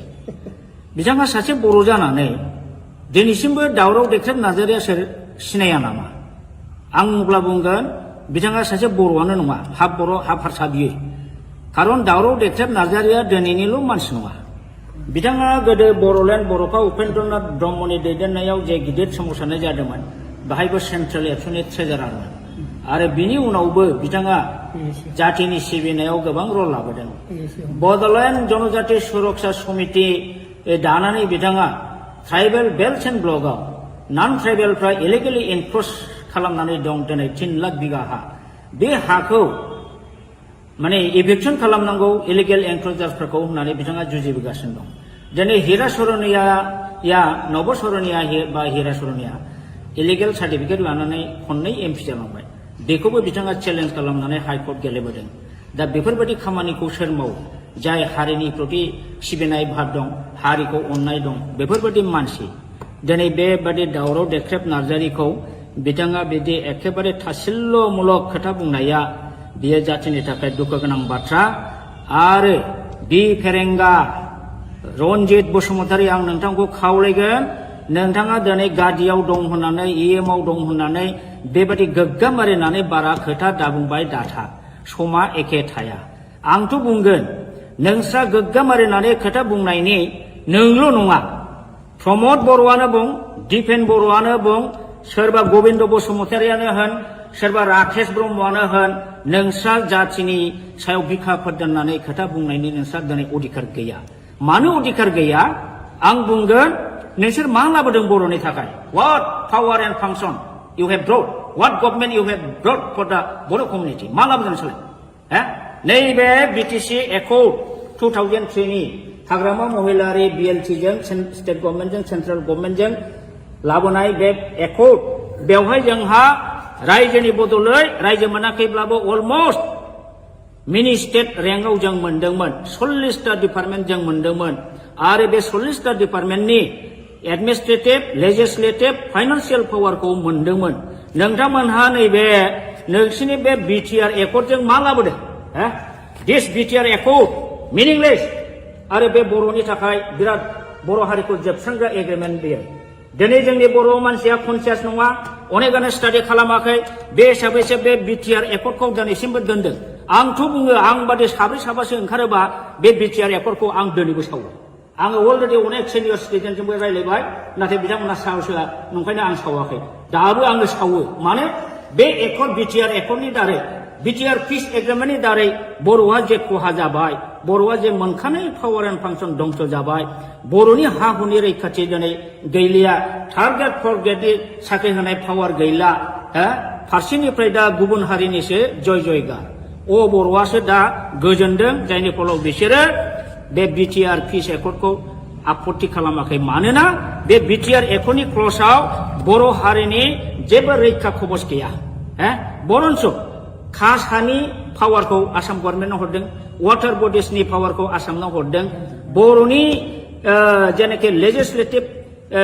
पावार थानाय आयेन दानाय आरो बेखौ सालायनो नायनो थाखाय गभर्नमेन्ट अफिसार जेनाखि प्रिन्सिपाल सेक्रेटारि बेखौबो नोंसोरो प्रिन्सिपाल सेक्रेटारिनि जायगायाव चिफ एक्जिकिउटिभ अफिसार खालामदों बेबादिनो दारै बिटिसिखौ अट'नमास डिस्ट्रिक्ट काउन्सिलनिफ्राय नोंसोरो असमियानि षड़यन्त्रआव हिमन्त बिश्व शर्मानि बिजेपिनि आरएसएसनि षड़यन्त्रआव नोंसोर ओरैबायदि मूर्खामि एग्रिमेन्ट खालामबाय जे एग्रिमेन्टनि दारै दा जोंनि बर'आ माने जोबस्रांबाय इमिडियेट कयेकथा बोसोरनि गेजेरावनो बर'आ जोबनो थांगासिनो दङ दा बे हिसाबै नोंसोरो लाजिनांगौसो दा नोंसोरो गोहो दंब्ला आं सोंगोन दिपेन बर'खौनो सोंगोन बा प्रमद बर'खौ सोंगोन नोंसोरो बे एकर्डआव मा दं सानदों मा बेला दं बेहालाय बेनिफ्राय 100 गुन साबसिनमोन नैबे एकर्डआ नाथाय नोंथांमोनहा बेखौ दिनै हाग्रामा लाबोनाय होननानै हाग्रामाखौ सोयैनि जोंनि जाथिनि सार्थ जाथिनि रैखाथि रक्षा कबचखौनो नोंसोर दिनै धंस खालामबाय बेनिखायनो आङो बुङो सदै दिनै नोंथांमोनहा बिटिआर एकर्ड खालामनानै जातिखौ जेरैबायदि थगायबाय जेरैबायदि जोबस्रांबाय बे जातिखौ थगायनानै फोजोबस्रांनायनि दायआव सानसे बेलासे नोंसोरो गनाय नङा रायजोआ दिनै एसे गाबोन एसे बुजिगोन बिटिसि एकर्डआव मा दंमोन बिटिआर एकर्डआव दंमोन स्टाडि खालामनानै जेला बुजिजोब्बाय नोंसोरनि सायाव इयुननि जोलै हान्जाया सानसे समावब्लाबो निश्चय माने अर जोंगोन रागा जोंगोन आरो नोंसोर क्षमा मोननाय नङा बर'नि जारिमिनाव ओरैबायदि उदाहरन दं जाय लिडारफ्रा गोदो बर' जातिखौ मोजां बुंनानै थगायनानै मन्त्रि मुल्ला जादों एमपि जादों एमएलए जादों रायजोखौ थगायनानै दोनदों जेबो मावबोआखै बेफोरबायदि लिडारा मा सास्ति मोना नोंसोरो जारिमिनखौ नाय बर'नाव आं डाइरेक्ट उदाहरन बुंला पुरस्कारखौ मोनबोगासिनो दं बावला नोंसोरबो हारिखौ थगायनायनि फाबाव बे पुरस्कारखौ नोंसोर मोनगोन दिनै नोंसोरो बिजेपि बा हिमन्त बिश्व सरकारनि अननायाव कौटि थाखा खामाय बिल्डिं लु कलकाता दिल्ली बेंगालुरुआव न' लु लाब गैया नोंसोर सान्थि थानो हानाय नङा नोंसोरखौ रायजोफ्रा अनसायनाय नङा रायजोखौ थगायनानै जोबस्रांनायनि थाखाय नोंसोरो बयबो बर' रायजोनि अभिशाप मोनगोन आरो सानसे बेलासे नोंसोरो गोमोरलांगोन रायजोआ बेखौ फिननायखौ होगोन दा बेखिनिखौनो आं बुंबाय रन्जित बसुमतारी बिथाङा बोरो नोंथाङा होनदोंमोन बिटिसिआव जोंहा 1100टा पस्ट दं गय खान्दिसेबो जायालासिनो जोङो दानथामनि गेजेराव साख्रि होदों बाहागो रन्जित नोंसोरनि सेलेक्सन बर्डआ बोरो दिनैसिमबो मोनसे सेलेक्सन खालामनायनि बर्ड दानो हादोंना एपइन्टमेन्ट होनो हादोंना बहा थांखो डक्टर मामोन बियो स्वर्गियारि नीलत स्वर्गियारि बेना 1600टा पस्ट दंमोन बिना फैसा साख्रि होनो खोथा बुंदोंमोन बहा थांखो दिनैसिम होनो हादोंना लाजियाखैसो नोंसोरो सानसे थगायनो दा नंखायनो दिनै रायजो राजाया बुजिगासिनो दं नोंसोरो फुराफुरि बिटिआर एकर्ड खालामनानै बिटिआर एकर्ड नों खालामदों बर' जातिखौ थगायदों एनडिएफबिखौ थगायदों गासिखौबो थगायजोबथारबाय नोंसोर दा बिनि फाबाव नोंसोरो पानिशमेन्ट बावैसोनि उनाव मोनगासिनो दं बेखौ पानिशमेन्टखौ रुजुननो रेडि जा आं बेखौ दिनै खावलायनानै बारा बुंला दा दिनै नंखायनो आं बुंगोन प्रमद बर'आ एबसु लिडिं खालामबोदों जानो हागौ किन्तु बियो ओरैबायदि स्वार्थपर ओरैबायदि थगायसुला ओरैबायदि बेपारि बे जातिखौ दिनै फाननानै नमस्कार जोंनि खौरांगिरि बिथांमोनसिम दिनै जोंहा बिथां दावराव देख्रेब नार्जारिया मैया दाखालिफोर प्रेस मिडियानि गेजेरजों ससियेल मिडियानि गेजेरजों जोंनि इएम राकेश नङा सरि बि फेरेंगा बिथाङा बिथांनि सायाव जे एलिगेसन लाबोदों बिथांखौ जे गाज्रि गाज्रि सोंखारिदों इभेन बिथाङा दावराव देख्रेब नार्जारिनि नामखौ दावराय देख्रेब होनबाय थायो बिथाङा सासे बर' जानानै दिनैसिमबो दावराव देख्रेब नार्जारिया सोर सिनाया नामा आं अब्ला बुंगोन बिथाङा सासे बर'आनो नङा हाफ बर' हाफ हारसा बियो खारन दावराव देख्रेब नार्जारिया दिनैनिल' मानसि नङा बिथाङा गोदो बर'लेण्ड बर'फा उपेन्द्रनाथ ब्रह्मनि दैदेननायाव जे गिदिर सोमावसारनाय जादोंमोन बाहायबो सेन्ट्रेल एबसुनि ट्रेजारारमोन आरो बिनि उनावबो बिथाङा जातिनि सिबिनायाव गोबां रल लाबोदों बड'लेण्ड जनजाति सुरक्षा समिति दानानै बिथाङा ट्राइबेल बेल्ट एन्ड ब्लकआव नन ट्राइबेलफ्रा इलिगेलि एनक्रच खालामनानै दं दिनै 3 लाख बिगा हा बे हाखौ माने इभिक्सन खालामनांगौ इलिगेल एनक्रचार्सफोरखौ होननानै बिथाङा जुजिबोगासिनो दं दिनै हिरा सरनिया नब सरनिया बा हिरा सरनिया इलिगेल सार्टिफिकेट लानानै खननै एमपि जालांबाय बेखौबो बिथाङा चेलेन्ज खालामनानै हाइकर्ट गेलेबोदों दा बेफोरबायदि खामानिखौ सोर मावो जाय हारिनि प्रति सिबिनाय भाब दं हारिखौ अननाय दं बेफोरबायदि मानसि दिनै बेबादि दावराव देख्रेब नार्जारिखौ बिथाङा बिदि एखेबारे थासिल्यमूलक खोथा बुंनाया बियो जातिनि थाखाय दुखु गोनां बाथ्रा आरो बि फेरेंगा रनजित बसुमतारी आं नोंथांखौ खावलायगोन नोंथाङा दिनै गादियाव दं होननानै इएमआव दं होननानै बेबादि गोग्गाम मारिनानै बारा खोथा दाबुंबाय दाथा समा एखे थाया आंथ' बुंगोन नोंस्रा गोग्गाम मारिनानै खोथा बुंनायनि नोंल' नङा प्रमद बर'आनो बुं दिपेन बर'आनो बुं सोरबा गबिन्द बसुमतारियानो होन सोरबा राकेश ब्रह्मआनो होन नोंस्रा जातिनि सायाव बिखा फोरदाननानै खोथा बुंनायनि नोंस्रा दिनै अधिकार गैया मानो अधिकार गैया आं बुंगोन नोंसोर मा लाबोदों बर'नि थाखाय what power and function you have brought what government you have brought for the Bodo' community मा लाबोदों नोंसोरलाय नैबे बिटिसि एकर्ड 2003 नि हाग्रामा महिलारि बिएलटिजों स्टेट गभर्नमेन्टजों सेन्ट्रेल गभर्नमेन्टजों लाबोनाय बे एकर्ड बेवहाय जोंहा रायजोनि बदलै रायजो मोनाखैब्लाबो अलमस्ट मिनि स्टेट रेंकआव जों मोनदोंमोन 40टा डिपार्टमेन्ट जों मोनदोंमोन आरो बे 40टा डिपार्टमेन्टनि एडमिनिस्ट्रेटिभ लेजिस्लेटिभ फाइनान्सियेल पावारखौ मोनदोंमोन नोंथांमोनहा नैबे नोंसिनि बे बिटिआर एकर्डजों मा लाबोदों दिस बिटिआर एकर्ड मिनिंलेस आरो बे बर'नि थाखाय बिराद बर' हारिखौ जोबस्रांग्रा एग्रिमेन्ट बेयो दिनै जोंनि बर' मानसिया कनसियास नङा अनेकानो स्टाडि खालामाखै बे हिसाबैसो बे बिटिआर एकर्डखौ दिनैसिमबो दोनदों आंथ' बुङो आं बादि साब्रै साबासो ओंखारोबा बे बिटिआर एकर्डखौ आं दिनैबो सावो आङो अलरेडि अनेक सिनियर सिटिजेनजोंबो रायज्लायबाय नाथाय बिथांमोना साहसआ नंखायनो आं सावाखै दाबो आङो सावो मानो बे एकर्ड बिटिआर एकर्डनि दारै बिटिआर पिस एग्रिमेन्टनि दारै बर'आ जे खहा जाबाय बर'आ जे मोनखानाय पावार एन्ड फांसन दंस जाबाय बर'नि हा हुनि रैखाथि दिनै गैलिया थार्ड ग्रेड फर्थ ग्रेडनि साख्रि होनाय पावार गैला फारसेनिफ्राय दा गुबुन हारिनिसो जय जयगार बर'आसो दा गोजोनदों जायनि फलाव बिसोरो बे बिटिआर पिस एकर्डखौ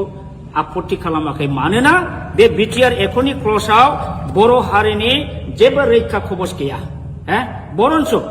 खास हानि पावारखौ आसाम गभर्नमेन्टआव हरदों वाटार बडिसनि पावारखौ आसामनाव हरदों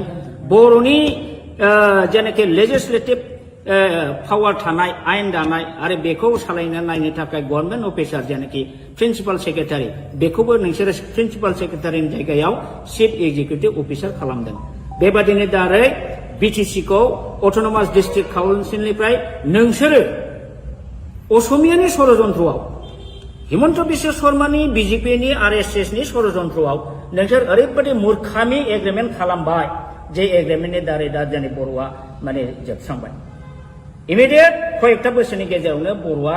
जोबनो थांगासिनो दङ दा बे हिसाबै नोंसोरो लाजिनांगौसो दा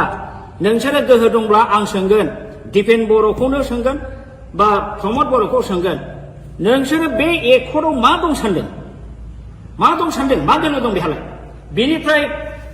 100 गुन साबसिनमोन नैबे एकर्डआ नाथाय नोंथांमोनहा बेखौ दिनै हाग्रामा लाबोनाय होननानै हाग्रामाखौ सोयैनि जोंनि जातिनि सार्थ जातिनि रैखाथि रक्षा कबचखौनो नोंसोर दिनै धंस खालामबाय बेनिखायनो आङो बुङो सदै दिनै नोंथांमोनहा बिटिआर एकर्ड खालामनानै जातिखौ जेरैबायदि थगायबाय जेरैबायदि जोबस्रांबाय बे जातिखौ थगायनानै फोजोबस्रांनायनि दायआव सानसे बेलासे नोंसोरो गनाय नङा रायजोजों रायजोआ दिनै एसे गाबोन एसे बुजिगोन बिटिसि एकर्डआव मा दंमोन बिटिआर एकर्डआव दंमोन स्टाडि खालामनानै जेला बुजिजोब्बाय नोंसोरनि सायाव इयुननि जोलै हान्जाया सानसे समावब्लाबो निश्चय माने अर जोंगोन रागा जोंगोन आरो नोंसोर क्षमा मोननाय नङा बर'नि जारिमिनाव ओरैबायदि उदाहरन दं जाय जाय लिडारफ्रा गोदो बर' जाथिखौ मोजां मोजां बुंनानै थगायनानै मन्त्रि मुल्ला जादों एमपि जादों एमएलए जादों रायजोखौ थगायनानै दोनदों जेबो मावबोआखै बेफोरबायदि लिडारा मा सास्ति मोना नोंसोरो जारिमिनखौ नाय बर'नाव आं डाइरेक्ट उदाहरन बुंला पुरस्कारखौ मोनबोगासिनो दं बावला नोंसोरबो हारिखौ थगायनायनि फाबाव बे पुरस्कारखौ नोंसोर मोनगोन दिनै नोंसोरो बिजेपि बा हेमन्त बिश्व सरकारनि अननायाव कौटि कौटि थाखा खामाय बिल्डिं लु कलकाता दिल्ली बेंगालुरुआव न' लु लाब गैया लाब गैया नोंसोर सान्थि थानो हानाय नङा नोंसोरखौ रायजोफ्रा अनसायनाय नङा रायजोखौ थगायनानै जोबस्रांनायनि थाखाय नोंसोरो बयबो बर' रायजोनि अभिशाप मोनगोन आरो सानसे बेलासे नोंसोरो गोमोरलांगोन रायजोआ बेखौ फिननायखौ होगोन दा बेखिनिखौनो आं बुंबाय रन्जित बसुमतारी बिथाङा बोरो नोंथाङा होनदोंमोन बिटिसिआव जोंहा 1100टा पस्ट दं गय खान्दिसिमबो जायालासिनो जोङो दानथामनि गेजेराव साख्रि होगोन बाहागो रन्जित नोंसोरनि सेलेक्सन बर्डआ बोरो दिनैसिमबो मोनसे सेलेक्सन खालामनायनि बर्ड दानो हादोंना एपइन्टमेन्ट होनो हादोंना बहा थांखो डक्टर मामोन बेयो स्वर्गियारि नीलत स्वर्गियारि बेना 1600टा पस्ट दंमोन बिना फैसा साख्रि होनो खोथा बुंदोंमोन बहा थांखो दिनैसिम होनो हादोंना लाजियाखैसो नोंसोरो सानसे थगायनो दा नंखायनो दिनै रायजो राजाया बुजिगासिनो दं नोंसोरो फुराफुरि बिटिआर एकर्ड खालामनानै बिटिआर एकर्ड नों खालामदों बर' जाथिखौ थगायदों एनडिएफबिखौ थगायदों गासिखौबो थगायजोबथारबाय नोंसोर दा बिनि फाबाव नोंसोरो पानिशमेन्ट बावैसोनि उनाव मोनगासिनो दं बेखौ पानिशमेन्टखौ रुजुननो रेडि जा आं बेखौ दिनै खावलायनानै बारा बुंला दा दिनै नंखायनो आं बुंगोन प्रमद बर'आ एबसु लिडिं खालामबोदों जानो हागौ किन्तु बियो ओरैबायदि स्वार्थपर ओरैबायदि थगायसुला ओरैबायदि बेफारि बे जाथिखौ दिनै फाननानै नमस्कार जोंनि खौरांगिरि बिथांमोनसिम दिनै जोंहा बिथां दावराव देख्रेब नार्जारिया मैया दाखालिफोर प्रेस मिडियानि गेजेरजों ससियेल मिडियानि गेजेरजों जोंनि इएम राकेश नङा सरि बि फेरेंगा बिथाङा बिथांनि सायाव जे एलिगेसन लाबोदों बिथांखौ जे गाज्रि गाज्रि सोंखारिदों इभेन बिथाङा दावराव देख्रेब नार्जारिनि नामखौ दावराय देख्रेब होनबाय थायो बिथाङा सासे बर' जानानै दिनैसिमबो दावराव देख्रेब नार्जारिया सोर सिनाया नामा आं अब्ला बुंगोन बिथाङा सासे बर'आनो नङा हाफ बर' हाफ हारसा बियो खारन दावराव देख्रेब नार्जारिया दिनैनिल' मानसि नङा बिथाङा गोदो बर'लेण्ड बर'फा उपेन्द्रनाथ ब्रह्मनि दैदेननायाव जे गिदिर सोमावसारनाय जादोंमोन बाहायबो सेन्ट्रेल एबसुनि ट्रेजारारमोन आरो बिनि उनावबो बिथाङा जातिनि सिबिनायाव गोबां रल लाबोदों बड'लेण्ड जनजाति सुरक्षा समिति दानानै बिथाङा ट्राइबेल बेल्ट एन्ड ब्लकआव नन ट्राइबेलफ्रा इलिगेलि एनक्रच खालामनानै दं दिनै 3 लाख बिगा हा बे हाखौ माने इभिक्सन खालामनांगौ इलिगेल एनक्रचार्सफोरखौ होननानै बिथाङा जुजिबोगासिनो दं दिनै हिरा सरनिया नब सरनिया बा हिरा सरनिया इलिगेल सार्टिफिकेट लानानै खननै एमपि जालांबाय बेखौबो बिथाङा चेलेन्ज खालामनानै हाइकर्ट गेलेबोदों दा बेफोरबायदि खामानिखौ सोर मावो जाय हारिनि प्रति सिबिनाय भाब दं हारिखौ अननाय दं बेफोरबायदि मानसि दिनै बेबादि दावराव देख्रेब नार्जारिखौ बिथाङा बिदि एखेबारे थासिल्यमूलक खोथा बुंनाया बियो जातिनि थाखाय दुखु गोनां बाथ्रा आरो बि फेरेंगा रन्जित बसुमतारी आं नोंथांखौ खावलायगोन नोंथाङा दिनै गादियाव दं होननानै इएमआव दं होननानै बेबायदि गोग्गा मारिनानै बारा खोथा दाबुंबाय दाथा समा एखे थाया आंथ' बुंगोन नोंस्रा गोग्गा मारिनानै खोथा बुंनायनि नोंल' नङा प्रमद बर'आनो बुं दिपेन बर'आनो बुं सोरबा गबिन्द बसुमतारियानो होन सोरबा राकेश ब्रह्मआनो होन नोंस्रा जातिनि सायाव बिखाफोर दोननानै खोथा बुंनायनि नोंस्रा दिनै अधिकार गैया मानो अधिकार गैया आं बुंगोन नोंसोर मा लाबोदों बर'नि थाखाय what power and function you have brought what government you have brought for the Boro community मा लाबोदों नोंसोरलाय नैबे बिटिसि एकर्ड 2003 नि हाग्रामा महिलारि BLT जों स्टेट गभर्नमेन्ट जों सेन्ट्रेल गभर्नमेन्ट जों लाबोनाय बे एकर्ड बेवहाय जोंहा रायजोनि बदलै रायजो मोनाखैब्लाबो अलमोस्ट मिनि स्टेट रेंकआव जों मोनदोंमोन 40टा डिपार्टमेन्ट जों मोनदोंमोन आरो बे 40टा डिपार्टमेन्टनि एडमिनिस्ट्रेटिभ लेजिस्लेटिभ फाइनान्सियेल पावारखौ मोनदोंमोन नोंथांमोनहा नैबे नोंसिनि बे BTR एकर्डजों मा लाबोदों दिस BTR एकर्ड मिनिंलेस आरो बे बर'नि थाखाय बिराद बर' हारिखौ जोबस्रांग्रा एग्रिमेन्ट बेयो दिनै जोंनि बर' मानसिया कनसियास नङा अनेकानो स्टाडि खालामाखै बे हिसाबैसो बे BTR एकर्डखौ दिनैसिमबो दोनदों आंथ' बुङो आं बादि साब्रै साबासो ओंखारोबा बे BTR एकर्डखौ आं दिनैबो सावो आङो अलरेडि अनेक सिनियर सिटिजेनजोंबो रायलायबाय नाथाय बिथांमोना साहसोआ नंखायनो आं सावाखै दाबो आङो सावो माने बे एकर्ड BTR एकर्डनि दारै BTR पिस एग्रिमेन्टनि दारै बर'आ जे खहा जाबाय बर'आ जे मोनखानाय पावार एन्ड फांसन दंस जाबाय बर'नि हा हुनि रैखाथि दिनै गैलिया थार्ड ग्रेड फर्थ ग्रेडनि साख्रि होनाय पावार गैला फारसेनिफ्राय दा गुबुन हारिनिसो जय जयगार बर'आसो दा गोजोनदों जायनि फलाव बिसोरो बे BTR पिस एकर्डखौ आपत्ति खालामाखै मानोना बे BTR एकर्डनि क्लजआव बर' हारिनि जेबो रैखा खबस गैया बरन्स खास हानि पावारखौ आसाम गभर्नमेन्टआव हरदों वाटार बडिसनि पावारखौ आसामनाव हरदों बर'नि जेनाखि लेजिस्लेटिभ पावार थानाय आयेन दानाय आरो बेखौ सालायनो नायनो थाखाय गभर्नमेन्ट अफिसार जेनाखि प्रिन्सिपाल सेक्रेटारि बेखौबो नोंसोरो प्रिन्सिपाल सेक्रेटारिनि जायगायाव चिफ एक्जिकिउटिभ अफिसार खालामदों बेबादिनो दारै BTC-खौ अट'नमास डिस्ट्रिक्ट काउन्सिलनिफ्राय नोंसोरो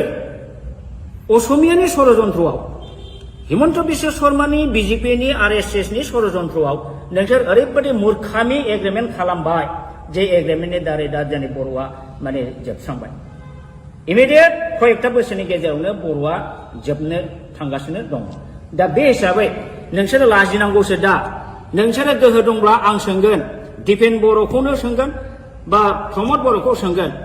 नोंसोरो बे एकर्डआव मा दं सानदों मा गोनो दं बेहालाय बेनिफ्राय 100 गुन साबसिनमोन नैबे एकर्डआ नाथाय नोंथांमोनहा बेखौ दिनै हाग्रामा लाबोनाय होननानै हाग्रामाखौ सोयैनि जोंनि जाथिनि सार्थ जाथिनि रैखाथि रक्षा कबचखौनो नोंसोर दिनै धंस खालामबाय बेनिखायनो आङो बुङो सदै दिनै नोंथांमोनहा BTR एकर्ड खालामनानै जातिखौ जेरैबायदि थगायबाय जेरैबायदि जोबस्रांबाय बे जातिखौ थगायनानै फोजोबस्रांनायनि दायआव सानसे बेलासे नोंसोरो गनाय नङा रायजोआ दिनै एसे गाबोन एसे बुजिगोन BTC एकर्डआव मा दंमोन BTR एकर्डआव दंमोन स्टाडि खालामनानै जेला बुजिजोब्बाय नोंसिनि सायाव इयुननि जोलै हान्जाया सानसे समावब्लाबो निश्चय माने अर जोंगोन रागा जोंगोन आरो नोंसोर क्षमा मोननाय नङा बर'नि जारिमिनाव ओरैबायदि उदाहरन दं जाय लिडारफ्रा गोदो बर' जातिखौ मोजां बुंनानै थगायनानै मन्त्रि मुल्ला जादों MP जादों MLA जादों रायजोखौ थगायनानै दोनदों जेबो मावबोआखै बेफोरबायदि लिडारा मा सास्ति मोना नोंसोरो जारिमिनखौ नाय बर'नाव आं डाइरेक्ट उदाहरन बुंला पुरस्कारखौ मोनबोगासिनो दं बावला नोंसोरबो हारिखौ थगायनायनि फाबाव बे पुरस्कारखौ नोंसोर मोनगोन दिनै नोंसोरो BJP बा हिमन्त बिश्व सरकारनि अननायाव कौटि थाखा खामाय बिल्डिं लु कलकाता दिल्ली बेंगालुरुआव न' लु लाब गैया नोंसोर सान्थि थानो हानाय नङा नोंसोरखौ रायजोफ्रा अनसायनाय नङा रायजोखौ थगायनानै जोबस्रांनायनि थाखाय नोंसोरो बयबो बर' रायजोनि अभिशाप मोनगोन आरो सानसे बेलासे नोंसोरो गोमोरलांगोन रायजोआ बेखौ फिननायखौ होगोन दा बेखिनिखौनो आं बुंबाय रन्जित बसुमतारी बिथाङा बोरो नोंथाङा होनदोंमोन BTC-आव जोंहा 1100टा पस्ट दं गय खान्दिसेबो जायालासिनो जोङो दानथामनि गेजेराव साख्रि होदों बाहागो रन्जित नोंसोरनि सेलेक्सन बर्डआ बोरो दिनैसिमबो मोनसे सेलेक्सन खालामनायनि बर्ड दानो हादोंना एपइन्टमेन्ट होनो हादोंना बहा थांखो डक्टर मामोन बियो स्वर्गियारि नीलत स्वर्गियारि बेना 1600टा पस्ट दंमोन बिना फैसा साख्रि होनो खोथा बुंदोंमोन बहा थांखो दिनैसिम होनो हादोंना लाजियाखैसो नोंसोरो सानसे थगायनो दा नंखायनो दिनै रायजो राजाया बुजिगासिनो दं नोंसोरो फुराफुरि BTR एकर्ड खालामनानै बिटिआर एकर्ड नों खालामदों बर' जाथिखौ थगायदों एनडिएफबि खौ थगायदों गासिखौबो थगायजोबथारबाय नोंसोर दा बिनि फाबाव नोंसोरो पानिशमेन्ट बावैसोनि उनाव मोनगासिनो दं बेखौ पानिशमेन्टखौ रुजुननो रेडि जा आं बेखौ दिनै खावलायनानै बारा बुंला दा दिनै नंखायनो आं बुंगोन प्रमद बर'आ एबसु लिडिं खालामबोदों जानो हागौ किन्तु बियो ओरैबायदि स्वार्थपर ओरैबायदि थगायसुला ओरैबायदि बेपारि बे जातिखौ दिनै फाननानै नमस्कार जोंनि खौरांगिरि बिथांमोनसिम दिनै जोंहा बिथां दावराव देख्रेब नार्जारिया मैया दाखालिफोर प्रेस मिडियानि गेजेरजों ससियेल मिडियानि गेजेरजों जोंनि इएम राकेश नङा सरि बि फेरेंगा बिथाङा बिथांनि सायाव जे एलिगेसन लाबोदों बिथांखौ जे गाज्रि सोंखारिदों इभेन बिथाङा दावराव देख्रेब नार्जारिनि नामखौ दावराय देख्रेब होनबाय थायो बिथाङा सासे बर' जानानै दिनैसिमबो दावराव देख्रेब नार्जारिया सोर सिनाया नामा आं अब्ला बुंगोन बिथाङा सासे बर'आनो नङा हाफ बर' हाफ हारसा बियो खारन दावराव देख्रेब नार्जारिया दिनैनिल' मानसि नङा बिथाङा गोदो बर'लेण्ड बर'फा उपेन्द्रनाथ ब्रह्मनि दैदेननायाव जे गिदिर सोमावसारनाय जादोंमोन बाहायबो सेन्ट्रेल एबसुनि ट्रेजारारमोन आरो बिनि उनावबो बिथाङा जातिनि सिबिनायाव गोबां रल लाबोदों बड'लेण्ड जनजाति सुरक्षा समिति दानानै बिथाङा ट्राइबेल बेल्ट एन्ड ब्लकआव नन ट्राइबेलफ्रा इलिगेलि एनक्रच खालामनानै दं दिनै 3 लाख बिगा हा बे हाखौ माने इभिक्सन खालामनांगौ इलिगेल एनक्रचार्सफोरखौ होननानै बिथाङा जुजिबोगासिनो दं दिनै हिरा सरनिया नब सरनिया बा हिरा सरनिया इलिगेल सार्टिफिकेट लानानै खननै एमपि जालांबाय बेखौबो बिथाङा चेलेन्ज खालामनानै हाइकर्ट गेलेबोदों दा बेफोरबायदि खामानिखौ सोर मावो जाय हारिनि प्रति सिबिनाय भाब दं हारिखौ अननाय दं बेफोरबायदि मानसि दिनै बेबादि दावराव देख्रेब नार्जारिखौ बिथाङा बिदि एखेबारे थासिल्ल'मूलक खोथा बुंनाया बियो जातिनि थाखाय दुखु गोनां बाथ्रा आरो बि फेरेंगा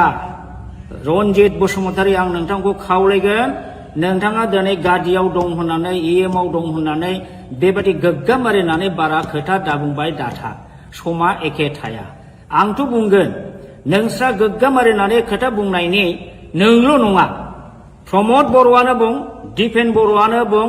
सोरबा गबिन्द बसुमतारियानो होन सोरबा राकेश ब्रह्मआनो होन नोंस्रा जातिनि सायाव बिखा फोरदाननानै खोथा बुंनायनि नोंस्रा दिनै अधिकार गैया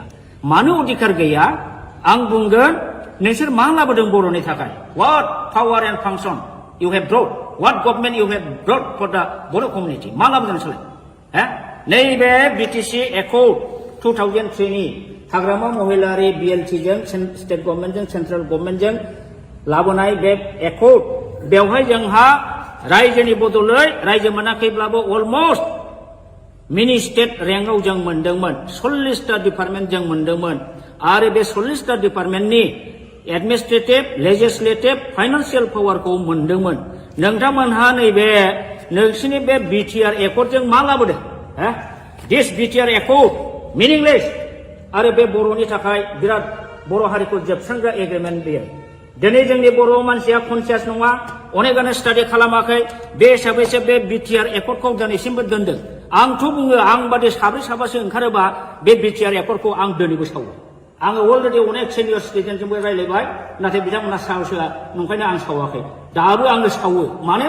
बे एकर्ड बिटिआर एकर्डनि दारै बिटिआर पिस एग्रिमेन्टनि दारै बर'आ जे खहा जाबाय बर'आ जे मोनखानाय पावार एन्ड फांसन दंस जाबाय बर'नि हा हुनि रैखाथि दिनै गैलिया थार्ड ग्रेड फर्थ ग्रेडनि साख्रि होनाय पावार गैला फारसेनिफ्राय दा गुबुन हारिनिसो जय जयगार बर'आसो दा गोजोनदों जायनि फलाव बिसोरो बे बिटिआर पिस एकर्डखौ आपत्ति खालामाखै मानोना बे बिटिआर एकर्डनि क्लजआव बर' हारिनि जेबो रैखा खबस गैया बरन्स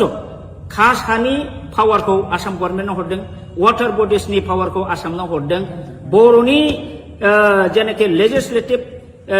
पावार थानाय आयेन दानाय आरो बेखौ सालायनो नायनो थाखाय गभर्नमेन्ट अफिसार जेनाखि प्रिन्सिपाल सेक्रेटारि बेखौबो नोंसोरो प्रिन्सिपाल सेक्रेटारिनि जायगायाव चिफ एक्जिकिउटिभ अफिसार खालामदों बेबादिनो दारै बिटिसिखौ अट'नमास डिस्ट्रिक्ट काउन्सिलनिफ्राय नोंसोरो असमियानि षड़यन्त्रआव हिमन्त बिश्व शर्मानि बिजेपिनि आरएसएसनि षड़यन्त्रआव नोंसोर ओरैबायदि मूर्खामि एग्रिमेन्ट खालामबाय जे एग्रिमेन्टनि दारै दा जोंनि बर'आ माने जोबस्रांबाय इमिडियेट कयेकटा बोसोरनि गेजेरावनो बर'आ जोबनो थांगासिनो दं दा बे हिसाबै नोंसोरो लाजिनांगौसो दा नोंसोरो गोहो दंब्ला आं सोंगोन दिपेन बर'खौनो सोंगोन बा प्रमद बर'खौ सोंगोन नोंसोरो बे एकर्डआव मा दं सानदों मा दोलो दं बेहालाय बेनिफ्राय 100 गुन साबसिनमोन नैबे एकर्डआ नाथाय नोंथांमोनहा बेखौ दिनै हाग्रामा लाबोनाय होननानै हाग्रामाखौ सोयैनि जोंनि जाथिनि सार्थ जाथिनि रैखाथि रक्षा कवचखौनो नोंसोर दिनै धंस खालामबाय बेनिखायनो आङो बुङो सदै दिनै नोंथांमोनहा बिटिआर एकर्ड खालामनानै जातिखौ जेरैबायदि थगायबाय जेरैबायदि जोबस्रांबाय बे जातिखौ थगायनानै फोजोबस्रांनायनि दायआव सानसे बेलासे नोंसोरो गनाय नङा रायजोआ दिनै एसे गाबोन एसे बुजिगोन बिटिसि एकर्डआव मा दंमोन बिटिआर एकर्डआव दंमोन स्टाडि खालामनानै जेला बुजिजोबबाय नोंसोरनि सायाव इयुननि जोलै हान्जाया सानसे समावब्लाबो निश्चय माने अर जोंगोन रागा जोंगोन आरो नोंसोर क्षमा मोननाय नङा बर'नि जारिमिनाव ओरैबायदि उदाहरन दं जाय लिडारफ्रा गोदो बर' जातिखौ मोजां बुंनानै थगायनानै मन्त्रि मुल्ला जादों एमपि जादों एमएलए जादों रायजोखौ थगायनानै दोनदों जेबो मावबोआखै बेफोरबायदि लिडारा मा सास्ति मोना नोंसोरो जारिमिनखौ नाय बर'नाव आं डाइरेक्ट उदाहरन बुंला पुरस्कारखौ मोनबोगासिनो दं बावला नोंसोरबो हारिखौ थगायनायनि फाबाव बे पुरस्कारखौ नोंसोर मोनगोन दिनै नोंसोरो बिजेपि बा हेमन्त बिश्व सरकारनि अननायाव कौटि थाखा खामाय बिल्डिं लु कलकाता दिल्ली बेंगालुराव न' लु लाब गैया नोंसोर सान्थि थानो हानाय नङा नोंसोरखौ रायजोफ्रा अनसायनाय नङा रायजोखौ थगायनानै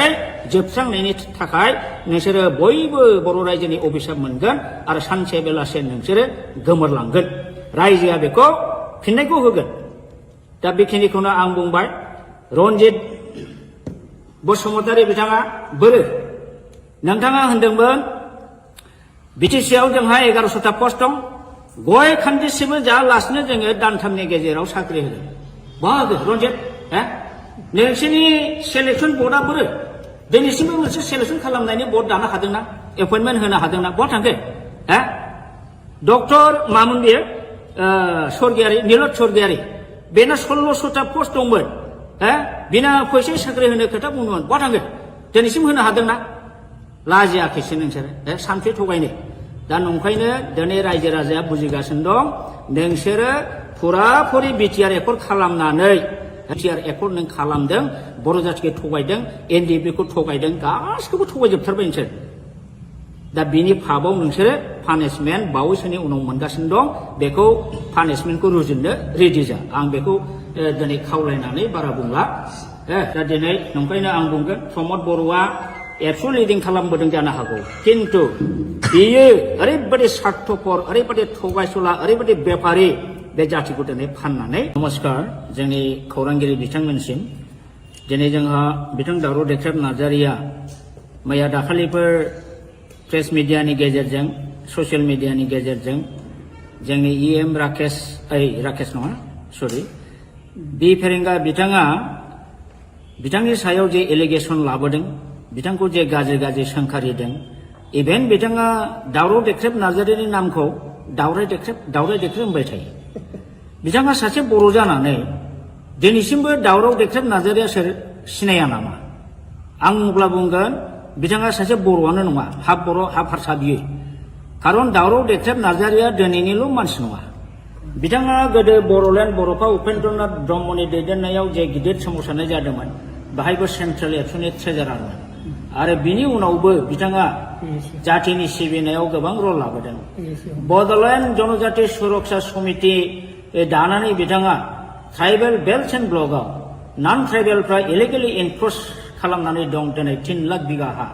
बे हाखौ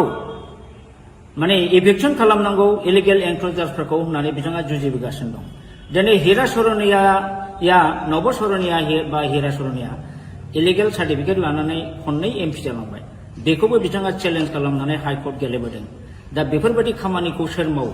जाय हारिनि प्रति सिबिनाय भाब दं हारिखौ अननाय दं बेफोरबायदि मानसि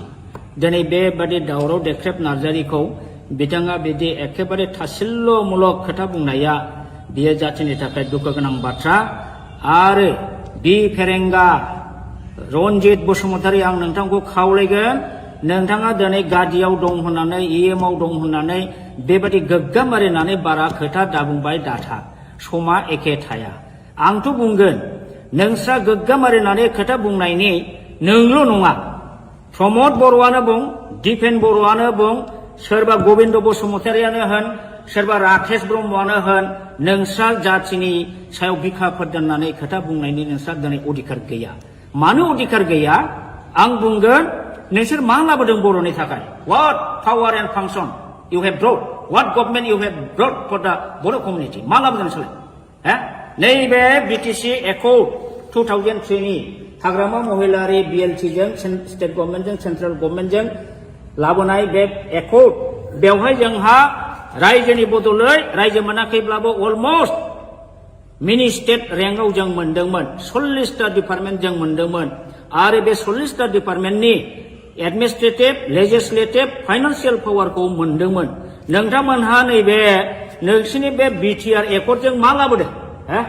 दिस बिटिआर एकर्ड मिनिंलेस आरो बे बर'नि थाखाय बिराद बर' हारिखौ जोबस्रांग्रा एग्रिमेन्ट बेयो दिनै जोंनि बर' मानसिया कनसियास नङा अनेकानो स्टाडि खालामाखै बे हिसाबैसो बे बिटिआर एकर्डखौ दिनैसिमबो दोनदों आंथ' बुङो आं बादि साब्रै साबासो ओंखारोबा बे बिटिआर एकर्डखौ आं दिनैबो सावो आङो अलरेडि अनेक सिनियर सिटिजेनजोंबो रायज्लायबाय नाथाय बिथांमोना साहस होआ नंखायनो आं सावाखै दाबो आङो सावो मानो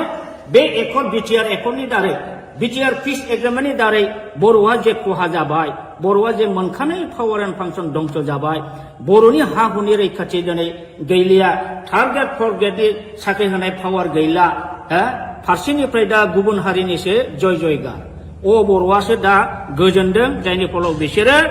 बे बिटिआर पिस एकर्डखौ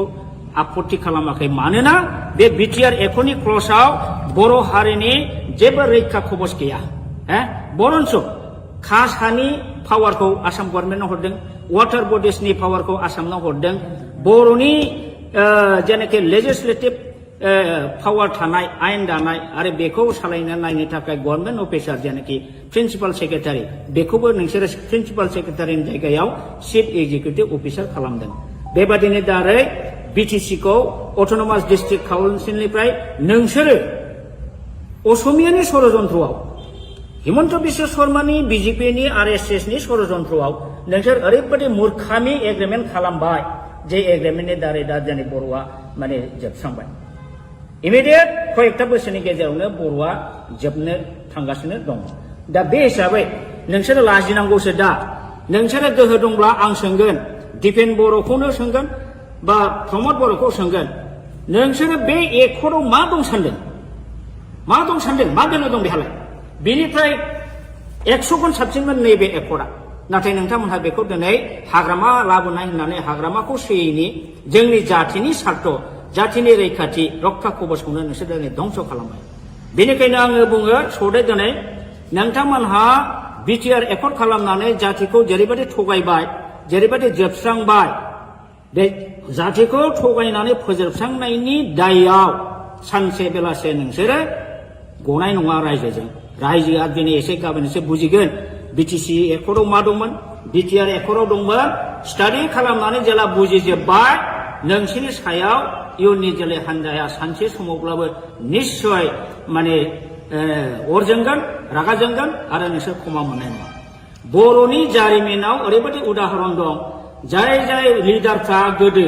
बर' जातिखौ मोजां बुंनानै थगायनानै मन्त्रि मुल्ला जादों एमपि जादों एमएलए जादों रायजोखौ थगायनानै दोनदों जेबो मावबोआखै बेफोरबायदि लिडारा मा सास्ति मोना नोंसोरो जारिमिनखौ नाय बर'नाव आं डाइरेक्ट उदाहरन बुंला पुरस्कारखौ मोनबोगासिनो दं बावला नोंसोरबो हारिखौ थगायनायनि फाबाव बे पुरस्कारखौ नोंसोर मोनगोन दिनै नोंसोरो बिजेपि बा हिमन्त बिश्व सरकारनि अननायाव कौटि थाखा खामाय बिल्डिं लु कलकाता दिल्ली बेंगालुरुआव न' लु लाब गैया नोंसोर सान्थि थानो हानाय नङा नोंसोरखौ रायजोफ्रा अनसायनाय नङा रायजोखौ थगायनानै जोबस्रांनायनि थाखाय नोंसोरो बयबो बर' रायजोनि अभिशाप मोनगोन आरो सानसे बेलासे नोंसोरो गोमोरलांगोन रायजोआ बेखौ फिननायखौ होगोन दा बेखिनिखौनो आं बुंबाय रनजित बसुमतारी बिथाङा बोरो नोंथाङा होनदोंमोन बिटिसिआव जोंहा 1100टा पस्ट दं गय खान्दिसेबो जायालासिनो जोङो दानथामनि गेजेराव साख्रि होगोन बाहागो रन्जित नोंसोरनि सेलेक्सन बर्डआ बोरो दिनैसिमबो मोनसे सेलेक्सन खालामनायनि बर्ड दानो हादोंना एपइन्टमेन्ट होनो हादोंना बहा थांखो डक्टर मामोन बियो स्वर्गियारि नीलत स्वर्गियारि बेना 1600टा पस्ट दंमोन बिना फैसा साख्रि होनो खोथा बुंदोंमोन बहा थांखो दिनैसिम होनो हादोंना लाजियाखैसो नोंसोरो सानसे थगायनो दा नंखायनो दिनै रायजो राजाया बुजिगासिनो दं नोंसोरो फुराफुरि बिटिआर एकर्ड खालामनानै बिटिआर एकर्ड नों खालामदों बर' जाथिखौ थगायदों एनडिएफबिखौ थगायदों गासिखौबो थगायजोबथारबाय नोंसोर दा बिनि फाबाव नोंसोरो पानिशमेन्ट बावैसोनि उनाव मोनगासिनो दं बेखौ पानिशमेन्टखौ रुजुननो रेडि जा आं बेखौ दिनै खावलायनानै बारा बुंला दा दिनै नंखायनो आं बुंगोन प्रमद बर'आ एबसु लिडिं खालामबोदों जानो हागौ किन्तु बियो ओरैबायदि स्वार्थपर ओरैबायदि थगायसुला ओरैबायदि बेपारि बे जातिखौ दिनै फाननानै नमस्कार जोंनि खौरांगिरि बिथांमोनसिम दिनै जोंहा बिथां दावराव देख्रेब नार्जारिया मैया दाखालिफोर प्रेस मिडियानि गेजेरजों ससियेल मिडियानि गेजेरजों जोंनि इएम राकेश नङा सरि बि फेरेंगा बिथाङा बिथांनि सायाव जे एलिगेसन लाबोदों बिथांखौ जे गाज्रि गाज्रि सोंखारिदों इभेन बिथाङा दावराव देख्रेब नार्जारिनि नामखौ दावराय देख्रेब होनबाय थायो बिथाङा सासे बर' जानानै दिनैसिमबो दावराव देख्रेब नार्जारिया सोर सिनाया नामा आं अब्ला बुंगोन बिथाङा सासे बर'आनो नङा हाफ बर' हाफ हारसा बियो खारन दावराव देख्रेब नार्जारिया दिनैनिल' मानसि नङा बिथाङा गोदो बर'लेण्ड बर'फा उपेन्द्रनाथ ब्रह्मनि दैदेननायाव जे गिदिर सोमावसारनाय जादोंमोन बाहायबो सेन्ट्रेल एबसुनि ट्रेजारारमोन आरो बिनि उनावबो बिथाङा जातिनि सिबिनायाव गोबां रल लाबोदों बड'लेण्ड जनजाति सुरक्षा समिति दानानै बिथाङा ट्राइबेल बेल्ट एन्ड ब्लकआव नन ट्राइबेलफ्रा इलिगेलि एनक्रच खालामनानै दं दिनै 3 लाख बिगा हा बे हाखौ माने इभिक्सन खालामनांगौ इलिगेल एनक्रचार्सफोरखौ होननानै बिथाङा जुजिबोगासिनो दं दिनै हिरा सरनिया नब सरनिया बा हिरा सरनिया इलिगेल सार्टिफिकेट लानानै खननै एमपि जालांबाय बेखौबो बिथाङा चेलेन्ज खालामनानै हाइकर्ट गेलेबोदों दा बेफोरबायदि खामानिखौ सोर मावो जाय हारिनि प्रति सिबिनाय भाब दं हारिखौ अननाय दं बेफोरबायदि मानसि दिनै बेबादि दावराव देख्रेब नार्जारिखौ बिथाङा बिदि एखेबारे थासिल्यमूलक खोथा बुंनाया बियो जातिनि थाखाय दुखु गोनां बाथ्रा आरो बि फेरेंगा रन्जित बसुमतारी आं नोंथांखौ खावलायगोन नोंथाङा दिनै गादियाव दं होननानै इएमआव दं होननानै बेबायदि गोग्गाम मारिनानै बारा खोथा दाबुंबाय दाथा समा एखे थाया आंथ' बुंगोन नोंस्रा गोग्गाम मारिनानै खोथा बुंनायनि नोंल' नङा प्रमद बर'आनो बुं दिपेन बर'आनो बुं सोरबा गबिन्द बसुमतारियानो होन सोरबा राकेश ब्रह्मआनो होन नोंस्रा जातिनि सायाव बिखाफोर दोननानै खोथा बुंनायनि नोंस्रा दिनै अधिकार गैया मानो अधिकार गैया आं बुंगोन नोंसोर मा लाबोदों बर'नि थाखाय what power and function you have brought what government you have brought for the Bodo' community मा लाबोदों नोंसोरलाय नैबे बिटिसि एकर्ड 2003 नि हाग्रामा महिलारि बिएलटिजों स्टेट गभर्नमेन्टजों सेन्ट्रेल गभर्नमेन्टजों लाबोनाय बे एकर्ड बेवहाय जोंहा रायजोनि बदलै रायजो मोनाखैब्लाबो अलमस्ट मिनि स्टेट रेंकआव जों मोनदोंमोन 40टा डिपार्टमेन्ट जों मोनदोंमोन आरो बे 40टा डिपार्टमेन्टनि एडमिनिस्ट्रेटिभ लेजिस्लेटिभ फाइनान्सियेल पावारखौ मोनदोंमोन नोंथांमोनहा नैबे नोंसिनि बे बिटिआर एकर्डजों मा लाबोदों दिस बिटिआर एकर्ड मिनिंलेस आरो बे बर'नि थाखाय बिराद बर' हारिखौ जोबस्रांग्रा एग्रिमेन्ट बेयो दिनै जोंनि बर' मानसिया कनसियास नङा अनेकानो स्टाडि खालामाखै बे हिसाबैसो बे बिटिआर एकर्डखौ दिनैसिमबो दोनदों आंथ' बुङो आं बादि साब्रै साबासो ओंखारोबा बे बिटिआर एकर्डखौ आं दिनैबो सावो आङो अलरेडि अनेक सिनियर सिटिजेनजोंबो रायज्लायबाय नाथाय बिथांमोना साहसआ नंखायनो आं सावाखै दाबो आङो सावो मानो बे एकर्ड बिटिआर एकर्डनि दारै बिटिआर पिस एग्रिमेन्टनि दारै बर'आ जे खहा जाबाय बर'आ जे मोनखानाय पावार एन्ड फांसन दंस जाबाय बर'नि हा हुनि रैखाथि दिनै गैलिया थार्ड ग्रेड फर्थ ग्रेडनि साख्रि होनाय पावार गैला फारसेनिफ्राय दा गुबुन हारिनिसो जय जयगार बर'आसो दा गोजोनदों जायनि फलाव बिसोरो बे बिटिआर पिस एकर्डखौ आपत्ति खालामाखै मानोना बे बिटिआर एकटनि क्लजआव बर' हारिनि जेबो रैखा खबस गैया बरन्स कासानि पावारखौ आसाम गभर्नमेन्टनो हरदों वाटार बडिसनि पावारखौ आसामनो हरदों बर'नि जेनाखि लेजिस्लेटिभ पावार थानाय आयेन दानाय आरो बेखौ सालायनो नायनो थाखाय गभर्नमेन्ट अफिसार जेनाखि प्रिन्सिपाल सेक्रेटारि बेखौबो नोंसोरो प्रिन्सिपाल सेक्रेटारिनि जायगायाव चिफ एक्जिकिउटिभ अफिसार खालामदों बेबादिनो दारै बिटिसिखौ अट'नमास डिस्ट्रिक्ट काउन्सिलनिफ्राय नोंसोरो असमियानि षड़यन्त्रआव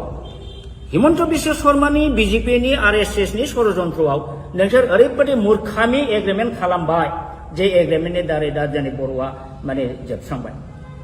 इमिडियेट कयेकटा बोसोरनि गेजेरावनो बर'आ जोबनो थांगासिनो दं दा बे हिसाबै नोंसोरो लाजिनांगौसो दा नोंसोरो गोहो दंब्ला आं सोंगोन दिपेन बर'खौनो सोंगोन बा प्रमद बर'खौ सोंगोन नोंसोरो बे एकर्डआव मा दं सानदों मा दोलो दं बेहालाय बेनिफ्राय 100 गुन साबसिनमोन नैबे एकर्डआ नाथाय नोंथांमोनहा बेखौ दिनै हाग्रामा लाबोनाय होननानै हाग्रामाखौ सोयैनि जोंनि जातिनि सार्थ जातिनि रैखाथि रक्षा कबचखौनो नोंसोर दिनै धंस खालामबाय बेनिखायनो आङो बुङो सौदे दिनै नोंथांमोनहा बिटिआर एकर्ड खालामनानै जातिखौ जेरैबायदि थगायबाय जेरैबायदि जोबस्रांबाय बे जातिखौ थगायनानै फोजोबस्रांनायनि दायआव सानसे बेलासे नोंसोरो गनाय नङा रायजोआ दिनै एसे गाबोन एसे बुजिगोन बिटिसि एकर्डआव मा दंमोन बिटिआर एकर्डआव दंमोन स्टाडि खालामनानै जेला बुजिजोब्बाय नोंसोरनि सायाव इयुननि जोलै हान्जाया सानसे समावब्लाबो निश्चय माने अर जोंगोन रागा जोंगोन आरो नोंसोर क्षमा मोननाय नङा बर'नि जारिमिनाव ओरैबायदि उदाहरन दं जाय लिडारफ्रा गोदो बर' जातिखौ मोजां बुंनानै थगायनानै मन्त्रि मुल्ला जादों एमपि जादों एमएलए जादों रायजोखौ थगायनानै दोनदों जेबो मावबोआखै बेफोरबायदि लिडारा मा सास्ति मोना नोंसोरो जारिमिनखौ नाय बर'नाव आं डाइरेक्ट उदाहरन बुंला पुरस्कारखौ मोनबोगासिनो दं बावला नोंसोरबो हारिखौ थगायनायनि फाबाव बे पुरस्कारखौ नोंसोर मोनगोन दिनै नोंसोरो बिजेपि बा हिमन्त बिश्व सरकारनि अननायाव कौटि थाखा खामाय बिल्डिं लु कलकाता दिल्ली बेंगालुरुआव न' लु लाब गैया नोंसोर सान्थि थानो हानाय नङा नोंसोरखौ रायजोफ्रा अनसायनाय नङा रायजोखौ थगायनानै जोबस्रांनायनि थाखाय नोंसोरो बयबो बर' रायजोनि अभिशाप मोनगोन आरो सानसे बेलासे नोंसोरो गोमोरलांगोन रायजोआ बेखौ फिननायखौ होगोन दा बेखिनिखौनो आं बुंबाय रन्जित बसुमतारी बिथाङा बोरो नोंथाङा होनदोंमोन बिटिसिआव जोंहा 1100टा पस्ट दं गय खान्दिसेबो जायालासिनो जोङो दानथामनि गेजेराव साख्रि होगोन बाहागो रन्जित नोंसोरनि सेलेक्सन बर्डआ बोरो दिनैसिमबो मोनसे सेलेक्सन खालामनायनि बर्ड दानो हादोंना एपइन्टमेन्ट होनो हादोंना बहा थांखो डक्टर मामोन बेयो स्वर्गियारि नीलत स्वर्गियारि बेना 1600टा पस्ट दंमोन बिना फैसा साख्रि होनो खोथा बुंदोंमोन बहा थांखो दिनैसिम होनो हादोंना लाजियाखैसो नोंसोरो सानसे थगायनो दा नंखायनो दिनै रायजो राजाया बुजिगासिनो दं नोंसोरो फुराफुरि बिटिआर एकर्ड खालामनानै बिटिआर एकर्ड नों खालामदों बर' जातिखौ थगायदों एनडिएफबिखौ थगायदों गासिखौबो थगायजोबथारबाय नोंसोर दा बिनि फाबाव नोंसोरो पानिशमेन्ट बावैसोनि उनाव मोनगासिनो दं बेखौ पानिशमेन्टखौ रुजुननो रेडि जा आं बेखौ दिनै खावलायनानै बारा बुंला दा दिनै नंखायनो आं बुंगोन प्रमद बर'आ एबसु लिडिं खालामबोदों जानो हागौ खिन्थु बियो ओरैबायदि स्वार्थपर ओरैबायदि थगायसुला ओरैबायदि बेपारि बे जातिखौ दिनै फाननानै नमस्कार जोंनि खौरांगिरि बिथांमोनसिम दिनै जोंहा बिथां दावराव देख्रेब नार्जारिया मैया दाखालिफोर प्रेस मिडियानि गेजेरजों ससियेल मिडियानि गेजेरजों जोंनि इएम राकेश नङा सरि बि फेरेंगा बिथाङा बिथांनि सायाव जे एलिगेसन लाबोदों बिथांखौ जे गाज्रि सोंखारिदों इभेन बिथाङा दावराव देख्रेब नार्जारिनि नामखौ दावराय देख्रेब होनबाय थायो बिथाङा सासे बर' जानानै दिनैसिमबो दावराव देख्रेब नार्जारिया सोर सिनाया नामा आं अब्ला बुंगोन बिथाङा सासे बर'आनो नङा हाफ बर' हाफ हारसा बियो खारन दावराव देख्रेब नार्जारिया दिनैनिल' मानसि नङा बिथाङा गोदो बर'लेण्ड बर'फा उपेन्द्रनाथ ब्रह्मनि दैदेननायाव जे गिदिर सोमावसारनाय जादोंमोन बाहायबो सेन्ट्रेल एबसुनि ट्रेजारारमोन आरो बिनि उनावबो बिथाङा जातिनि सिबिनायाव गोबां रल लाबोदों बड'लेण्ड जनजाति सुरक्षा समिति दानानै बिथाङा ट्राइबेल बेल्ट एन्ड ब्लकआव नन ट्राइबेलफ्रा इलिगेलि एनक्रोच खालामनानै दं दिनै 3 लाख बिगा हा बे हाखौ माने इभिक्सन खालामनांगौ इलिगेल एनक्रोचार्सफोरखौ होननानै बिथाङा जुजिबोगासिनो दं दिनै हिरा सरनिया नब सरनिया बा हिरा सरनिया इलिगेल सार्टिफिकेट लानानै खननै एमपि जालांबाय बेखौबो बिथाङा चेलेन्ज खालामनानै हाइकर्ट गेलेबोदों दा बेफोरबायदि खामानिखौ सोर मावो जाय हारिनि प्रति सिबिनाय भाब दं हारिखौ अननाय दं बेफोरबायदि मानसि दिनै बेबादि दावराव देख्रेब नार्जारिखौ बिथाङा बिदि एखेबारे थासिल्यमूलक खोथा बुंनाया बियो जातिनि थाखाय दुखु गोनां बाथ्रा आरो बि फेरेंगा रनजित बसुमतारी आं नोंथांखौ खावलायगोन नोंथाङा दिनै गादियाव दं होननानै इएमआव दं होननानै बेबादि गोग्गाम मारिनानै बारा खोथा दाबुंबाय दाथा समा एखे थाया आंथ' बुंगोन नोंस्रा गोग्गाम मारिनानै खोथा बुंनायनि नोंल' नङा प्रमद बर'आनो बुं दिपेन बर'आनो बुं सोरबा गबिन्द बसुमतारियानो होन सोरबा राकेश ब्रह्मआनो होन नोंस्रा जातिनि सायाव बिखाफोर दोननानै खोथा बुंनायनि नोंस्रा दिनै अधिकार गैया मानो अधिकार गैया आं बुंगोन नोंसोर मा लाबोदों बर'नि थाखाय what power and function you have brought what government you have brought for the Boro community मा लाबोदों नोंसोरलाय नैबे बिटिसि एकर्ड 2003 नि हाग्रामा महिलारि BLT जों स्टेट गभर्नमेन्टजों सेन्ट्रेल गभर्नमेन्टजों लाबोनाय बे एकर्ड बेवहाय जोंहा रायजोनि बदलै रायजो मोनाखैब्लाबो अलमस्ट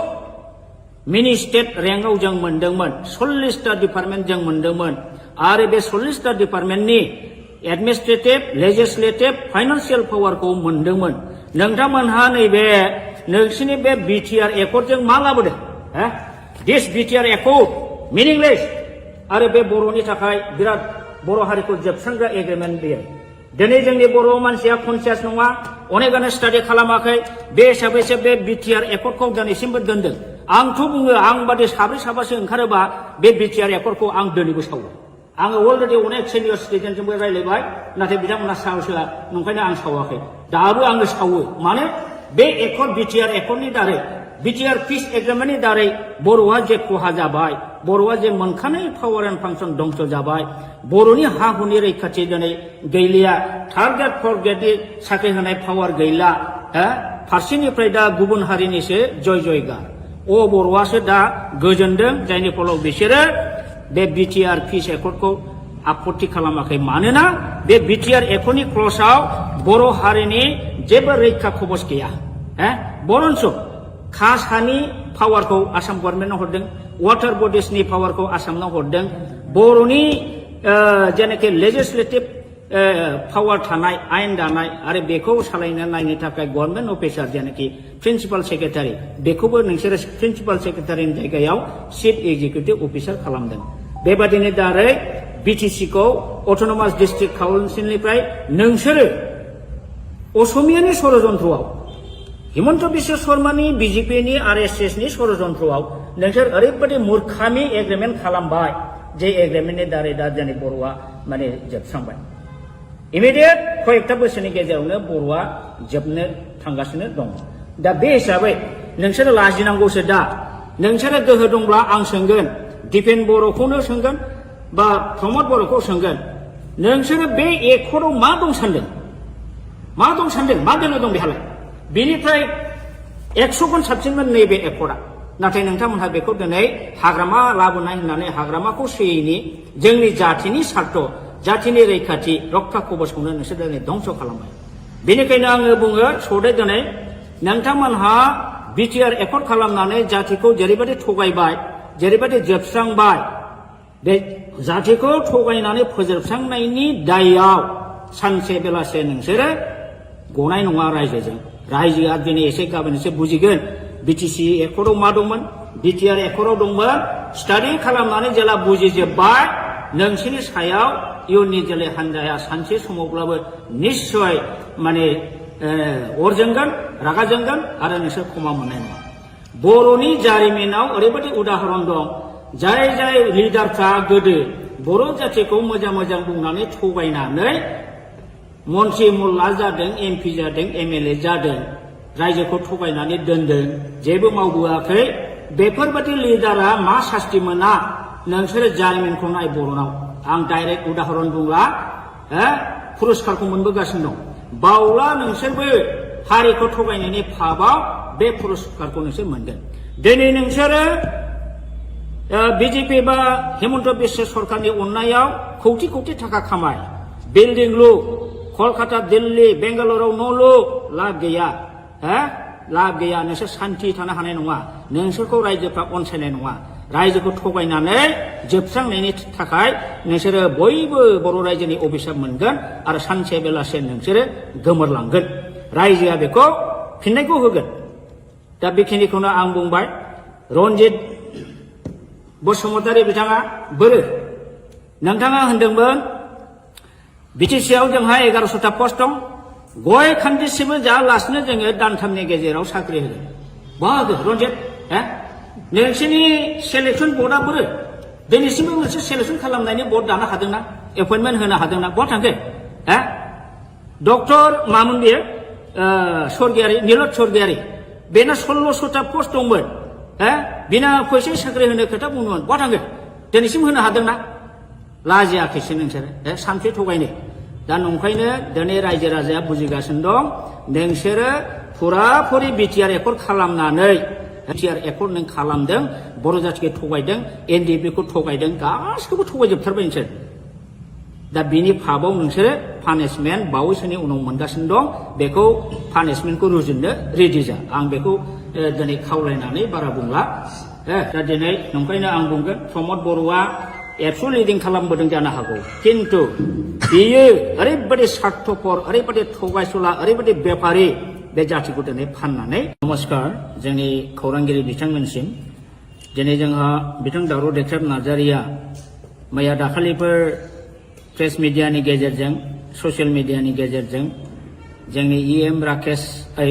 नङा सरि बि फेरेंगा बिथाङा बिथांनि सायाव जे एलिगेसन लाबोदों बिथांखौ जे गाज्रि गाज्रि सोंखारिदों इभेन बिथाङा दावराव देख्रेब नार्जारिनि नामखौ दावराय देख्रेब होनबाय थायो बिथाङा सासे बर' जानानै दिनैसिमबो दावराव देख्रेब नार्जारिया सोर सिनाया नामा आं अब्ला बुंगोन बिथाङा सासे बर'आनो नङा हाफ बर' हाफ हारसा बियो खारन दावराव देख्रेब नार्जारिया दिनैनिल' मानसि नङा बिथाङा गोदो बर'लेण्ड बर'फा उपेन्द्रनाथ ब्रह्मनि दैदेननायाव जे गिदिर सोमावसारनाय जादोंमोन बाहायबो सेन्ट्रेल एबसुनि ट्रेजारारमोन आरो बिनि उनावबो बिथाङा जातिनि सिबिनायाव गोबां रल लाबोदों बड'लेण्ड जनजाति सुरक्षा समिति दानानै बिथाङा ट्राइबेल बेल्ट एन्ड ब्लकआव नन ट्राइबेलफ्रा इलिगेलि एनक्रच खालामनानै दं दिनै 3 लाख बिगा हा बे हाखौ माने इभिक्सन खालामनांगौ इलिगेल एनक्रचार्सफोरखौ होननानै बिथाङा जुजिबोगासिनो दं दिनै हिरा सरनिया नब सरनिया बा हिरा सरनिया इलिगेल सार्टिफिकेट लानानै खननै एमपि जालांबाय बेखौबो बिथाङा चेलेन्ज खालामनानै हाइकर्ट गेलेबोदों दा बेफोरबायदि खामानिखौ सोर मावो जाय हारिनि प्रति सिबिनाय भाब दं हारिखौ अननाय दं बेफोरबायदि मानसि दिनै बेबादि दावराव देख्रेब नार्जारिखौ बिथाङा बिदि एखेबारे थासिल्यमूलक खोथा बुंनाया बियो जातिनि थाखाय दुखु गोनां बाथ्रा आरो बि फेरेंगा रन्जित बसुमतारी आं नोंथांखौ खावलायगोन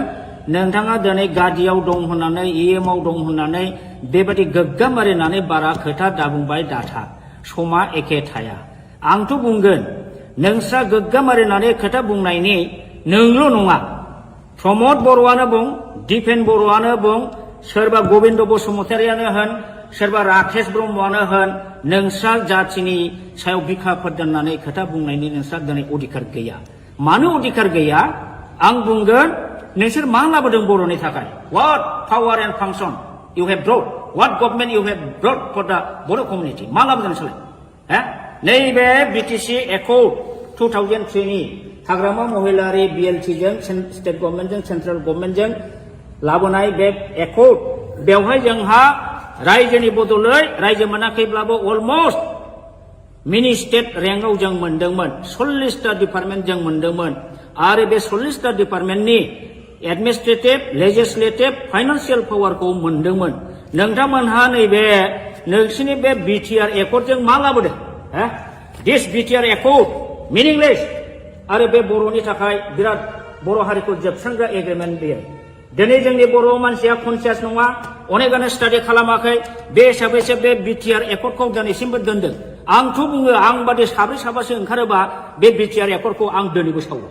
आङो अलरेडि अनेक सिनियर सिटिजेनजोंबो रायज्लायबाय नाथाय बिथांमोना साहसआ नंखायनो आं सावाखै दाबो आङो सावो मानो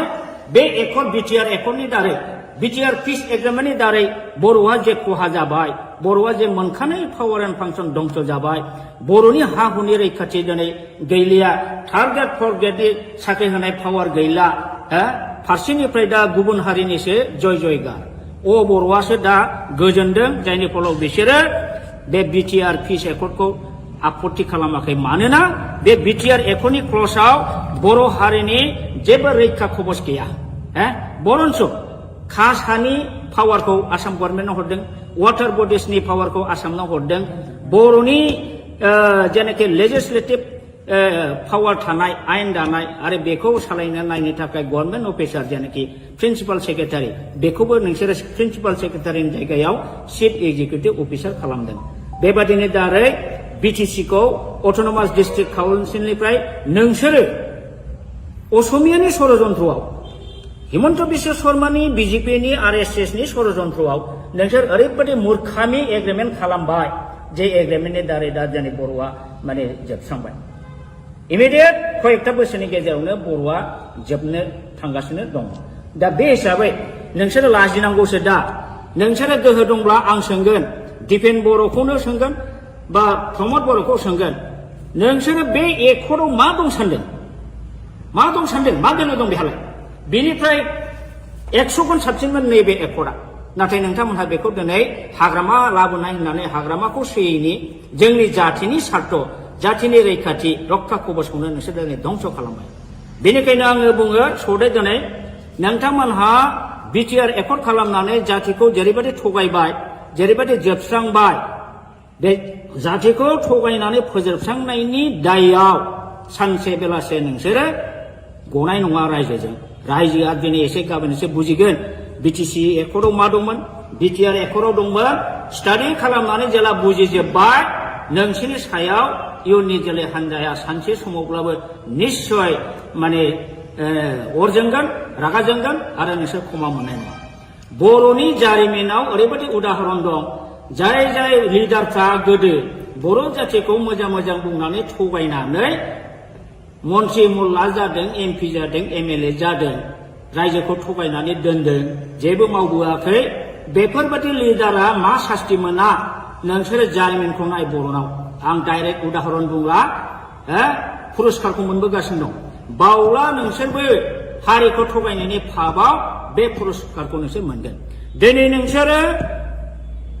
बिजेपि बा हिमन्त बिश्व सरकारनि अननायाव कौटि थाखा खामाय बिल्डिं लु कलकाता दिल्ली बेंगालुरुआव न' लु लाब गैया नोंसोर सान्थि थानो हानाय नङा नोंसोरखौ रायजोफ्रा अनसायनाय नङा रायजोखौ थगायनानै जोबस्रांनायनि थाखाय नोंसोरो बयबो बर' रायजोनि अभिशाप मोनगोन आरो सानसे बेलासे नोंसोरो गोमोरलांगोन रायजोआ बेखौ फिननायखौ होगोन दा बेखिनिखौनो आं बुंबाय रन्जित बसुमतारी बिथाङा बोरो नोंथाङा होनदोंमोन बिटिसिआव जोंहा 1100टा पस्ट दं गय खान्दिसेबो जायालासिनो जोङो दानथामनि गेजेराव साख्रि होगोन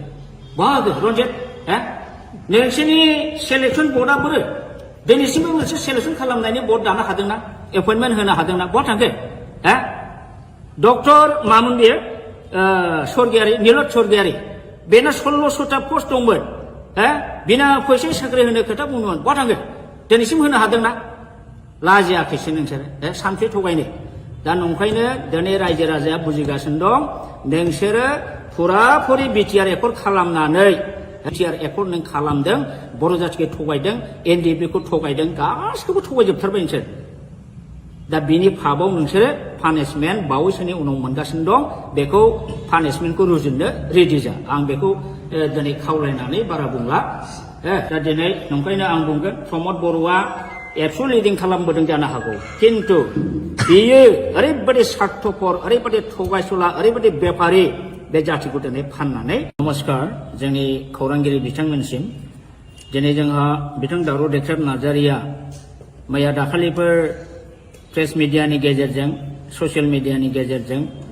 जोंनि EM राकेश नङा सरि बि फेरेंगा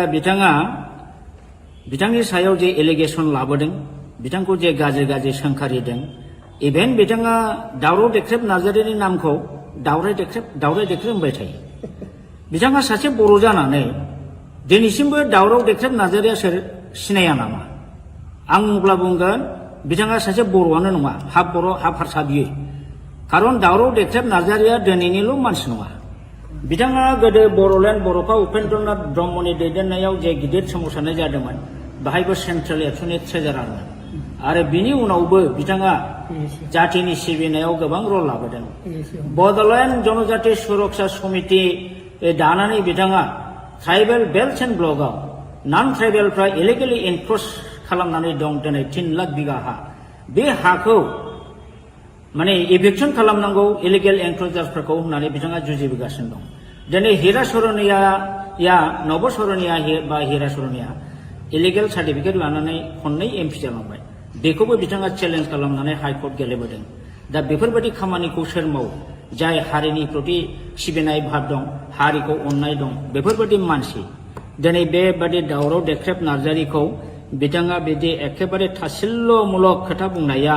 बियो जातिनि थाखाय दुखु गोनां बाथ्रा आरो बि फेरेंगा रनजित बसुमतारी आं नोंथांखौ खावलायगोन नोंथाङा दिनै गादियाव दं होननानै EMआव दं होननानै बेबादि गोग्गाम मारिनानै बारा खोथा दाबुंबाय दाथा समा एखे थाया आंथ' बुंगोन नोंस्रा गोग्गाम मारिनानै खोथा बुंनायनि नोंल' नङा प्रमद बर'आनो बुं दिपेन बर'आनो बुं सोरबा गबिन्द बसुमतारियानो होन सोरबा राकेश ब्रह्मआनो होन नोंस्रा जातिनि सायाव बिखाफोर दोननानै खोथा बुंनायनि नोंस्रा दिनै अधिकार गैया मानो अधिकार गैया आं बुंगोन नोंसोर मा लाबोदों बर'नि थाखाय what power and function you have brought what government you have brought for the Boro community मा लाबोदों नोंसोरलाय नैबे BTC Accord 2003 नि हाग्रामा महिलारि BLT जों स्टेट गभर्नमेन्टजों सेन्ट्रेल गभर्नमेन्टजों लाबोनाय बे एकर्ड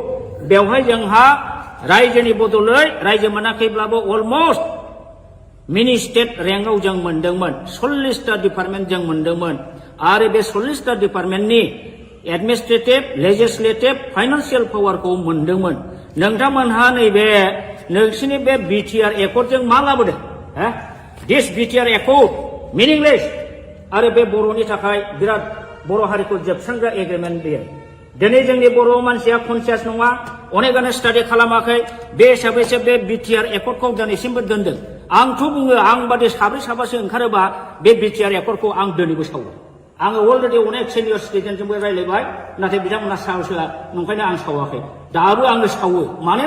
बे एकर्ड BTR एकर्डनि दारै BTR पिस एग्रिमेन्टनि दारै बर'आ जे खहा जाबाय बर'आ जे मोनखानाय पावार एन्ड फांसन दंस जाबाय बर'नि हा हुनि रैखाथि दिनै गैलिया थार्ड ग्रेड फर्थ ग्रेडनि साख्रि होनाय पावार गैला फारसेनिफ्राय दा गुबुन हारिनिसो जयगार बर'आसो दा गोजोनदों जायनि फलाव बिसोरो बे BTR पिस एकर्डखौ आपत्ति खालामाखै मानोना बे BTR एकर्डनि क्लजआव बर' हारिनि जेबो रैखा खबस गैया बरन्स खास हानि पावारखौ आसाम गभर्नमेन्टआव हरदों वाटार बडिसनि पावारखौ आसामनाव हरदों बर'नि जेनाखि लेजिस्लेटिभ पावार थानाय आयेन दानाय आरो बेखौ सालायनो नायनो थाखाय गभर्नमेन्ट अफिसार जेनाखि प्रिन्सिपाल सेक्रेटारि बेखौबो नोंसोरो प्रिन्सिपाल सेक्रेटारिनि जायगायाव चिफ एक्जिकिउटिभ अफिसार खालामदों बेबादिनो दारै BTCखौ अट'नमास डिस्ट्रिक्ट काउन्सिलनिफ्राय नोंसोरो असमियानि षड़यन्त्रआव हिमन्त बिश्व शर्मानि BJPनि RSSनि षड़यन्त्रआव नोंसोर ओरैबायदि मूर्खामि एग्रिमेन्ट खालामबाय जे एग्रिमेन्टनि दारै दा दिनै बर'आ माने जोबस्रांबाय इमिडियेट कयेकथा बोसोरनि गेजेरावनो बर'आ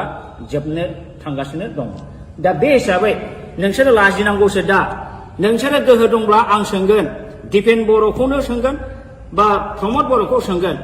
नोंसोरो बे एकर्डआव मा दं सानदों मा गोनो दं बेहालाय बेनिफ्राय 100 गुन साबसिनमोन नैबे एकर्डआ नाथाय नोंथांमोनहा बेखौ दिनै हाग्रामा लाबोनाय होननानै हाग्रामाखौ सोयैनि जोंनि जातिनि सार्थ जातिनि रैखाथि रक्षा कबचखौनो नोंसोर दिनै धंस खालामबाय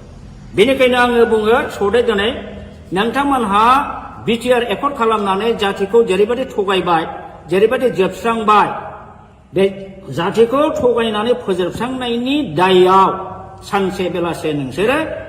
गनाय नङा रायजोजों रायजोआ दिनै एसे गाबोन एसे बुजिगोन बिटिसि एकर्डआव मा दंमोन बिटिआर एकर्डआव दंमोन स्टाडि खालामनानै जेला बुजिजोबबाय नोंसोरनि सायाव इयुननि जोलै हान्जाया सानसे समावब्लाबो निश्चय माने अर जोंगोन रागा जोंगोन आरो नोंसोर क्षमा मोननाय नङा बर'नि जारिमिनाव ओरैबायदि उदाहरन दं जाय जाय लिडारफ्रा गोदो बर' जातिखौ मोजां मोजां बुंनानै थगायनानै मन्त्रि मुल्ला जादों एमपि जादों एमएलए जादों रायजोखौ थगायनानै दोनदों जेबो मावबोआखै बेफोरबायदि लिडारा मा सास्ति मोना नोंसोरो जारिमिनखौ नाय बर'नाव आं डाइरेक्ट उदाहरन बुंला पुरस्कारखौ मोनबोगासिनो दं बावला नोंसोरबो हारिखौ थगायनायनि फाबाव बे पुरस्कारखौ नोंसोर मोनगोन दिनै नोंसोरो बिजेपि बा हेमन्त बिश्व सरकारनि अननायाव कौटि कौटि थाखा खामाय बिल्डिं लु कलकाता दिल्ली बेंगालुरुआव न' लु लाब गैया लाब गैया नोंसोर सान्थि थानो हानाय नङा नोंसोरखौ रायजोफ्रा अनसायनाय नङा रायजोखौ थगायनानै जोबस्रांनायनि थाखाय नोंसोरो बयबो बर' रायजोनि अभिशाप मोनगोन आरो सानसे बेलासे नोंसोरो गोमोरलांगोन रायजोआ बेखौ फिननायखौ होगोन दा बेखिनिखौनो आं बुंबाय रन्जित बसुमतारी बिथाङा बोरो नोंथाङा होनदोंमोन बिटिसिआव जोंहा 1100टा पस्ट दं गय खान्दिसेबो जायालासिनो जोङो दानथामनि गेजेराव साख्रि होगोन बाहागो रन्जित नोंसोरनि सेलेक्सन बर्डआ बोरो दिनैसिमबो मोनसे सेलेक्सन खालामनायनि बर्ड दानो हादोंना एपइन्टमेन्ट होनो हादोंना बहा थांखो डक्टर मामोन बियो स्वर्गियारि नीलत स्वर्गियारि बेना 1600टा पस्ट दंमोन बिना फैसा साख्रि होनो खोथा बुंदोंमोन बहा थांखो दिनैसिम होनो हादोंना लाजियाखैसो नोंसोरो सानसे थगायनो दा नंखायनो दिनै रायजो राजाया बुजिगासिनो दं नोंसोरो फुराफुरि बिटिआर एकर्ड खालामनानै बिटिआर एकर्ड नों खालामदों बर' जातिखौ थगायदों एनडिएफबिखौ थगायदों गासिखौबो थगायजोबथारबाय नोंसोर दा बिनि फाबाव नोंसोरो पानिशमेन्ट बावैसोनि उनाव मोनगासिनो दं बेखौ पानिशमेन्टखौ रुजुननो रेडि जा आं बेखौ दिनै खावलायनानै बारा बुंला दा दिनै नंखायनो आं बुंगोन प्रमद बर'आ एबसु लिडिं खालामबोदों जानो हागौ किन्तु बियो ओरैबायदि स्वार्थपर ओरैबायदि थगायसुला ओरैबायदि बेपारि बे जातिखौ दिनै फाननानै नमस्कार जोंनि खौरांगिरि बिथांमोनसिम दिनै जोंहा बिथां दावराव देख्रेब नार्जारिया मैया दाखालिफोर प्रेस मिडियानि गेजेरजों ससियेल मिडियानि गेजेरजों जोंनि इएम राकेश नङा सरि बि फेरेंगा बिथाङा बिथांनि सायाव जे एलिगेसन लाबोदों बिथांखौ जे गाज्रि गाज्रि सोंखारिदों इभेन बिथाङा दावराव देख्रेब नार्जारिनि नामखौ दावराय देख्रेब होनबाय थायो बिथाङा सासे बर' जानानै दिनैसिमबो दावराव देख्रेब नार्जारिया सोर सिनाया नामा आं अब्ला बुंगोन बिथाङा सासे बर'आनो नङा हाफ बर' हाफ हारसा बियो खारन दावराव देख्रेब नार्जारिया दिनैनिल' मानसि नङा बिथाङा गोदो बर'लेण्ड बर'फा उपेन्द्रनाथ ब्रह्मनि दैदेननायाव जे गिदिर सोमावसारनाय जादोंमोन बाहायबो सेन्ट्रेल एबसुनि ट्रेजारारमोन आरो बिनि उनावबो बिथाङा जातिनि सिबिनायाव गोबां रल लाबोदों बड'लेण्ड जनजाति सुरक्षा समिति दानानै बिथाङा ट्राइबेल बेल्ट एन्ड ब्लकआव नन ट्राइबेलफ्रा इलिगेलि एनक्रच खालामनानै दं दिनै 3 लाख बिगा हा बे हाखौ माने इभिक्सन खालामनांगौ इलिगेल एनक्रचार्सफोरखौ होननानै बिथाङा जुजिबोगासिनो दं दिनै हिरा सरनिया नब सरनिया बा हिरा सरनिया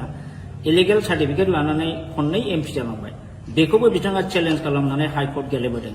दा बेफोरबायदि खामानिखौ सोर मावो जाय हारिनि प्रति सिबिनाय भाब दं हारिखौ अननाय दं बेफोरबायदि मानसि दिनै बेबादि दावराव देख्रेब नार्जारिखौ बिथाङा बिदि एखेबारे थासिल्यमूलक खोथा बुंनाया बियो जातिनि थाखाय दुखु गोनां बाथ्रा आरो बि फेरेंगा रन्जित बसुमतारी आं नोंथांखौ खावलायगोन नोंथाङा दिनै गादियाव दं होननानै इएमआव दं होननानै बेबादि गोग्गाम मारिनानै बारा खोथा दाबुंबाय दाथा समा एखे थाया आंथ' बुंगोन नोंस्रा गोग्गाम मारिनानै खोथा बुंनायनि नोंल' नङा प्रमद बर'आनो बुं दिपेन बर'आनो बुं सोरबा गबिन्द बसुमतारियानो होन सोरबा राकेश ब्रह्मआनो होन नोंस्रा जातिनि सायाव बिखाफोर दोननानै खोथा बुंनायनि नोंस्रा दिनै अधिकार गैया मानो अधिकार गैया आं बुंगोन नोंसोर मा लाबोदों बर'नि थाखाय what power and function you have brought what government you have brought for the Boro community मा लाबोदों नोंसोरलाय नैबे बिटिसि एकर्ड 2003 नि हाग्रामा महिलारि BLT जों स्टेट गभर्नमेन्टजों सेन्ट्रेल गभर्नमेन्टजों लाबोनाय बे एकर्ड बेवहाय जोंहा रायजोनि बदलै रायजो मोनाखैब्लाबो अलमोस्ट मिनि स्टेट रेंकआव जों मोनदोंमोन 40टा डिपार्टमेन्ट जों मोनदोंमोन आरो बे 40टा डिपार्टमेन्टनि एडमिनिस्ट्रेटिभ लेजिस्लेटिभ फाइनान्सियेल पावारखौ मोनदोंमोन नोंथांमोनहा नैबे नोंसिनि बे बिटिआर एकर्डजों मा लाबोदों दिस बिटिआर एकर्ड मिनिंलेस आरो बे बर'नि थाखाय बिराद बर' हारिखौ जोबस्रांग्रा एग्रिमेन्ट बेयो दिनै जोंनि बर' मानसिया कनसियास नङा अनेकानो स्टाडि खालामाखै बे हिसाबैसो बे बिटिआर एकर्डखौ दिनैसिमबो दोनदों आंथ' बुङो आं बादि साब्रै साबासो ओंखारोबा बे बिटिआर एकर्डखौ आं दिनैबो सावो आङो अलरेडि अनेक सिनियर सिटिजेनजोंबो रायलायबाय नाथाय बिथांमोना साहसआ नंखायनो आं सावाखै दाबो आङो सावो मानो बे एकर्ड बिटिआर एकर्डनि दारै बिटिआर पिस एग्रिमेन्टनि दारै बर'आ जे खहा जाबाय बर'आ जे मोनखानाय पावार एन्ड फांसन दंस जाबाय बर'नि हा हुनि रैखाथि दिनै गैलिया थार्ड ग्रेड फर्थ ग्रेडनि साख्रि होनाय पावार गैला फारसेनिफ्राय दा गुबुन हारिनिसो जय जयगार बर'आसो दा गोजोनदों जायनि फलाव बिसोरो बे बिटिआर पिस एकर्डखौ आपत्ति खालामाखै मानोना बे बिटिआर एकर्डनि क्लजआव बर' हारिनि जेबो रैखा कवच गैया बरन्स कासानि पावारखौ आसाम गभर्नमेन्टआव हरदों वाटार बडिसनि पावारखौ आसामनाव हरदों बर'नि जेनाखि लेजिस्लेटिभ पावार थानाय आयेन दानाय आरो बेखौ सालायनो नायनो थाखाय गभर्नमेन्ट अफिसार जेनाखि प्रिन्सिपाल सेक्रेटारि बेखौबो नोंसोरो प्रिन्सिपाल सेक्रेटारिनि जायगायाव चिफ एक्जिकिउटिभ अफिसार खालामदों बेबादिनो दारै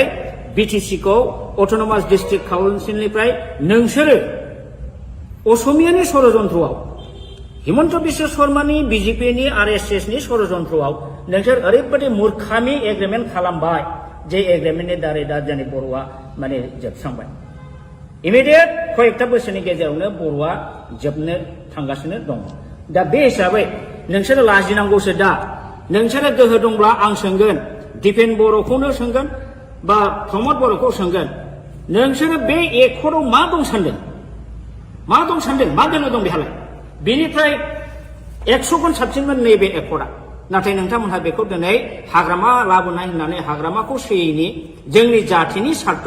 जाथिनि रैखाथि रक्षा कवचखौनो नोंसोर दिनै धंस खालामबाय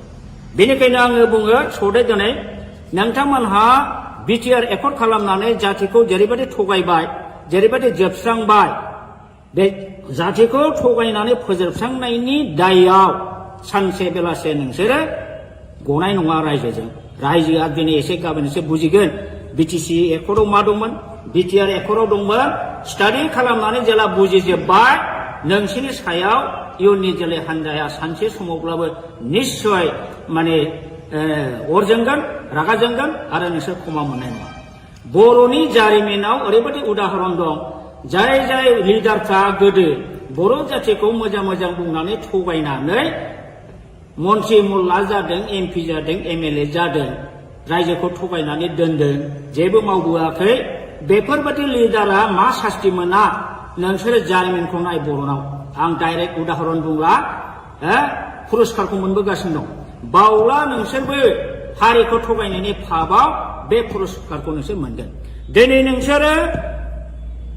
बिजेपि बा हिमन्त बिश्व सरकारनि अननायाव कौटि थाखा खामाय बिल्डिं लु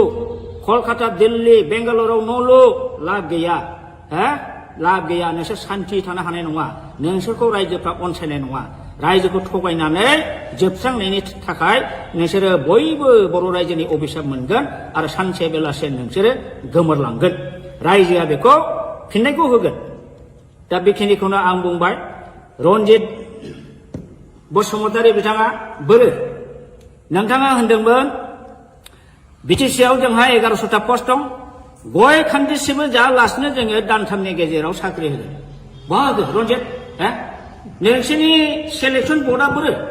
दिनैसिमबो मोनसे सेलेक्सन खालामनायनि बर्ड दानो हादोंना एपइन्टमेन्ट होनो हादोंना बहा थांखो डक्टर मामोन बेयो स्वर्गियारि नीलत स्वर्गियारि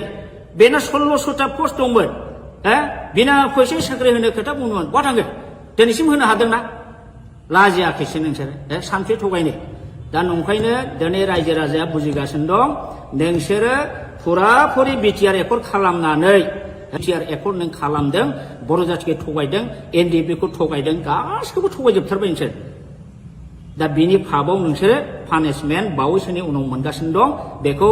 पानिशमेन्टखौ रुजुननो रेडि जा आं बेखौ दिनै खावलायनानै बारा बुंला दा दिनै नंखायनो आं बुंगोन प्रमद बर'आ एबसु लिडिं खालामबोदों जानो हागौ किन्तु बियो ओरैबायदि स्वार्थपर ओरैबायदि थगायसुला ओरैबायदि बेपारि बे जातिखौ दिनै फाननानै नमस्कार जोंनि खौरांगिरि बिथांमोनसिम दिनै जोंहा बिथां दावराव देख्रेब नार्जारिया मैया दाखालिफोर प्रेस मिडियानि गेजेरजों ससियेल मिडियानि गेजेरजों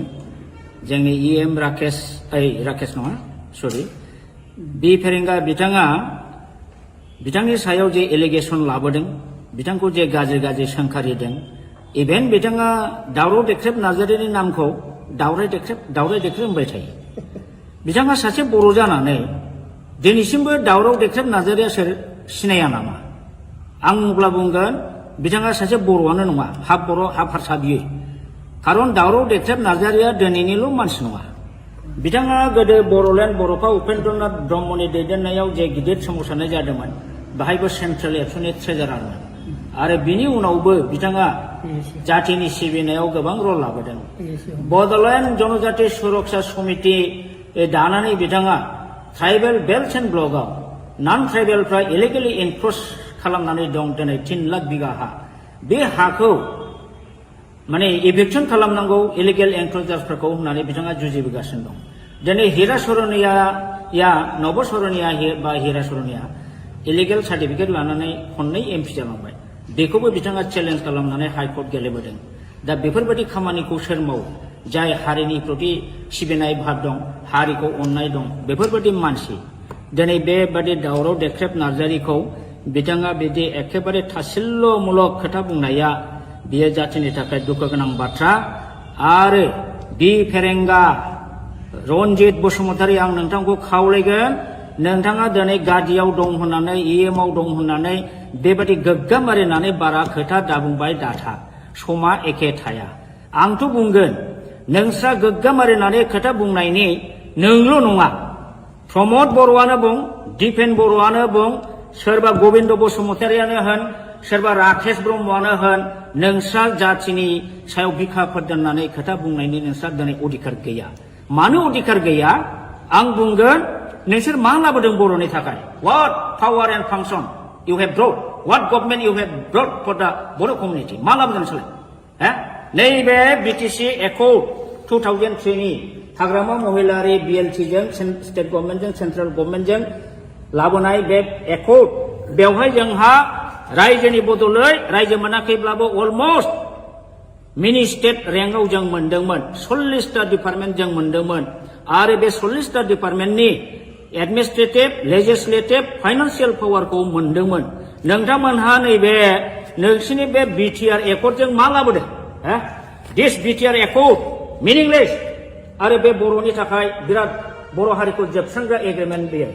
दिनै जोंनि बर' मानसिया कनसियास नङा अनेकानो स्टाडि खालामाखै बे हिसाबैसो बे बिटिआर एकर्डखौ दिनैसिमबो दोनदों आंथ' बुङो आं बादि साब्रै साबासो ओंखारोबा बे बिटिआर एकर्डखौ आं दिनैबो सावो आङो अलरेडि अनेक सिनियर सिटिजेनजोंबो रायज्लायबाय नाथाय बिथांमोना साहसआ नंखायनो आं सावाखै दाबो आङो सावो मानो बे एकर्ड बिटिआर एकर्डनि दारै बिटिआर पिस एग्रिमेन्टनि दारै बर'आ जे खहा जाबाय बर'आ जे मोनखानाय पावार एन्ड फांसन दंस जाबाय बर'नि हा हुनि रैखाथि दिनै गैलिया थार्ड ग्रेड फर्थ ग्रेडनि साख्रि होनाय पावार गैला फारसेनिफ्राय दा गुबुन हारिनिसो जयगार बर'आसो दा गोजोनदों जायनि फलाव बिसोरो बे बिटिआर पिस एकर्डखौ आपत्ति खालामाखै मानोना बे बिटिआर एकर्डनि क्लजआव बर' हारिनि जेबो रैखा खबस गैया बरन्स कास्ट हानि पावारखौ आसाम गभर्नमेन्टआव हरदों वाटार बडिसनि पावारखौ आसामनाव हरदों बर'नि जेनाखि लेजिस्लेटिभ पावार थानाय आयेन दानाय आरो बेखौ सालायनो नायनो थाखाय गभर्नमेन्ट अफिसार जेनाखि प्रिन्सिपाल सेक्रेटारि बेखौबो नोंसोरो प्रिन्सिपाल सेक्रेटारिनि जायगायाव चिफ एक्जिकिउटिभ अफिसार खालामदों बेबादिनो दारै बिटिसिखौ अट'नमास डिस्ट्रिक्ट काउन्सिलनिफ्राय नोंसोरो असमियानि षड़यन्त्रआव हिमन्त बिश्व शर्मानि बिजेपिनि आरएसएसनि षड़यन्त्रआव नोंसोर ओरैबायदि मूर्खामि एग्रिमेन्ट खालामबाय जे एग्रिमेन्टनि दारै दा जोंनि बर'आ माने जोबस्रांबाय इमिडियेट कयेकथा बोसोरनि गेजेरावनो बर'आ जोबनो थांगासिनो दं दा बे हिसाबै नोंसोरो लाजिनांगौसो दा नोंसोरो गोहो दंब्ला आं सोंगोन दिपेन बर'खौनो सोंगोन बा प्रमद बर'खौ सोंगोन नोंसोरो बे एकर्डआव मा दं सानदों मा बेनो दं बेहालाय बेनिफ्राय 100 गुन साबसिनमोन नैबे एकर्डआ नाथाय नोंथांमोनहा बेखौ दिनै हाग्रामा लाबोनाय होननानै हाग्रामाखौ सोयैनि जोंनि जातिनि सार्थ जातिनि रैखाथि रक्षा कवचखौनो नोंसोर दिनै धंस खालामबाय बेनिखायनो आङो बुङो सदै दिनै नोंथांमोनहा बिटिआर एकर्ड खालामनानै जातिखौ जेरैबायदि थगायबाय जेरैबायदि जोबस्रांबाय बे जातिखौ थगायनानै फोजोबस्रांनायनि दायाव सानसे बेलासे नोंसोरो गनाय नङा रायजोजों रायजोआ दिनै एसे गाबोन एसे बुजिगोन बिटिसि एकर्डआव मा दंमोन बिटिआर एकर्डआव दंमोन स्टाडि खालामनानै जेला बुजिजोबबाय नोंसोरनि सायाव इयुननि जोलै हान्जाया सानसे समावब्लाबो निश्चय माने अर जोंगोन रागा जोंगोन आरो नोंसोर क्षमा मोननाय नङा बर'नि जारिमिनाव ओरैबायदि उदाहरन दं जाय जाय लिडारफ्रा गोदो बर' जातिखौ मोजां बुंनानै थगायनानै मन्त्रि मुल्ला जादों एमपि जादों एमएलए जादों रायजोखौ थगायनानै दोनदों जेबो मावबोआखै बेफोरबायदि लिडारा मा सास्ति मोना नोंसोरो जारिमिनखौ नाय बर'नाव आं डाइरेक्ट उदाहरन बुंला पुरस्कारखौ मोनबोगासिनो दं बावला नोंसोरबो हारिखौ थगायनायनि फाबाव बे पुरस्कारखौ नोंसोर मोनगोन दिनै नोंसोरो बिजेपि बा हेमन्त बिश्व सरकारनि अननायाव कौटि थाखा खामाय बिल्डिं लु कलकाता दिल्ली बेंगालुरुआव न' लु लाब गैया लाब गैया नोंसोर सान्थि थानो हानाय नङा नोंसोरखौ रायजोफ्रा अनसायनाय नङा रायजोखौ थगायनानै जोबस्रांनायनि थाखाय नोंसोरो बयबो बर' रायजोनि अभिशाप मोनगोन आरो सानसे बेलासे नोंसोरो गोमोरलांगोन रायजोआ बेखौ फिननायखौ होगोन दा बेखिनिखौनो आं बुंबाय रन्जित बसुमतारी बिथाङा बोरो नोंथाङा होनदोंमोन बिटिसिआव जोंहा 1100टा पस्ट दं गय खान्दिसेबो जायालासिनो जोङो दानथामनि गेजेराव साख्रि होगोन बहा होगोन रन्जित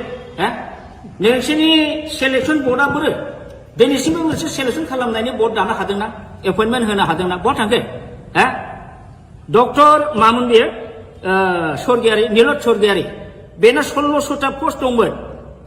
बिना फैसा साख्रि होनो खोथा बुंदोंमोन बहा थांखो दिनैसिम होनो हादोंना लाजियाखैसो नोंसोरो सानसे थगायनो दा नंखायनो दिनै रायजो राजाया बुजिगासिनो दं नोंसोरो फुराफुरि बिटिआर एकर्ड खालामनानै बिटिआर एकर्ड नों खालामदों बर' जातिखौ थगायदों एनडिएफबिखौ थगायदों गासिखौबो थगायजोबथारबाय नोंसोर दा बिनि फाबाव नोंसोरो पानिशमेन्ट बावैसोनि उनाव मोनगासिनो दं बेखौ पानिशमेन्टखौ रुजुननो रेडि जा आं बेखौ दिनै खावलायनानै बारा बुंला दा दिनै नंखायनो आं बुंगोन प्रमद बर'आ एबसु लिडिं खालामबोदों जानो हागौ किन्तु बियो ओरैबायदि स्वार्थपर ओरैबायदि थगायसुला ओरैबायदि बेपारि बे जातिखौ दिनै फाननानै नमस्कार जोंनि खौरांगिरि बिथांमोनसिम दिनै जोंहा बिथां दावराव देख्रेब नार्जारिया मैया दाखालिफोर प्रेस मिडियानि गेजेरजों ससियेल मिडियानि गेजेरजों जोंनि इएम राकेश नङा सरि बि फेरेंगा बिथाङा बिथांनि सायाव जे एलिगेसन लाबोदों बिथांखौ जे गाज्रि सोंखारिदों इभेन बिथाङा दावराव देख्रेब नार्जारिनि नामखौ दावराय देख्रेब होनबाय थायो बिथाङा सासे बर' जानानै दिनैसिमबो दावराव देख्रेब नार्जारिया सोर सिनाया नामा आं अब्ला बुंगोन बिथाङा सासे बर'आनो नङा हाफ बर' हाफ हारसा बियो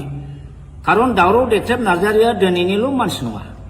बिथाङा गोदो बर'लेण्ड बर'फा उपेन्द्रनाथ ब्रह्मनि दैदेननायाव जे गिदिर सोमावसारनाय जादोंमोन बाहायबो सेन्ट्रेल एबसुनि ट्रेजारारमोन आरो बिनि उनावबो बिथाङा जातिनि सिबिनायाव गोबां रल लाबोदों बड'लेण्ड जनजाति सुरक्षा समिति दानानै बिथाङा ट्राइबेल बेल्ट एन्ड ब्लकआव नन ट्राइबेलफ्रा इलिगेलि एनक्रच खालामनानै दं दिनै 3 लाख बिगा हा बे हाखौ माने इभिक्सन खालामनांगौ इलिगेल एनक्रचार्सफोरखौ होननानै बिथाङा जुजिबोगासिनो दं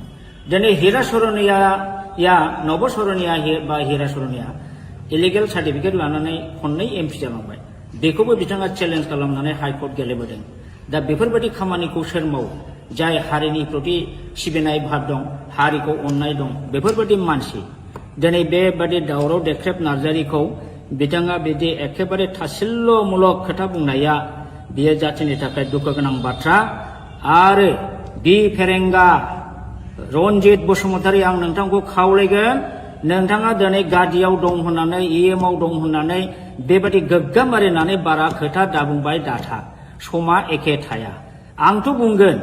नोंस्रा गोग्गा मारिनानै खोथा बुंनायनि नोंल' नङा, प्रमद बर'आनो बुं, दिपेन बर'आनो बुं,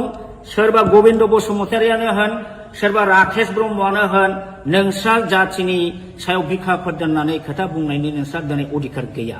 मानो अधिकार गैया? आं बुंगोन नोंसोर मा लाबोदों बर'नि थाखाय? What power and function you have brought? What government you have brought for the Bodo community? मा लाबोदों नोंसोरलाय? नैबे बिटिसि एकर्ड 2003 नि हाग्रामा महिलारि BLT जों स्टेट गभर्नमेन्टजों सेन्ट्रेल गभर्नमेन्टजों लाबोनाय बे एकर्ड, बेवहाय जोंहा रायजोनि बदलै रायजो मोनाखैब्लाबो अलमस्ट मिनि स्टेट रेंकआव जों मोनदोंमोन। 40टा डिपार्टमेन्ट जों मोनदोंमोन आरो बे 40टा डिपार्टमेन्टनि एडमिनिस्ट्रेटिभ, लेजिस्लेटिभ, फाइनान्सियेल पावारखौ मोनदोंमोन। नोंथांमोनहा नैबे नोंसिनि बे बिटिआर एकर्डजों मा लाबोदों? दिस बिटिआर एकर्ड मिनिंलेस आरो बे बर'नि थाखाय बिराद बर' हारिखौ जोबस्रांग्रा एग्रिमेन्ट बेयो। दिनै जोंनि बर' मानसिया कनसियास नङा, अनेकानो स्टाडि खालामाखै, बे हिसाबैसो बे बिटिआर एकर्डखौ दिनैसिमबो दोनदों। आंथ' बुङो आं बादि साब्रै साबासो ओंखारोबा बे बिटिआर एकर्डखौ आं दिनैबो सावो। आङो अलरेडि अनेक सिनियर सिटिजेनजोंबो रायलायबाय, नाथाय बिथांमोना साहस होआ, नंखायनो आं सावाखै। दाबो आङो सावो। मानो? बे एकर्ड बिटिआर एकर्डनि दारै, बिटिआर पिस एग्रिमेन्टनि दारै बर'आ जे खहा जाबाय, बर'आ जे मोनखानाय पावार एन्ड फांसन दंस जाबाय, बर'नि हा हुनि रैखाथि दिनै गैलिया, थार्ड ग्रेड फर्थ ग्रेडनि साख्रि होनाय पावार गैला, फारसेनिफ्राय दा गुबुन हारिनिसो जय जयगार। बर'आसो दा गोजोनदों, जायनि फलाव बिसोरो बे बिटिआर पिस एकर्डखौ आपत्ति खालामाखै। मानोना बे बिटिआर एकर्डनि क्लजआव बर' हारिनि जेबो रैखा कवच गैया। बरन्स कास्ट हानि पावारखौ आसाम गभर्नमेन्टआव हरदों, वाटार बडिसनि पावारखौ आसामनाव हरदों, बर'नि जेनाखि लेजिस्लेटिभ पावार थानाय, आयेन दानाय आरो बेखौ सालायनो नायनो थाखाय गभर्नमेन्ट अफिसार जेनाखि प्रिन्सिपाल सेक्रेटारि, बेखौबो नोंसोरो प्रिन्सिपाल सेक्रेटारिनि जायगायाव चिफ एग्जिकिउटिभ अफिसार खालामदों। बेबादिनो दारै बिटिसिखौ अट'नमास डिस्ट्रिक्ट काउन्सिलनिफ्राय नोंसोरो असमियानि षड़यन्त्रआव, हिमन्त बिश्व शर्मानि बिजेपिनि RSSनि षड़यन्त्रआव नोंसोर ओरैबादि मूर्खामि एग्रिमेन्ट खालामबाय, जे एग्रिमेन्टनि दारै दा जोंनि बर'आ माने जोबस्रांबाय। इमिडियेट कयेकटा बोसोरनि गेजेरावनो बर'आ जोबनो थांगासिनो दं। दा बे हिसाबै नोंसोरो लाजिनांगौसो। दा नोंसोरो गोहो दंब्ला आं सोंगोन, दिपेन बर'खौनो सोंगोन बा प्रमद बर'खौ सोंगोन, नोंसोरो बे एकर्डआव मा दं सानदों? मा दं सानदों? मा दोननो दं बेहालाय? बेनिफ्राय 100 गुन साबसिनमोन नैबे एकर्डआ। नाथाय नोंथांमोनहा बेखौ दिनै हाग्रामा लाबोनाय होननानै हाग्रामाखौ सोयैनि जोंनि जाथिनि सार्थ, जाथिनि रैखाथि रक्षा कवचखौनो नोंसोर दिनै धंस खालामबाय। बेनिखायनो आङो बुङो सदे दिनै नोंथांमोनहा बिटिआर एकर्ड खालामनानै जातिखौ जेरैबायदि थगायबाय, जेरैबायदि जोबस्रांबाय, बे जातिखौ थगायनानै फोजोबस्रांनायनि दायआव सानसे बेलासे नोंसोरो गनाय नङा रायजोजों। रायजोआ दिनै एसे गाबोन एसे बुजिगोन बिटिसि एकर्डआव मा दंमोन, बिटिआर एकर्डआव दंमोन। स्टाडि खालामनानै जेला बुजिजोब्बाय, नोंसोरनि सायाव इयुननि जोलै हान्जाया सानसे समावब्लाबो निश्चय माने अर जोंगोन, रागा जोंगोन आरो नोंसोर क्षमा मोननाय नङा। बर'नि जारिमिनाव ओरैबायदि उदाहरन दं, जाय जाय लिडारफ्रा गोदो बर' जातिखौ मोजां मोजां बुंनानै थगायनानै मन्त्रि मुल्ला जादों, MP जादों, MLA जादों, रायजोखौ थगायनानै दोनदों, जेबो मावबोआखै, बेफोरबायदि लिडारा मा सास्ति मोना नोंसोरो जारिमिनखौ नाय बर'नाव। आं डाइरेक्ट उदाहरन बुंला, पुरस्कारखौ मोनबोगासिनो दं। बावला नोंसोरबो हारिखौ थगायनायनि फाबाव बे पुरस्कारखौ नोंसोर मोनगोन। दिनै नोंसोरो बिजेपि बा हिमन्त बिश्व सरकारनि अननायाव कौटि कौटि थाखा खामाय, बिल्डिं लु, कलकाता, दिल्ली, बेंगालुरुआव न' लु, लाब गैया। लाब गैया। नोंसोर सान्थि थानो हानाय नङा, नोंसोरखौ रायजोफ्रा अनसायनाय नङा। रायजोखौ थगायनानै जोबस्रांनायनि थाखाय नोंसोरो बयबो बर' रायजोनि अभिशाप मोनगोन आरो सानसे बेलासे नोंसोरो गोमोरलांगोन रायजोआ बेखौ फिननायखौ होगोन दा बेखिनिखौनो आं बुंबाय रनजित बसुमतारी बिथाङा बोरो नोंथाङा होनदोंमोन बिटिसिआव जोंहा 1100टा पस्ट दं गय खान्दिसेबो जायालासिनो जोङो दानथामनि गेजेराव साख्रि होगोन बहा होगोन रनजित नोंसोरनि सेलेक्सन बर्डआ बोरो दिनैसिमबो मोनसे सेलेक्सन खालामनायनि बर्ड दानो हादोंना एपइन्टमेन्ट होनो हादोंना बहा थांखो डक्टर मामोन बेयो स्वर्गियारि नीलत स्वर्गियारि बेना 1600टा पस्ट दंमोन बिना फैसा साख्रि होनो खोथा बुंदोंमोन बहा थांखो दिनैसिम होनो हादोंना लाजियाखैसो नोंसोरो सानसे थगायनो दा नंखायनो दिनै रायजो राजाया बुजिगासिनो दं नोंसोरो फुराफुरि बिटिआर एकर्ड खालामनानै बिटिआर एकर्ड नों खालामदों बर' जाथिखौ थगायदों एनडिएफबिखौ थगायदों गासिखौबो थगायजोबथारबाय नोंसोर दा बिनि फाबाव नोंसोरो पानिशमेन्ट बावैसोनि उनाव मोनगासिनो दं बेखौ पानिशमेन्टखौ रुजुननो रेडि जा आं बेखौ दिनै खावलायनानै बारा बुंला दा दिनै नंखायनो आं बुंगोन प्रमद बर'आ एबसु लिडिं खालामबोदों जानो हागौ किन्तु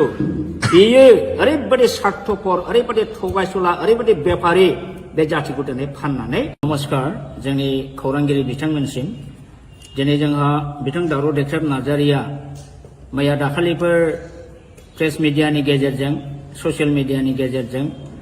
जोंनि इएम राकेश नङा सरि बि फेरेंगा बिथाङा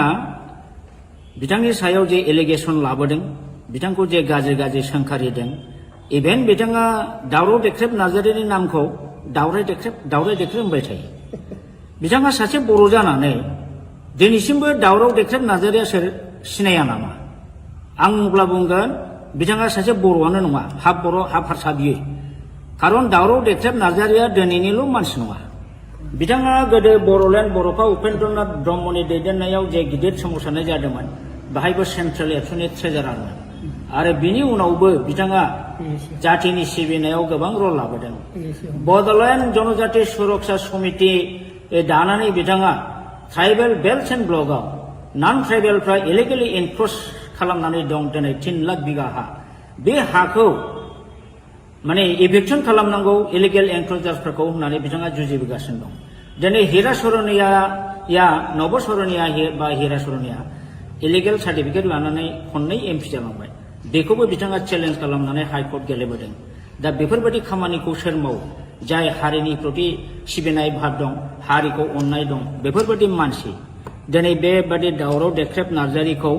बिथाङा बिदि एखेबारे थासिल्यमूलक खोथा बुंनाया बियो जातिनि थाखाय दुखु गोनां बाथ्रा आरो बि फेरेंगा रनजित बसुमतारी आं नोंथांखौ खावलायगोन नोंथाङा दिनै गादियाव दं होननानै इएमआव दं होननानै बेबायदि गोग्गाम मारिनानै बारा खोथा दाबुंबाय दाथा समा एखे थाया आंथ' बुंगोन नोंस्रा गोग्गाम मारिनानै खोथा बुंनायनि नोंल' नङा प्रमद बर'आनो बुं दिपेन बर'आनो बुं सोरबा गबिन्द बसुमतारियानो होन सोरबा राकेश ब्रह्मआनो होन नोंस्रा जातिनि सायाव बिखाफोर दोननानै खोथा बुंनायनि नोंस्रा दिनै अधिकार गैया मानो अधिकार गैया आं बुंगोन नोंसोर मा लाबोदों बर'नि थाखाय what power and function you have brought what government you have brought for the Bodo' community मा लाबोदों नोंसोरलाय नैबे बिटिसि एकर्ड 2003 नि हाग्रामा महिलारि बिएलटिजों स्टेट गभर्नमेन्टजों सेन्ट्रेल गभर्नमेन्टजों लाबोनाय बे एकर्ड बेवहाय जोंहा रायजोनि बदलै रायजो मोनाखैब्लाबो अलमस्ट मिनि स्टेट रेंकआव जों मोनदोंमोन 40टा डिपार्टमेन्ट जों मोनदोंमोन आरो बे 40टा डिपार्टमेन्टनि एडमिनिस्ट्रेटिभ लेजिस्लेटिभ फाइनान्सियेल पावारखौ मोनदोंमोन नोंथांमोनहा नैबे नोंसिनि बे बिटिआर एकर्डजों मा लाबोदों दिस बिटिआर एकर्ड मिनिंलेस आरो बे बर'नि थाखाय बिराद बर' हारिखौ जोबस्रांग्रा एग्रिमेन्ट बेयो दिनै जोंनि बर' मानसिया कनसियास नङा अनेकानो स्टाडि खालामाखै बे हिसाबैसो बे बिटिआर एकर्डखौ दिनैसिमबो दोनदों आंथ' बुङो आं बादि साब्रै साबासो ओंखारोबा बे बिटिआर एकर्डखौ आं दिनैबो सावो आङो अलरेडि अनेक सिनियर सिटिजेनजोंबो रायज्लायबाय नाथाय बिथांमोना साहसहोआ नंखायनो आं सावाखै दाबो आङो सावो मानो बे एकर्ड बिटिआर एकर्डनि दारै बिटिआर पिस एग्रिमेन्टनि दारै बर'आ जे खहा जाबाय बर'आ जे मोनखानाय पावार एन्ड फांसन दंस' जाबाय बर'नि हा हुनि रैखाथि दिनै गैलिया थार्ड ग्रेड फर्थ ग्रेडनि साख्रि होनाय पावार गैला फारसेनिफ्राय दा गुबुन हारिनिसो जय जयगार बर'आसो दा गोजोनदों जायनि फलाव बिसोरो बे बिटिआर पिस एकर्डखौ आपत्ति खालामाखै मानोना बे बिटिआर एकर्डनि क्ल'जआव बर' हारिनि जेबो रैखा खबस गैया बरन्स कास्ट हानि पावारखौ आसाम गभर्नमेन्टनो हरदों वाटार बडिसनि पावारखौ आसामनो हरदों बर'नि जेनाखि लेजिस्लेटिभ पावार थानाय आयेन दानाय आरो बेखौ सालायनो नायनो थाखाय गभर्नमेन्ट अफिसार जेनाखि प्रिन्सिपाल सेक्रेटारि बेखौबो नोंसोरो प्रिन्सिपाल सेक्रेटारिनि जायगायाव चिफ एक्जिकिउटिभ अफिसार खालामदों बेबादिनो दारै बिटिसिखौ अट'नमास डिस्ट्रिक्ट काउन्सिलनिफ्राय नोंसोरो असमियानि षड़यन्त्रआव हिमन्त बिश्व शर्मानि बिजेपिनि आरएसएसनि षड़यन्त्रआव नोंसोर ओरैबायदि मूर्खामि एग्रिमेन्ट खालामबाय जे एग्रिमेन्टनि दारै दा जोंनि बर'आ माने जोबस्रांबाय इमिडियेट कयेकथा बोसोरनि गेजेरावनो बर'आ जोबनो थांगासिनो दं दा बे हिसाबै नोंसोरो लाजिनांगौसो दा नोंसोरो गोहो दंब्ला आं सोंगोन दिपेन बर'खौनो सोंगोन बा प्रमद बर'खौ सोंगोन नोंसोरो बे एकर्डआव मा दं सानदों मा गोनो दं बेहालाय बेनिफ्राय 100 गुन साबसिनमोन नैबे एकर्डआ नाथाय नोंथांमोनहा बेखौ दिनै हाग्रामा लाबोनाय होननानै हाग्रामाखौ सोयैनि जोंनि जाथिनि सार्थ जाथिनि रैखाथि रक्षा कबचखौनो नोंसोर दिनै धंस खालामबाय बेनिखायनो आङो बुङो सदै दिनै नोंथांमोनहा बिटिआर एकर्ड खालामनानै जातिखौ जेरैबायदि थगायबाय जेरैबायदि जोबस्रांबाय बे जातिखौ थगायनानै फोजोबस्रांनायनि दायाव सानसे बेलासे नोंसोरो गनाय नङा रायजोजों रायजोआ दिनै एसे गाबोन एसे बुजिगोन बिटिसि एकर्डआव मा दंमोन बिटिआर एकर्डआव दंमोन स्टाडि खालामनानै जेला बुजिजोब्बाय नोंसोरनि सायाव इयुननि जोलै हान्जाया सानसे समावब्लाबो निश्चय माने अर जोंगोन रागा जोंगोन आरो नोंसोर क्षमा मोननाय नङा बर'नि जारिमिनाव ओरैबायदि उदाहरन दं जाय जाय लिडारफ्रा गोदो बर' जातिखौ मोजां मोजां बुंनानै थगायनानै मन्त्रि मुल्ला जादों एमपि जादों एमएलए जादों रायजोखौ थगायनानै दोनदों जेबो मावबोआखै बेफोरबायदि लिडारा मा सास्ति मोना नोंसोरो जारिमिनखौ नाय बर'नाव आं डाइरेक्ट उदाहरन बुंला पुरस्कारखौ मोनबोगासिनो दं बावला नोंसोरबो हारिखौ थगायनायनि फाबाव बे पुरस्कारखौ नोंसोर मोनगोन दिनै नोंसोरो बिजेपि बा हिमन्त बिश्व सरकारनि अननायाव कौटि कौटि थाखा खामाय बिल्डिं लु कलकाता दिल्ली बेंगालुरुआव न' लु लाब गैया लाब गैया नोंसोर सान्थि थानो हानाय नङा नोंसोरखौ रायजोफ्रा अनसायनाय नङा रायजोखौ थगायनानै जोबस्रांनायनि थाखाय नोंसोरो बयबो बर' रायजोनि अभिशाप मोनगोन आरो सानसे बेलासे नोंसोरो गोमोरलांगोन रायजोआ बेखौ फिननायखौ होगोन दा बेखिनिखौनो आं बुंबाय रन्जित बसुमतारी बिथाङा बोरो नोंथाङा होनदोंमोन बिटिसिआव जोंहा 1100टा पस्ट दं गय खान्दिसेबो जायालासिनो जोङो दानथामनि गेजेराव साख्रि होगोन बहा रन्जित नोंसोरनि सेलेक्सन बर्डआ बोरो दिनैसिमबो मोनसे सेलेक्सन खालामनायनि बर्ड दानो हादोंना एपइन्टमेन्ट होनो हादोंना बहा थांखो डक्टर मामोन बेयो स्वर्गियारि नीलत स्वर्गियारि बेना 1600टा पस्ट दंमोन बिना फैसा साख्रि होनो खोथा बुंदोंमोन बहा थांखो दिनैसिम होनो हादोंना लाजियाखैसो नोंसोरो सानसे थगायनो दा नंखायनो दिनै रायजो राजाया बुजिगासिनो दं नोंसोरो फुराफुरि बिटिआर एकर्ड खालामनानै बिटिआर एकर्ड नों खालामदों बर' जातिखौ थगायदों एनडिएफबिखौ थगायदों गासिखौबो थगायजोबथारबाय नोंसोर दा बिनि फाबाव नोंसोरो पानिशमेन्ट बावैसोनि उनाव मोनगासिनो दं बेखौ पानिशमेन्टखौ रुजुननो रेडि जा आं बेखौ दिनै खावलायनानै बारा बुंला दा दिनै नंखायनो आं बुंगोन प्रमद बर'आ एबसु लिडिं खालामबोदों जानो हागौ किन्तु बियो ओरैबायदि स्वार्थपर ओरैबायदि थगायसुला ओरैबायदि बेपारि बे जातिखौ दिनै फाननानै नमस्कार जोंनि खौरांगिरि बिथांमोनसिम दिनै जोंहा बिथां दावराव देख्रेब नार्जारिया मैया दाखालिफोर प्रेस मिडियानि गेजेरजों ससियेल मिडियानि गेजेरजों जोंनि इएम राकेश नङा सरि बि फेरेंगा बिथाङा बिथांनि सायाव जे एलिगेसन लाबोदों बिथांखौ जे गाज्रि गाज्रि सोंखारिदों इभेन बिथाङा दावराव देख्रेब नार्जारिनि नामखौ दावराय देख्रेब होनबाय थायो बिथाङा सासे बर' जानानै दिनैसिमबो दावराव देख्रेब नार्जारिया सोर सिनाया नामा आं अब्ला बुंगोन बिथाङा सासे बर'आनो नङा हाफ बर' हाफ हारसा बियो खारन दावराव देख्रेब नार्जारिया दिनैनिल' मानसि नङा बिथाङा गोदो बर'लेण्ड बर'फा उपेन्द्रनाथ ब्रह्मनि दैदेननायाव जे गिदिर सोमावसारनाय जादोंमोन बाहायबो सेन्ट्रेल एबसुनि ट्रेजारारमोन आरो बिनि उनावबो बिथाङा जातिनि सिबिनायाव गोबां रल लाबोदों बड'लेण्ड जनजाति सुरक्षा समिति दानानै बिथाङा ट्राइबेल बेल्ट एन्ड ब्लकआव नन ट्राइबेलफ्रा इलिगेलि एनक्रच खालामनानै दं दिनै 3 लाख बिगा हा बे हाखौ माने इभिक्सन खालामनांगौ इलिगेल एनक्रचार्सफोरखौ होननानै बिथाङा जुजिबोगासिनो दं दिनै हिरा सरनिया नब सरनिया बा हिरा सरनिया इलिगेल सार्टिफिकेट लानानै खननै एमपि जालांबाय बेखौबो बिथाङा चेलेन्ज खालामनानै हाइकर्ट गेलेबोदों दा बेफोरबायदि खामानिखौ सोर मावो जाय हारिनि प्रति सिबिनाय भाब दं हारिखौ अननाय दं बेफोरबायदि मानसि दिनै बेबादि दावराव देख्रेब नार्जारिखौ बिथाङा बिदि एखेबारे थासिल्ल'मूलक खोथा बुंनाया बियो जातिनि थाखाय दुखु गोनां बाथ्रा आरो बि फेरेंगा रनजित बसुमतारी आं नोंथांखौ खावलायगोन नोंथाङा दिनै गादियाव दं होननानै इएमआव दं होननानै बेबादि गोग्गाम मारिनानै बारा खोथा दाबुंबाय दाथा समा एखे थाया आंथ' बुंगोन नोंस्रा गोग्गाम मारिनानै खोथा बुंनायनि नोंल' नङा प्रमद बर'आनो बुं दिपेन बर'आनो बुं सोरबा गबिन्द बसुमतारियानो होन सोरबा राकेश ब्रह्मआनो होन नोंस्रा जातिनि सायाव बिखाफोर दोननानै खोथा बुंनायनि नोंस्रा दिनै अधिकार गैया मानो अधिकार गैया आं बुंगोन नोंसोर मा लाबोदों बर'नि थाखाय what power and function you have brought what government you have brought for the Boro community मा लाबोदों नोंसोरलाय नैबे बिटिसि एकर्ड 2003 नि हाग्रामा महिलारि बिएलटिजों स्टेट गभर्नमेन्टजों सेन्ट्रेल गभर्नमेन्टजों लाबोनाय बे एकर्ड बेवहाय जोंहा रायजोनि बदलै रायजो मोनाखैब्लाबो अलमस्ट मिनि स्टेट रेंकआव जों मोनदोंमोन 40टा डिपार्टमेन्ट जों मोनदोंमोन आरो बे 40टा डिपार्टमेन्टनि एडमिनिस्ट्रेटिभ लेजिस्लेटिभ फाइनान्सियेल पावारखौ मोनदोंमोन नोंथांमोनहा नैबे नोंसिनि बे बिटिआर एकर्डजों मा लाबोदों दिस बिटिआर एकर्ड मिनिंलेस आरो बे बर'नि थाखाय बिराद बर' हारिखौ जोबस्रांग्रा एग्रिमेन्ट बेयो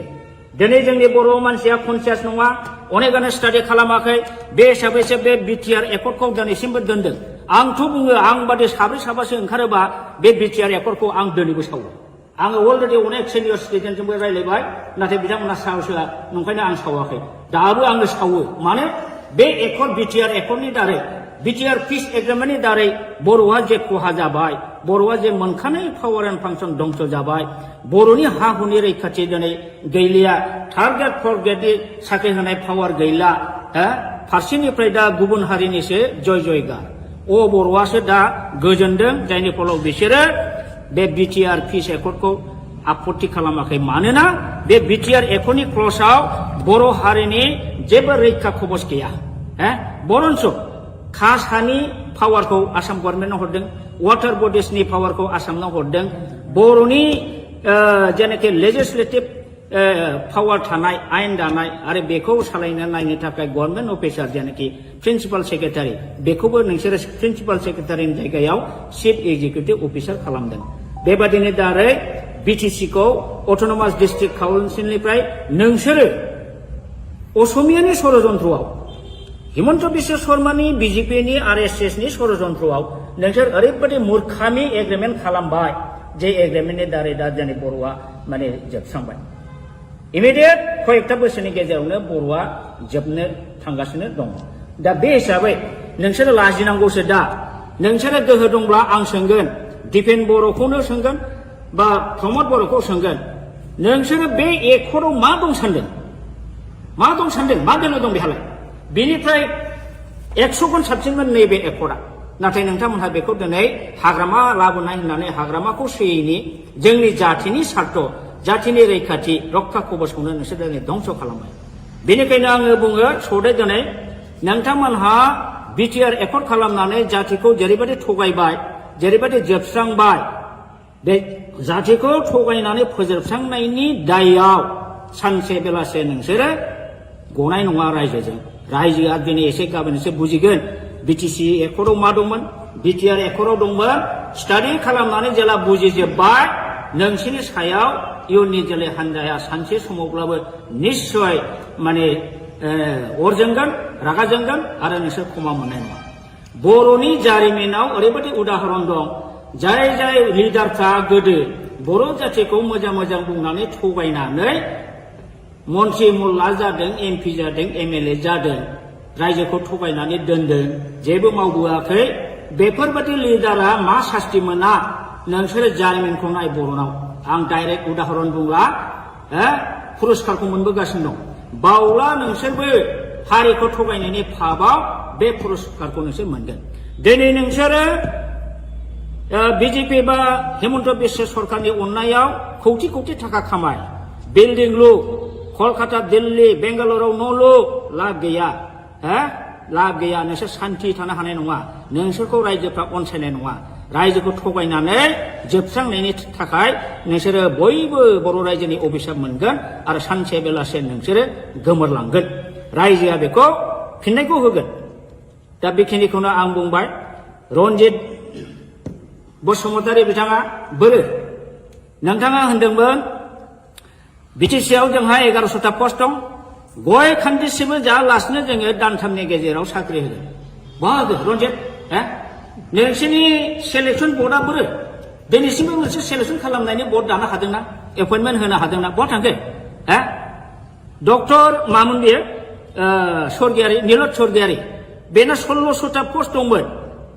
बिना फैसा साख्रि होनो खोथा बुंदोंमोन बहा थांखो दिनैसिम होनो हादोंना लाजियाखैसो नोंसोरो सानसे थगायनो दा नंखायनो दिनै रायजो राजाया बुजिगासिनो दं नोंसोरो फुराफुरि बिटिआर एकर्ड खालामनानै बिटिआर एकर्ड नों खालामदों बर' जातिखौ थगायदों एनडिएफबिखौ थगायदों गासिखौबो थगायजोबथारबाय नोंसोर दा बिनि फाबाव नोंसोरो पानिशमेन्ट बावैसोनि उनाव मोनगासिनो दं बेखौ पानिशमेन्टखौ रुजुननो रेडि जा आं बेखौ दिनै खावलायनानै बारा बुंला दा दिनै नंखायनो आं बुंगोन प्रमद बर'आ एबसु लिडिं खालामबोदों जानो हागौ किन्तु बियो ओरैबायदि स्वार्थपर ओरैबायदि थगायसुला ओरैबायदि बेपारि बे जातिखौ दिनै फाननानै नमस्कार जोंनि खौरांगिरि बिथांमोनसिम दिनै जोंहा बिथां दावराव देख्रेब नार्जारिया मैया दाखालिफोर प्रेस मिडियानि गेजेरजों ससियेल मिडियानि गेजेरजों जोंनि इएम राकेश नङा सरि बि फेरेंगा बिथाङा बिथांनि सायाव जे एलिगेसन लाबोदों बिथांखौ जे गाज्रि गाज्रि सोंखारिदों इभेन बिथाङा दावराव देख्रेब नार्जारिनि नामखौ दावराय देख्रेब होनबाय थायो बिथाङा सासे बर' जानानै दिनैसिमबो दावराव देख्रेब नार्जारिया सोर सिनाया नामा आं अब्ला बुंगोन बिथाङा सासे बर'आनो नङा हाफ बर' हाफ हारसा बियो खारन दावराव देख्रेब नार्जारिया दिनैनिल' मानसि नङा बिथाङा गोदो बर'लेण्ड बर'फा उपेन्द्रनाथ ब्रह्मनि दैदेननायाव जे गिदिर सोमावसारनाय जादोंमोन बाहायबो सेन्ट्रेल एबसुनि ट्रेजारारमोन आरो बिनि उनावबो बिथाङा जातिनि सिबिनायाव गोबां रल लाबोदों बड'लेण्ड जनजाति सुरक्षा समिति दानानै बिथाङा ट्राइबेल बेल्ट एन्ड ब्लकआव नन ट्राइबेलफ्रा इलिगेलि एनक्रच खालामनानै दं दिनै 3 लाख बिगा हा बे हाखौ माने इभिक्सन खालामनांगौ इलिगेल एनक्रचार्सफोरखौ होननानै बिथाङा जुजिबोगासिनो दं दिनै हिरा सरनिया नब सरनिया बा हिरा सरनिया इलिगेल सार्टिफिकेट लानानै खननै एमपि जालांबाय बेखौबो बिथाङा चेलेन्ज खालामनानै हाइकर्ट गेलेबोदों दा बेफोरबायदि खामानिखौ सोर मावो जाय हारिनि प्रति सिबिनाय भाब दं हारिखौ अननाय दं बेफोरबायदि मानसि दिनै बेबादि दावराव देख्रेब नार्जारिखौ बिथाङा बिदि एखेबारे थासिल्यमूलक खोथा बुंनाया बियो जातिनि थाखाय दुखु गोनां बाथ्रा आरो बि फेरेंगा रन्जित बसुमतारी आं नोंथांखौ खावलायगोन नोंथाङा दिनै गादियाव दं होननानै इएमआव दं होननानै बेबायदि गोग्गाम मारिनानै बारा खोथा दाबुंबाय दाथा समा एखे थाया आंथ' बुंगोन नोंस्रा गोग्गाम मारिनानै खोथा बुंनायनि नोंल' नङा प्रमद बर'आनो बुं दिपेन बर'आनो बुं सोरबा गबिन्द बसुमतारियानो होन सोरबा राकेश ब्रह्मआनो होन नोंस्रा जातिनि सायाव बिखा फोरदाननानै खोथा बुंनायनि नोंस्रा दिनै अधिकार गैया मानो अधिकार गैया आं बुंगोन नोंसोर मा लाबोदों बर'नि थाखाय what power and function you have brought what government you have brought for the Bodo' community मा लाबोदों नोंसोरलाय नैबे बिटिसि एकर्ड 2003 नि हाग्रामा महिलारि बिएलटिजों स्टेट गभर्नमेन्टजों सेन्ट्रेल गभर्नमेन्टजों लाबोनाय बे एकर्ड बेवहाय जोंहा रायजोनि बदलै रायजो मोनाखैब्लाबो अलमस्ट मिनि स्टेट रेंकआव जों मोनदोंमोन 40टा डिपार्टमेन्ट जों मोनदोंमोन आरो बे 40टा डिपार्टमेन्टनि एडमिनिस्ट्रेटिभ लेजिस्लेटिभ फाइनान्सियेल पावारखौ मोनदोंमोन नोंथांमोनहा नैबे नोंसिनि बे बिटिआर एकर्डजों मा लाबोदों दिस बिटिआर एकर्ड मिनिंलेस आरो बे बर'नि थाखाय बिराद बर' हारिखौ जोबस्रांग्रा एग्रिमेन्ट बेयो दिनै जोंनि बर' मानसिया कनसियास नङा अनेकानो स्टाडि खालामाखै बे हिसाबैसो बे बिटिआर एकर्डखौ दिनैसिमबो दोनदों आंथ' बुङो आं बादि साब्रै साबासो ओंखारोबा बे बिटिआर एकर्डखौ आं दिनैबो सावो आङो अलरेडि अनेक सिनियर सिटिजेनजोंबो रायलायबाय नाथाय बिथांमोना साहस होआ नंखायनो आं सावाखै दाबो आङो सावो माने बे एकर्ड बिटिआर एकर्डनि दारै बिटिआर पिस एग्रिमेन्टनि दारै बर'आ जे खहा जाबाय बर'आ जे मोनखानाय पावार एन्ड फांसन दंस जाबाय बर'नि हा हुनि रैखाथि दिनै गैलिया थार्ड ग्रेड फर्थ ग्रेडनि साख्रि होनाय पावार गैला फारसेनिफ्राय दा गुबुन हारिनिसो जय जयगार बर'आसो दा गोजोनदों जायनि फलाव बिसोरो बे बिटिआर पिस एकर्डखौ आपत्ति खालामाखै मानोना बे बिटिआर एकर्डनि क्लजआव बर' हारिनि जेबो रैखा खबस गैया बरन्स कास्ट हानि पावारखौ आसाम गभर्नमेन्टनो हरदों वाटार बडिसनि पावारखौ आसामनो हरदों बर'नि जेनाखि लेजिस्लेटिभ पावार थानाय आयेन दानाय आरो बेखौ सालायनो नायनो थाखाय गभर्नमेन्ट अफिसार जेनाखि प्रिन्सिपाल सेक्रेटारि बेखौबो नोंसोरो प्रिन्सिपाल सेक्रेटारिनि जायगायाव चिफ एक्जिकिउटिभ अफिसार खालामदों बेबादिनो दारै बिटिसिखौ अट'नमास डिस्ट्रिक्ट काउन्सिलनिफ्राय नोंसोरो असमियानि षड़यन्त्रआव हिमन्त बिश्व शर्मानि बिजेपिनि आरएसएसनि षड़यन्त्रआव नोंसोर ओरैबायदि मूर्खामि एग्रिमेन्ट खालामबाय जे एग्रिमेन्टनि दारै दा जोंनि बर'आ माने जोबस्रांबाय इमिडियेट कयेकटा बोसोरनि गेजेरावनो बर'आ जोबनो थांगासिनो दं दा बे हिसाबै नोंसोरो लाजिनांगौसो दा नोंसोरो गोहो दंब्ला आं सोंगोन दिपेन बर'खौनो सोंगोन बा प्रमद बर'खौ सोंगोन नोंसोरो बे एकर्डआव मा दं सानदों मा बेला दं बेहालाय बेनिफ्राय 100 गुन साबसिनमोन नैबे एकर्डआ नाथाय नोंथांमोनहा बेखौ दिनै हाग्रामा लाबोनाय होननानै हाग्रामाखौ सोयैनि जोंनि जाथिनि सार्थ जाथिनि रैखाथि रक्षा कबचखौनो नोंसोर दिनै धंस खालामबाय बेनिखायनो आङो बुङो सदै दिनै नोंथांमोनहा बिटिआर एकर्ड खालामनानै जातिखौ जेरैबायदि थगायबाय जेरैबायदि जोबस्रांबाय बे जातिखौ थगायनानै फोजोबस्रांनायनि दायआव सानसे बेलासे नोंसोरो गनाय नङा रायजोआ दिनै एसे गाबोन एसे बुजिगोन बिटिसि एकर्डआव मा दंमोन बिटिआर एकर्डआव दंमोन स्टाडि खालामनानै जेला बुजिजोब्बाय नोंसोरनि सायाव इयुननि जोलै हान्जाया सानसे समावब्लाबो निश्चय माने अर जोंगोन रागा जोंगोन आरो नोंसोर क्षमा मोननाय नङा बर'नि जारिमिनाव ओरैबायदि उदाहरन दं जाय लिडारफ्रा गोदो बर' जातिखौ मोजां बुंनानै थगायनानै मन्त्रि मुल्ला जादों एमपि जादों एमएलए जादों रायजोखौ थगायनानै दोनदों जेबो मावबोआखै बेफोरबायदि लिडारा मा सास्ति मोना नोंसोरो जारिमिनखौ नाय बर'नाव आं डाइरेक्ट उदाहरन बुंला पुरस्कारखौ मोनबोगासिनो दं बावला नोंसोरबो हारिखौ थगायनायनि फाबाव बे पुरस्कारखौ नोंसोर मोनगोन दिनै नोंसोरो बिजेपि बा हिमन्त बिश्व सरकारनि अननायाव कौटि थाखा खामाय बिल्डिं लु कलकाता दिल्ली बेंगालुरुआव न' लु लाब गैया नोंसोर सान्थि थानो हानाय नङा नोंसोरखौ रायजोफ्रा अनसायनाय नङा रायजोखौ थगायनानै जोबस्रांनायनि थाखाय नोंसोरो बयबो बर' रायजोनि अभिशाप मोनगोन आरो सानसे बेलासे नोंसोरो गोमोरलांगोन रायजोआ बेखौ फिननायखौ होगोन दा बेखिनिखौनो आं बुंबाय रन्जित बसुमतारी बिथाङा बोरो नोंथाङा होनदोंमोन बिटिसिआव जोंहा 1100टा पस्ट दं गय खान्दिसिमबो जायालासिनो जोङो दानथामनि गेजेराव साख्रि होगोन बहा रन्जित नोंसोरनि सेलेक्सन बर्डआ बोरो दिनैसिमबो मोनसे सेलेक्सन खालामनायनि बर्ड दानो हादोंना एपइन्टमेन्ट होनो हादोंना बहा थांखो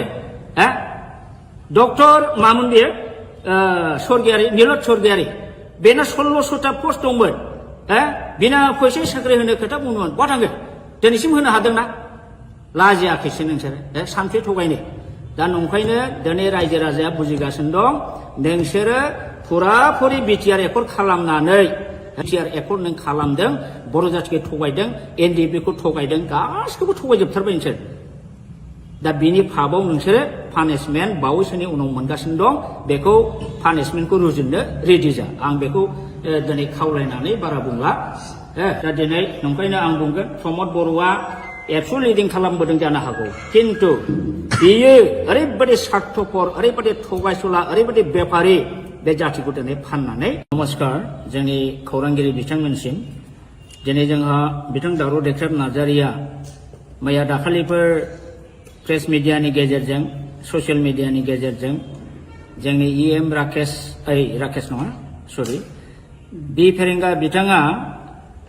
बिथांनि सायाव जे एलिगेसन लाबोदों बिथांखौ जे गाज्रि सोंखारिदों इभेन बिथाङा दावराव देख्रेब नार्जारिनि नामखौ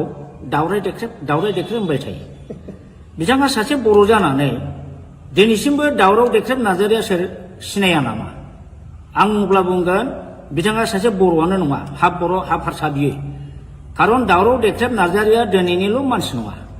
बिथाङा गोदो बर'लेण्ड बर'फा उपेन्द्रनाथ ब्रह्मनि दैदेननायाव जे गिदिर सोमावसारनाय जादोंमोन बाहायबो सेन्ट्रेल एबसुनि ट्रेजारारमोन आरो बिनि उनावबो बिथाङा जातिनि सिबिनायाव गोबां रल लाबोदों बड'लेण्ड जनजाति सुरक्षा समिति दानानै बिथाङा ट्राइबेल बेल्ट एन्ड ब्लकआव नन ट्राइबेलफ्रा इलिगेलि एनक्रच खालामनानै दं दिनै 3 लाख बिगा हा बे हाखौ माने इभिक्सन खालामनांगौ इलिगेल एनक्रचार्सफोरखौ होननानै बिथाङा जुजिबोगासिनो दं दिनै हिरा सरनिया नब सरनिया बा हिरा सरनिया इलिगेल सार्टिफिकेट लानानै खननै MP जालांबाय बेखौबो बिथाङा चेलेन्ज खालामनानै हाइकर्ट गेलेबोदों दा बेफोरबायदि खामानिखौ सोर मावो जाय हारिनि प्रति सिबिनाय भाब दं हारिखौ अननाय दं बेफोरबायदि मानसि दिनै बेबादि दावराव देख्रेब नार्जारिखौ बिथाङा बिदि एखेबारे थासिल्यमूलक खोथा बुंनाया बियो जातिनि थाखाय दुखु गोनां बाथ्रा आरो बि फेरेंगा रनजित बसुमतारी आं नोंथांखौ खावलायगोन नोंथाङा दिनै गादियाव दं होननानै EMआव दं होननानै बेबायदि गोग्गा मारिनानै बारा खोथा दाबुंबाय दाथा समा एखे थाया आंथ' बुंगोन नोंस्रा गोग्गा मारिनानै खोथा बुंनायनि नोंल' नङा प्रमद बर'आनो बुं दिपेन बर'आनो बुं सोरबा गबिन्द बसुमतारियानो होन सोरबा राकेश ब्रह्मआनो होन नोंस्रा जातिनि सायाव बिखा फोरदाननानै खोथा बुंनायनि नोंस्रा दिनै अधिकार गैया मानो अधिकार गैया आं बुंगोन नोंसोर मा लाबोदों बर'नि थाखाय what power and function you have brought what government you have brought for the Boro community मा लाबोदों नोंसोरलाय नैबे BTC एकर्ड 2003 नि हाग्रामा महिलारि BLT जों स्टेट गभर्नमेन्टजों सेन्ट्रेल गभर्नमेन्टजों लाबोनाय बे एकर्ड बेवहाय जोंहा रायजोनि बदलै रायजो मोनाखैब्लाबो अलमस्ट मिनि स्टेट रेंकआव जों मोनदोंमोन 40टा डिपार्टमेन्ट जों मोनदोंमोन आरो बे 40टा डिपार्टमेन्टनि एडमिनिस्ट्रेटिभ लेजिस्लेटिभ फाइनान्सियेल पावारखौ मोनदोंमोन नोंथांमोनहा नैबे नोंसिनि बे BTR एकर्डजों मा लाबोदों दिस BTR एकर्ड मिनिंलेस आरो बे बर'नि थाखाय बिराद बर' हारिखौ जोबस्रांग्रा एग्रिमेन्ट बेयो दिनै जोंनि बर' मानसिया कनसियास नङा अनेकानो स्टाडि खालामाखै बे हिसाबैसो बे BTR एकर्डखौ दिनैसिमबो दोनदों आंथ' बुङो आं बादि साब्रै साबासो ओंखारोबा बे BTR एकर्डखौ आं दिनैबो सावो आङो अलरेडि अनेक सिनियर सिटिजेनजोंबो रायज्लायबाय नाथाय बिथांमोना साहस होआ नंखायनो आं सावाखै दाबो आङो सावो मानो बे एकर्ड BTR एकर्डनि दारै BTR पिस एग्रिमेन्टनि दारै बर'आ जे खहा जाबाय बर'आ जे मोनखानाय पावार एन्ड फांसन दंस जाबाय बर'नि हा हुनि रैखाथि दिनै गैलिया थार्ड ग्रेड फर्थ ग्रेडनि साख्रि होनाय पावार गैला फारसेनिफ्राय दा गुबुन हारिनिसो जयगार बर'आसो दा गोजोनदों जायनि फलाव बिसोरो बे BTR पिस एकर्डखौ आपत्ति खालामाखै मानोना बे BTR एकर्डनि क्लजआव बर' हारिनि जेबो रैखा खबस गैया बरन्स खास हानि पावारखौ आसाम गभर्नमेन्टआव हरदों वाटार बडिसनि पावारखौ आसामनाव हरदों बर'नि जेनाखि लेजिस्लेटिभ पावार थानाय आयेन दानाय आरो बेखौ सालायनो नायनो थाखाय गभर्नमेन्ट अफिसार जेनाखि प्रिन्सिपाल सेक्रेटारि बेखौबो नोंसोरो प्रिन्सिपाल सेक्रेटारिनि जायगायाव चिफ एक्जिकिउटिभ अफिसार खालामदों बेबादिनो दारै BTCखौ अट'नमास डिस्ट्रिक्ट काउन्सिलनिफ्राय नोंसोरो असमियानि षड़यन्त्रआव हिमन्त बिश्व शर्मानि BJPनि RSSनि षड़यन्त्रआव नोंसोर ओरैबायदि मूर्खामि एग्रिमेन्ट खालामबाय जे एग्रिमेन्टनि दारै दा जोंनि बर'आ माने जोबस्रांबाय इमिडियेट कयेकटा बोसोरनि गेजेरावनो बर'आ जोबनो थांगासिनो दं दा बे हिसाबै नोंसोरो लाजिनांगौसो दा नोंसोरो गोहो दंब्ला आं सोंगोन दिपेन बर'खौनो सोंगोन बा प्रमद बर'खौ सोंगोन नोंसोरो बे एकर्डआव मा दं सानदों मा दं सानदों मा बेनो दं बेहालाय बेनिफ्राय 100 गुन साबसिनमोन नैबे एकर्डआ नाथाय नोंथांमोनहा बेखौ दिनै हाग्रामा लाबोनाय होननानै हाग्रामाखौ सोयैनि जोंनि जाथिनि सार्थ जाथिनि रैखाथि रक्षा कवचखौनो नोंसोर दिनै धंस खालामबाय बेनिखायनो आङो बुङो सदै दिनै नोंथांमोनहा बिटिआर एकर्ड खालामनानै जातिखौ जेरैबायदि थगायबाय जेरैबायदि जोबस्रांबाय बे जातिखौ थगायनानै फोजोबस्रांनायनि दायाव सानसे बेलासे नोंसोरो गनाय नङा रायजोजों रायजोआ दिनै एसे गाबोन एसे बुजिगोन बिटिसि एकर्डआव मा दंमोन बिटिआर एकर्डआव दंमोन स्टाडि खालामनानै जेला बुजिजोब्बाय नोंसोरनि सायाव इयुननि जोलै हान्जाया सानसे समावब्लाबो निश्चय माने अर जोंगोन रागा जोंगोन आरो नोंसोर क्षमा मोननाय नङा बर'नि जारिमिनाव ओरैबायदि उदाहरन दं जाय जाय लिडारफ्रा गोदो बर' जातिखौ मोजां मोजां बुंनानै थगायनानै मन्त्रि मुल्ला जादों एमपि जादों एमएलए जादों रायजोखौ थगायनानै दोनदों जेबो मावबोआखै बेफोरबायदि लिडारा मा सास्ति मोना नोंसोरो जारिमिनखौ नाय बर'नाव आं डाइरेक्ट उदाहरन बुंला पुरस्कारखौ मोनबोगासिनो दं बावला नोंसोरबो हारिखौ थगायनायनि फाबाव बे पुरस्कारखौ नोंसोर मोनगोन दिनै नोंसोरो बिजेपि बा हेमन्त बिश्व सरकारनि अननायाव कौटि कौटि थाखा खामाय बिल्डिं लु कलकाता दिल्ली बेंगालुरुआव न' लु लाब गैया लाब गैया नोंसोर सान्थि थानो हानाय नङा नोंसोरखौ रायजोफ्रा अनसायनाय नङा रायजोखौ थगायनानै जोबस्रांनायनि थाखाय नोंसोरो बयबो बर' रायजोनि अभिशाप मोनगोन आरो सानसे बेलासे नोंसोरो गोमोरलांगोन रायजोआ बेखौ फिननायखौ होगोन दा बेखिनिखौनो आं बुंबाय रन्जित बसुमतारी बिथाङा बोरो नोंथाङा होनदोंमोन बिटिसिआव जोंहा 1100टा पस्ट दं गय खान्दिसेबो जायालासिनो जोङो दानथामनि गेजेराव साख्रि होगोन बाहागो रन्जित नोंसोरनि सेलेक्सन बर्डआ बोरो दिनैसिमबो मोनसे सेलेक्सन खालामनायनि बर्ड दानो हादोंना एपइन्टमेन्ट होनो हादोंना बहा थांखो डक्टर मामोन बेयो स्वर्गियारि नीलत स्वर्गियारि बेना 1600टा पस्ट दंमोन बिना फैसा साख्रि होनो खोथा बुंदोंमोन बहा थांखो दिनैसिम होनो हादोंना लाजियाखैसो नोंसोरो सानथ्रि थगायनो दा नंखायनो दिनै रायजो राजाया बुजिगासिनो दं नोंसोरो फुराफुरि बिटिआर एकर्ड खालामनानै बिटिआर एकर्ड नों खालामदों बर' जातिखौ थगायदों एनडिएफबिखौ थगायदों गासिखौबो थगायजोबथारबाय नोंसोर दा बिनि फाबाव नोंसोरो पानिशमेन्ट बावैसोनि उनाव मोनगासिनो दं बेखौ पानिशमेन्टखौ रुजुननो रेडि जा आं बेखौ दिनै खावलायनानै बारा बुंला दा दिनै नंखायनो आं बुंगोन प्रमद बर'आ एबसु लिडिं खालामबोदों जानो हागौ किन्तु बियो ओरैबायदि स्वार्थपर ओरैबायदि थगायसुला ओरैबायदि बेपारि बे जातिखौ दिनै फाननानै नमस्कार जोंनि खौरांगिरि बिथांमोनसिम दिनै जोंहा बिथां दावराव देख्रेब नार्जारिया मैया दाखालिफोर प्रेस मिडियानि गेजेरजों ससियेल मिडियानि गेजेरजों जोंनि इएम राकेश नङा सरि बि फेरेंगा बिथाङा बिथांनि सायाव जे एलिगेसन लाबोदों बिथांखौ जे गाज्रि गाज्रि सोंखारिदों इभेन बिथाङा दावराव देख्रेब नार्जारिनि नामखौ दावराय देख्रेब होनबाय थायो बिथाङा सासे बर' जानानै दिनैसिमबो दावराव देख्रेब नार्जारिया सोर सिनाया नामा आं अब्ला बुंगोन बिथाङा सासे बर'आनो नङा हाफ बर' हाफ हारसा बियो खारन दावराव देख्रेब नार्जारिया दिनैनिल' मानसि नङा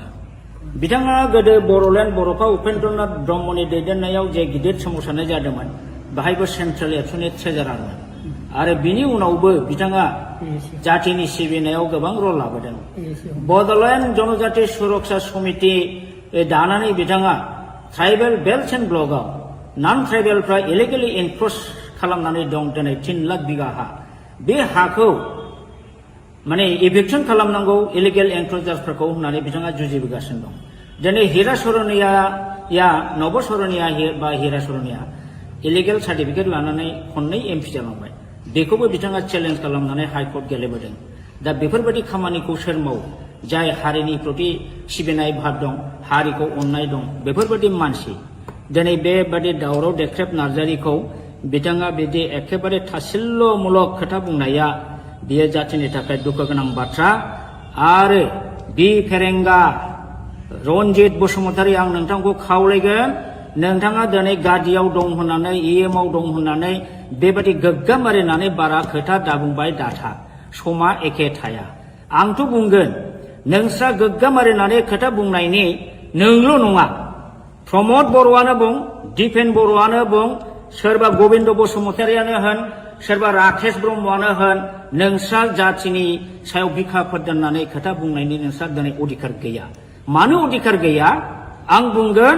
नोंसोर मा लाबोदों बर'नि थाखाय what power and function you have brought what government you have brought for the Boro community मा लाबोदों नोंसोरलाय नैबे बिटिसि एकर्ड 2003 नि हाग्रामा महिलारि BLT जों स्टेट गभर्नमेन्टजों सेन्ट्रेल गभर्नमेन्टजों लाबोनाय बे एकर्ड बेवहाय जोंहा रायजोनि बदलै रायजो मोनाखैब्लाबो अलमोस्ट मिनि स्टेट रेंकआव जों मोनदोंमोन 40टा डिपार्टमेन्ट जों मोनदोंमोन आरो बे 40टा डिपार्टमेन्टनि एडमिनिस्ट्रेटिभ लेजिस्लेटिभ फाइनान्सियेल पावारखौ मोनदोंमोन नोंथांमोनहा नैबे नोंसिनि बे बिटिआर एकर्डजों मा लाबोदों दिस बिटिआर एकर्ड मिनिंलेस आरो बे बर'नि थाखाय बिराद बर' हारिखौ जोबस्रांग्रा एग्रिमेन्ट बेयो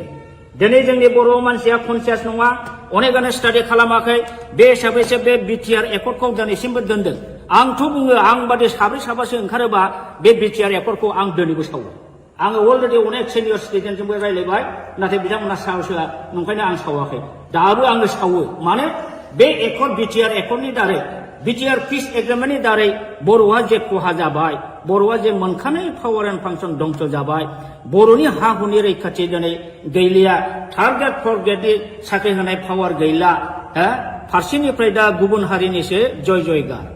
बर'आसो दा गोजोनदों जायनि फलाव बिसोरो बे बिटिआर पिस एकर्डखौ आपत्ति खालामाखै मानोना बे बिटिआर एकर्डनि क्लजआव बर' हारिनि जेबो रैखा खबस गैया बरन्स कास्ट हानि पावारखौ आसाम गभर्नमेन्टनो हरदों वाटार बडिसनि पावारखौ आसामनो हरदों बर'नि जेनाखि लेजिस्लेटिभ पावार थानाय आयेन दानाय आरो बेखौ सालायनो नायनो थाखाय गभर्नमेन्ट अफिसार जेनाखि प्रिन्सिपाल सेक्रेटारि बेखौबो नोंसोरो प्रिन्सिपाल सेक्रेटारिनि जायगायाव चिफ एक्जिकिउटिभ अफिसार खालामदों बेबादिनो दारै बिटिसिखौ अट'नमास डिस्ट्रिक्ट काउन्सिलनिफ्राय नोंसोरो असमियानि षड़यन्त्रआव हिमन्त बिश्व शर्मानि बिजेपिनि आरएसएसनि षड़यन्त्रआव नोंसोर ओरैबायदि मूर्खामि एग्रिमेन्ट खालामबाय जे एग्रिमेन्टनि दारै दा जोंनि बर'आ माने जोबस्रांबाय इमिडियेट कयेकटा बोसोरनि गेजेरावनो बर'आ जोबनो थांगासिनो दङ दा बे हिसाबै नोंसोरो लाजिनांगौसो दा नोंसोरो गोहो दंब्ला आं सोंगोन दिपेन बर'खौनो सोंगोन बा प्रमद बर'खौ सोंगोन नोंसोरो बे एकर्डआव मा दं सानदों मा दोलो दं बेहालाय बेनिफ्राय 100 गुन साबसिनमोन नैबे एकर्डआ नाथाय नोंथांमोनहा बेखौ दिनै हाग्रामा लाबोनाय होननानै हाग्रामाखौ सोयैनि जोंनि जाथिनि सार्थ जाथिनि रैखाथि रक्षा कबचखौनो नोंसोर दिनै धंस खालामबाय बेनिखायनो आङो बुङो सदै दिनै नोंथांमोनहा बिटिआर एकर्ड खालामनानै जातिखौ जेरैबायदि थगायबाय जेरैबायदि जोबस्रांबाय बे जातिखौ थगायनानै फोजोबस्रांनायनि दायआव सानसे बेलासे नोंसोरो गनाय नङा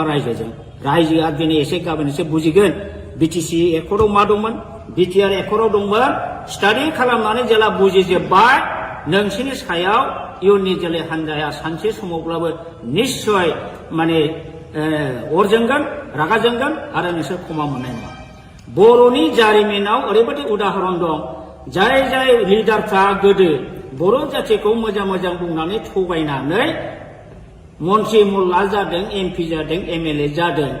रायजोखौ थगायनानै दोनदों जेबो मावबोआखै बेफोरबायदि लिडारा मा सास्ति मोना नोंसोरो जारिमिनखौ नाय बर'नाव आं डाइरेक्ट उदाहरन बुंला पुरस्कारखौ मोनबोगासिनो दं बावला नोंसोरबो हारिखौ थगायनायनि फाबाव बे पुरस्कारखौ नोंसोर मोनगोन दिनै नोंसोरो बिजेपि बा हिमन्त बिश्व सरकारनि अननायाव कौटि थाखा खामाय बिल्डिं लु कलकाता दिल्ली बेंगालुराव न' लु लाब गैया नोंसोर सान्थि थानो हानाय नङा नोंसोरखौ रायजोफ्रा अनसायनाय नङा रायजोखौ थगायनानै जोबस्रांनायनि थाखाय नोंसोरो बयबो बर' रायजोनि अभिशाप मोनगोन आरो सानसे बेलासे नोंसोरो गोमोरलांगोन रायजोआ बेखौ फिननायखौ होगोन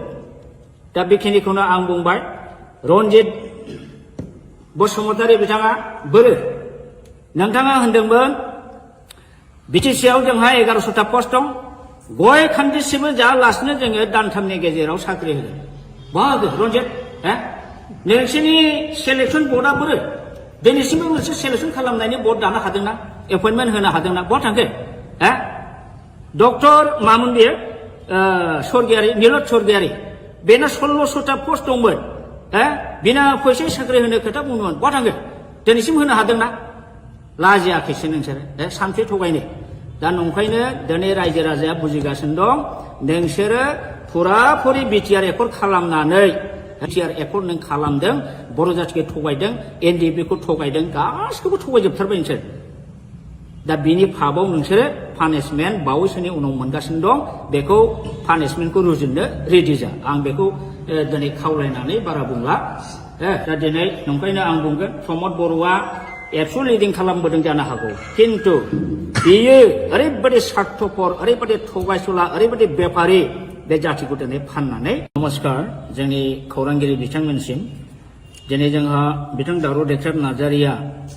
मैया दाखालिफोर प्रेस मिडियानि गेजेरजों ससियेल मिडियानि गेजेरजों जोंनि इएम राकेश नङा सरि बि फेरेंगा बिथाङा बिथांनि सायाव जे एलिगेसन लाबोदों बिथांखौ जे गाज्रि गाज्रि सोंखारिदों इभेन बिथाङा दावराव देख्रेब नार्जारिनि नामखौ दावराय देख्रेब होनबाय थायो बिथाङा सासे बर' जानानै दिनैसिमबो दावराव देख्रेब नार्जारिया सोर सिनाया नामा आं अब्ला बुंगोन बिथाङा सासे बर'आनो नङा हाफ बर' हाफ हारसा बियो खारन दावराव देख्रेब नार्जारिया दिनैनिल' मानसि नङा बिथाङा गोदो बर'लेण्ड बर'फा उपेन्द्रनाथ ब्रह्मनि दैदेननायाव जे गिदिर सोमावसारनाय जादोंमोन बाहायबो सेन्ट्रेल एबसुनि ट्रेजारारमोन आरो बिनि उनावबो बिथाङा जातिनि सिबिनायाव गोबां रल लाबोदों बड'लेण्ड जनजाति सुरक्षा समिति दानानै बिथाङा ट्राइबेल बेल्ट एन्ड ब्लकआव नन ट्राइबेलफ्रा इलिगेलि एनक्रच खालामनानै दं दिनै 3 लाख बिगा हा बे हाखौ माने इभिक्सन खालामनांगौ इलिगेल एनक्रचार्सफोरखौ होननानै बिथाङा जुजिबोगासिनो दं दिनै हिरा सरनिया नब सरनिया बा हिरा सरनिया इलिगेल सार्टिफिकेट लानानै खननै एमपि जालांबाय बेखौबो बिथाङा चेलेन्ज खालामनानै हाइकर्ट गेलेबोदों दा बेफोरबायदि खामानिखौ सोर मावो जाय हारिनि प्रति सिबिनाय भाब दं हारिखौ अननाय दं बेफोरबायदि मानसि दिनै बेबादि दावराव देख्रेब नार्जारिखौ बिथाङा बिदि एखेबारे थासिल्यमूलक खोथा बुंनाया बियो जातिनि थाखाय दुखु गोनां बाथ्रा आरो बि फेरेंगा रनजित बसुमतारी आं नोंथांखौ खावलायगोन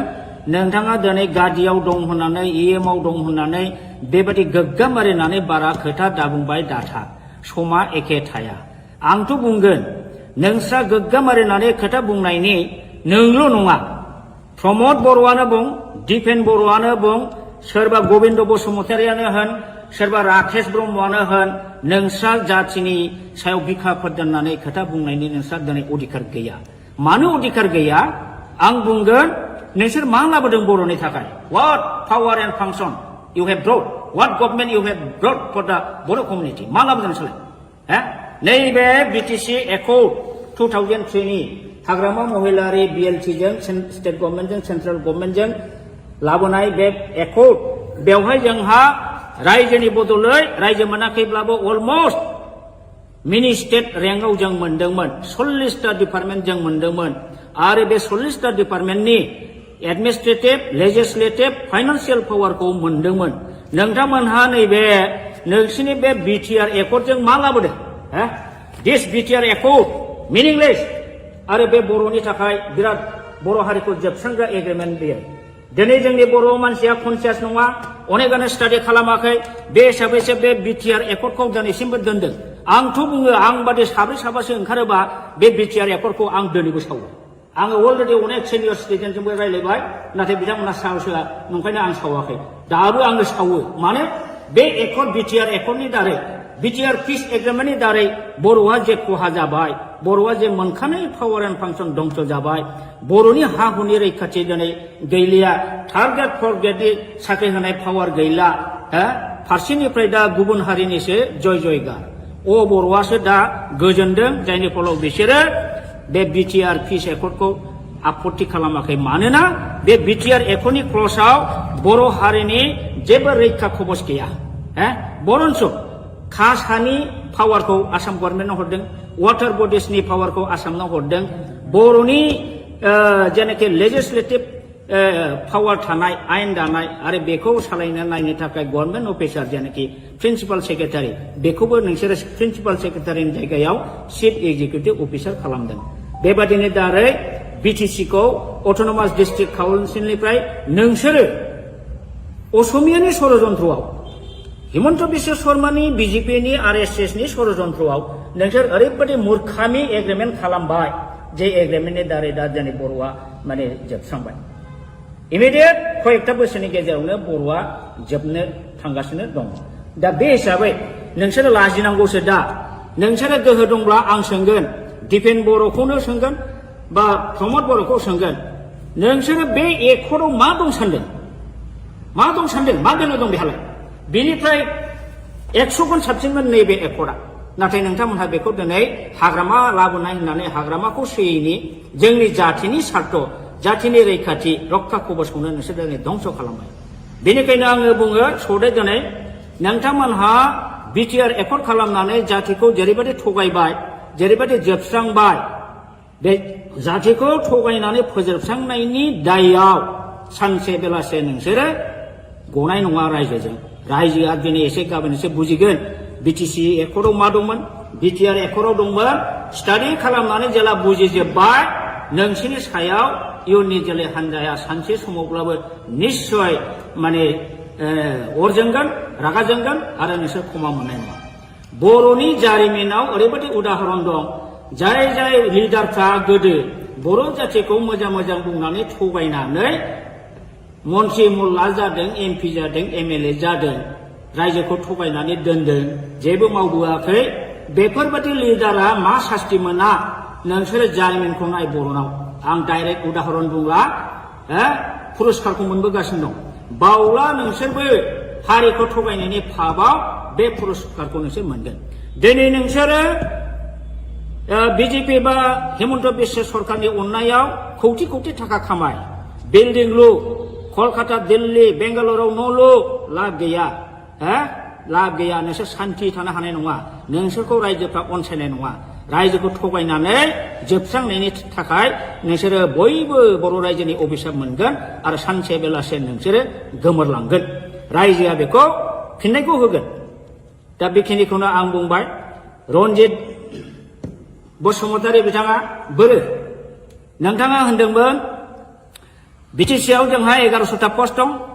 गय खान्दिसेबो जायालासिनो जोङो दानथामनि गेजेराव साख्रि होगोन बाहागो रन्जित नोंसोरनि सेलेक्सन बर्डआ बोरो दिनैसिमबो मोनसे सेलेक्सन खालामनायनि बर्ड दानो हादोंना एपइन्टमेन्ट होनो हादोंना बहा थांखो डक्टर मामोन बेयो स्वर्गियारि नीलत स्वर्गियारि बेना 1600टा पस्ट दंमोन बिना फैसा साख्रि होनो खोथा बुंदोंमोन बहा थांखो दिनैसिम होनो हादोंना लाजियाखैसो नोंसोरो सानसे थगायनो दा नंखायनो दिनै रायजो राजाया बुजिगासिनो दं नोंसोरो फुराफुरि बिटिआर एकर्ड खालामनानै बिटिआर एकर्ड नों खालामदों बर' जातिखौ थगायदों एनडिएफबिखौ थगायदों गासिखौबो थगायजोबथारबाय नोंसोर दा बिनि फाबाव नोंसोरो पानिशमेन्ट बावैसोनि उनाव मोनगासिनो दं बेखौ पानिशमेन्टखौ रुजुननो रेडि जा आं बेखौ दिनै खावलायनानै बारा बुंला दा दिनै नंखायनो आं बुंगोन प्रमद बर'आ एबसु लिडिं खालामबोदों जानो हागौ किन्तु बियो ओरैबायदि स्वार्थपर ओरैबायदि थगायसुला ओरैबायदि बेपारि बे जातिखौ दिनै फाननानै नमस्कार जोंनि खौरांगिरि बिथांमोनसिम दिनै जोंहा बिथां दावराव देख्रेब नार्जारिया मैया दाखालिफोर प्रेस मिडियानि गेजेरजों ससियेल मिडियानि गेजेरजों जोंनि इएम राकेश नङा सरि बि फेरेंगा बिथाङा बिथांनि सायाव जे एलिगेसन लाबोदों बिथांखौ जे गाज्रि सोंखारिदों इभेन बिथाङा दावराव देख्रेब नार्जारिनि नामखौ दावराय देख्रेब होनबाय थायो बिथाङा सासे बर' जानानै दिनैसिमबो दावराव देख्रेब नार्जारिया सोर सिनाया नामा आं अब्ला बुंगोन बिथाङा सासे बर'आनो नङा हाफ बर' हाफ हारसा बियो खारन दावराव देख्रेब नार्जारिया दिनैनिल' मानसि नङा बिथाङा गोदो बर'लेण्ड बर'फा उपेन्द्रनाथ ब्रह्मनि दैदेननायाव जे गिदिर सोमावसारनाय जादोंमोन बाहायबो सेन्ट्रेल एबसुनि ट्रेजारारमोन आरो बिनि उनावबो बिथाङा जातिनि सिबिनायाव गोबां रल लाबोदों बड'लेण्ड जनजाति सुरक्षा समिति दानानै बिथाङा ट्राइबेल बेल्ट एन्ड ब्लकआव नन ट्राइबेलफ्रा इलिगेलि एनक्रच खालामनानै दं दिनै 3 लाख बिगा हा बे हाखौ माने इभिक्सन खालामनांगौ इलिगेल एनक्ल'जारफोरखौ होननानै बिथाङा जुजिबोगासिनो दं। दिनै हिरा सरनिया नब सरनिया बा हिरा सरनिया इलिगेल सार्टिफिकेट लानानै खननै एमपि जालांबाय। बेखौबो बिथाङा चेलेन्ज खालामनानै हाइकर्ट गेलेबोदों। दा बेफोरबायदि खामानिखौ सोर मावो? जाय हारिनि प्रति सिबिनाय भाब दं, हारिखौ अननाय दं, बेफोरबायदि मानसि दिनै बेबादि दावराव देख्रेब नार्जारिखौ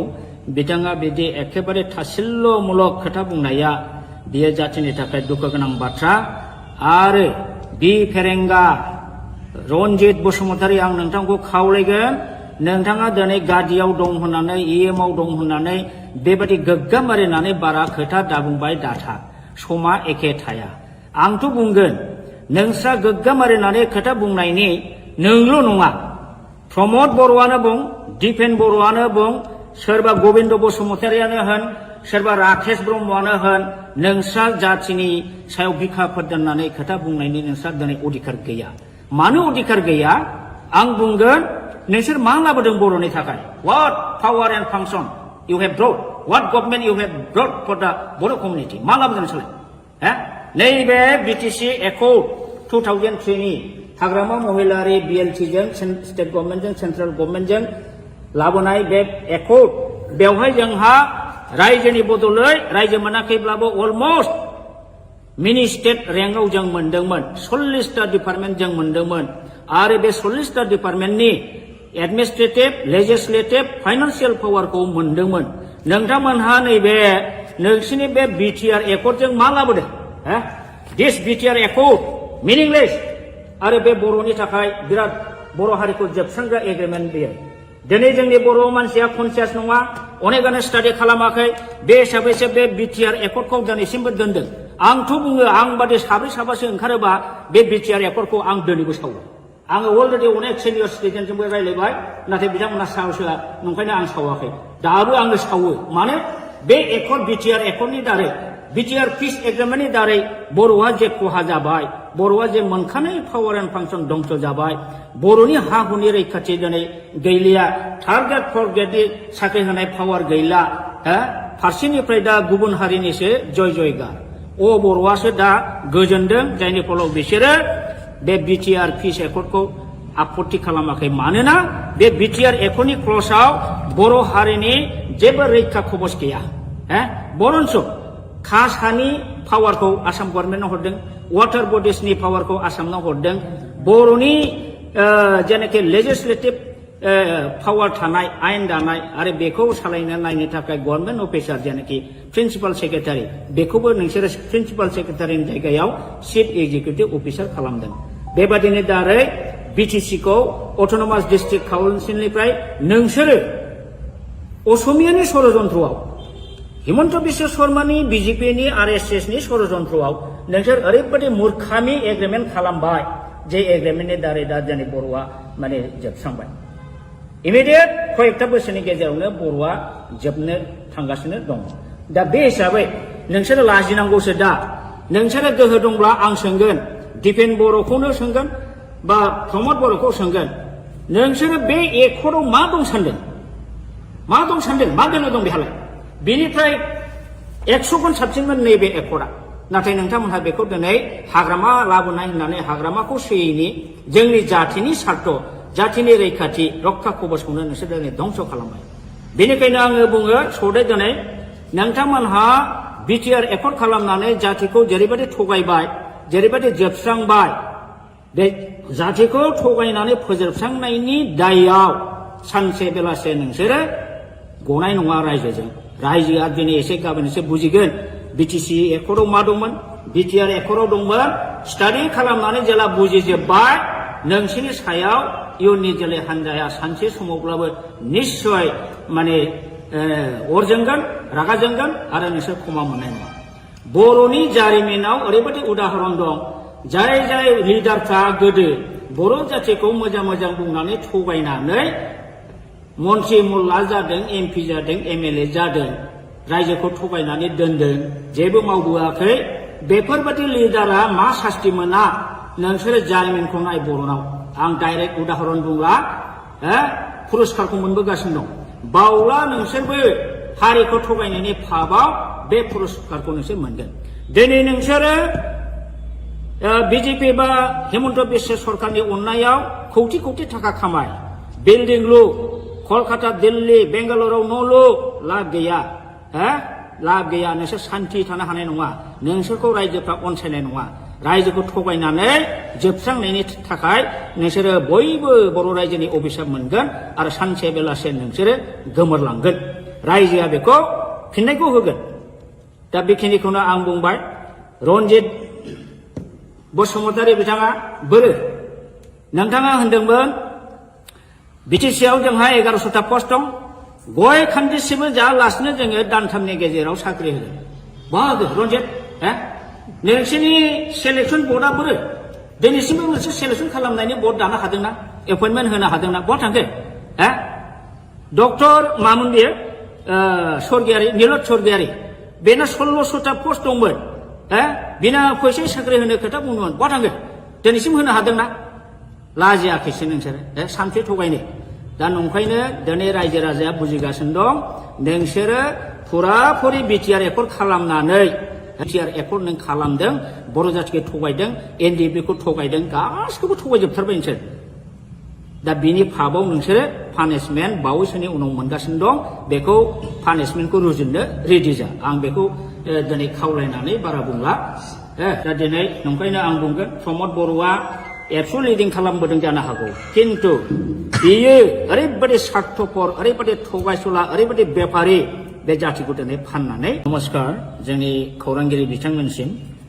दिनै जोंहा बिथां दावराव देख्रेब नार्जारिया मैया दाखालिफोर प्रेस मिडियानि गेजेरजों ससियेल मिडियानि गेजेरजों जोंनि इएम राकेश नङा सरि बि फेरेंगा बिथाङा बिथांनि सायाव जे एलिगेसन लाबोदों बिथांखौ जे गाज्रि गाज्रि सोंखारिदों इभेन बिथाङा दावराव देख्रेब नार्जारिनि नामखौ दावराय देख्रेब होनबाय थायो बिथाङा सासे बर' जानानै दिनैसिमबो दावराव देख्रेब नार्जारिया सोर सिनाया नामा आं अब्ला बुंगोन बिथाङा सासे बर'आनो नङा हाफ बर' हाफ हारसा बियो खारन दावराव देख्रेब नार्जारिया दिनैनिल' मानसि नङा बिथाङा गोदो बर'लेण्ड बर'फा उपेन्द्रनाथ ब्रह्मनि दैदेननायाव जे गिदिर सोमावसारनाय जादोंमोन बाहायबो सेन्ट्रेल एबसुनि ट्रेजारारमोन आरो बिनि उनावबो बिथाङा जातिनि सिबिनायाव गोबां रल लाबोदों बड'लेण्ड जनजाति सुरक्षा समिति दानानै बिथाङा ट्राइबेल बेल्ट एन्ड ब्लकआव नन ट्राइबेलफ्रा इलिगेलि एनक्रच खालामनानै दं दिनै 3 लाख बिगा हा बे हाखौ माने इभिक्सन खालामनांगौ इलिगेल एनक्रचार्सफोरखौ होननानै बिथाङा जुजिबोगासिनो दं दिनै हिरा सरनिया नब सरनिया बा हिरा सरनिया इलिगेल सार्टिफिकेट लानानै खननै एमपि जालांबाय बेखौबो बिथाङा चेलेन्ज खालामनानै हाइकर्ट गेलेबोदों दा बेफोरबायदि खामानिखौ सोर मावो जाय हारिनि प्रति सिबिनाय भाब दं हारिखौ अननाय दं बेफोरबायदि मानसि दिनै बेबादि दावराव देख्रेब नार्जारिखौ बिथाङा बिदि एखेबारे थासिल्यमूलक खोथा बुंनाया बियो जातिनि थाखाय दुखु गोनां बाथ्रा आरो बि फेरेंगा रन्जित बसुमतारी आं नोंथांखौ खावलायगोन नोंथाङा दिनै गादियाव दं होननानै इएमआव दं होननानै बेबायदि गोग्गाम मारिनानै बारा खोथा दाबुंबाय दाथा समा एखे थाया आंथ' बुंगोन नोंस्रा गोग्गाम मारिनानै खोथा बुंनायनि नोंल' नङा प्रमद बर'आनो बुं दिपेन बर'आनो बुं सोरबा गबिन्द बसुमतारियानो होन सोरबा राकेश ब्रह्मआनो होन नोंस्रा जातिनि सायाव बिखाफोर दोननानै खोथा बुंनायनि नोंस्रा दिनै अधिकार गैया मानो अधिकार गैया आं बुंगोन नोंसोर मा लाबोदों बर'नि थाखाय what power and function you have brought what government you have brought for the Boro community मा लाबोदों नोंसोरलाय नैबे बिटिसि एकर्ड 2003 नि हाग्रामा महिलारि बिएलटिजों स्टेट गभर्नमेन्टजों सेन्ट्रेल गभर्नमेन्टजों लाबोनाय बे एकर्ड बेवहाय जोंहा रायजोनि बदलै रायजो मोनाखैब्लाबो अलमस्ट मिनि स्टेट रेंकआव जों मोनदोंमोन 40टा डिपार्टमेन्ट जों मोनदोंमोन आरो बे 40टा डिपार्टमेन्टनि एडमिनिस्ट्रेटिभ लेजिस्लेटिभ फाइनान्सियेल पावारखौ मोनदोंमोन नोंथांमोनहा नैबे नोंसिनि बे बिटिआर एकर्डजों मा लाबोदों दिस बिटिआर एकर्ड मिनिंलेस आरो बे बर'नि थाखाय बिराद बर' हारिखौ जोबस्रांग्रा एग्रिमेन्ट बेयो दिनै जोंनि बर' मानसिया कनसियास नङा अनेकानो स्टाडि खालामाखै बे हिसाबैसो बे बिटिआर एकर्डखौ दिनैसिमबो दोनदों आंथ' बुङो आं बादि साब्रै साबासो ओंखारोबा बे बिटिआर एकर्डखौ आं दिनैबो सावो आङो अलरेडि अनेक सिनियर सिटिजेनजोंबो रायलायबाय नाथाय बिथांमोना साहसआ नंखायनो आं सावाखै दाबो आङो सावो माने बे एकर्ड बिटिआर एकर्डनि दारै बिटिआर पिस एग्रिमेन्टनि दारै बर'आ जे खहा जाबाय बर'आ जे मोनखानाय पावार एन्ड फांसन दंस जाबाय बर'नि हा हुनि रैखाथि दिनै गैलिया थार्ड ग्रेड फर्थ ग्रेडनि साख्रि होनाय पावार गैला फारसेनिफ्राय दा गुबुन हारिनिसो जय जयगार बर'आसो दा गोजोनदों जायनि फलाव बिसोरो बे बिटिआर पिस एकर्डखौ आपत्ति खालामाखै मानोना बे बिटिआर एकर्डनि क्लजआव बर' हारिनि जेबो रैखा खबस गैया बरन्स कास्ट हानि पावारखौ आसाम गभर्नमेन्टनो हरदों वाटार बडिसनि पावारखौ आसामनो हरदों बर'नि जेनाखि लेजिस्लेटिभ पावार थानाय आयेन दानाय आरो बेखौ सालायनो नायनो थाखाय गभर्नमेन्ट अफिसार जेनाखि प्रिन्सिपाल सेक्रेटारि बेखौबो नोंसोरो प्रिन्सिपाल सेक्रेटारिनि जायगायाव चिफ एग्जिकिउटिभ अफिसार खालामदों बेबादिनो दारै बिटिसिखौ अट'नमास डिस्ट्रिक्ट काउन्सिलनिफ्राय नोंसोरो असमियानि षड़यन्त्रआव हिमन्त बिश्व शर्मानि बिजेपिनि आरएसएसनि षड़यन्त्रआव नोंसोर ओरैबायदि मूर्खामि एग्रिमेन्ट खालामबाय जे एग्रिमेन्टनि दारै दा जोंनि बर'आ माने जोबस्रांबाय इमिडियेट कयेकथा बोसोरनि गेजेरावनो बर'आ जोबनो थांगासिनो दं दा बे हिसाबै नोंसोरो लाजिनांगौसो दा नोंसोरो गोहो दंब्ला आं सोंगोन दिपेन बर'खौनो सोंगोन बा प्रमद बर'खौ सोंगोन नोंसोरो बे एकर्डआव मा दं सानदों मा बेल दं बेहालाय बेनिफ्राय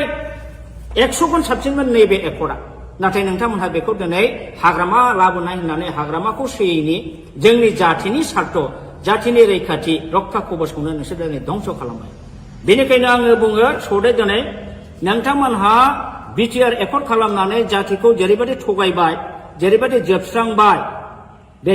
जाथिखौ थगायनानै फोजोबस्रांनायनि दायआव सानसे बेलासे नोंसोरो गनाय नङा रायजोआ दिनै एसे गाबोन एसे बुजिगोन बिटिसि एकर्डआव मा दंमोन बिटिआर एकर्डआव दंमोन स्टाडि खालामनानै जेला बुजिजोब्बाय नोंसोरनि सायाव इयुननि जोलै हान्जाया सानसे समावब्लाबो निश्चय माने अर जोंगोन रागा जोंगोन आरो नोंसोर क्षमा मोननाय नङा बर'नि जारिमिनाव ओरैबायदि उदाहरन दं जाय लिडारफ्रा गोदो बर' जाथिखौ मोजां बुंनानै थगायनानै मन्त्रि मुल्ला जादों एमपि जादों एमएलए जादों रायजोखौ थगायनानै दोनदों जेबो मावबोआखै बेफोरबायदि लिडारा मा सास्ति मोना नोंसोरो जारिमिनखौ नाय बर'नाव आं डाइरेक्ट उदाहरन बुंला पुरस्कारखौ मोनबोगासिनो दं बावला नोंसोरबो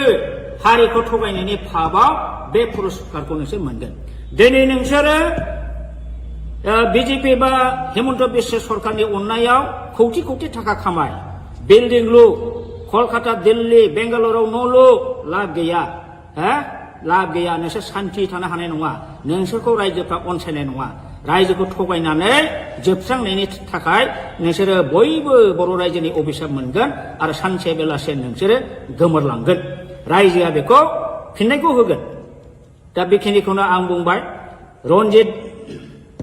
बसुमतारी बिथाङा बोरो नोंथाङा होनदोंमोन बिटिसिआव जोंहा 1100टा पस्ट दं गय खान्दिसेबो जायालासिनो जोङो दानथामनि गेजेराव साख्रि होगोन बाहागो रन्जित नोंसोरनि सेलेक्सन बर्डआ बोरो दिनैसिमबो मोनसे सेलेक्सन खालामनायनि बर्ड दानो हादोंना एपइन्टमेन्ट होनो हादोंना बहा थांखो डक्टर मामोन बियो स्वर्गियारि नीलत स्वर्गियारि बेना 1600टा पस्ट दंमोन बिना फैसा साख्रि होनो खोथा बुंदोंमोन बहा थांखो दिनैसिम होनो हादोंना लाजियाखैसो नोंसोरो सानसे थगायनो दा नंखायनो दिनै रायजो राजाया बुजिगासिनो दं नोंसोरो फुराफुरि बिटिआर एकर्ड खालामनानै बिटिआर एकर्ड नों खालामदों बर' जाथिखौ थगायदों एनडिएफबिखौ थगायदों गासिखौबो थगायजोबथारबाय नोंसोर दा बिनि फाबाव नोंसोरो पानिशमेन्ट बावैसोनि उनाव मोनगासिनो दं बेखौ पानिशमेन्टखौ रुजुननो रेडि जा आं बेखौ दिनै खावलायनानै बारा बुंला दा दिनै नंखायनो आं बुंगोन प्रमद बर'आ एबसु लिडिं खालामबोदों जानो हागौ किन्तु बियो ओरैबायदि स्वार्थपर ओरैबायदि थगायसुला ओरैबायदि बेपारि बे जाथिखौ दिनै फाननानै नमस्कार जोंनि खौरांगिरि बिथांमोनसिम दिनै जोंहा बिथां दावराव देख्रेब नार्जारिया मैया दाखालिफोर प्रेस मिडियानि गेजेरजों ससियेल मिडियानि गेजेरजों जोंनि इएम राकेश नङा सरि बि फेरेंगा बिथाङा बिथांनि सायाव जे एलिगेसन लाबोदों बिथांखौ जे गाज्रि गाज्रि सोंखारिदों इभेन बिथाङा दावराव देख्रेब नार्जारिनि नामखौ दावराय देख्रेब होनबाय थायो बिथाङा सासे बर' जानानै दिनैसिमबो दावराव देख्रेब नार्जारिया सोर सिनाया नामा आं अब्ला बुंगोन बिथाङा सासे बर'आनो नङा हाफ बर' हाफ हारसा बियो खारन दावराव देख्रेब नार्जारिया दिनैनिल' मानसि नङा बिथाङा गोदो बर'लेण्ड बर'फा उपेन्द्रनाथ ब्रह्मनि दैदेननायाव जे गिदिर सोमावसारनाय जादोंमोन बाहायबो सेन्ट्रेल एबसुनि ट्रेजारारमोन आरो बिनि उनावबो बिथाङा जातिनि सिबिनायाव गोबां रल लाबोदों बड'लेण्ड जनजाति सुरक्षा समिति दानानै बिथाङा ट्राइबेल बेल्ट एन्ड ब्लकआव नन ट्राइबेलफ्रा इलिगेलि एनक्रच खालामनानै दं दिनै 3 लाख बिगा हा बे हाखौ माने इभिक्सन खालामनांगौ इलिगेल एनक्रचार्सफोरखौ होननानै बिथाङा जुजिबोगासिनो दं दिनै हिरा सरनिया नब सरनिया बा हिरा सरनिया इलिगेल सार्टिफिकेट लानानै खननै एमपि जालांबाय बेखौबो बिथाङा चेलेन्ज खालामनानै हाइकर्ट गेलेबोदों दा बेफोरबायदि खामानिखौ सोर मावो जाय हारिनि प्रति सिबिनाय भाब दं हारिखौ अननाय दं बेफोरबायदि मानसि दिनै बेबादि दावराव देख्रेब नार्जारिखौ बिथाङा बिदि एखेबारे थासिल्यमूलक खोथा बुंनाया बियो जातिनि थाखाय दुखु गोनां बाथ्रा आरो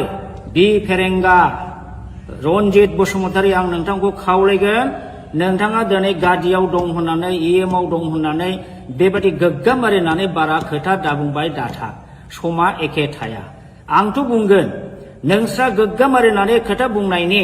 नोंल' नङा प्रमद बर'आनो बुं दिपेन बर'आनो बुं सोरबा गबिन्द बसुमतारियानो होन सोरबा राकेश ब्रह्मआनो होन नोंस्रा जातिनि सायाव बिखा फोरदाननानै खोथा बुंनायनि नोंस्रा दिनै अधिकार गैया मानो अधिकार गैया आं बुंगोन नोंसोर मा लाबोदों बर'नि थाखाय what power and function you have brought what government you have brought for the Bodo' community मा लाबोदों नोंसोरलाय नैबे बिटिसि एकर्ड 2003 नि हाग्रामा महिलारि बिएलटिजों स्टेट गभर्नमेन्टजों सेन्ट्रेल गभर्नमेन्टजों लाबोनाय बे एकर्ड बेवहाय जोंहा रायजोनि बदलै रायजो मोनाखैब्लाबो अलमस्ट मिनि स्टेट रेंकआव जों मोनदोंमोन 40टा डिपार्टमेन्ट जों मोनदोंमोन आरो बे 40टा डिपार्टमेन्टनि एडमिनिस्ट्रेटिभ लेजिस्लेटिभ फाइनान्सियेल पावारखौ मोनदोंमोन नोंथांमोनहा नैबे नोंसिनि बे बिटिआर एकर्डजों मा लाबोदों दिस बिटिआर एकर्ड मिनिंलेस आरो बे बर'नि थाखाय बिराद बर' हारिखौ जोबस्रांग्रा एग्रिमेन्ट बेयो दिनै जोंनि बर' मानसिया कनसियास नङा अनेकानो स्टाडि खालामाखै बे हिसाबैसो बे बिटिआर एकर्डखौ दिनैसिमबो दोनदों आंथ' बुङो आं बादि साब्रै साबासो ओंखारोबा बे बिटिआर एकर्डखौ आं दिनैबो सावो आङो अलरेडि अनेक सिनियर सिटिजेनजोंबो रायज्लायबाय नाथाय बिथांमोना साहसआ नंखायनो आं सावाखै दाबो आङो सावो मानो बे एकर्ड बिटिआर एकर्डनि दारै बिटिआर पिस एग्रिमेन्टनि दारै बर'आ जे खहा जाबाय बर'आ जे मोनखानाय पावार एन्ड फांसन दंस जाबाय बर'नि हा हुनि रैखाथि दिनै गैलिया थार्ड ग्रेड फर्थ ग्रेडनि साख्रि होनाय पावार गैला फारसेनिफ्राय दा गुबुन हारिनिसो जय जयगार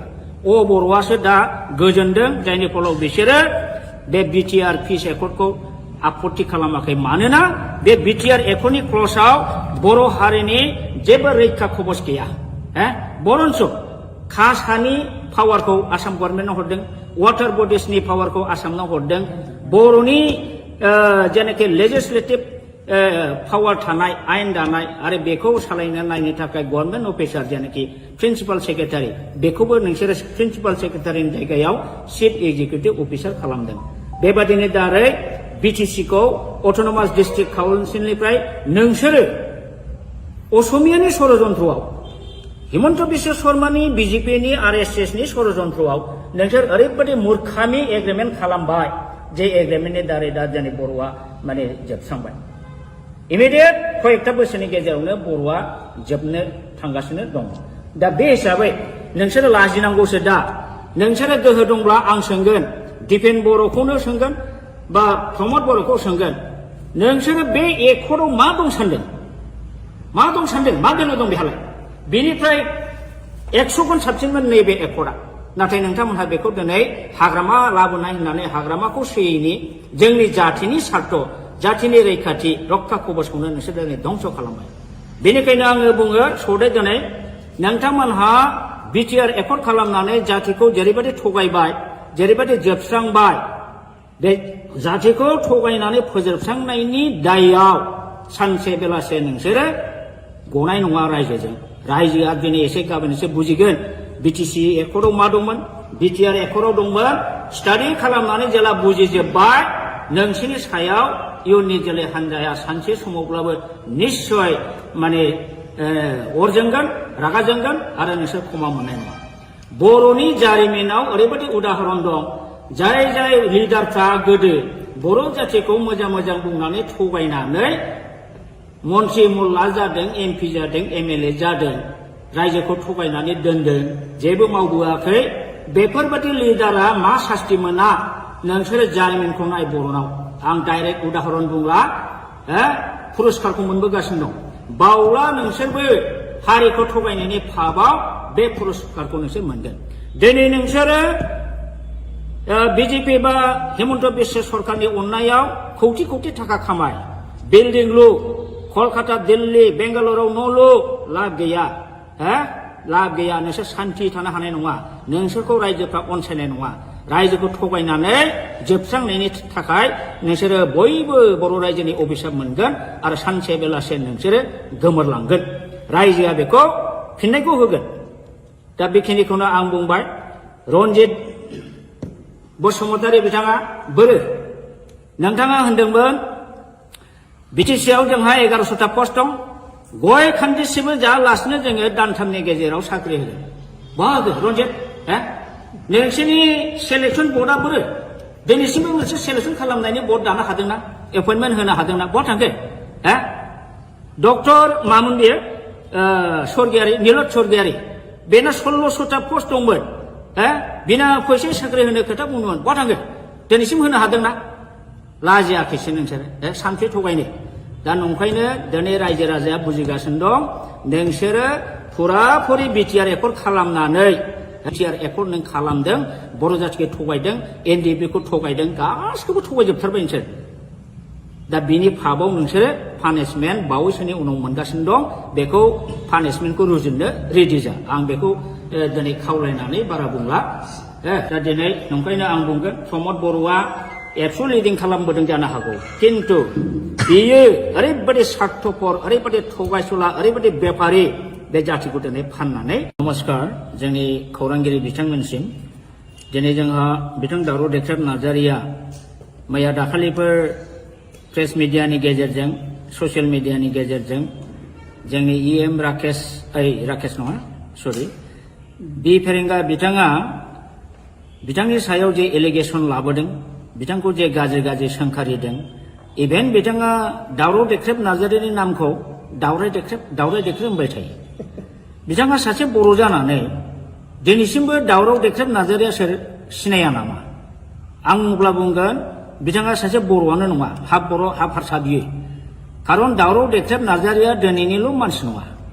बिथाङा गोदो बर'लेण्ड बर'फा उपेन्द्रनाथ ब्रह्मनि दैदेननायाव जे गिदिर सोमावसारनाय जादोंमोन बाहायबो सेन्ट्रेल एबसुनि ट्रेजारारमोन आरो बिनि उनावबो बिथाङा जातिनि सिबिनायाव गोबां रल लाबोदों बड'लेण्ड जनजाति सुरक्षा समिति दानानै बिथाङा ट्राइबेल बेल्ट एन्ड ब्लकआव नन ट्राइबेलफ्रा इलिगेलि एनक्रच खालामनानै दं दिनै 3 लाख बिगा हा बे हाखौ माने इभिक्सन खालामनांगौ इलिगेल एनक्रचार्सफोरखौ होननानै बिथाङा जुजिबोगासिनो दं दिनै हिरा सरनिया नब सरनिया बा हिरा सरनिया इलिगेल सार्टिफिकेट लानानै खननै एमपि जालांबाय बेखौबो बिथाङा चेलेन्ज खालामनानै हाइकर्ट गेलेबोदों दा बेफोरबायदि खामानिखौ सोर मावो जाय हारिनि प्रति सिबिनाय भाब दं हारिखौ अननाय दं बेफोरबायदि मानसि दिनै बेबादि दावराव देख्रेब नार्जारिखौ बिथाङा बिदि एखेबारे थासिल्यमूलक खोथा बुंनाया बियो जातिनि थाखाय दुखु गोनां बाथ्रा आरो बि फेरेंगा रन्जित बसुमतारी आं नोंथांखौ खावलायगोन नोंथाङा दिनै गादियाव दं होननानै इएमआव दं होननानै बेबायदि गोग्गाम मारिनानै बारा खोथा दाबुंबाय दाथा समा एखे थाया आंथ' बुंगोन नोंस्रा गोग्गाम मारिनानै खोथा बुंनायनि नोंल' नङा प्रमद बर'आनो बुं दिपेन बर'आनो बुं सोरबा गबिन्द बसुमतारियानो होन सोरबा राकेश ब्रह्मआनो होन नोंस्रा जातिनि सायाव बिखाफोर दोननानै खोथा बुंनायनि नोंस्रा दिनै अधिकार गैया मानो अधिकार गैया आं बुंगोन नोंसोर मा लाबोदों बर'नि थाखाय what power and function you have brought what government you have brought for the Boro community मा लाबोदों नोंसोरलाय नैबे बिटिसि एकर्ड 2003 नि हाग्रामा महिलारि BLT जों स्टेट गभर्नमेन्ट जों सेन्ट्रेल गभर्नमेन्ट जों लाबोनाय बे एकर्ड बेवहाय जोंहा रायजोनि बदलै रायजो मोनाखैब्लाबो अलमोस्ट मिनि स्टेट रेंकआव जों मोनदोंमोन 40टा डिपार्टमेन्ट जों मोनदोंमोन आरो बे 40टा डिपार्टमेन्टनि एडमिनिस्ट्रेटिभ लेजिस्लेटिभ फाइनान्सियेल पावारखौ मोनदोंमोन नोंथांमोनहा नैबे नोंसिनि बे BTR एकर्डजों मा लाबोदों दिस BTR एकर्ड मिनिंलेस आरो बे बर'नि थाखाय बिराद बर' हारिखौ जोबस्रांग्रा एग्रिमेन्ट बेयो दिनै जोंनि बर' मानसिया कनसियास नङा अनेकानो स्टाडि खालामाखै बे हिसाबैसो बे BTR एकर्डखौ दिनैसिमबो दोनदों आंथ' बुङो आं बादि साब्रै साबासो ओंखारोबा बे BTR एकर्डखौ आं दिनैबो सावो आङो अलरेडि अनेक सिनियर सिटिजेनजोंबो रायलायबाय नाथाय बिथांमोना साहसआ नंखायनो आं सावाखै दाबो आङो सावो माने बे एकर्ड BTR एकर्डनि दारै BTR पिस एग्रिमेन्टनि दारै बर'आ जे खहा जाबाय बर'आ जे मोनखानाय पावार एन्ड फांसन दंस जाबाय बर'नि हा हुनि रैखाथि दिनै गैलिया थार्ड ग्रेड फर्थ ग्रेडनि साख्रि होनाय पावार गैला फारसेनिफ्राय दा गुबुन हारिनिसो जय जयगार बर'आसो दा गोजोनदों जायनि फलाव बिसोरो बे BTR पिस एकर्डखौ आपत्ति खालामाखै मानोना बे BTR एकर्डनि क्लजआव बर' हारिनि जेबो रैखा खबस गैया बरन्स कासानि पावारखौ आसाम गभर्नमेन्टआव हरदों वाटार बडिसनि पावारखौ आसामनाव हरदों बर'नि जेनाखि लेजिस्लेटिभ पावार थानाय आयेन दानाय आरो बेखौ सालायनो नायनो थाखाय गभर्नमेन्ट अफिसार जेनाखि प्रिन्सिपाल सेक्रेटारि बेखौबो नोंसोरो प्रिन्सिपाल सेक्रेटारिनि जायगायाव चिफ एक्जिकिउटिभ अफिसार खालामदों बेबादिनो दारै BTC-खौ अट'नमास डिस्ट्रिक्ट काउन्सिलनिफ्राय नोंसोरो असमियानि षड़यन्त्रआव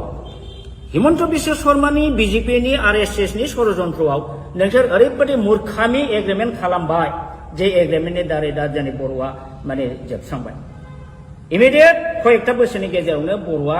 जोबनो थांगासिनो दं दा बे हिसाबै नोंसोरो लाजिनांगौसो दा नोंसोरो गोहो दंब्ला आं सोंगोन दिपेन बर'खौनो सोंगोन बा प्रमद बर'खौ सोंगोन नोंसोरो बे एकर्डआव मा दं सानदों मा बेनो दं बेहालाय बेनिफ्राय 100 गुन साबसिनमोन नैबे एकर्डआ नाथाय नोंथांमोनहा बेखौ दिनै हाग्रामा लाबोनाय होननानै हाग्रामाखौ सोयैनि जोंनि जाथिनि सार्थ जाथिनि रैखाथि रक्षा कबचखौनो नोंसोर दिनै धंस खालामबाय बेनिखायनो आङो बुङो सौदे दिनै नोंथांमोनहा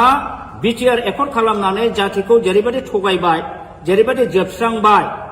बे जाथिखौ थगायनानै फोजोबस्रांनायनि दायआव सानसे बेलासे नोंसोरो गनाय नङा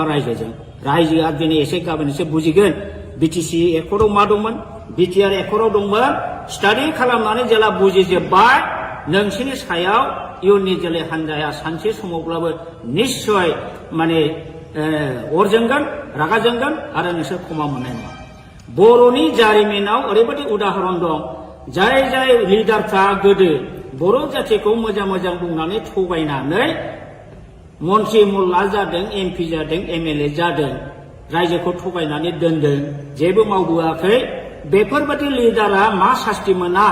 नोंसोरो जारिमिनखौ नाय बर'नाव आं डाइरेक्ट उदाहरन बुंला पुरस्कारखौ मोनबोगासिनो दं बावला नोंसोरबो हारिखौ थगायनायनि फाबाव बे पुरस्कारखौ नोंसोर मोनगोन दिनै नोंसोरो BJP बा हिमन्त बिश्व सरकारनि अननायाव कौटि थाखा खामाय बिल्डिं लु कलकाता दिल्ली बेंगालुरुआव न' लु लाब गैया नोंसोर सान्थि थानो हानाय नङा नोंसोरखौ रायजोफ्रा अनसायनाय नङा रायजोखौ थगायनानै जोबस्रांनायनि थाखाय नोंसोरो बयबो बर' रायजोनि अभिशाप मोनगोन आरो सानसे बेलासे नोंसोरो गोमोरलांगोन रायजोआ बेखौ फिननायखौ होगोन दा बेखिनिखौनो आं बुंबाय रन्जित बसुमतारी बिथाङा बोरो नोंथाङा होनदोंमोन BTC-आव जोंहा 1100टा पस्ट दं गय खान्दिसेबो जायालासिनो जोङो दानथामनि गेजेराव साख्रि होगोन बाहागो रन्जित नोंसोरनि सेलेक्सन बर्डआ बोरो दिनैसिमबो मोनसे सेलेक्सन खालामनायनि बर्ड दानो हादोंना एपइन्टमेन्ट होनो हादोंना बहा थांखो डक्टर मामोन बियो स्वर्गियारि नीलत स्वर्गियारि बेना 1600टा पस्ट दंमोन बिना फैसा साख्रि होनो खोथा बुंदोंमोन बहा थांखो दिनैसिम होनो हादोंना लाजियाखैसो नोंसोरो सानसे थगायनो दा नंखायनो दिनै रायजो राजाया बुजिगासिनो दं नोंसोरो फुराफुरि BTR एकर्ड खालामनानै बिटिआर एकर्ड नों खालामदों बर' जाथिखौ थगायदों एनडिएफबि खौ थगायदों गासिखौबो थगायजोबथारबाय नोंसोर दा बिनि फाबाव नोंसोरो पानिशमेन्ट बावैसोनि उनाव मोनगासिनो दं बेखौ पानिशमेन्टखौ रुजुननो रेडि जा आं बेखौ दिनै खावलायनानै बारा बुंला दा दिनै नंखायनो आं बुंगोन प्रमद बर'आ एबसु लिडिं खालामबोदों जानो हागौ किन्तु बियो ओरैबायदि स्वार्थपर ओरैबायदि थगायसुला ओरैबायदि बेपारि बे जातिखौ दिनै फाननानै नमस्कार जोंनि खौरांगिरि बिथांमोनसिम दिनै जोंहा बिथां दावराव देख्रेब नार्जारिया मैया दाखालिफोर प्रेस मिडियानि गेजेरजों ससियेल मिडियानि गेजेरजों जोंनि इएम राकेश नङा सरि बि फेरेंगा बिथाङा बिथांनि सायाव जे एलिगेसन लाबोदों बिथांखौ जे गाज्रि गाज्रि सोंखारिदों इभेन बिथाङा दावराव देख्रेब नार्जारिनि नामखौ दावराय देख्रेब होनबाय थायो बिथाङा सासे बर' जानानै दिनैसिमबो दावराव देख्रेब नार्जारिया सोर सिनाया नामा आं अब्ला बुंगोन बिथाङा सासे बर'आनो नङा हाफ बर' हाफ हारसा बियो खारन दावराव देख्रेब नार्जारिया दिनैनिल' मानसि नङा बिथाङा गोदो बर'लेण्ड बर'फा उपेन्द्रनाथ ब्रह्मनि दैदेननायाव जे गिदिर सोमावसारनाय जादोंमोन बाहायबो सेन्ट्रेल एबसुनि ट्रेजारारमोन आरो बिनि उनावबो बिथाङा जातिनि सिबिनायाव गोबां रल लाबोदों बड'लेण्ड जनजाति सुरक्षा समिति दानानै बिथाङा ट्राइबेल बेल्ट एन्ड ब्लकआव नन ट्राइबेलफ्रा इलिगेलि एनक्रच खालामनानै दं दिनै 3 लाख बिगा हा बे हाखौ माने इभिक्सन खालामनांगौ इलिगेल एनक्रचार्सफोरखौ होननानै बिथाङा जुजिबोगासिनो दं दिनै हिरा सरनिया नब सरनिया बा हिरा सरनिया इलिगेल सार्टिफिकेट लानानै खननै एमपि जालांबाय बेखौबो बिथाङा चेलेन्ज खालामनानै हाइकर्ट गेलेबोदों दा बेफोरबायदि खामानिखौ सोर मावो जाय हारिनि प्रति सिबिनाय भाब दं हारिखौ अननाय दं बेफोरबायदि मानसि दिनै बेबादि दावराव देख्रेब नार्जारिखौ बिथाङा बिदि एखेबारे थासिल्यमूलक खोथा बुंनाया बियो जातिनि थाखाय दुखु गोनां बाथ्रा आरो बि फेरेंगा रनजित बसुमतारी आं नोंथांखौ खावलायगोन नोंथाङा दिनै गादियाव दं होननानै इएमआव दं होननानै बेबायदि गोग्गाम मारिनानै बारा खोथा दाबुंबाय दाथा समा एखे थाया आंथ' बुंगोन नोंस्रा गोग्गाम मारिनानै खोथा बुंनायनि नोंल' नङा प्रमद बर'आनो बुं दिपेन बर'आनो बुं सोरबा गबिन्द बसुमतारियानो होन सोरबा राकेश ब्रह्मआनो होन नोंस्रा जातिनि सायाव बिखा फोरदाननानै खोथा बुंनायनि नोंस्रा दिनै अधिकार गैया मानो अधिकार गैया आं बुंगोन नोंसोर मा लाबोदों बर'नि थाखाय what power and function you have brought what government you have brought for the Bodo' community मा लाबोदों नोंसोरलाय नैबे बिटिसि एकर्ड 2003 नि हाग्रामा महिलारि बिएलटिजों स्टेट गभर्नमेन्टजों सेन्ट्रेल गभर्नमेन्टजों लाबोनाय बे एकर्ड बेवहाय जोंहा रायजोनि बदलै रायजो मोनाखैब्लाबो अलमस्ट मिनि स्टेट रेंकआव जों मोनदोंमोन 40टा डिपार्टमेन्ट जों मोनदोंमोन आरो बे 40टा डिपार्टमेन्टनि एडमिनिस्ट्रेटिभ लेजिस्लेटिभ फाइनान्सियेल पावारखौ मोनदोंमोन नोंथांमोनहा नैबे नोंसिनि बे बिटिआर एकर्डजों मा लाबोदों दिस बिटिआर एकर्ड मिनिंलेस आरो बे बर'नि थाखाय बिराद बर' हारिखौ जोबस्रांग्रा एग्रिमेन्ट बेयो दिनै जोंनि बर' मानसिया कनसियास नङा अनेकानो स्टाडि खालामाखै बे हिसाबैसो बे बिटिआर एकर्डखौ दिनैसिमबो दोनदों आंथ' बुङो आं बादि साब्रै साबासो ओंखारोबा बे बिटिआर एकर्डखौ आं दिनैबो सावो आङो अलरेडि अनेक सिनियर सिटिजेनजोंबो रायज्लायबाय नाथाय बिथांमोना साहसआ नंखायनो आं सावाखै दाबो आङो सावो मानो बे एकर्ड बिटिआर एकर्डनि दारै बिटिआर पिस एग्रिमेन्टनि दारै बर'आ जे खहा जाबाय बर'आ जे मोनखानाय पावार एन्ड फांसन दंस जाबाय बर'नि हा हुनि रैखाथि दिनै गैलिया थार्ड ग्रेड फर्थ ग्रेडनि साख्रि होनाय पावार गैला फारसेनिफ्राय दा गुबुन हारिनिसो जय जयगा बर'आसो दा गोजोनदों जायनि फलाव बिसोरो बे बिटिआर पिस एकर्डखौ आपत्ति खालामाखै मानोना बे बिटिआर एकर्डनि क्लजआव बर' हारिनि जेबो रैखा खबस गैया बरन्स कास्ट हानि पावारखौ आसाम गभर्नमेन्टनो हरदों वाटार बडिसनि पावारखौ आसामनो हरदों बर'नि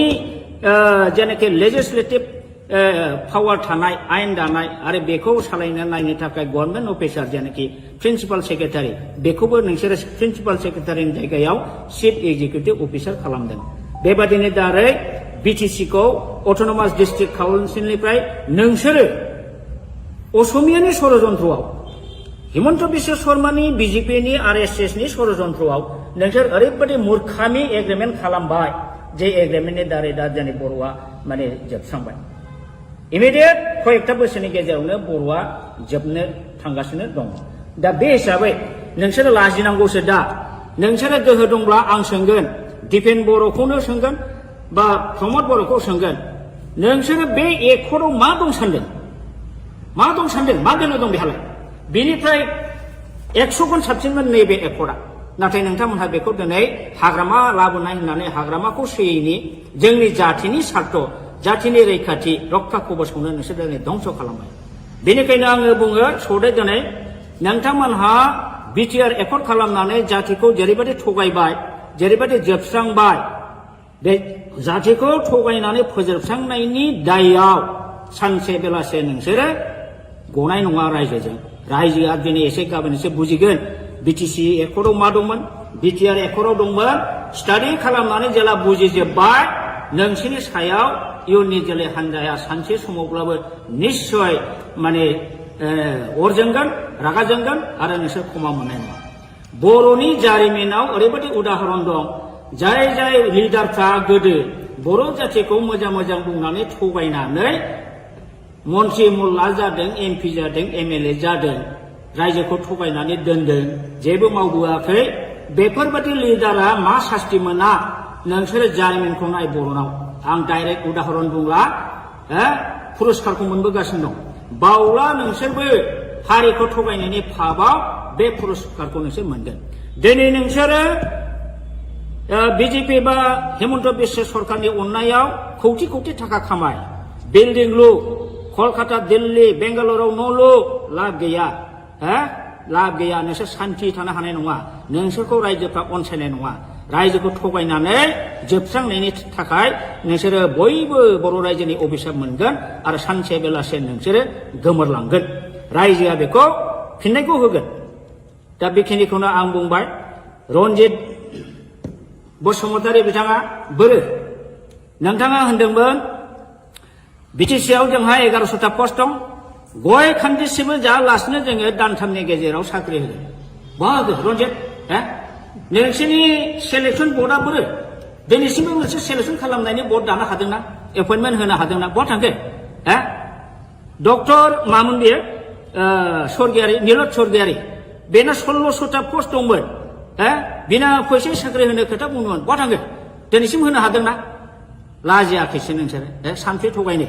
दा नंखायनो दिनै रायजो राजाया बुजिगासिनो दं नोंसोरो फुराफुरि बिटिआर एकर्ड खालामनानै बिटिआर एकर्ड नों खालामदों बर' जातिखौ थगायदों एनडिएफबिखौ थगायदों गासिखौबो थगायजोबथारबाय नोंसोर दा बिनि फाबाव नोंसोरो पानिशमेन्ट बावैसोनि उनाव मोनगासिनो दं बेखौ पानिशमेन्टखौ रुजुननो रेडि जा आं बेखौ दिनै खावलायनानै बारा बुंला दा दिनै नंखायनो आं बुंगोन प्रमद बर'आ एबसु लिडिं खालामबोदों जानो हागौ किन्तु बियो ओरैबायदि स्वार्थपर ओरैबायदि थगायसुला ओरैबायदि बेपारि बे जातिखौ दिनै फाननानै नमस्कार जोंनि खौरांगिरि बिथांमोनसिम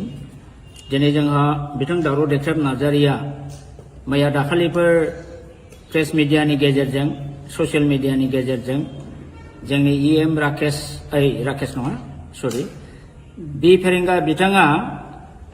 बिथांनि सायाव जे एलिगेसन लाबोदों बिथांखौ जे गाज्रि सोंखारिदों इभेन बिथाङा दावराव देख्रेब नार्जारिनि नामखौ दावराय देख्रेब होनबाय थायो बिथाङा सासे बर' जानानै दिनैसिमबो दावराव देख्रेब नार्जारिया सोर सिनाया नामा आं अब्ला बुंगोन बिथाङा सासे बर'आनो नङा हाफ बर' हाफ हारसा बियो खारन दावराव देख्रेब नार्जारिया दिनैनिल' मानसि नङा बिथाङा गोदो बर'लेण्ड बर'फा उपेन्द्रनाथ ब्रह्मनि दैदेननायाव जे गिदिर सोमावसारनाय जादोंमोन बाहायबो सेन्ट्रेल एबसुनि ट्रेजारारमोन आरो बिनि उनावबो बिथाङा जातिनि सिबिनायाव गोबां रल लाबोदों बड'लेण्ड जनजाति सुरक्षा समिति दानानै बिथाङा ट्राइबेल बेल्ट एन्ड ब्लकआव नन ट्राइबेलफ्रा इलिगेलि एनक्रच खालामनानै दं दिनै 3 लाख बिगा हा बे हाखौ माने इभिक्सन खालामनांगौ इलिगेल एनक्रचार्सफोरखौ होननानै बिथाङा जुजिबोगासिनो दं दिनै हिरा सरनिया नब सरनिया बा हिरा सरनिया इलिगेल सार्टिफिकेट लानानै खननै एमपि जालांबाय बेखौबो बिथाङा चेलेन्ज खालामनानै हाइकर्ट गेलेबोदों दा बेफोरबायदि खामानिखौ सोर मावो जाय हारिनि प्रति सिबिनाय भाब दं हारिखौ अननाय दं बेफोरबायदि मानसि दिनै बेबादि दावराव देख्रेब नार्जारिखौ बिथाङा बिदि एखेबारे थासिल्यमूलक खोथा बुंनाया बियो जातिनि थाखाय दुखु गोनां बाथ्रा आरो बि फेरेंगा रनजित बसुमतारी आं नोंथांखौ खावलायगोन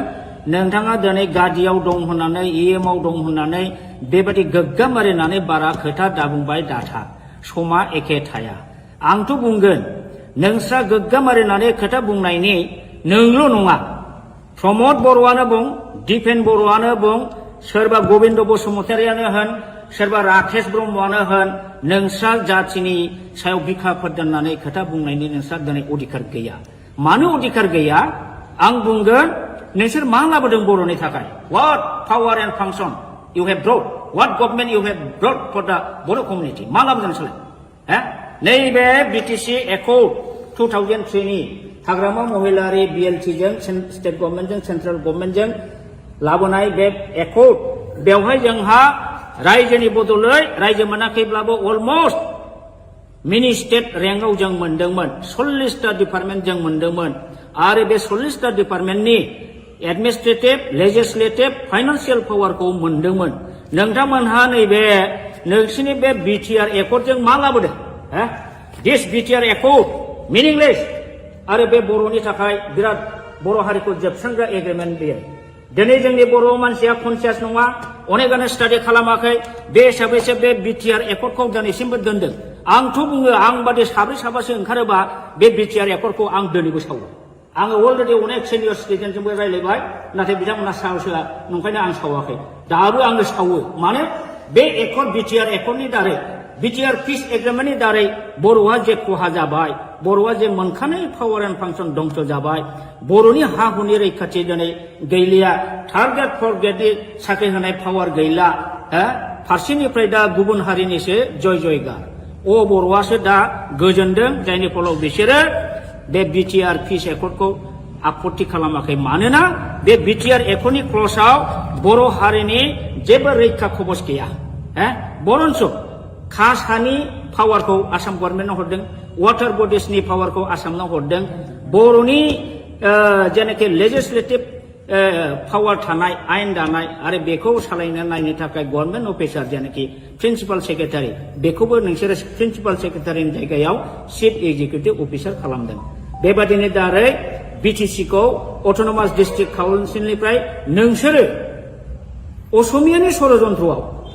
हिमन्त बिश्व शर्मानि बिजेपिनि आरएसएसनि षड़यन्त्रआव नोंसोर ओरैबायदि मूर्खामि एग्रिमेन्ट खालामबाय जे एग्रिमेन्टनि दारै दा जोंनि बर'आ माने जोबस्रांबाय इमिडियेट कयेकथा बोसोरनि गेजेरावनो बर'आ जोबनो थांगासिनो दं दा बे हिसाबै नोंसोरो लाजिनांगौसो दा नोंसोरो गोहो दंब्ला आं सोंगोन दिपेन बर'खौनो सोंगोन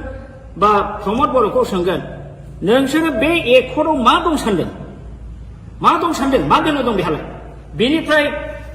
100 गुन साबसिनमोन नैबे एकर्डआ नाथाय नोंथांमोनहा बेखौ दिनै हाग्रामा लाबोनाय होननानै हाग्रामाखौ सोयैनि जोंनि जाथिनि सार्थ जाथिनि रैखाथि रक्षा कबचखौनो नोंसोर दिनै धंस खालामबाय बेनिखायनो आङो बुङो सदै दिनै नोंथांमोनहा बिटिआर एकर्ड खालामनानै जातिखौ जेरैबायदि थगायबाय जेरैबायदि जोबस्रांबाय बे जातिखौ थगायनानै फोजोबस्रांनायनि दायआव सानसे बेलासे नोंसोरो गनाय नङा रायजोआ दिनै एसे गाबोन एसे बुजिगोन बिटिसि एकर्डआव मा दंमोन बिटिआर एकर्डआव दंमोन स्टाडि खालामनानै जेला बुजिजोब्बाय नोंसोरनि सायाव इयुननि जोलै हान्जाया सानसे समावब्लाबो निश्चय माने अर जोंगोन रागा जोंगोन आरो नोंसोर क्षमा मोननाय नङा बर'नि जारिमिनाव ओरैबायदि उदाहरन दं जाय लिडारफ्रा गोदो बर' जातिखौ मोजां बुंनानै थगायनानै मन्त्रि मुल्ला जादों एमपि जादों एमएलए जादों रायजोखौ थगायनानै दोनदों जेबो मावबोआखै बेफोरबायदि लिडारा मा सास्ति मोना नोंसोरो जारिमिनखौ नाय बर'नाव आं डाइरेक्ट उदाहरन बुंला पुरस्कारखौ मोनबोगासिनो दं बावला नोंसोरबो हारिखौ थगायनायनि फाबाव बे पुरस्कारखौ नोंसोर मोनगोन दिनै नोंसोरो बिजेपि बा हिमन्त बिश्व सरकारनि अननायाव कौटि थाखा खामाय बिल्डिं लु कलकाता दिल्ली बेंगालुरुआव न' लु लाब गैया नोंसोर सान्थि थानो हानाय नङा नोंसोरखौ रायजोफ्रा अनसायनाय नङा रायजोखौ थगायनानै जोबस्रांनायनि थाखाय नोंसोरो बयबो बर' रायजोनि अभिशाप मोनगोन आरो सानसे बेलासे नोंसोरो गोमोरलांगोन रायजोआ बेखौ फिननायखौ होगोन दा बेखिनिखौनो आं बुंबाय रनजित बसुमतारी बिथाङा बोरो नोंथाङा होनदोंमोन बिटिसिआव जोंहा 1100टा पस्ट दं गय खान्दिसेबो जायालासिनो जोङो दानथामनि गेजेराव साख्रि होगोन बाहागो रन्जित नोंसोरनि सेलेक्सन बर्डआ बोरो दिनैसिमबो मोनसे सेलेक्सन खालामनायनि बर्ड दानो हादोंना एपइन्टमेन्ट होनो हादोंना बहा थांखो डक्टर मामोन बियो स्वर्गियारि नीलत स्वर्गियारि बेना 1600टा पस्ट दंमोन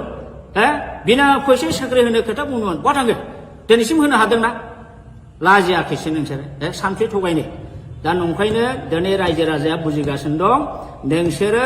फुराफुरि बिटिआर एकर्ड खालामनानै बिटिआर एकर्ड नों खालामदों बर' जाथिखौ थगायदों एनडिएफबिखौ थगायदों गासिखौबो थगायजोबथारबाय नोंसोर दा बिनि फाबाव नोंसोरो पानिशमेन्ट बावैसोनि उनाव मोनगासिनो दं बेखौ पानिशमेन्टखौ रुजुननो रेडि जा आं बेखौ दिनै खावलायनानै बारा बुंला दा दिनै नंखायनो आं बुंगोन प्रमद बर'आ एबसु लिडिं खालामबोदों जानो हागौ किन्तु बियो ओरैबायदि स्वार्थपर ओरैबायदि थगायसुला ओरैबायदि बेपारि बे जातिखौ दिनै फाननानै नमस्कार जोंनि खौरांगिरि बिथांमोनसिम दिनै जोंहा बिथां दावराव देख्रेब नार्जारिया मैया दाखालिफोर प्रेस मिडियानि गेजेरजों ससियेल मिडियानि गेजेरजों जोंनि इएम राकेश नङा सरि बि फेरेंगा बिथाङा बिथांनि सायाव जे एलिगेसन लाबोदों बिथांखौ जे गाज्रि सोंखारिदों इभेन बिथाङा दावराव देख्रेब नार्जारिनि नामखौ दावराय देख्रेब होनबाय थायो बिथाङा सासे बर' जानानै दिनैसिमबो दावराव देख्रेब नार्जारिया सोर सिनाया नामा आं अब्ला बुंगोन बिथाङा सासे बर'आनो नङा हाफ बर' हाफ हारसा बियो खारन दावराव देख्रेब नार्जारिया दिनैनिल' मानसि नङा बिथाङा गोदो बर'लेण्ड बर'फा उपेन्द्रनाथ ब्रह्मनि दैदेननायाव जे गिदिर सोमावसारनाय जादोंमोन बाहायबो सेन्ट्रेल एबसुनि ट्रेजारारमोन आरो बिनि उनावबो बिथाङा जातिनि सिबिनायाव गोबां रल लाबोदों बड'लेण्ड जनजाति सुरक्षा समिति दानानै बिथाङा ट्राइबेल बेल्ट एन्ड ब्लकआव नन ट्राइबेलफ्रा इलिगेलि एनक्रच खालामनानै दं दिनै 3 लाख बिगा हा बे हाखौ माने इभिक्सन खालामनांगौ इलिगेल एनक्रचार्सफोरखौ होननानै बिथाङा जुजिबोगासिनो दं दिनै हिरा सरनिया नब सरनिया बा हिरा सरनिया इलिगेल सार्टिफिकेट लानानै खननै एमपि जालांबाय बेखौबो बिथाङा चेलेन्ज खालामनानै हाइकर्ट गेलेबोदों दा बेफोरबायदि खामानिखौ सोर मावो जाय हारिनि प्रति सिबिनाय भाब दं हारिखौ अननाय दं बेफोरबायदि मानसि दिनै बेबादि दावराव देख्रेब नार्जारिखौ बिथाङा बिदि एखेबारे थासिल्यमूलक खोथा बुंनाया बियो जातिनि थाखाय दुखु गोनां बाथ्रा आरो बि फेरेंगा रन्जित बसुमतारी आं नोंथांखौ खावलायगोन नोंथाङा दिनै गादियाव दं होननानै इएमआव दं होननानै बेबायदि गोग्गामारिनानै बारा खोथा दाबुंबाय दाथा समा एखे थाया आंथ' बुंगोन नोंस्रा गोग्गामारिनानै खोथा बुंनायनि नोंल' नङा प्रमद बर'आनो बुं दिपेन बर'आनो बुं सोरबा गबिन्द बसुमतारियानो होन सोरबा राकेश ब्रह्मआनो होन नोंस्रा जातिनि सायाव बिखाफोर दोननानै खोथा बुंनायनि नोंस्रा दिनै अधिकार गैया मानो अधिकार गैया आं बुंगोन नोंसोर मा लाबोदों बर'नि थाखाय what power and function you have brought what government you have brought for the Bodo' community मा लाबोदों नोंसोरलाय नैबे बिटिसि एकर्ड 2003 नि हाग्रामा महिलारि बिएलटिजों स्टेट गभर्नमेन्टजों सेन्ट्रेल गभर्नमेन्टजों लाबोनाय बे एकर्ड बेवहाय जोंहा रायजोनि बदलै रायजो मोनाखैब्लाबो अलमस्ट मिनि स्टेट रेंकआव जों मोनदोंमोन 40टा डिपार्टमेन्ट जों मोनदोंमोन आरो बे 40टा डिपार्टमेन्टनि एडमिनिस्ट्रेटिभ लेजिस्लेटिभ फाइनान्सियेल पावारखौ मोनदोंमोन नोंथांमोनहा नैबे नोंसिनि बे बिटिआर एकर्डजों मा लाबोदों दिस बिटिआर एकर्ड मिनिंलेस आरो बे बर'नि थाखाय बिराद बर' हारिखौ जोबस्रांग्रा एग्रिमेन्ट बेयो दिनै जोंनि बर' मानसिया कनसियास नङा अनेकानो स्टाडि खालामाखै बे हिसाबैसो बे बिटिआर एकर्डखौ दिनैसिमबो दोनदों आंथ' बुङो आं बादि साब्रै साबासो ओंखारोबा बे बिटिआर एकर्डखौ आं दिनैबो सावो आङो अलरेडि अनेक सिनियर सिटिजेनजोंबो रायज्लायबाय नाथाय बिथांमोना साहस होआ नंखायनो आं सावाखै दाबो आङो सावो माने बे एकर्ड बिटिआर एकर्डनि दारै बिटिआर पिस एग्रिमेन्टनि दारै बर'आ जे खहा जाबाय बर'आ जे मोनखानाय पावार एन्ड फांसन दंस जाबाय बर'नि हा हुनि रैखाथि दिनै गैलिया थार्ड ग्रेड फर्थ ग्रेडनि साख्रि होनाय पावार गैला फारसेनिफ्राय दा गुबुन हारिनिसो जयगार बर'आसो दा गोजोनदों जायनि फलाव बिसोरो बे बिटिआर पिस एकर्डखौ आपत्ति खालामाखै मानोना बे बिटिआर एकटनि क्लजआव बर' हारिनि जेबो रैखा खबस गैया बरन्स कासानि पावारखौ आसाम गभर्नमेन्टनो हरदों वाटार बडिसनि पावारखौ आसामनो हरदों बर'नि जेनाखि लेजिस्लेटिभ पावार थानाय आयेन दानाय आरो बेखौ सालायनो नायनो थाखाय गभर्नमेन्ट अफिसार जेनाखि प्रिन्सिपाल सेक्रेटारि बेखौबो नोंसोरो प्रिन्सिपाल सेक्रेटारिनि जायगायाव चिफ एक्जिकिउटिभ अफिसार खालामदों बेबादिनो दारै बिटिसिखौ अट'नमास डिस्ट्रिक्ट काउन्सिलनिफ्राय नोंसोरो असमियानि षड़यन्त्रआव हिमन्त बिश्व शर्मानि बिजेपिनि आरएसएसनि षड़यन्त्रआव नोंसोर ओरैबायदि मूर्खामि एग्रिमेन्ट खालामबाय जे एग्रिमेन्टनि दारै दा जोंनि बर'आ माने जोबस्रांबाय इमिडियेट कयेकटा बोसोरनि गेजेरावनो बर'आ जोबनो थांगासिनो दं दा बे हिसाबै नोंसोरो लाजिनांगौसो दा नोंसोरो गोहो दंब्ला आं सोंगोन दिपेन बर'खौनो सोंगोन बा प्रमद बर'खौ सोंगोन नोंसोरो बे एकर्डआव मा दं सानदों मा दोनो दं बेहालाय बेनिफ्राय 100 गुन साबसिनमोन नैबे एकर्डआ नाथाय नोंथांमोनहा बेखौ दिनै हाग्रामा लाबोनाय होननानै हाग्रामाखौ सोयैनि जोंनि जाथिनि सार्थ जाथिनि रैखाथि रक्षा कबचखौनो नोंसोर दिनै धंस खालामबाय बेनिखायनो आङो बुङो सदै दिनै नोंथांमोनहा बिटिआर एकर्ड खालामनानै जातिखौ जेरैबायदि थगायबाय जेरैबायदि जोबस्रांबाय बे जातिखौ थगायनानै फोजोबस्रांनायनि दायआव सानसे बेलासे नोंसोरो गनाय नङा रायजोजों रायजोआ दिनै एसे गाबोन एसे बुजिगोन बिटिसि एकर्डआव मा दंमोन बिटिआर एकर्डआव दंमोन स्टाडि खालामनानै जेला बुजिजोब्बाय नोंसोरनि सायाव इयुननि जोलै हान्जाया सानसे समावब्लाबो निश्चय माने अर जोंगोन रागा जोंगोन आरो नोंसोर क्षमा मोननाय नङा बर'नि जारिमिनाव ओरैबायदि उदाहरन दं जाय जाय लिडारफ्रा गोदो बर' जातिखौ मोजां मोजां बुंनानै थगायनानै मन्त्रि मुल्ला जादों एमपि जादों एमएलए जादों रायजोखौ थगायनानै दोनदों जेबो मावबोआखै बेफोरबायदि लिडारा मा सास्ति मोना नोंसोरो जारिमिनखौ नाय बर'नाव आं डाइरेक्ट उदाहरन बुंला पुरस्कारखौ मोनबोगासिनो दं बावला नोंसोरबो हारिखौ थगायनायनि फाबाव बे पुरस्कारखौ नोंसोर मोनगोन दिनै नोंसोरो बिजेपि बा हिमन्त बिश्व सरकारनि अननायाव कौटि कौटि थाखा खामाय बिल्डिं लु कलकाता दिल्ली बेंगालुरुआव न' लु लाब गैया लाब गैया नोंसोर सान्थि थानो हानाय नङा नोंसोरखौ रायजोफ्रा अनसायनाय नङा रायजोखौ थगायनानै जोबस्रांनायनि थाखाय नोंसोरो बयबो बर' रायजोनि अभिशाप मोनगोन आरो सानसे बेलासे नोंसोरो गोमोरलांगोन रायजोआ बेखौ फिननायखौ होगोन दा बेखिनिखौनो आं बुंबाय रन्जित बसुमतारी बिथाङा बोरो नोंथाङा होनदोंमोन बिटिसिआव जोंहा 1100टा पस्ट दं गय खान्दिसेबो जायालासिनो जोङो दानथामनि गेजेराव साख्रि होगोन बहा होगोन रन्जित नोंसोरनि सेलेक्सन बर्डआ बोरो दिनैसिमबो मोनसे सेलेक्सन खालामनायनि बर्ड दानो हादोंना एपइन्टमेन्ट होनो हादोंना बहा थांखो डक्टर मामोन बेयो स्वर्गियारि नीलत स्वर्गियारि बेना 1600टा पस्ट दंमोन बिना फैसा साख्रि होनो खोथा बुंदोंमोन बहा थांखो दिनैसिम होनो हादोंना लाजियाखैसो नोंसोरो सानसे थगायनो दा नंखायनो दिनै रायजो राजाया बुजिगासिनो दं नोंसोरो फुराफुरि बिटिआर एकर्ड खालामनानै बिटिआर एकर्ड नों खालामदों बर' जातिखौ थगायदों एनडिएफबिखौ थगायदों गासिखौबो थगायजोबथारबाय नोंसोर दा बिनि फाबाव नोंसोरो पानिशमेन्ट बावैसोनि उनाव मोनगासिनो दं बेखौ पानिशमेन्टखौ रुजुननो रेडि जा आं बेखौ दिनै खावलायनानै बारा बुंला दा दिनै नंखायनो आं बुंगोन प्रमद बर'आ एबसु लिडिं खालामबोदों जानो हागौ किन्तु बियो ओरैबायदि स्वार्थपर ओरैबायदि थगायसुला ओरैबायदि बेपारि बे जातिखौ दिनै फाननानै नमस्कार जोंनि खौरांगिरि बिथांमोनसिम दिनै जोंहा बिथां दावराव देख्रेब नार्जारिया मैया दाखालिफोर प्रेस मिडियानि गेजेरजों ससियेल मिडियानि गेजेरजों जोंनि इएम राकेश नङा सरि बि फेरेंगा बिथाङा बिथांनि सायाव जे एलिगेसन लाबोदों बिथांखौ जे गाज्रि गाज्रि सोंखारिदों इभेन बिथाङा दावराव देख्रेब नार्जारिनि नामखौ दावराय देख्रेब होनबाय थायो बिथाङा सासे बर' जानानै दिनैसिमबो दावराव देख्रेब नार्जारिया सोर सिनाया नामा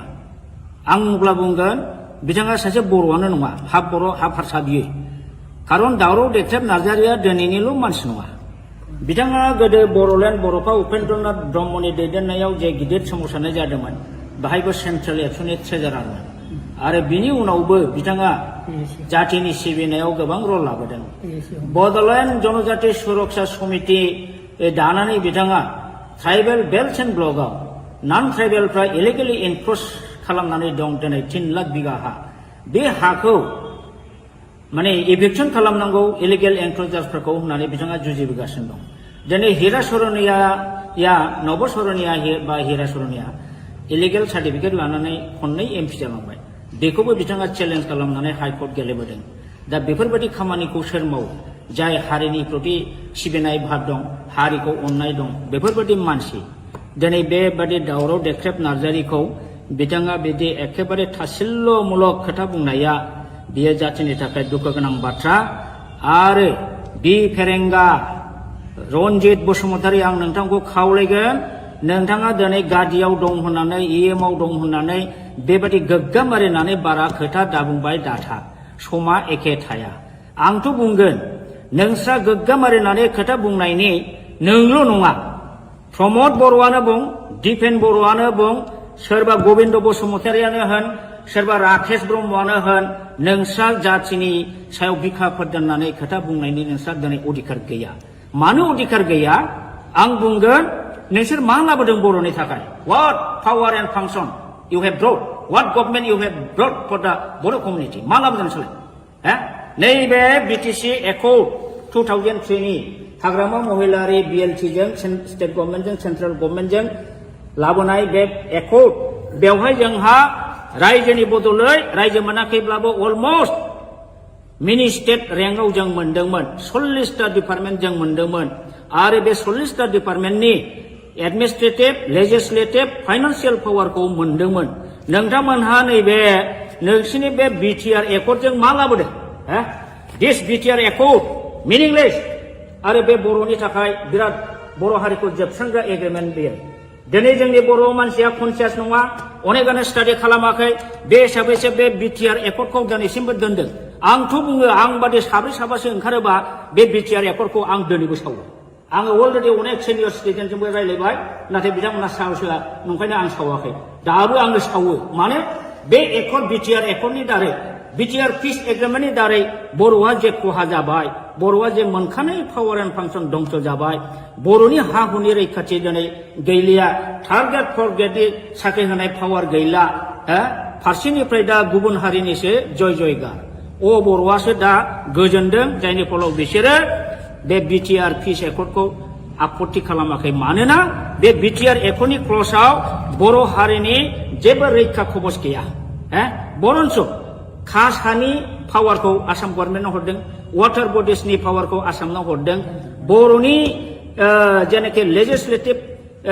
पावार थानाय आयेन दानाय आरो बेखौ सालायनो नायनो थाखाय गभर्नमेन्ट अफिसार जेनाखि प्रिन्सिपाल सेक्रेटारि बेखौबो नोंसोरो प्रिन्सिपाल सेक्रेटारिनि जायगायाव चिफ एक्जिकिउटिभ अफिसार खालामदों बेबादिनो दारै बिटिसिखौ अट'नमास डिस्ट्रिक्ट काउन्सिलनिफ्राय नोंसोरो असमियानि षड़यन्त्रआव हिमन्त बिश्व शर्मानि बिजेपिनि आरएसएसनि षड़यन्त्रआव नोंसोर ओरैबायदि मूर्खामि एग्रिमेन्ट खालामबाय जे एग्रिमेन्टनि दारै दा जोंनि बर'आ माने जोबस्रांबाय इमिडियेट कयेकथा बोसोरनि गेजेरावनो बर'आ जोबनो थांगासिनो दं दा बे हिसाबै नोंसोरो लाजिनांगौसो दा नोंसोरो गोहो दंब्ला आं सोंगोन दिपेन बर'खौनो सोंगोन बा प्रमद बर'खौ सोंगोन नोंसोरो बे एकर्डआव मा दं सानदों मा दोनो दं बेहालाय बेनिफ्राय 100 गुन साबसिनमोन नैबे एकर्डआ नाथाय नोंथांमोनहा बेखौ दिनै हाग्रामा लाबोनाय होननानै हाग्रामाखौ सोयैनि जोंनि जातिनि सार्थ जातिनि रैखाथि रक्षा कबचखौनो नोंसोर दिनै धंस खालामबाय बेनिखायनो आङो बुङो सदै दिनै नोंथांमोनहा बिटिआर एकर्ड खालामनानै जातिखौ जेरैबायदि थगायबाय जेरैबायदि जोबस्रांबाय बे जातिखौ थगायनानै फोजोबस्रांनायनि दायआव सानसे बेलासे नोंसोरो गनाय नङा रायजोआ दिनै एसे गाबोन एसे बुजिगोन बिटिसि एकर्डआव मा दंमोन बिटिआर एकर्डआव दंमोन स्टाडि खालामनानै जेला बुजिजोब्बाय नोंसोरनि सायाव इयुननि जोलै हान्जाया सानसे समावब्लाबो निश्चय माने अर जोंगोन रागा जोंगोन आरो नोंसोर क्षमा मोननाय नङा बर'नि जारिमिनाव ओरैबायदि उदाहरन दं जाय लिडारफ्रा गोदो बर' जातिखौ मोजां बुंनानै थगायनानै मन्त्रि मुल्ला जादों एमपि जादों एमएलए जादों रायजोखौ थगायनानै दोनदों जेबो मावबोआखै बेफोरबादि लिडारा मा सास्ति मोना नोंसोरो जारिमिनखौ नाय बर'नाव आं डाइरेक्ट उदाहरन बुंला पुरस्कारखौ मोनबोगासिनो दं बावला नोंसोरबो हारिखौ थगायनायनि फाबाव बे पुरस्कारखौ नोंसोर मोनगोन दिनै नोंसोरो बिजेपि बा हेमन्त बिश्व सरकारनि अननायाव कौटि कौटि थाखा खामाय बिल्डिं लु कलकाता दिल्ली बेंगालुराव न' लु लाब गैया लाब गैया नोंसोर सान्थि थानो हानाय नङा नोंसोरखौ रायजोफ्रा अनसायनाय नङा रायजोखौ थगायनानै जोबस्रांनायनि थाखाय नोंसोरो बयबो बर' रायजोनि अभिशाप मोनगोन आरो सानसे बेलासे नोंसोरो गोमोरलांगोन रायजोआ बेखौ फिननायखौ होगोन दा बेखिनिखौनो आं बुंबाय रन्जित बसुमतारी बिथाङा बोरो नोंथाङा होनदोंमोन बिटिसिआव जोंहा 1100टा पस्ट दं गय खान्दिसेबो जायालासिनो जोङो दानथामनि गेजेराव साख्रि होगोन बहा रन्जित नोंसोरनि सेलेक्सन बर्डआ बोरो दिनैसिमबो मोनसे सेलेक्सन खालामनायनि बर्ड दानो हादोंना एपइन्टमेन्ट होनो हादोंना बहा थांखो डक्टर मामोन बेयो स्वर्गियारि निलत स्वर्गियारि बेना 1600टा पस्ट दंमोन बिना फैसा साख्रि होनो खोथा बुंदोंमोन बहा थांखो दिनैसिम होनो हादोंना लाजियाखैसो नोंसोरो सानसे थगायनो दा नंखायनो दिनै रायजो राजाया बुजिगासिनो दं नोंसोरो फुराफुरि बिटिआर एकर्ड खालामनानै बिटिआर एकर्ड नों खालामदों बर' जाथिखौ थगायदों एनडिएफबिखौ थगायदों गासिखौबो थगायजोबथारबाय नोंसोर दा बिनि फाबाव नोंसोरो पानिशमेन्ट बावैसोनि उनाव मोनगासिनो दं बेखौ पानिशमेन्टखौ रुजुननो रेडि जा आं बेखौ दिनै खावलायनानै बारा बुंला दा दिनै नंखायनो आं बुंगोन प्रमद बर'आ एबसु लिडिं खालामबोदों जानो हागौ किन्तु बियो ओरैबायदि स्वार्थपर ओरैबायदि थगायसुला ओरैबायदि बेपारि बे जाथिखौ दिनै फाननानै नमस्कार जोंनि खौरांगिरि बिथांमोनसिम दिनै जोंहा बिथां दावराव देख्रेब नार्जारिया मैया दाखालिफोर प्रेस मिडियानि गेजेरजों ससियेल मिडियानि गेजेरजों जोंनि इएम राकेश नङा सरि बि फेरेंगा बिथाङा बिथांनि सायाव जे एलिगेसन लाबोदों बिथांखौ जे गाज्रि गाज्रि सोंखारिदों इभेन बिथाङा दावराव देख्रेब नार्जारिनि नामखौ दावराय देख्रेब होनबाय थायो बिथाङा सासे बर' जानानै दिनैसिमबो दावराव देख्रेब नार्जारिया सोर सिनाया नामा आं अब्ला बुंगोन बिथाङा सासे बर'आनो नङा हाफ बर' हाफ हारसा बियो खारन दावराव देख्रेब नार्जारिया दिनैनिल' मानसि नङा बिथाङा गोदो बर'लेण्ड बर'फा उपेन्द्रनाथ ब्रह्मनि दैदेननायाव जे गिदिर सोमावसारनाय जादोंमोन बाहायबो सेन्ट्रेल एबसुनि ट्रेजारारमोन आरो बिनि उनावबो बिथाङा जातिनि सिबिनायाव गोबां रल लाबोदों बड'लेण्ड जनजाति सुरक्षा समिति दानानै बिथाङा ट्राइबेल बेल्ट एन्ड ब्लकआव नन ट्राइबेलफ्रा इलिगेलि एनक्रच खालामनानै दं दिनै 3 लाख बिगा हा बे हाखौ माने इभिक्सन खालामनांगौ इलिगेल एनक्रचार्सफोरखौ होननानै बिथाङा जुजिबोगासिनो दं दिनै हिरा सरनिया नब सरनिया बा हिरा सरनिया इलिगेल सार्टिफिकेट लानानै खननै एमपि जालांबाय बेखौबो बिथाङा चेलेन्ज खालामनानै हाइकर्ट गेलेबोदों दा बेफोरबायदि खामानिखौ सोर मावो जाय हारिनि प्रति सिबिनाय भाब दं हारिखौ अननाय दं बेफोरबायदि मानसि दिनै बेबादि दावराव देख्रेब नार्जारिखौ बिथाङा बिदि एखेबारे थासिल्यमूलक खोथा बुंनाया बियो जातिनि थाखाय दुखु गोनां बाथ्रा आरो बि फेरेंगा रन्जित बसुमतारी आं नोंथांखौ खावलायगोन नोंथाङा दिनै गादियाव दं होननानै इएमआव दं होननानै बेबायदि गोग्गाम मारिनानै बारा खोथा दाबुंबाय दाथा समा एखे थाया आंथ' बुंगोन नोंस्रा गोग्गाम मारिनानै खोथा बुंनायनि नोंल' नङा प्रमद बर'आनो बुं दिपेन बर'आनो बुं सोरबा गबिन्द बसुमतारियानो होन सोरबा राकेश ब्रह्मआनो होन नोंस्रा जातिनि सायाव बिखाफोर दोननानै खोथा बुंनायनि नोंस्रा दिनै अधिकार गैया मानो अधिकार गैया आं बुंगोन नोंसोर मा लाबोदों बर'नि थाखाय what power and function you have brought what government you have brought for the Bodo' community मा लाबोदों नोंसोरलाय नैबे बिटिसि एकर्ड 2003 नि हाग्रामा महिलारि बिएलटिजों स्टेट गभर्नमेन्टजों सेन्ट्रेल गभर्नमेन्टजों लाबोनाय बे एकर्ड बेवहाय जोंहा रायजोनि बदलै रायजो मोनाखैब्लाबो अलमस्ट मिनि स्टेट रेंकआव जों मोनदोंमोन 40टा डिपार्टमेन्ट जों मोनदोंमोन आरो बे 40टा डिपार्टमेन्टनि एडमिनिस्ट्रेटिभ लेजिस्लेटिभ फाइनान्सियेल पावारखौ मोनदोंमोन नोंथांमोनहा नैबे नोंसिनि बे बिटिआर एकर्डजों मा लाबोदों दिस बिटिआर एकर्ड मिनिंलेस आरो बे बर'नि थाखाय बिराद बर' हारिखौ जोबस्रांग्रा एग्रिमेन्ट बेयो दिनै जोंनि बर' मानसिया कनसियास नङा अनेकानो स्टाडि खालामाखै बे हिसाबैसो बे बिटिआर एकर्डखौ दिनैसिमबो दोनदों आंथ' बुङो आं बादि साब्रै साबासो ओंखारोबा बे बिटिआर एकर्डखौ आं दिनैबो सावो आङो अलरेडि अनेक सिनियर सिटिजेनजोंबो रायलायबाय नाथाय बिथांमोना साहसआ नंखायनो आं सावाखै दाबो आङो सावो माने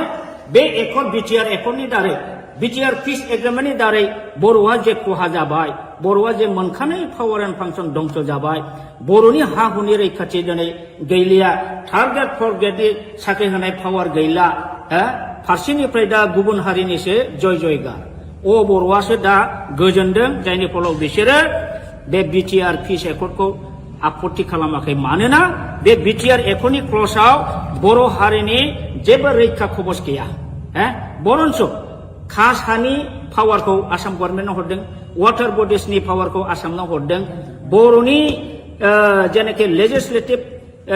पावार थानाय आयेन दानाय आरो बेखौ सालायनो नायनो थाखाय गभर्नमेन्ट अफिसार जेनाखि प्रिन्सिपाल सेक्रेटारि बेखौबो नोंसोरो प्रिन्सिपाल सेक्रेटारिनि जायगायाव चिफ एग्जिकिउटिभ अफिसार खालामदों बेबादिनो दारै बिटिसिखौ अट'नमास डिस्ट्रिक्ट काउन्सिलनिफ्राय नोंसोरो असमियानि षड़यन्त्रआव हिमन्त बिश्व शर्मानि बिजेपिनि आरएसएसनि षड़यन्त्रआव नोंसोर ओरैबायदि मूर्खामि एग्रिमेन्ट खालामबाय जे एग्रिमेन्टनि दारै दा जोंनि बर'आ माने जोबस्रांबाय इमिडियेट कयेकटा बोसोरनि गेजेरावनो बर'आ जोबनो थांगासिनो दं दा बे हिसाबै नोंसोरो लाजिनांगौसो दा नोंसोरो गोहो दंब्ला आं सोंगोन दिपेन बर'खौनो सोंगोन बा प्रमद बर'खौ सोंगोन नोंसोरो बे एकर्डआव मा दं सानदों मा गोनो दं बेहालाय बेनिफ्राय 100 गुन साबसिनमोन नैबे एकर्डआ नाथाय नोंथांमोनहा बेखौ दिनै हाग्रामा लाबोनाय होननानै हाग्रामाखौ सोयैनि जोंनि जाथिनि सार्थ जाथिनि रैखाथि रक्षा कबचखौनो नोंसोर दिनै धंस खालामबाय बेनिखायनो आङो बुङो सदै दिनै नोंथांमोनहा बिटिआर एकर्ड खालामनानै जातिखौ जेरैबायदि थगायबाय जेरैबायदि जोबस्रांबाय बे जातिखौ थगायनानै फोजोबस्रांनायनि दायआव सानसे बेलासे नोंसोरो गनाय नङा रायजोजों रायजोआ दिनै एसे गाबोन एसे बुजिगोन बिटिसि एकर्डआव मा दंमोन बिटिआर एकर्डआव दंमोन स्टाडि खालामनानै जेला बुजिजोब्बाय नोंसोरनि सायाव इयुननि जोलै हान्जाया सानसे समावब्लाबो निश्चय माने अर जोंगोन रागा जोंगोन आरो नोंसोर क्षमा मोननाय नङा बर'नि जारिमिनाव ओरैबायदि उदाहरन दं जाय जाय लिडारफ्रा गोदो बर' जातिखौ मोजां मोजां बुंनानै थगायनानै मन्त्रि मुल्ला जादों एमपि जादों एमएलए जादों रायजोखौ थगायनानै दोनदों जेबो मावबोआखै बेफोरबायदि लिडारा मा सास्ति मोना नोंसोरो जारिमिनखौ नाय बर'नाव आं डाइरेक्ट उदाहरन बुंला पुरस्कारखौ मोनबोगासिनो दं बावला नोंसोरबो हारिखौ थगायनायनि फाबाव बे पुरस्कारखौ नोंसोर मोनगोन दिनै नोंसोरो बिजेपि बा हिमन्त बिश्व सरकारनि अननायाव कौटि कौटि थाखा खामाय बिल्डिं लु कलकाता दिल्ली बेंगालुरुआव न' लु लाब गैया लाब गैया नोंसोर सान्थि थानो हानाय नङा नोंसोरखौ रायजोफ्रा अनसायनाय नङा रायजोखौ थगायनानै जोबस्रांनायनि थाखाय नोंसोरो बयबो बर' रायजोनि अभिशाप मोनगोन आरो सानसे बेलासे नोंसोरो गोमोरलांगोन रायजोआ बेखौ फिननायखौ होगोन दा बेखिनिखौनो आं बुंबाय रन्जित बसुमतारी बिथाङा बोरो नोंथाङा होनदोंमोन बिटिसिआव जोंहा 1100टा पस्ट दं गय खान्दिसेबो जायालासिनो जोङो दानथामनि गेजेराव साख्रि होगोन बहा होगोन रन्जित नोंसोरनि सेलेक्सन बर्डआ बोरो दिनैसिमबो मोनसे सेलेक्सन खालामनायनि बर्ड दानो हादोंना एपइन्टमेन्ट होनो हादोंना बहा थांखो डक्टर मामोन बेयो स्वर्गियारि नीलत स्वर्गियारि बेना 1600टा पस्ट दंमोन बिना फैसा साख्रि होनो खोथा बुंदोंमोन बहा थांखो दिनैसिम होनो हादोंना लाजियाखैसो नोंसोरो सानसे थगायनो दा नंखायनो दिनै रायजो राजाया बुजिगासिनो दं नोंसोरो फुराफुरि बिटिआर एकर्ड खालामनानै बिटिआर एकर्ड नों खालामदों बर' जातिखौ थगायदों एनडिएफबिखौ थगायदों गासिखौबो थगायजोबथारबाय नोंसोर दा बिनि फाबाव नोंसोरो पानिशमेन्ट बावैसोनि उनाव मोनगासिनो दं बेखौ पानिशमेन्टखौ रुजुननो रेडि जा आं बेखौ दिनै खावलायनानै बारा बुंला दा दिनै नंखायनो आं बुंगोन प्रमद बर'आ एबसु लिडिं खालामबोदों जानो हागौ किन्तु बियो ओरैबायदि स्वार्थपर ओरैबायदि थगायसुला ओरैबायदि बेपारि बे जातिखौ दिनै फाननानै नमस्कार जोंनि खौरांगिरि बिथांमोनसिम दिनै जोंहा बिथां दावराव देख्रेब नार्जारिया मैया दाखालिफोर प्रेस मिडियानि गेजेरजों ससियेल मिडियानि गेजेरजों जोंनि EM राकेश नङा सरि बि फेरेंगा बिथाङा बिथांनि सायाव जे एलिगेसन लाबोदों बिथांखौ जे गाज्रि सोंखारिदों इभेन बिथाङा दावराव देख्रेब नार्जारिनि नामखौ दावराय देख्रेब होनबाय थायो बिथाङा सासे बर' जानानै दिनैसिमबो दावराव देख्रेब नार्जारिया सोर सिनाया नामा आं अब्ला बुंगोन बिथाङा सासे बर'आनो नङा हाफ बर' हाफ हारसा बियो खारन दावराव देख्रेब नार्जारिया दिनैनिल' मानसि नङा बिथाङा गोदो बर'लेण्ड बर'फा उपेन्द्रनाथ ब्रह्मनि दैदेननायाव जे गिदिर सोमावसारनाय जादोंमोन बाहायबो सेन्ट्रेल एबसुनि ट्रेजारारमोन आरो बिनि उनावबो बिथाङा जातिनि सिबिनायाव गोबां रल लाबोदों बड'लेण्ड जनजाति सुरक्षा समिति दानानै बिथाङा ट्राइबेल बेल्ट एन्ड ब्लकआव नन ट्राइबेलफ्रा इलिगेलि एनक्रोच खालामनानै दं दिनै 3 लाख बिगा हा बे हाखौ माने इभिक्सन खालामनांगौ इलिगेल एनक्रोचार्सफोरखौ होननानै बिथाङा जुजिबोगासिनो दं दिनै हिरा सरनिया नब सरनिया बा हिरा सरनिया इलिगेल सार्टिफिकेट लानानै खननै MP जालांबाय बेखौबो बिथाङा चेलेन्ज खालामनानै हाइकर्ट गेलेबोदों दा बेफोरबायदि खामानिखौ सोर मावो जाय हारिनि प्रति सिबिनाय भाब दं हारिखौ अननाय दं बेफोरबायदि मानसि दिनै बेबादि दावराव देख्रेब नार्जारिखौ बिथाङा बिदि एखेबारे थासिल्यमूलक खोथा बुंनाया बियो जातिनि थाखाय दुखु गोनां बाथ्रा आरो बि फेरेंगा रनजित बसुमतारी आं नोंथांखौ खावलायगोन नोंथाङा दिनै गादियाव दं होननानै EMआव दं होननानै बेबादि गोग्गाम मारिनानै बारा खोथा दाबुंबाय दाथा समा एखे थाया आंथ' बुंगोन नोंस्रा गोग्गाम मारिनानै खोथा बुंनायनि नोंल' नङा प्रमद बर'आनो बुं दिपेन बर'आनो बुं सोरबा गबिन्द बसुमतारियानो होन सोरबा राकेश ब्रह्मआनो होन नोंस्रा जातिनि सायाव बिखाफोर दोननानै खोथा बुंनायनि नोंस्रा दिनै अधिकार गैया मानो अधिकार गैया आं बुंगोन नोंसोर मा लाबोदों बर'नि थाखाय what power and function you have brought what government you have brought for the Boro community मा लाबोदों नोंसोरलाय नैबे BTC Accord 2003 नि हाग्रामा महिलारि BLT जों स्टेट गभर्नमेन्टजों सेन्ट्रेल गभर्नमेन्टजों लाबोनाय बे एकर्ड बेवहाय जोंहा रायजोनि बदलै रायजो मोनाखैब्लाबो अलमस्ट मिनि स्टेट रेंकआव जों मोनदोंमोन 40टा डिपार्टमेन्ट जों मोनदोंमोन आरो बे 40टा डिपार्टमेन्टनि एडमिनिस्ट्रेटिभ लेजिस्लेटिभ फाइनान्सियेल पावारखौ मोनदोंमोन नोंथांमोनहा नैबे नोंसिनि बे BTR एकर्डजों मा लाबोदों दिस BTR एकर्ड मिनिंलेस आरो बे बर'नि थाखाय बिराद बर' हारिखौ जोबस्रांग्रा एग्रिमेन्ट बेयो दिनै जोंनि बर' मानसिया कनसियास नङा अनेकानो स्टाडि खालामाखै बे हिसाबैसो बे BTR एकर्डखौ दिनैसिमबो दोनदों आंथ' बुङो आं बादि साब्रैसो ओंखारोबा बे BTR एकर्डखौ आं दिनैबो सावो आङो अलरेडि अनेक सिनियर सिटिजेनजोंबो रायलायबाय नाथाय बिथांमोना साहस होआ नंखायनो आं सावाखै दाबो आङो सावो मानो बे एकर्ड BTR एकर्डनि दारै BTR पिस एग्रिमेन्टनि दारै बर'आ जे खहा जाबाय बर'आ जे मोनखानाय पावार एन्ड फांसन दंस जाबाय बर'नि हा हुनि रैखाथि दिनै गैलिया थार्ड ग्रेड फर्थ ग्रेडनि साख्रि होनाय पावार गैला फारसेनिफ्राय दा गुबुन हारिनिसो जयगार बर'आसो दा गोजोनदों जायनि फलाव बिसोरो बे BTR पिस एकर्डखौ आपत्ति खालामाखै मानोना बे BTR एकर्डनि क्लजआव बर' हारिनि जेबो रैखा खबस गैया बरन्स खास हानि पावारखौ आसाम गभर्नमेन्टनो हरदों वाटार बडिसनि पावारखौ आसामनाव हरदों बर'नि जेनाखि लेजिस्लेटिभ पावार थानाय आयेन दानाय आरो बेखौ सालायनो नायनो थाखाय गभर्नमेन्ट अफिसार जेनाखि प्रिन्सिपाल सेक्रेटारि बेखौबो नोंसोरो प्रिन्सिपाल सेक्रेटारिनि जायगायाव चिफ एक्जिकिउटिभ अफिसार खालामदों बेबादिनो दारै BTCखौ अट'नमास डिस्ट्रिक्ट काउन्सिलनिफ्राय नोंसोरो असमियानि षड़यन्त्रआव हिमन्त बिश्व शर्मानि BJPनि RSSनि षड़यन्त्रआव नोंसोर ओरैबायदि मूर्खामि एग्रिमेन्ट खालामबाय जे एग्रिमेन्टनि दारै दा जोंनि बर'आ माने जोबस्रांबाय इमिडियेट कयेकथा बोसोरनि गेजेरावनो बर'आ जोबनो थांगासिनो दङ दा बे हिसाबै नोंसोरो लाजिनांगौसो दा नोंसोरो गोहो दंब्ला आं सोंगोन दिपेन बर'खौनो सोंगोन बा प्रमद बर'खौ सोंगोन नोंसोरो बे एकर्डआव मा दं सानदों मा दोननो दं बेहालाय बेनिफ्राय 100 गुन साबसिनमोन नैबे एकर्डआ नाथाय नोंथांमोनहा बेखौ दिनै हाग्रामा लाबोनाय होननानै हाग्रामाखौ सोयैनि जोंनि जातिनि सार्थ जातिनि रैखाथि रक्षा कबचखौनो नोंसोर दिनै धंस खालामबाय बेनिखायनो आङो बुङो सदे दिनै नोंथांमोनहा बिटिआर एकर्ड खालामनानै जातिखौ जेरैबायदि थगायबाय जेरैबायदि जोबस्रांबाय बे जातिखौ थगायनानै फोजोबस्रांनायनि दायाव सानसे बेलासे नोंसोरो गनाय नङा रायजोजों रायजोआ दिनै एसे गाबोन एसे बुजिगोन बिटिसि एकर्डआव मा दंमोन बिटिआर एकर्डआव दंमोन स्टाडि खालामनानै जेला बुजिजोबबाय नोंसोरनि सायाव इयुननि जोलै हान्जाया सानसे समावब्लाबो निश्चय माने अर जोंगोन रागा जोंगोन आरो नोंसोर क्षमा मोननाय नङा बर'नि जारिमिनाव ओरैबायदि उदाहरन दं जाय जाय लिडारफ्रा गोदो बर' जातिखौ मोजां मोजां बुंनानै थगायनानै मन्त्रि मुल्ला जादों एमपि जादों एमएलए जादों रायजोखौ थगायनानै दोनदों जेबो मावबोआखै बेफोरबायदि लिडारा मा सास्ति मोना नोंसोरो जारिमिनखौ नाय बर'नाव आं डाइरेक्ट उदाहरन बुंला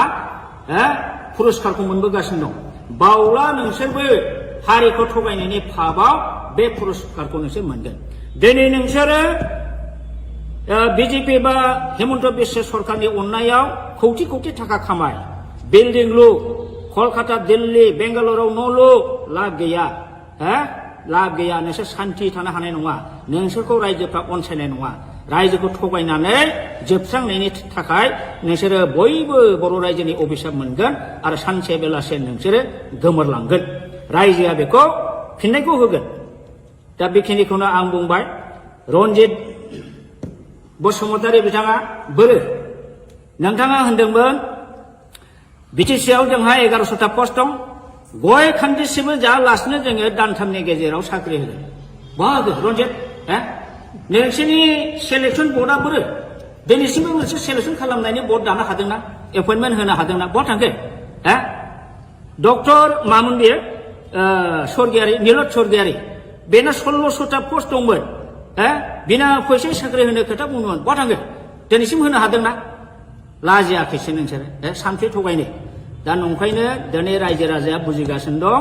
नोंसोरो फुराफुरि बिटिआर एकर्ड खालामनानै बिटिआर एकर्ड नों खालामदों बर' जातिखौ थगायदों एनडिएफबिखौ थगायदों गासिखौबो थगायजोबथारबाय नोंसोर दा बिनि फाबाव नोंसोरो पानिशमेन्ट बावैसोनि उनाव मोनगासिनो दं बेखौ पानिशमेन्टखौ रुजुननो रेडि जा आं बेखौ दिनै खावलायनानै बारा बुंला दा दिनै नंखायनो आं बुंगोन प्रमद बर'आ एबसु लिडिं खालामबोदों जानो हागौ किन्तु बियो ओरैबायदि स्वार्थपर ओरैबायदि थगायसुला ओरैबायदि बेपारि बे जातिखौ दिनै फाननानै नमस्कार जोंनि खौरांगिरि बिथांमोनसिम दिनै जोंहा बिथां दावराव देख्रेब नार्जारिया मैया दाखालिफोर प्रेस मिडियानि गेजेरजों ससियेल मिडियानि गेजेरजों जोंनि इएम राकेश नङा सरि बि फेरेंगा बिथाङा बिथांनि सायाव जे एलिगेसन लाबोदों बिथांखौ जे गाज्रि गाज्रि सोंखारिदों इभेन बिथाङा दावराव देख्रेब नार्जारिनि नामखौ दावराय देख्रेब होनबाय थायो बिथाङा सासे बर' जानानै दिनैसिमबो दावराव देख्रेब नार्जारिया सोर सिनाया नामा आं अब्ला बुंगोन बिथाङा सासे बर'आनो नङा हाफ बर' हाफ हारसा बियो खारन दावराव देख्रेब नार्जारिया दिनैनिल' मानसि नङा बिथाङा गोदो बर'लेण्ड बर'फा उपेन्द्रनाथ ब्रह्मनि दैदेननायाव जे गिदिर सोमावसारनाय जादोंमोन बाहायबो सेन्ट्रेल एबसुनि ट्रेजारारमोन आरो बिनि उनावबो बिथाङा जातिनि सिबिनायाव गोबां रल लाबोदों बड'लेण्ड जनजाति सुरक्षा समिति दानानै बिथाङा ट्राइबेल बेल्ट एन्ड ब्लकआव नन ट्राइबेलफ्रा इलिगेलि एनक्रच खालामनानै दं दिनै 3 लाख बिगा हा बे हाखौ माने इभिक्सन खालामनांगौ इलिगेल एनक्रचार्सफोरखौ होननानै बिथाङा जुजिबोगासिनो दं दिनै हिरा सरनिया नब सरनिया बा हिरा सरनिया इलिगेल सार्टिफिकेट लानानै खननै एमपि जालांबाय बेखौबो बिथाङा चेलेन्ज खालामनानै हाइकर्ट गेलेबोदों दा बेफोरबायदि खामानिखौ सोर मावो जाय हारिनि प्रति सिबिनाय भाब दं हारिखौ अननाय दं बेफोरबायदि मानसि दिनै बेबादि दावराव देख्रेब नार्जारिखौ बिथाङा बिदि एखेबारे थासिल्यमूलक खोथा बुंनाया बियो जातिनि थाखाय दुखु गोनां बाथ्रा आरो बि फेरेंगा रन्जित बसुमतारी आं नोंथांखौ खावलायगोन नोंथाङा दिनै गादियाव दं होननानै इएमआव दं होननानै बेबायदि गोग्गाम मारिनानै बारा खोथा दाबुंबाय दाथा समा एखे थाया आंथ' बुंगोन नोंस्रा गोग्गाम मारिनानै खोथा बुंनायनि नोंल' नङा प्रमद बर'आनो बुं दिपेन बर'आनो बुं सोरबा गबिन्द बसुमतारियानो होन सोरबा राकेश ब्रह्मआनो होन नोंस्रा जातिनि सायाव बिखाफोर दोननानै खोथा बुंनायनि नोंस्रा दिनै अधिकार गैया मानो अधिकार गैया आं बुंगोन नोंसोर मा लाबोदों बर'नि थाखाय what power and function you have brought what government you have brought for the Boro community मा लाबोदों नोंसोरलाय नैबे बिटिसि एकर्ड 2003 नि हाग्रामा महिलारि BLT जों स्टेट गभर्नमेन्टजों सेन्ट्रेल गभर्नमेन्टजों लाबोनाय बे एकर्ड बेवहाय जोंहा रायजोनि बदलै रायजो मोनाखैब्लाबो अलमोस्ट मिनि स्टेट रेंकआव जों मोनदोंमोन 40टा डिपार्टमेन्ट जों मोनदोंमोन आरो बे 40टा डिपार्टमेन्टनि एडमिनिस्ट्रेटिभ लेजिस्लेटिभ फाइनान्सियेल पावारखौ मोनदोंमोन नोंथांमोनहा नैबे नोंसिनि बे बिटिआर एकर्डजों मा लाबोदों दिस बिटिआर एकर्ड मिनिंलेस आरो बे बर'नि थाखाय बिराद बर' हारिखौ जोबस्रांग्रा एग्रिमेन्ट बेयो दिनै जोंनि बर' मानसिया कनसियास नङा अनेकानो स्टाडि खालामाखै बे हिसाबैसो बे बिटिआर एकर्डखौ दिनैसिमबो दोनदों आंथ' बुङो आं बादि साब्रै साबासो ओंखारोबा बे बिटिआर एकर्डखौ आं दिनैबो सावो आङो अलरेडि अनेक सिनियर सिटिजेनजोंबो रायलायबाय नाथाय बिथांमोना साहसआ नंखायनो आं सावाखै दाबो आङो सावो मानो बे एकर्ड बिटिआर एकर्डनि दारै बिटिआर पिस एग्रिमेन्टनि दारै बर'आ जे खहा जाबाय बर'आ जे मोनखानाय पावार एन्ड फांसन दंस जाबाय बर'नि हा हुनि रैखाथि दिनै गैलिया थार्ड ग्रेड फर्थ ग्रेडनि साख्रि होनाय पावार गैला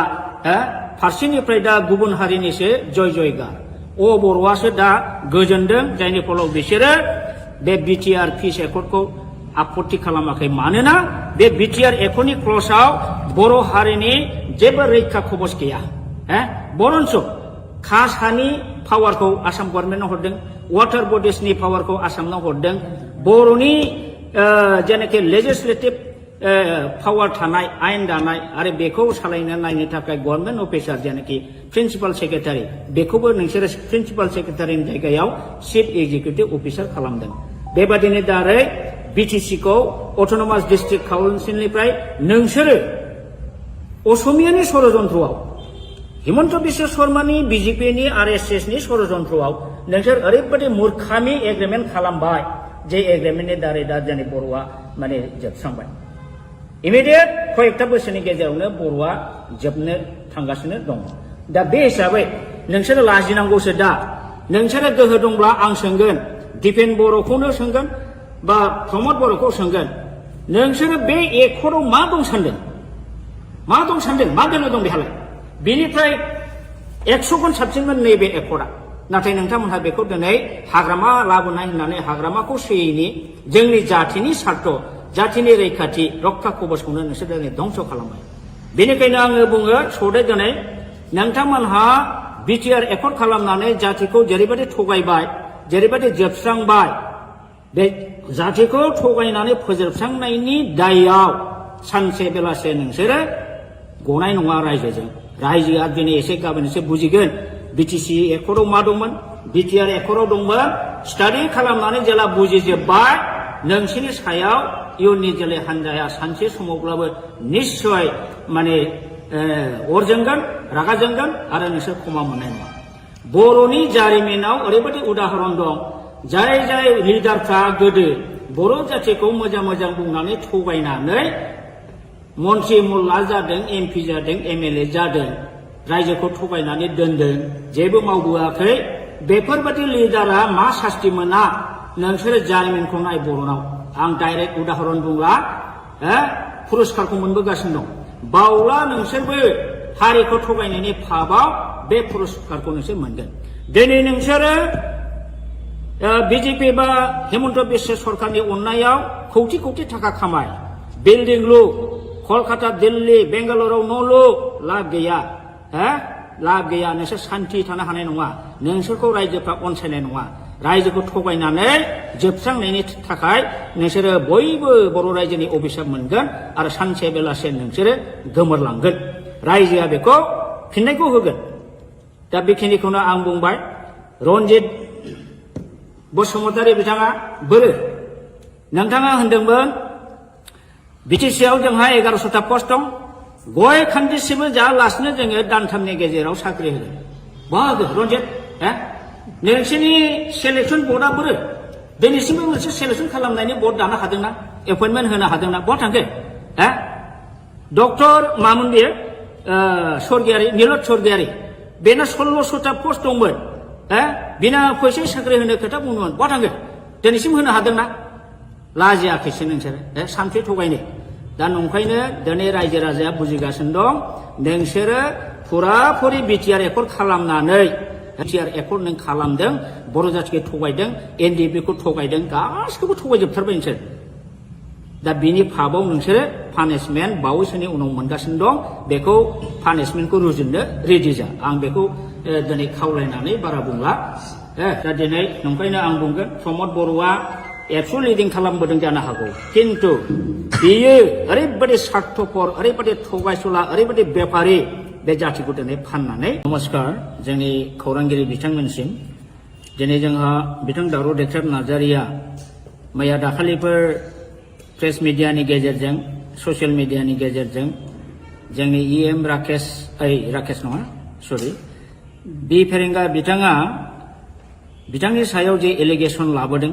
बिथांखौ जे गाज्रि गाज्रि सोंखारिदों इभेन बिथाङा दावराव देख्रेब नार्जारिनि नामखौ दावराय देख्रेब होनबाय थायो बिथाङा सासे बर' जानानै दिनैसिमबो दावराव देख्रेब नार्जारिया सोर सिनाया नामा आं अब्ला बुंगोन बिथाङा सासे बर'आनो नङा हाफ बर' हाफ हारसा बियो खारन दावराव देख्रेब नार्जारिया दिनैनिल' मानसि नङा बिथाङा गोदो बर'लेण्ड बर'फा उपेन्द्रनाथ ब्रह्मनि दैदेननायाव जे गिदिर सोमावसारनाय जादोंमोन बाहायबो सेन्ट्रेल एबसुनि ट्रेजारारमोन आरो बिनि उनावबो बिथाङा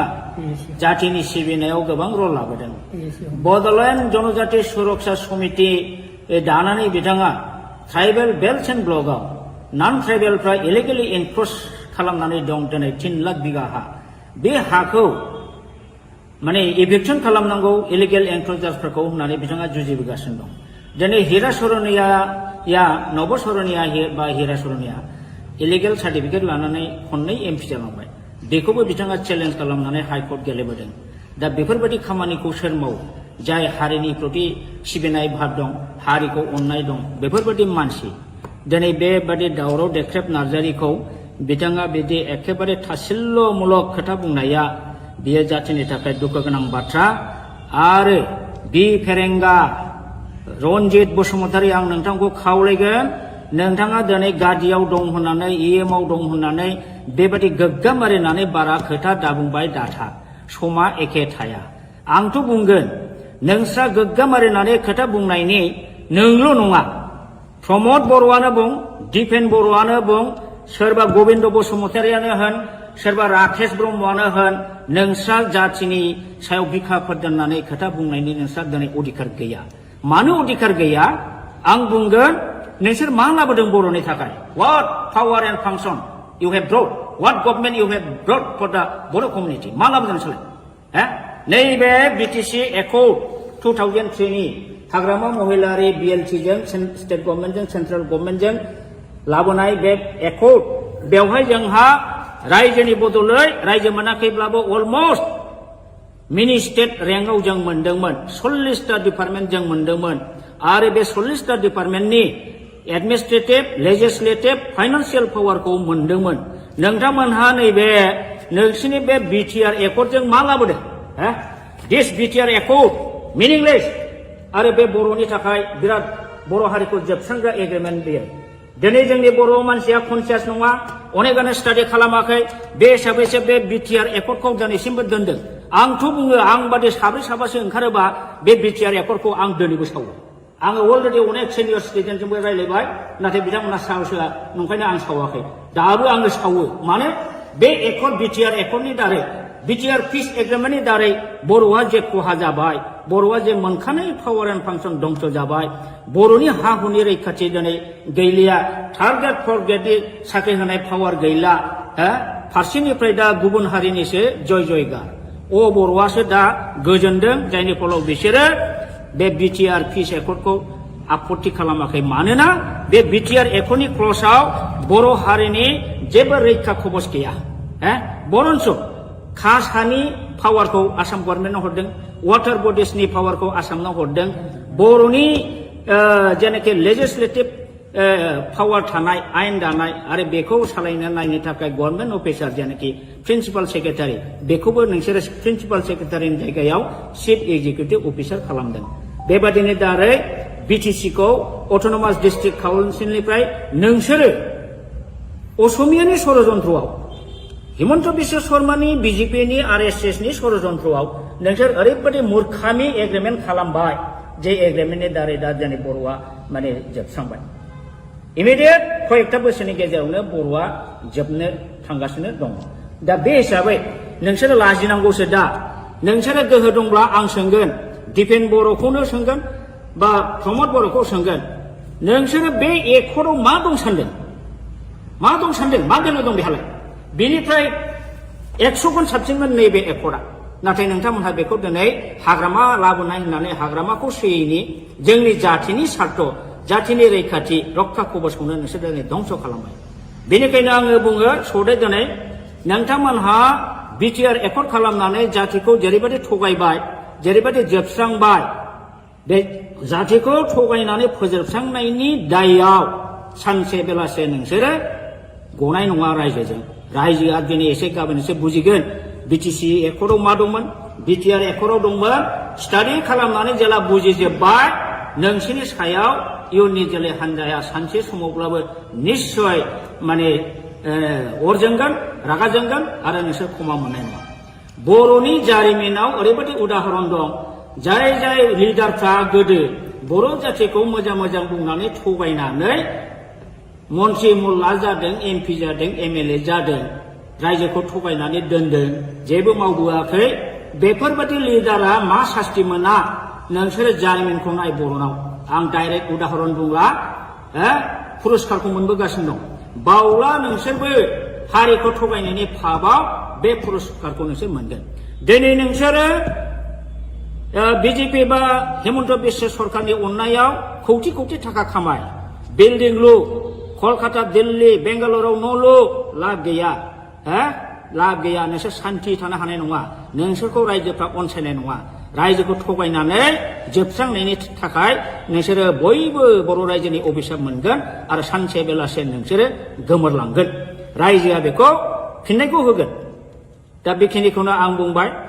रन्जित बसुमतारी बिथाङा बोरो नोंथाङा होनदोंमोन बिटिसिआव जोंहा 1100टा पस्ट दं गय खान्दिसिमबो जायालासिनो जोङो दानथामनि गेजेराव साख्रि होगोन बाहागो रन्जित नोंसोरनि सेलेक्सन बर्डआ बोरो दिनैसिमबो मोनसे सेलेक्सन खालामनायनि बर्ड दानो हादोंना एपइन्टमेन्ट होनो हादोंना बहा थांखो डक्टर मामोन बेयो स्वर्गियारि नीलत स्वर्गियारि बेना 1600टा पस्ट दंमोन बिना फैसा साख्रि होनो खोथा बुंदोंमोन बहा थांखो दिनैसिम होनो हादोंना लाजियाखैसो नोंसोरो सानसे थगायनो दा नंखायनो दिनै रायजो राजाया बुजिगासिनो दं नोंसोरो फुराफुरि बिटिआर एकर्ड खालामनानै बिटिआर एकर्ड नों खालामदों बर' जातिखौ थगायदों एनडिएफबिखौ थगायदों गासिखौबो थगायजोबथारबाय नोंसोर दा बिनि फाबाव नोंसोरो पानिशमेन्ट बावैसोनि उनाव मोनगासिनो दं बेखौ पानिशमेन्टखौ रुजुननो रेडि जा आं बेखौ दिनै खावलायनानै बारा बुंला दा दिनै नंखायनो आं बुंगोन प्रमद बर'आ एबसु लिडिं खालामबोदों जानो हागौ किन्तु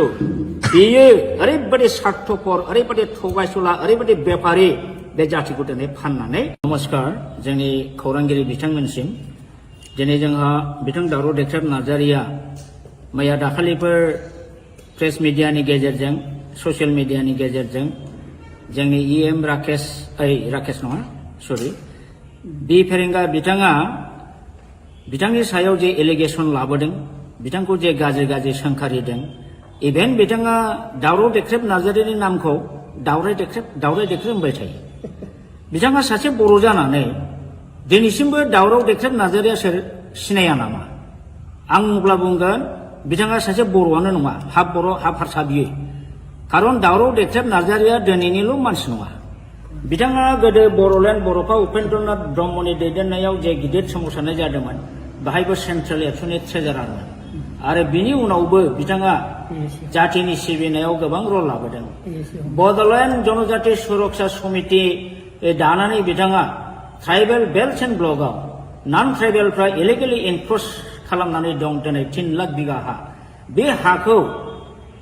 माने इभिक्सन खालामनांगौ इलिगेल एनक्रचार्सफोरखौ होननानै बिथाङा जुजिबोगासिनो दं दिनै हिरा सरनिया नब सरनिया बा हिरा सरनिया इलिगेल सार्टिफिकेट लानानै खननै एमपि जालांबाय बेखौबो बिथाङा चेलेन्ज खालामनानै हाइकर्ट गेलेबोदों दा बेफोरबायदि खामानिखौ सोर मावो जाय हारिनि प्रति सिबिनाय भाब दं हारिखौ अननाय दं बेफोरबायदि मानसि दिनै बेबादि दावराव देख्रेब नार्जारिखौ बिथाङा बिदि एखेबारे थासिल्ल'मूलक खोथा बुंनाया बियो जाथिनि थाखाय दुखु गोनां बाथ्रा। आरो बि फेरेंगा रनजित बसुमतारी आं नोंथांखौ खावलायगोन, नोंथाङा दिनै गादियाव दं होननानै इएमआव दं होननानै बेबादि गोग्गामारिनानै बारा खोथा दाबुंबाय दाथा, समा एखे थाया। आंथ' बुंगोन नोंस्रा गोग्गामारिनानै खोथा बुंनायनि नोंल' नङा, प्रमद बर'आनो बुं, दिपेन बर'आनो बुं, सोरबा गबिन्द बसुमतारियानो होन, सोरबा राकेश ब्रह्मआनो होन, नोंस्रा जाथिनि सायाव बिखाफोर दोननानै खोथा बुंनायनि नोंस्रा दिनै अधिकार गैया। मानो अधिकार गैया? आं बुंगोन नोंसोर मा लाबोदों बर'नि थाखाय? What power and function you have brought? What government you have brought for the Bodo community? मा लाबोदों नोंसोरलाय? नैबे बिटिसि एकर्ड 2003 नि हाग्रामा महिलारि BLT जों स्टेट गभर्नमेन्टजों सेन्ट्रेल गभर्नमेन्टजों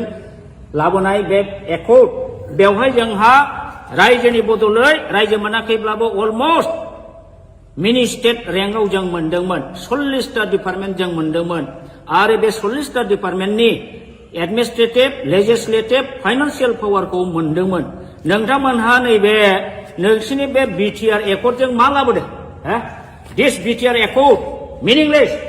आरो बे बर'नि थाखाय बिराद बर' हारिखौ जोबस्रांग्रा एग्रिमेन्ट बेयो। दिनै जोंनि बर' मानसिया कनसियास नङा, अनेकानो स्टाडि खालामाखै, बे हिसाबैसो बे बिटिआर एकर्डखौ दिनैसिमबो दोनदों। आंथ' बुङो आं बादि साब्रै साबासो ओंखारोबा बे बिटिआर एकर्डखौ आं दिनैबो सावो। आङो अलरेडि अनेक सिनियर सिटिजेनजोंबो रायज्लायबाय, नाथाय बिथांमोना साहस होआ, नंखायनो आं सावाखै। दाबो आङो सावो। मानो? बे एकर्ड बिटिआर एकर्डनि दारै, बिटिआर पिस एग्रिमेन्टनि दारै बर'आ जे खहा जाबाय, बर'आ जे मोनखानाय पावार एन्ड फांसन दंस जाबाय, बर'नि हा हुनि रैखाथि दिनै गैलिया, थार्ड ग्रेड फर्थ ग्रेडनि साख्रि होनाय पावार गैला, फारसेनिफ्राय दा गुबुन हारिनिसो जय जयगार। बर'आसो दा गोजोनदों, जायनि फलाव बिसोरो बे बिटिआर पिस एकर्डखौ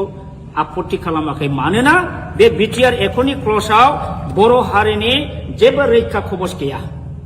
बरन्स कास्ट हानि पावारखौ आसाम गभर्नमेन्टआव हरदों, वाटार बडिसनि पावारखौ आसामनाव हरदों, बर'नि जेनाखि लेजिस्लेटिभ पावार थानाय, आयेन दानाय आरो बेखौ सालायनो नायनो थाखाय गभर्नमेन्ट अफिसार जेनाखि प्रिन्सिपाल सेक्रेटारि, बेखौबो नोंसोरो प्रिन्सिपाल सेक्रेटारिनि जायगायाव चिफ एग्जिकिउटिभ अफिसार खालामदों। बेबादिनो दारै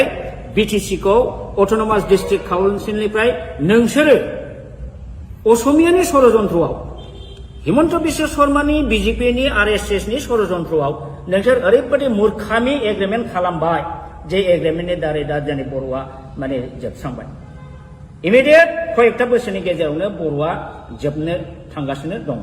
दा बे हिसाबै नोंसोरो लाजिनांगौसो। दा नोंसोरो गोहो दंब्ला आं सोंगोन, दिपेन बर'खौनो सोंगोन बा प्रमद बर'खौ सोंगोन, नोंसोरो बे एकर्डआव मा दं सानदों? मा दं सानदों? मा दोननो दं बेहालाय? बेनिफ्राय 100 गुन साबसिनमोन नैबे एकर्डआ। नाथाय नोंथांमोनहा बेखौ दिनै हाग्रामा लाबोनाय होननानै हाग्रामाखौ सोयैनि जोंनि जाथिनि सार्थ, जाथिनि रैखाथि रक्षा कवचखौनो नोंसोर दिनै धंस खालामबाय। बेनिखायनो आङो बुङो सदै दिनै नोंथांमोनहा बिटिआर एकर्ड खालामनानै जातिखौ जेरैबायदि थगायबाय, जेरैबायदि जोबस्रांबाय, बे जातिखौ थगायनानै फोजोबस्रांनायनि दायआव सानसे बेलासे नोंसोरो गनाय नङा रायजोजों। रायजोआ दिनै एसे गाबोन एसे बुजिगोन बिटिसि एकर्डआव मा दंमोन, बिटिआर एकर्डआव दंमोन। स्टाडि खालामनानै जेला बुजिजोब्बाय, नोंसोरनि सायाव इयुननि जोलै हान्जाया सानसे समावब्लाबो निस्सय माने अर जोंगोन, रागा जोंगोन आरो नोंसोर क्षमा मोननाय नङा। बर'नि जारिमिनाव ओरैबायदि उदाहरन दं, जाय जाय लिडारफ्रा गोदो बर' जातिखौ मोजां मोजां बुंनानै थगायनानै मन्त्रि मुल्ला जादों, MP जादों, MLA जादों, रायजोखौ थगायनानै दोनदों, जेबो मावबोआखै, बेफोरबायदि लिडारा मा सास्ति मोना नोंसोरो जारिमिनखौ नाय बर'नाव। आं डाइरेक्ट उदाहरन बुंला, पुरस्कारखौ मोनबोगासिनो दं। बावला नोंसोरबो हारिखौ थगायनायनि फाबाव बे पुरस्कारखौ नोंसोर मोनगोन। दिनै नोंसोरो बिजेपि बा हिमन्त बिश्व सरकारनि अननायाव कौटि कौटि थाखा खामाय, बिल्डिं लु, कलकाता, दिल्ली, बेंगालुरुआव न' लु, लाब गैया। लाब गैया। नोंसोर सान्थि थानो हानाय नङा, नोंसोरखौ रायजोफ्रा अनसायनाय नङा। रायजोखौ थगायनानै जोबस्रांनायनि थाखाय नोंसोरो बयबो बर' रायजोनि अभिशाप मोनगोन आरो सानसे बेलासे नोंसोरो गोमोरलांगोन रायजोआ बेखौ फिननायखौ होगोन दा बेखिनिखौनो आं बुंबाय रनजित बसुमतारी बिथाङा बोरो नोंथाङा होनदोंमोन बिटिसिआव जोंहा 1100टा पस्ट दं गय खान्दिसेबो जायालासिनो जोङो दानथामनि गेजेराव साख्रि होगोन बाहागो रनजित नोंसोरनि सेलेक्सन बर्डआ बोरो दिनैसिमबो मोनसे सेलेक्सन खालामनायनि बर्ड दानो हादोंना एपइन्टमेन्ट होनो हादोंना बहा थांखो डक्टर मामोन बियो स्वर्गियारि नीलत स्वर्गियारि बेना 1600टा पस्ट दंमोन बिना फैसा साख्रि होनो खोथा बुंदोंमोन बहा थांखो दिनैसिम होनो हादोंना लाजियाखैसो नोंसोरो सानसे थगायनो दा नंखायनो दिनै रायजो राजाया बुजिगासिनो दं नोंसोरो फुराफुरि बिटिआर एकर्ड खालामनानै बिटिआर एकर्ड नों खालामदों बर' जाथिखौ थगायदों एनडिएफबिखौ थगायदों गासिखौबो थगायजोबथारबाय नोंसोर दा बिनि फाबाव नोंसोरो पानिशमेन्ट बावैसोनि उनाव मोनगासिनो दं बेखौ पानिशमेन्टखौ रुजुननो रेडि जा आं बेखौ दिनै खावलायनानै बारा बुंला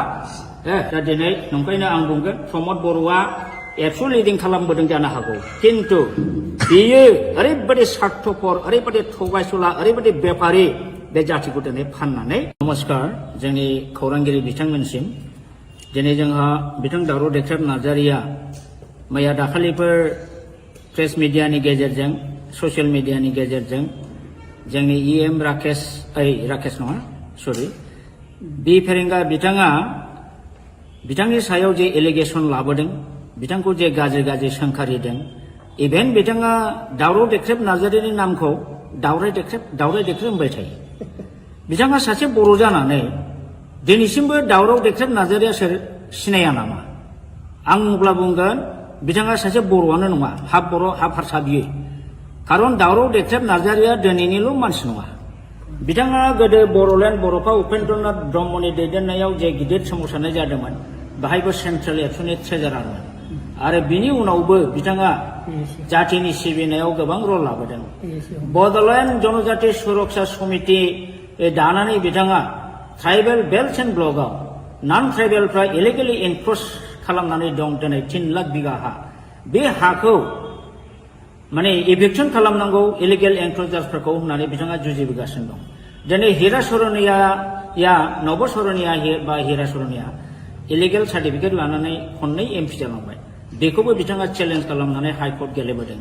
दा बेफोरबायदि खामानिखौ सोर मावो जाय हारिनि प्रति सिबिनाय भाब दं हारिखौ अननाय दं बेफोरबायदि मानसि दिनै बेबादि दावराव देख्रेब नार्जारिखौ बिथाङा बिदि एखेबारे थासिल्यमूलक खोथा बुंनाया बियो जातिनि थाखाय दुखु गोनां बाथ्रा आरो बि फेरेंगा रनजित बसुमतारी आं नोंथांखौ खावलायगोन नोंथाङा दिनै गादियाव दं होननानै इएमआव दं होननानै बेबायदि गोग्गाम मारिनानै बारा खोथा दाबुंबाय दाथा समा एखे थाया आंथ' बुंगोन नोंस्रा गोग्गाम मारिनानै खोथा बुंनायनि नोंल' नङा प्रमद बर'आनो बुं दिपेन बर'आनो बुं सोरबा गबिन्द बसुमतारियानो होन सोरबा राकेश ब्रह्मआनो होन नोंस्रा जातिनि सायाव बिखाफोर दोननानै खोथा बुंनायनि नोंस्रा दिनै अधिकार गैया मानो अधिकार गैया आं बुंगोन नोंसोर मा लाबोदों बर'नि थाखाय what power and function you have brought what government you have brought for the Bodo' community मा लाबोदों नोंसोरलाय नैबे बिटिसि एकर्ड 2003 नि हाग्रामा महिलारि बिएलटिजों स्टेट गभर्नमेन्टजों सेन्ट्रेल गभर्नमेन्टजों लाबोनाय बे एकर्ड बेवहाय जोंहा रायजोनि बदलै रायजो मोनाखैब्लाबो अलमस्ट मिनि स्टेट रेंकआव जों मोनदोंमोन 40टा डिपार्टमेन्ट जों मोनदोंमोन आरो बे 40टा डिपार्टमेन्टनि एडमिनिस्ट्रेटिभ लेजिस्लेटिभ फाइनान्सियेल पावारखौ मोनदोंमोन नोंथांमोनहा नैबे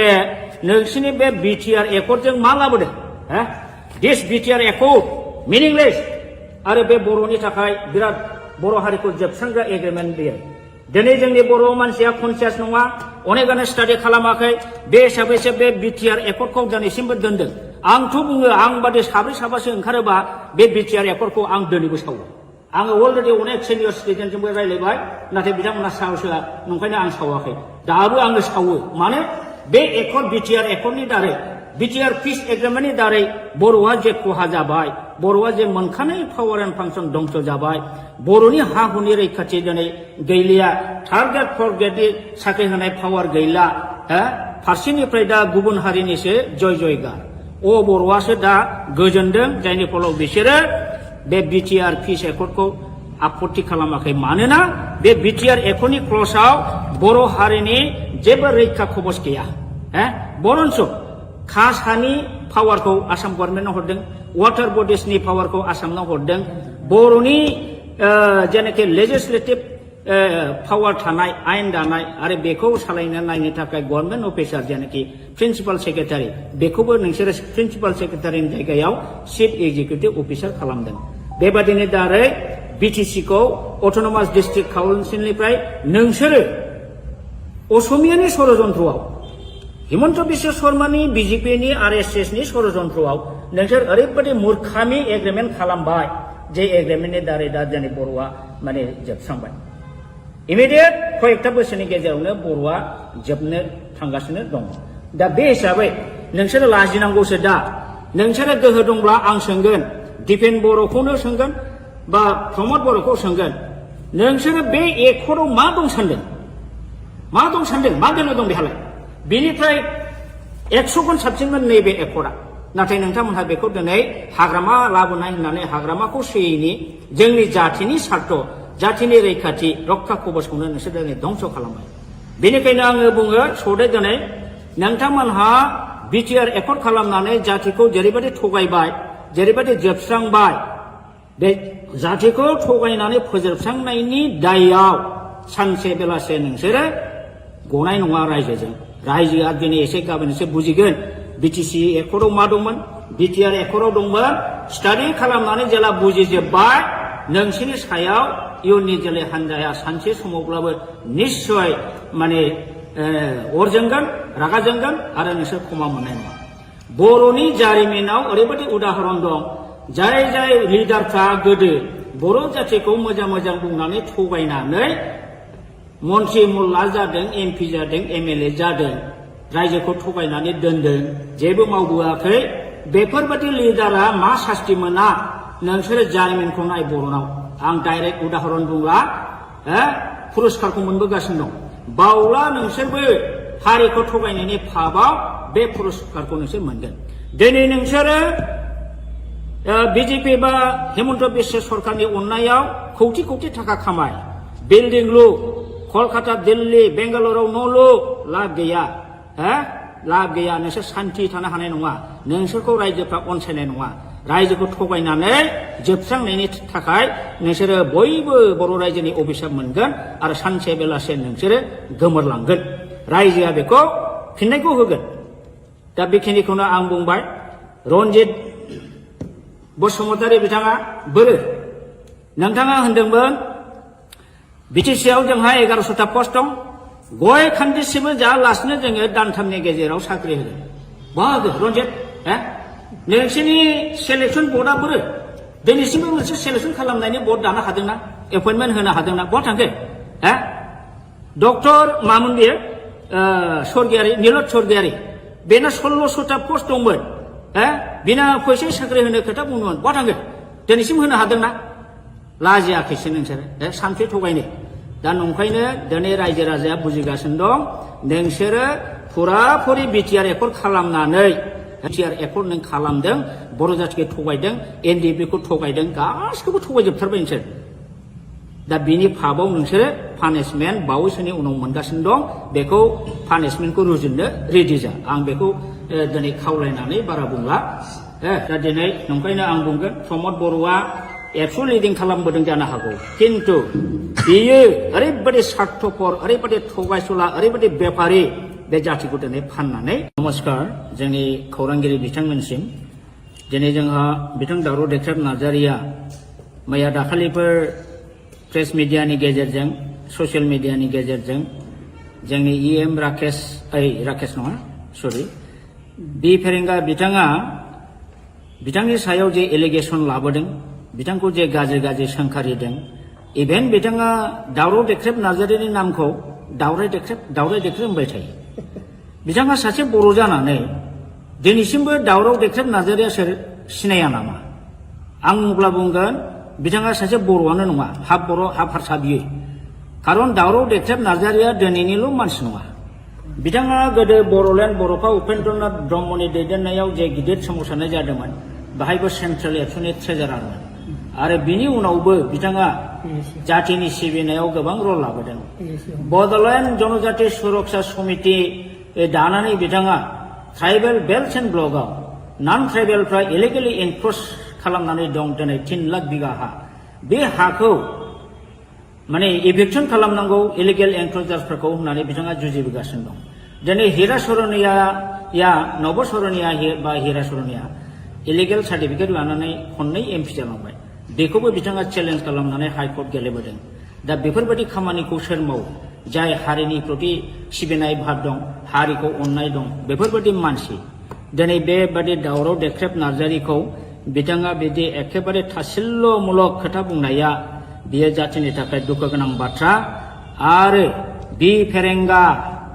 रनजित बसुमतारी आं नोंथांखौ खावलायगोन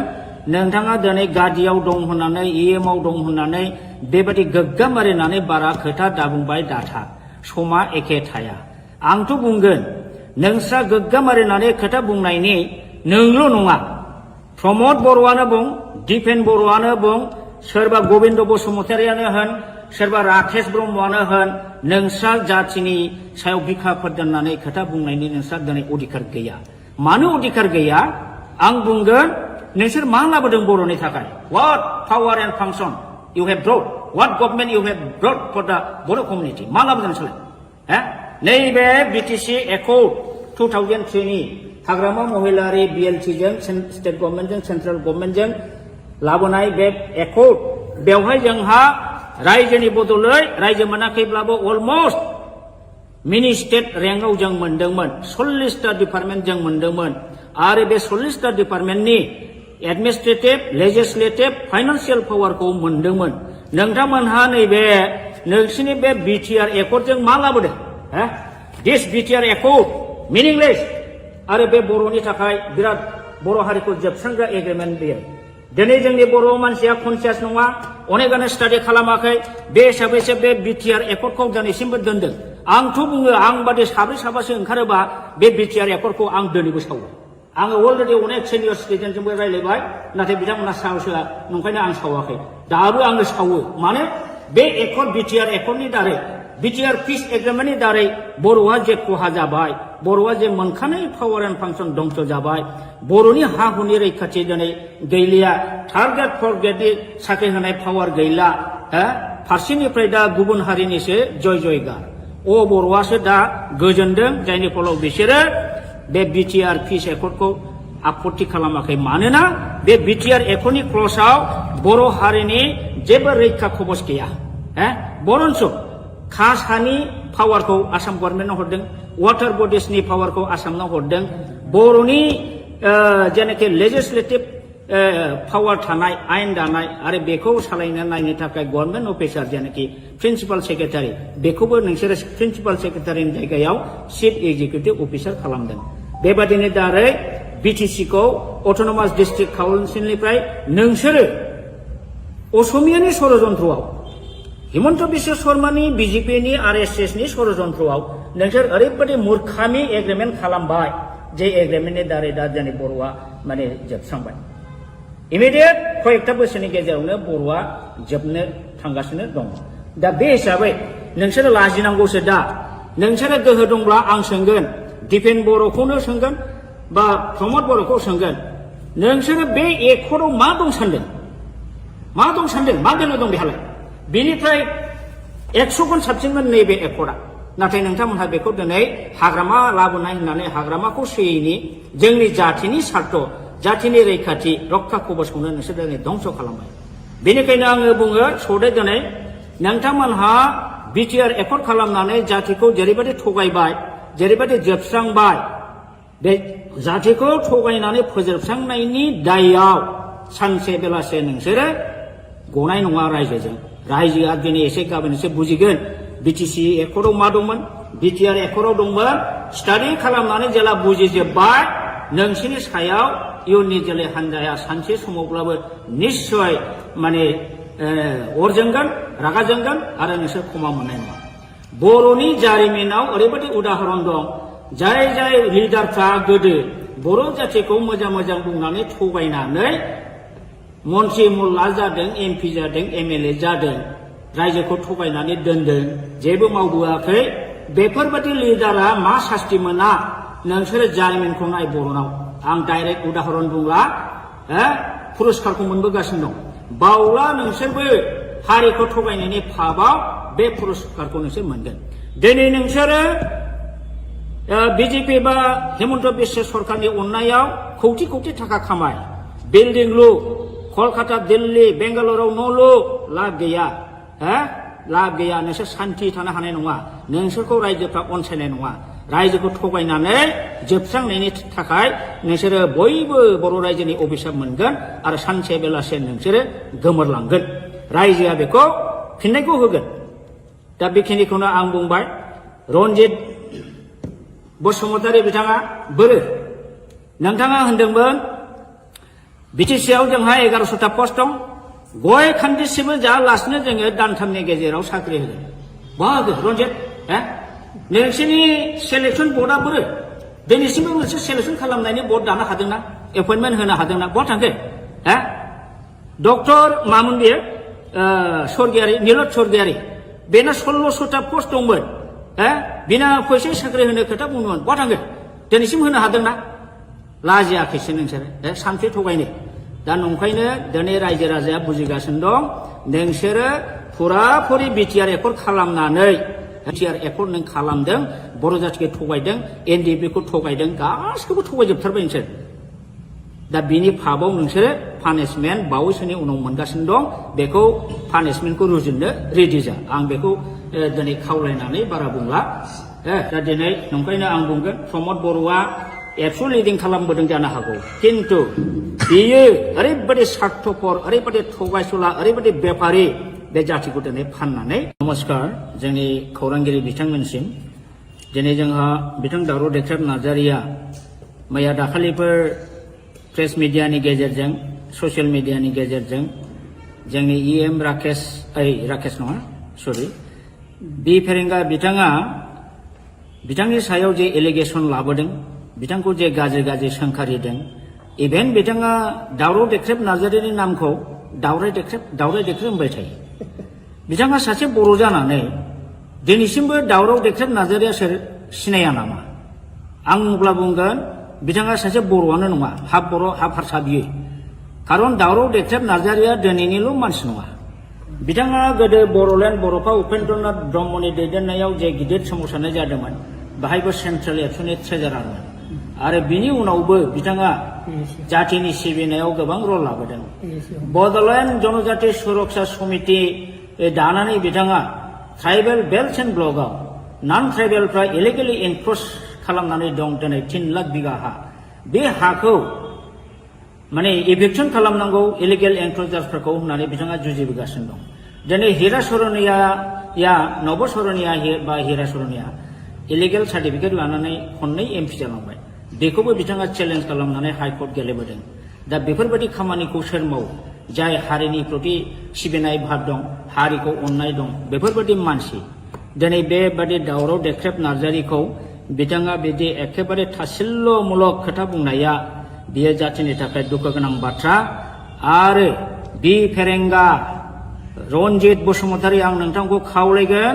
नोंथाङा दिनै गादियाव दं होननानै इएमआव दं होननानै बेबायदि गोग्गाम मारिनानै बारा खोथा दाबुंबाय दाथा समा एखे थाया आंथ' बुंगोन नोंस्रा गोग्गाम मारिनानै खोथा बुंनायनि नोंल' नङा प्रमद बर'आनो बुं दिपेन बर'आनो बुं सोरबा गबिन्द बसुमतारियानो होन सोरबा राकेश ब्रह्मआनो होन नोंस्रा जातिनि सायाव बिखाफोर दोननानै खोथा बुंनायनि नोंस्रा दिनै अधिकार गैया मानो अधिकार गैया आं बुंगोन नोंसोर मा लाबोदों बर'नि थाखाय what power and function you have brought what government you have brought for the Bodo' community मा लाबोदों नोंसोरलाय नैबे बिटिसि एकर्ड 2003 नि हाग्रामा महिलारि बिएलटिजों स्टेट गभर्नमेन्टजों सेन्ट्रेल गभर्नमेन्टजों लाबोनाय बे एकर्ड बेवहाय जोंहा रायजोनि बदलै रायजो मोनाखैब्लाबो अलमस्ट मिनि स्टेट रेंकआव जों मोनदोंमोन 40टा डिपार्टमेन्ट जों मोनदोंमोन आरो बे 40टा डिपार्टमेन्टनि एडमिनिस्ट्रेटिभ लेजिस्लेटिभ फाइनान्सियेल पावारखौ मोनदोंमोन नोंथांमोनहा नैबे नोंसिनि बे बिटिआर एकर्डजों मा लाबोदों दिस बिटिआर एकर्ड मिनिंलेस आरो बे बर'नि थाखाय बिराद बर' हारिखौ जोबस्रांग्रा एग्रिमेन्ट बेयो दिनै जोंनि बर' मानसिया कनसियास नङा अनेकानो स्टाडि खालामाखै बे हिसाबैसो बे बिटिआर एकर्डखौ दिनैसिमबो दोनदों आंथ' बुङो आं बादि साब्रै साबासो ओंखारोबा बे बिटिआर एकर्डखौ आं दिनैबो सावो आङो अलरेडि अनेक सिनियर सिटिजेनजोंबो रायलायबाय नाथाय बिथांमोना साहसआ नंखायनो आं सावाखै दाबो आङो सावो मानो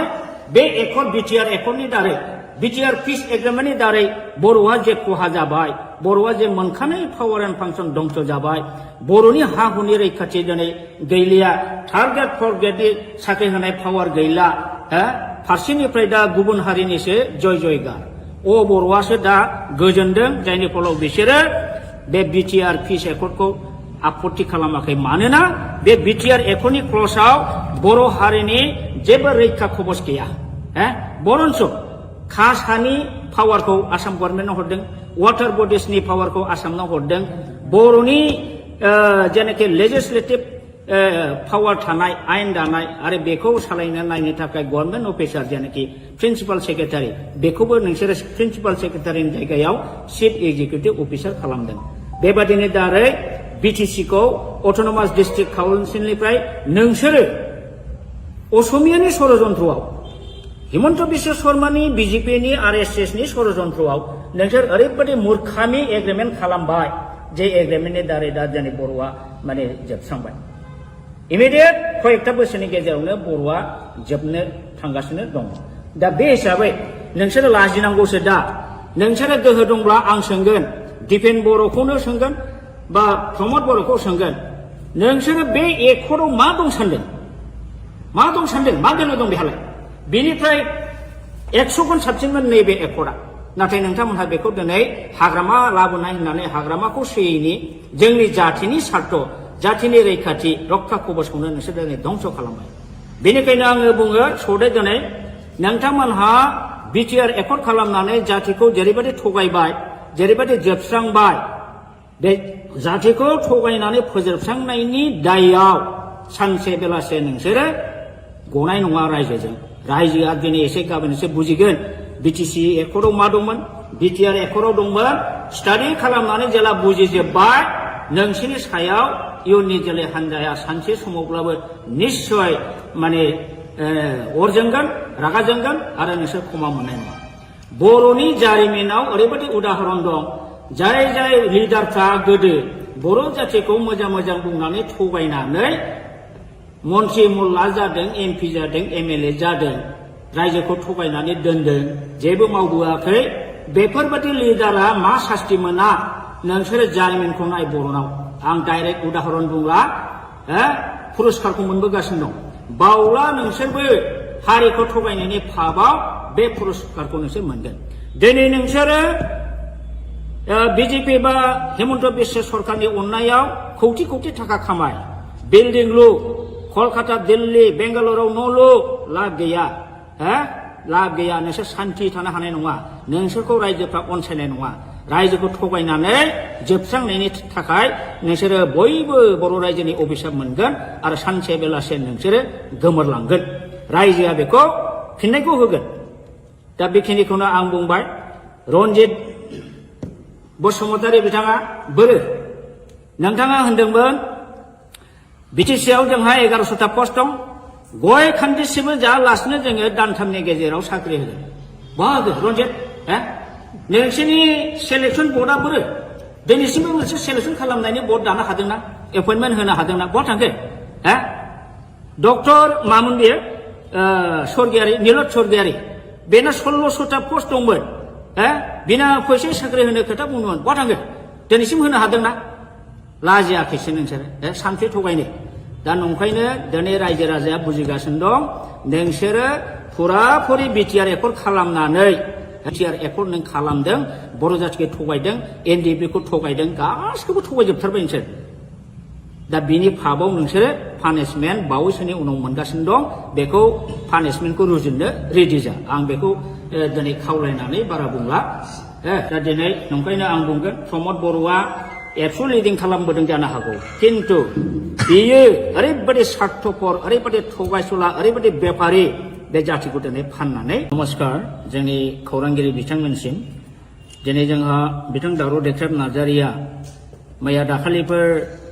प्रेस मिडियानि गेजेरजों ससियेल मिडियानि गेजेरजों जोंनि EM राकेश नङा सरि बि फेरेंगा बिथाङा बिथांनि सायाव जे एलिगेसन लाबोदों बिथांखौ जे गाज्रि सोंखारिदों इभेन बिथाङा दावराव देख्रेब नार्जारिनि नामखौ दावराय देख्रेब होनबाय थायो बिथाङा सासे बर' जानानै दिनैसिमबो दावराव देख्रेब नार्जारिया सोर सिनाया नामा आं अब्ला बुंगोन बिथाङा सासे बर'आनो नङा हाफ बर' हाफ हारसा बियो खारन दावराव देख्रेब नार्जारिया दिनैनिल' मानसि नङा बिथाङा गोदो बर'लेण्ड बर'फा उपेन्द्रनाथ ब्रह्मनि दैदेननायाव जे गिदिर सोमावसारनाय जादोंमोन बाहायबो सेन्ट्रेल एबसुनि ट्रेजारारमोन आरो बिनि उनावबो बिथाङा जातिनि सिबिनायाव गोबां रल लाबोदों बड'लेण्ड जनजाति सुरक्षा समिति दानानै बिथाङा ट्राइबेल बेल्ट एन्ड ब्लकआव नन ट्राइबेलफ्रा इलिगेलि एनक्रच खालामनानै दं दिनै 3 लाख बिगा हा बे हाखौ माने इभिक्सन खालामनांगौ इलिगेल एनक्रचार्सफोरखौ होननानै बिथाङा जुजिबोगासिनो दं दिनै हिरा सरनिया नब सरनिया बा हिरा सरनिया इलिगेल सार्टिफिकेट लानानै खननै MP जालांबाय बेखौबो बिथाङा चेलेन्ज खालामनानै हाइकर्ट गेलेबोदों दा बेफोरबायदि खामानिखौ सोर मावो जाय हारिनि प्रति सिबिनाय भाब दं हारिखौ अननाय दं बेफोरबायदि मानसि दिनै बेबादि दावराव देख्रेब नार्जारिखौ बिथाङा बिदि एखेबारे थासिल्यमूलक खोथा बुंनाया बियो जातिनि थाखाय दुखु गोनां बाथ्रा आरो बि फेरेंगा रनजित बसुमतारी आं नोंथांखौ खावलायगोन नोंथाङा दिनै गादियाव दं होननानै EMआव दं होननानै बेबायदि गोग्गाम मारिनानै बारा खोथा दाबुंबाय दाथा समा एखे थाया आंथ' बुंगोन नोंस्रा गोग्गाम मारिनानै खोथा बुंनायनि नोंल' नङा प्रमद बर'आनो बुं दिपेन बर'आनो बुं सोरबा गबिन्द बसुमतारियानो होन सोरबा राकेश ब्रह्मआनो होन नोंस्रा जातिनि सायाव बिखाफोर दोननानै खोथा बुंनायनि नोंस्रा दिनै अधिकार गैया मानो अधिकार गैया आं बुंगोन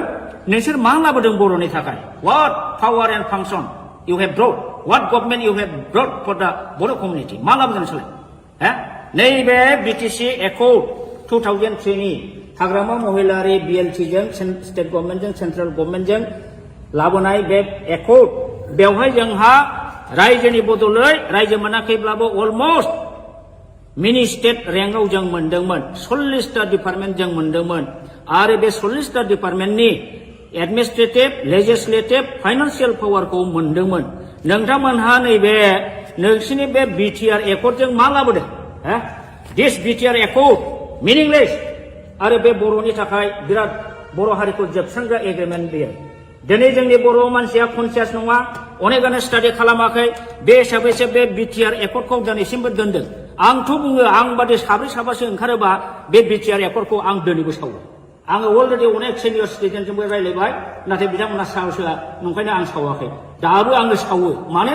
बे एकर्ड BTR एकर्डनि दारै BTR पिस एग्रिमेन्टनि दारै बर'आ जे खहा जाबाय बर'आ जे मोनखानाय पावार एन्ड फांसन दंस जाबाय बर'नि हा हुनि रैखाथि दिनै गैलिया थार्ड ग्रेड फर्थ ग्रेडनि साख्रि होनाय पावार गैला फारसेनिफ्राय दा गुबुन हारिनिसो जयगार बर'आसो दा गोजोनदों जायनि फलाव बिसोरो बे BTR पिस एकर्डखौ आपत्ति खालामाखै मानोना बे BTR एकर्डनि क्लजआव बर' हारिनि जेबो रैखा खबस गैया बरन्स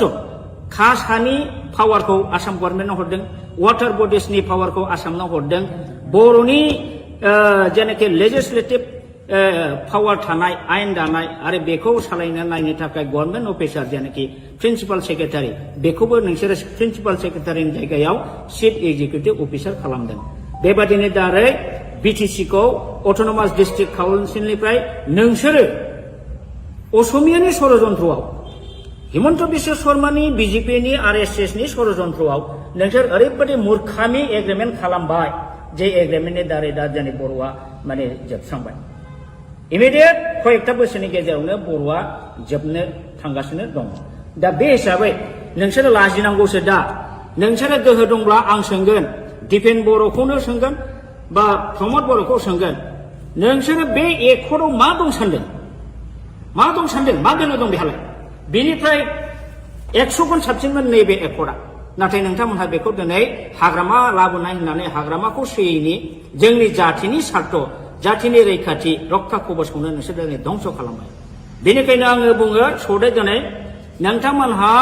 बिटिआर एकर्ड खालामनानै जातिखौ जेरैबायदि थगायबाय जेरैबायदि जोबस्रांबाय बे जातिखौ थगायनानै फोजोबस्रांनायनि दायाव सानसे बेलासे नोंसोरो गनाय नङा रायजोजों रायजोआ दिनै एसे गाबोन एसे बुजिगोन बिटिसि एकर्डआव मा दंमोन बिटिआर एकर्डआव दंमोन स्टाडि खालामनानै जेला बुजिजोबबाय नोंसोरनि सायाव इयुननि जोलै हान्जाया सानसे समावब्लाबो निश्चय माने अर जोंगोन रागा जोंगोन आरो नोंसोर क्षमा मोननाय नङा बर'नि जारिमिनाव ओरैबायदि उदाहरन दं जाय जाय लिडारफ्रा गोदो बर' जातिखौ मोजां मोजां बुंनानै थगायनानै मन्त्रि मुल्ला जादों एमपि जादों एमएलए जादों रायजोखौ थगायनानै दोनदों जेबो मावबोआखै बेफोरबायदि लिडारा मा सास्ति मोना नोंसोरो जारिमिनखौ नाय बर'नाव आं डाइरेक्ट उदाहरन बुंला पुरस्कारखौ मोनबोगासिनो दं बावला नोंसोरबो हारिखौ थगायनायनि फाबाव बे पुरस्कारखौ नोंसोर मोनगोन दिनै नोंसोरो बिजेपि बा हेमन्त बिश्व सरकारनि अननायाव कौटि कौटि थाखा खामाय बिल्डिं लु कलकाता दिल्ली बेंगालुरुआव न' लु लाब गैया लाब गैया नोंसोर सान्थि थानो हानाय नङा नोंसोरखौ रायजोफ्रा अनसायनाय नङा रायजोखौ थगायनानै जोबस्रांनायनि थाखाय नोंसोरो बयबो बर' रायजोनि अभिशाप मोनगोन आरो सानसे बेलासे नोंसोरो गोमोरलांगोन रायजोआ बेखौ फिननायखौ होगोन दा बेखिनिखौनो आं बुंबाय रन्जित बसुमतारी बिथाङा बोरो नोंथाङा होनदोंमोन बिटिसिआव जोंहा 1100टा पस्ट दं गय खान्दिसेबो जायालासिनो जोङो दानथामनि गेजेराव साख्रि होगोन बाहागो रन्जित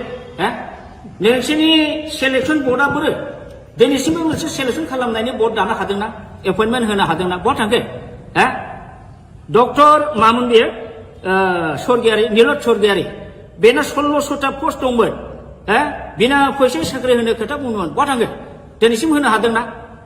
लाजियाखैसो नोंसोरो सानसे थगायनो दा नंखायनो दिनै रायजो राजाया बुजिगासिनो दं नोंसोरो फुराफुरि बिटिआर एकर्ड खालामनानै बिटिआर एकर्ड नों खालामदों बर' जातिखौ थगायदों एनडिएफबिखौ थगायदों गासिखौबो थगायजोबथारबाय नोंसोर दा बिनि फाबाव नोंसोरो पानिशमेन्ट बावैसोनि उनाव मोनगासिनो दं बेखौ पानिशमेन्टखौ रुजुननो रेडि जा आं बेखौ दिनै खावलायनानै बारा बुंला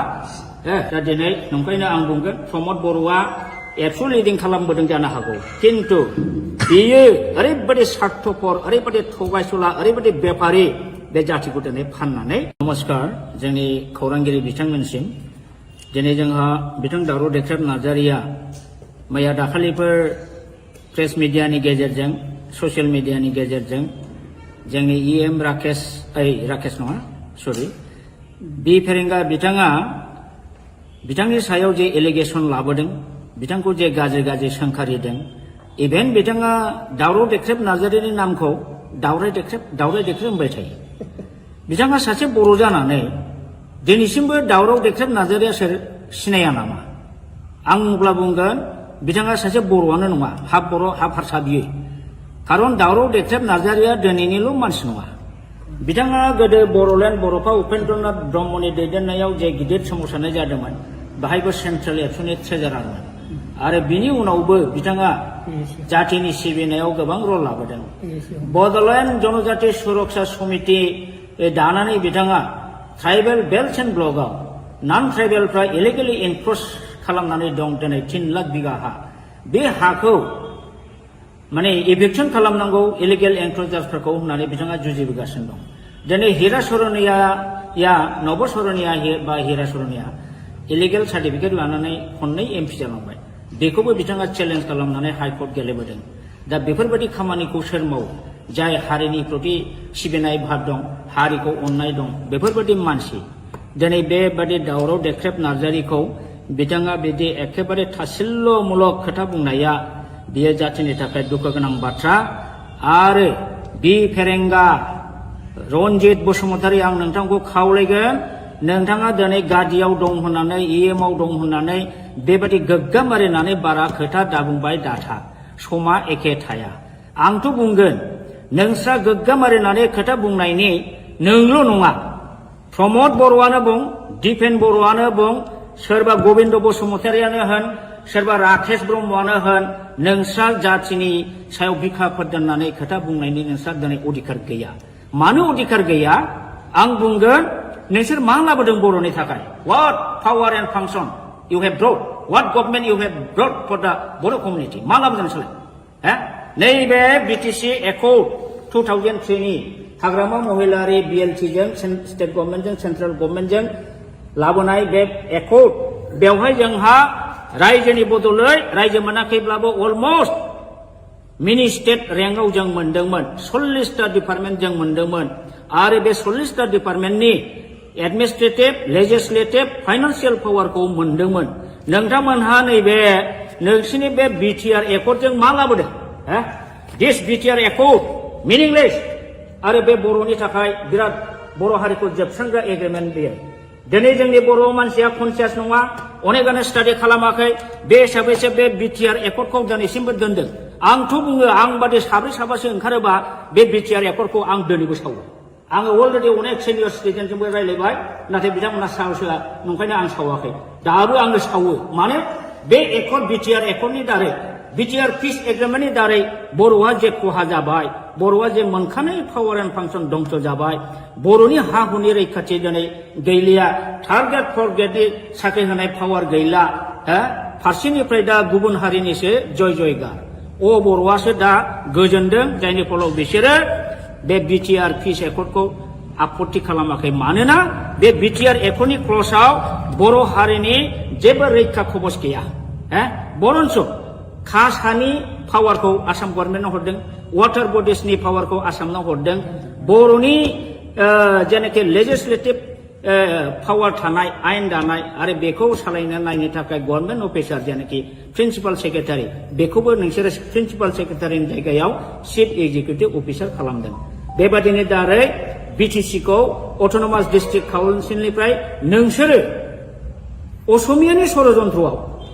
हिमन्त बिश्व शर्मानि बिजेपिनि आरएसएसनि षड़यन्त्रआव नोंसोर ओरैबायदि मूर्खामि एग्रिमेन्ट खालामबाय जे एग्रिमेन्टनि दारै दा जोंनि बर'आ माने जोबस्रांबाय इमिडियेट कयेकटा बोसोरनि गेजेरावनो बर'आ जोबनो थांगासिनो दं दा बे हिसाबै नोंसोरो लाजिनांगौसो दा नोंसोरो गोहो दंब्ला आं सोंगोन दिपेन बर'खौनो सोंगोन बा प्रमद बर'खौ सोंगोन नोंसोरो बे एकर्डआव मा दं सानदों मा गोनो दं बेहालाय बेनिफ्राय 100 गुन साबसिनमोन नैबे एकर्डआ नाथाय नोंथांमोनहा बेखौ दिनै हाग्रामा लाबोनाय होननानै हाग्रामाखौ सोयैनि जोंनि जाथिनि सार्थ जाथिनि रैखाथि रक्षा कबचखौनो नोंसोर दिनै धंस खालामबाय बेनिखायनो आङो बुङो सौदे दिनै नोंथांमोनहा बिटिआर एकर्ड खालामनानै जाथिखौ जेरैबायदि थगायबाय जेरैबायदि जोबस्रांबाय बे जाथिखौ थगायनानै फोजोबस्रांनायनि दायआव सानसे बेलासे नोंसोरो गनाय नङा रायजोआ दिनै एसे गाबोन एसे बुजिगोन बिटिसि एकर्डआव मा दंमोन बिटिआर एकर्डआव दंमोन स्टाडि खालामनानै जेला बुजिजोब्बाय नोंसिनि सायाव इयुननि जोलै हान्जाया सानसे समावब्लाबो निश्चय माने अर जोंगोन रागा जोंगोन आरो नोंसोर क्षमा मोननाय नङा बर'नि जारिमिनाव ओरैबायदि उदाहरन दं जाय लिडारफ्रा गोदो बर' जाथिखौ मोजां बुंनानै थगायनानै मन्त्रि मुल्ला जादों एमपि जादों एमएलए जादों रायजोखौ थगायनानै दोनदों जेबो मावबोआखै बेफोरबायदि लिडारा मा सास्ति मोना नोंसोरो जारिमिनखौ नाय बर'नाव आं डाइरेक्ट उदाहरन बुंला पुरस्कारखौ मोनबोगासिनो दं बावला नोंसोरबो हारिखौ थगायनायनि फाबाव बे पुरस्कारखौ नोंसोर मोनगोन दिनै नोंसोरो बिजेपि बा हिमन्त बिश्व सरकारनि अननायाव कौटि थाखा खामाय बिल्डिं लु कलकाता दिल्ली बेंगालुरुआव न' लु लाब गैया नोंसोर सान्थि थानो हानाय नङा नोंसोरखौ रायजोफ्रा अनसायनाय नङा रायजोखौ थगायनानै जोबस्रांनायनि थाखाय नोंसोरो बयबो बर' रायजोनि अभिशाप मोनगोन आरो सानसे बेलासे नोंसोरो गोमोरलांगोन रायजोआ बेखौ फिननायखौ होगोन दा बेखिनिखौनो आं बुंबाय रन्जित बसुमतारी बिथाङा बोरो नोंथाङा होनदोंमोन बिटिसिआव जोंहा 1100टा पस्ट दं गय खान्दिसेबो जायालासिनो जोङो दानथामनि गेजेराव साख्रि होगोन बाहागो रन्जित नोंसिनि सेलेक्सन बर्डआ बोरो दिनैसिमबो मोनसे सेलेक्सन खालामनायनि बर्ड दानो हादोंना एपइन्टमेन्ट होनो हादोंना बहा थांखो डक्टर मामोन बेयो स्वर्गियारि नीलद स्वर्गियारि बेना 1600टा पोस्ट दंमोन बिना फैसा साख्रि होनो खोथा बुंदोंमोन बहा थांखो दिनैसिम होनो हादोंना लाजियाखैसो नोंसोरो सानसे थगायनो दा नंखायनो दिनै रायजो राजाया बुजिगासिनो दं नोंसोरो फुराफुरि बिटिआर एकर्ड खालामनानै बिटिआर एकर्ड नों खालामदों बर' जाथिखौ थगायदों एनडिएफबि खौ थगायदों गासिखौबो थगायजोबथारबाय नोंसोर दा बिनि फाबाव नोंसोरो पानिशमेन्ट बावैसोनि उनाव मोनगासिनो दं बेखौ पानिशमेन्टखौ रुजुननो रेडि जा आं बेखौ दिनै खावलायनानै बारा बुंला दा दिनै नंखायनो आं बुंगोन प्रमद बर'आ एबसु लिडिं खालामबोदों जानो हागौ किन्तु बियो ओरैबायदि स्वार्थपर ओरैबायदि थगायसुला ओरैबायदि बेफारि बे जातिखौ दिनै फाननानै नमस्कार जोंनि खौरांगिरि बिथांमोनसिम दिनै जोंहा बिथां दावराव देख्रेब नार्जारिया मैया दाखालिफोर प्रेस मिडियानि गेजेरजों ससियेल मिडियानि गेजेरजों जोंनि इएम राकेश नङा सरि बि फेरेंगा बिथाङा बिथांनि सायाव जे एलिगेसन लाबोदों बिथांखौ जे गाज्रि गाज्रि सोंखारिदों इभेन बिथाङा दावराव देख्रेब नार्जारिनि नामखौ दावराय देख्रेब होनबाय थायो बिथाङा सासे बर' जानानै दिनैसिमबो दावराव देख्रेब नार्जारिया सोर सिनाया नामा आं अब्ला बुंगोन बिथाङा सासे बर'आनो नङा हाफ बर' हाफ हारसा बियो खारन दावराव देख्रेब नार्जारिया दिनैनिल' मानसि नङा बिथाङा गोदो बर'लेण्ड बर'फा उपेन्द्रनाथ ब्रह्मनि दैदेननायाव जे गिदिर सोमावसारनाय जादोंमोन बाहायबो सेन्ट्रेल एबसुनि ट्रेजारारमोन आरो बिनि उनावबो बिथाङा जातिनि सिबिनायाव गोबां रल लाबोदों बड'लेण्ड जनजाति सुरक्षा समिति दानानै बिथाङा ट्राइबेल बेल्ट एन्ड ब्लकआव नन ट्राइबेलफ्रा इलिगेलि एनक्रच खालामनानै दं दिनै 3 लाख बिगा हा बे हाखौ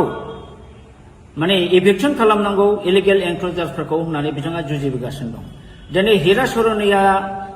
नब सरनिया बा हिरा सरनिया इलिगेल सार्टिफिकेट लानानै खननै एमपि जालांबाय बेखौबो बिथाङा चेलेन्ज खालामनानै हाइकर्ट गेलेबोदों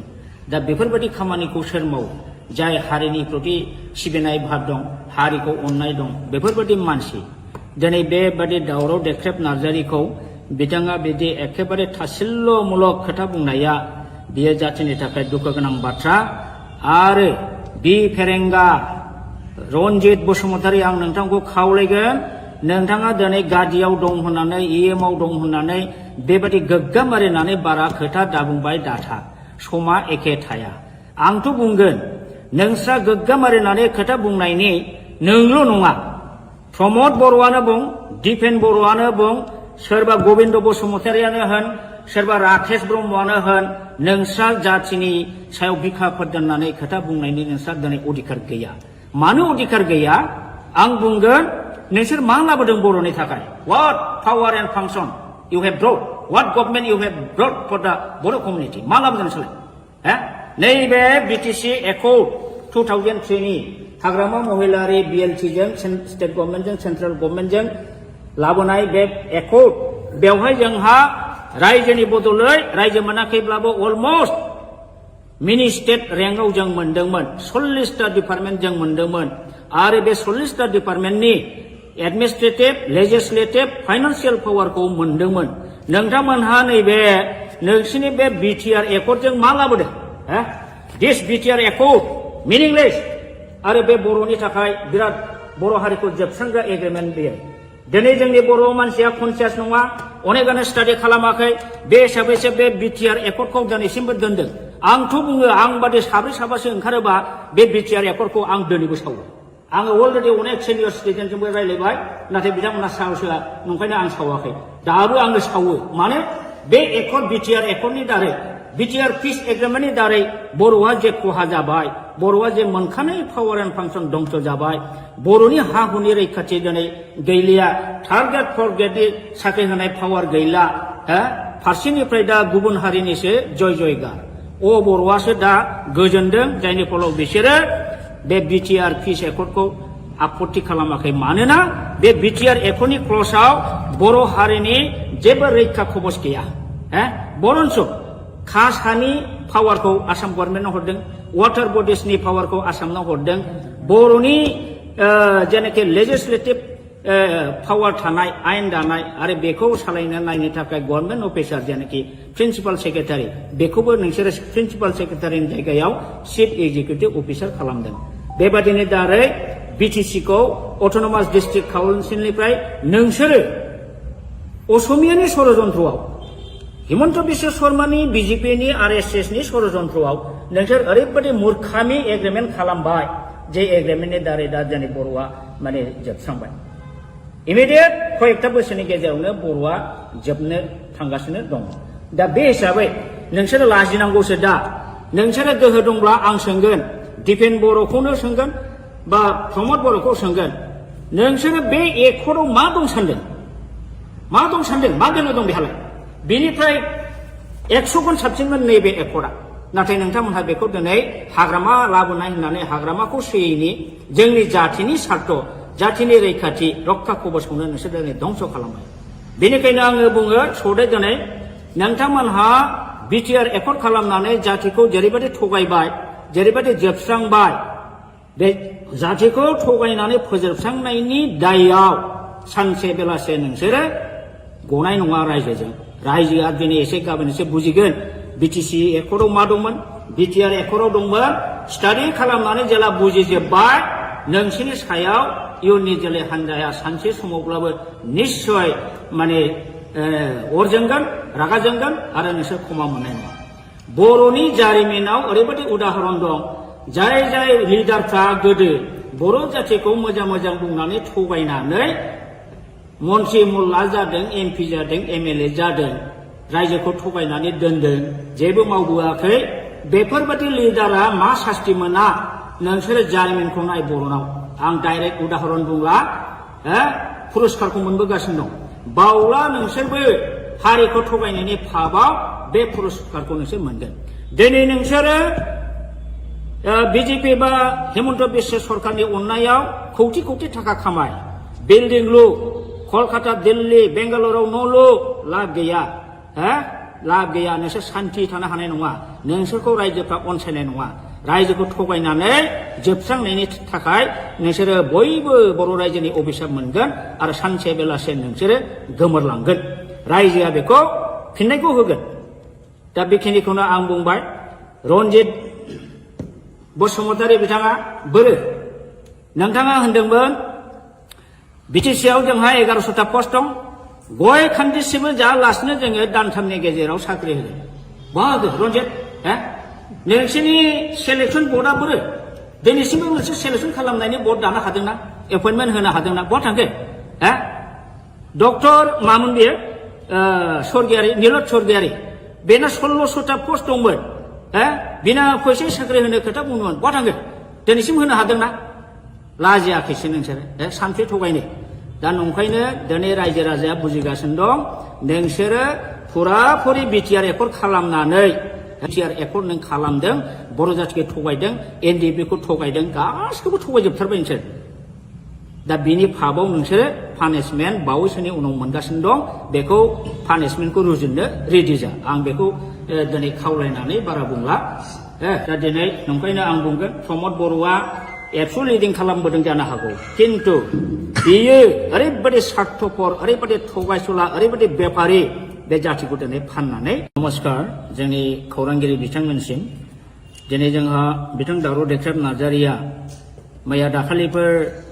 प्रेस मिडियानि गेजेरजों ससियेल मिडियानि गेजेरजों जोंनि इएम राकेश नङा सरि बि फेरेंगा बिथाङा बिथांनि सायाव जे एलिगेसन लाबोदों बिथांखौ जे गाज्रि गाज्रि सोंखारिदों इभेन बिथाङा दावराव देख्रेब नार्जारिनि नामखौ दावराय देख्रेब होनबाय थायो बिथाङा सासे बर' जानानै दिनैसिमबो दावराव देख्रेब नार्जारिया सोर सिनाया नामा आं अब्ला बुंगोन बिथाङा सासे बर'आनो नङा हाफ बर' हाफ हारसा बियो खारन दावराव देख्रेब नार्जारिया दिनैनिल' मानसि नङा बिथाङा गोदो बर'लेण्ड बर'फा उपेन्द्रनाथ ब्रह्मनि दैदेननायाव जे गिदिर सोमावसारनाय जादोंमोन बाहायबो सेन्ट्रेल एबसुनि ट्रेजारारमोन आरो बिनि उनावबो बिथाङा जातिनि सिबिनायाव गोबां रल लाबोदों बड'लेण्ड जनजाति सुरक्षा समिति दानानै बिथाङा ट्राइबेल बेल्ट एन्ड ब्लकआव नन ट्राइबेलफ्रा इलिगेलि इनक्रोच खालामनानै दं दिनै 3 लाख बिगा हा बे हाखौ माने इभिक्सन खालामनांगौ इलिगेल एनक्ल'जारफोरखौ होननानै बिथाङा जुजिबोगासिनो दं। दिनै हिरा सरनिया नब सरनिया बा हिरा सरनिया इलिगेल सार्टिफिकेट लानानै खननै एमपि जालांबाय। बेखौबो बिथाङा चेलेन्ज खालामनानै हाइकर्ट गेलेबोदों।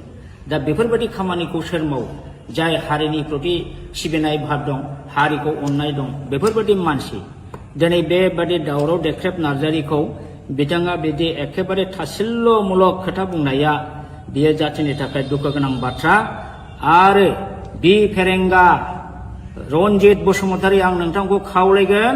नोंथाङा दिनै गादियाव दं होननानै इएमआव दं होननानै बेबादि गोग्गाम मारिनानै बारा खोथा दाबुंबाय दाथा। समा एखे थाया। आंथ' बुंगोन नोंस्रा गोग्गाम मारिनानै खोथा बुंनायनि नोंल' नङा, प्रमद बर'आनो बुं, दिपेन बर'आनो बुं, सोरबा गबिन्द बसुमतारियानो होन, सोरबा राकेश ब्रह्मआनो होन, नोंस्रा जाथिनि सायाव बिखाफोर दोननानै खोथा बुंनायनि नोंस्रा दिनै अधिकार गैया। मानो अधिकार गैया? आं बुंगोन नोंसोर मा लाबोदों बर'नि थाखाय? What power and function you have brought? What government you have brought for the Boro community? मा लाबोदों नोंसोरलाय? नैबे बिटिसि एकर्ड 2003 नि हाग्रामा महिलारि बिएलटिजों स्टेट गभर्नमेन्टजों सेन्ट्रेल गभर्नमेन्टजों लाबोनाय बे एकर्ड, बेवहाय जोंहा रायजोनि बदलै रायजो मोनाखैब्लाबो अलमस्ट मिनि स्टेट रेंकआव जों मोनदोंमोन। 40टा डिपार्टमेन्ट जों मोनदोंमोन। आरो बे 40टा डिपार्टमेन्टनि एडमिनिस्ट्रेटिभ, लेजिस्लेटिभ, फाइनान्सियेल पावारखौ मोनदोंमोन। नोंथांमोनहा नैबे नोंसिनि बे बिटिआर एकर्डजों मा लाबोदों? दिस बिटिआर एकर्ड मिनिंलेस। आरो बे बर'नि थाखाय बिराद बर' हारिखौ जोबस्रांग्रा एग्रिमेन्ट बेयो। दिनै जोंनि बर' मानसिया कनसियास नङा, अनेकानो स्टाडि खालामाखै। बे हिसाबैसो बे बिटिआर एकर्डखौ दिनैसिमबो दोनदों। आंथ' बुङो, आं बादि साब्रै साबासो ओंखारोबा बे बिटिआर एकर्डखौ आं दिनैबो सावो। आङो अलरेडि अनेक सिनियर सिटिजेनजोंबो रायज्लायबाय, नाथाय बिथांमोना साहसोआ, नंखायनो आं सावाखै। दाबो आङो सावो। मानो? बे एकर्ड बिटिआर एकर्डनि दारै, बिटिआर पिस एग्रिमेन्टनि दारै बर'आ जे खहा जाबाय, बर'आ जे मोनखानाय पावार एन्ड फांसन दंस जाबाय, बर'नि हा हुनि रैखाथि दिनै गैलिया, थार्ड ग्रेड फर्थ ग्रेडनि साख्रि होनाय पावार गैला,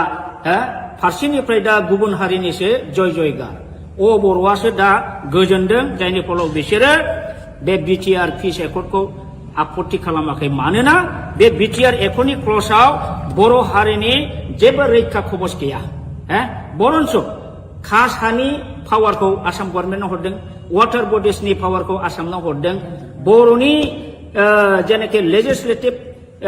पावार थानाय, आयेन दानाय आरो बेखौ सालायनो नायनो थाखाय गभर्नमेन्ट अफिसार जेनाखि प्रिन्सिपाल सेक्रेटारि, बेखौबो नोंसोरो प्रिन्सिपाल सेक्रेटारिनि जायगायाव चिफ एक्जिकिउटिभ अफिसार खालामदों। बेबादिनो दारै बिटिसिखौ अट'नमास डिस्ट्रिक्ट काउन्सिलनिफ्राय नोंसोरो असमियानि षड़यन्त्रआव, हिमन्त बिश्व शर्मानि बिजेपिनि आरएसएसनि षड़यन्त्रआव नोंसोर ओरैबायदि मूर्खामि एग्रिमेन्ट खालामबाय, जे एग्रिमेन्टनि दारै दा दिनै बर'आ माने जोबस्रांबाय। इमिडियेट कयेकटा बोसोरनि गेजेरावनो बर'आ जोबनो थांगासिनो दं। दा बे हिसाबै नोंसोरो लाजिनांगौसो। दा नोंसोरो गोहो दंब्ला आं सोंगोन, दिपेन बर'खौनो सोंगोन बा प्रमद बर'खौ सोंगोन, नोंसोरो बे एकर्डआव मा दं सानदों? मा दं सानदों? मा गोहो दं बेहालाय? बेनिफ्राय 100 गुन साबसिनमोन नैबे एकर्डआ। नाथाय नोंथांमोनहा बेखौ दिनै हाग्रामा लाबोनाय होननानै हाग्रामाखौ सोयैनि जोंनि जाथिनि सार्थ, जाथिनि रैखाथि रक्षा कवचखौनो नोंसोर दिनै धंस खालामबाय। बेनिखायनो आङो बुङो, सौदे दिनै नोंथांमोनहा बिटिआर एकर्ड खालामनानै जातिखौ जेरैबायदि थगायबाय, जेरैबायदि जोबस्रांबाय, बे जातिखौ थगायनानै फोजोबस्रांनायनि दायआव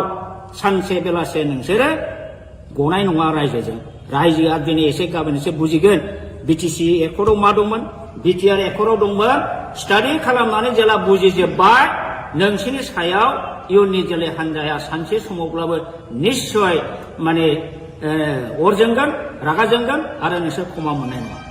बर'नि जारिमिनाव ओरैबायदि उदाहरन दं, जाय जाय लिडारफ्रा गोदो बर' जातिखौ मोजां मोजां बुंनानै थगायनानै मन्त्रि मुल्ला जादों, एमपि जादों, एमएलए जादों, रायजोखौ थगायनानै दोनदों, जेबो मावबोआखै। बेफोरबायदि लिडारा मा सास्ति मोना? नोंसोरो जारिमिनखौ नाय बर'नाव। आं डाइरेक्ट उदाहरन बुंला, पुरस्कारखौ मोनबोगासिनो दं। बावला नोंसोरबो हारिखौ थगायनायनि फाबाव बे पुरस्कारखौ नोंसोर मोनगोन। दिनै नोंसोरो बिजेपि बा हेमन्त बिश्व सरकारनि अननायाव कौटि कौटि थाखा खामाय बिल्डिं लु कलकाता दिल्ली बेंगालुराव न' लु लाब गैया लाब गैया नोंसोर सान्थि थानो हानाय नङा नोंसोरखौ रायजोफ्रा अनसायनाय नङा रायजोखौ थगायनानै जोबस्रांनायनि थाखाय नोंसोरो बयबो बर' रायजोनि अभिशाप मोनगोन आरो सानसे बेलासे नोंसोरो गोमोरलांगोन रायजोआ बेखौ फिननायखौ होगोन दा बेखिनिखौनो आं बुंबाय रन्जित बसुमतारी बिथाङा बोरो नोंथाङा होनदोंमोन बिटिसिआव जोंहा 1100टा पस्ट दं गय खान्दिसेबो जायालासिनो जोङो दानथामनि गेजेराव साख्रि होगोन बहा होगोन रन्जित नोंसोरनि सेलेक्सन बर्डआ बोरो दिनैसिमबो मोनसे सेलेक्सन खालामनायनि बर्ड दानो हादोंना एपइन्टमेन्ट होनो हादोंना बहा थांखो डक्टर मामोन बेयो स्वर्गियारि नीलत स्वर्गियारि बेना 1600टा पस्ट दंमोन बिना फैसा साख्रि होनो खोथा बुंदोंमोन बहा थांगोन दिनैसिम होनो हादोंना लाजियाखैसो नोंसोरो सानथि थगायनो दा नंखायनो दिनै रायजो राजाया बुजिगासिनो दं नोंसोरो फुराफुरि बिटिआर एकर्ड खालामनानै बिटिआर एकर्ड नों खालामदों बर' जाथिखौ थगायदों एनडिएफबिखौ थगायदों गासिखौबो थगायजोबथारबाय नोंसोर दा बिनि फाबाव नोंसोरो पानिशमेन्ट बावैसोनि उनाव मोनगासिनो दं बेखौ पानिशमेन्टखौ रुजुननो रेडि जा आं बेखौ दिनै खावलायनानै बारा बुंला दा दिनै नंखायनो आं बुंगोन प्रमद बर'आ एबसु लिडिं खालामबोदों जानो हागौ किन्तु बियो ओरैबायदि स्वार्थपर ओरैबायदि थगायसुला ओरैबायदि बेपारि बे जातिखौ दिनै फाननानै नमस्कार जोंनि खौरांगिरि बिथांमोनसिम दिनै जोंहा बिथां दावराव देख्रेब नार्जारिया मैया दाखालिफोर प्रेस मिडियानि गेजेरजों ससियेल मिडियानि गेजेरजों जोंनि इएम राकेश नङा सरि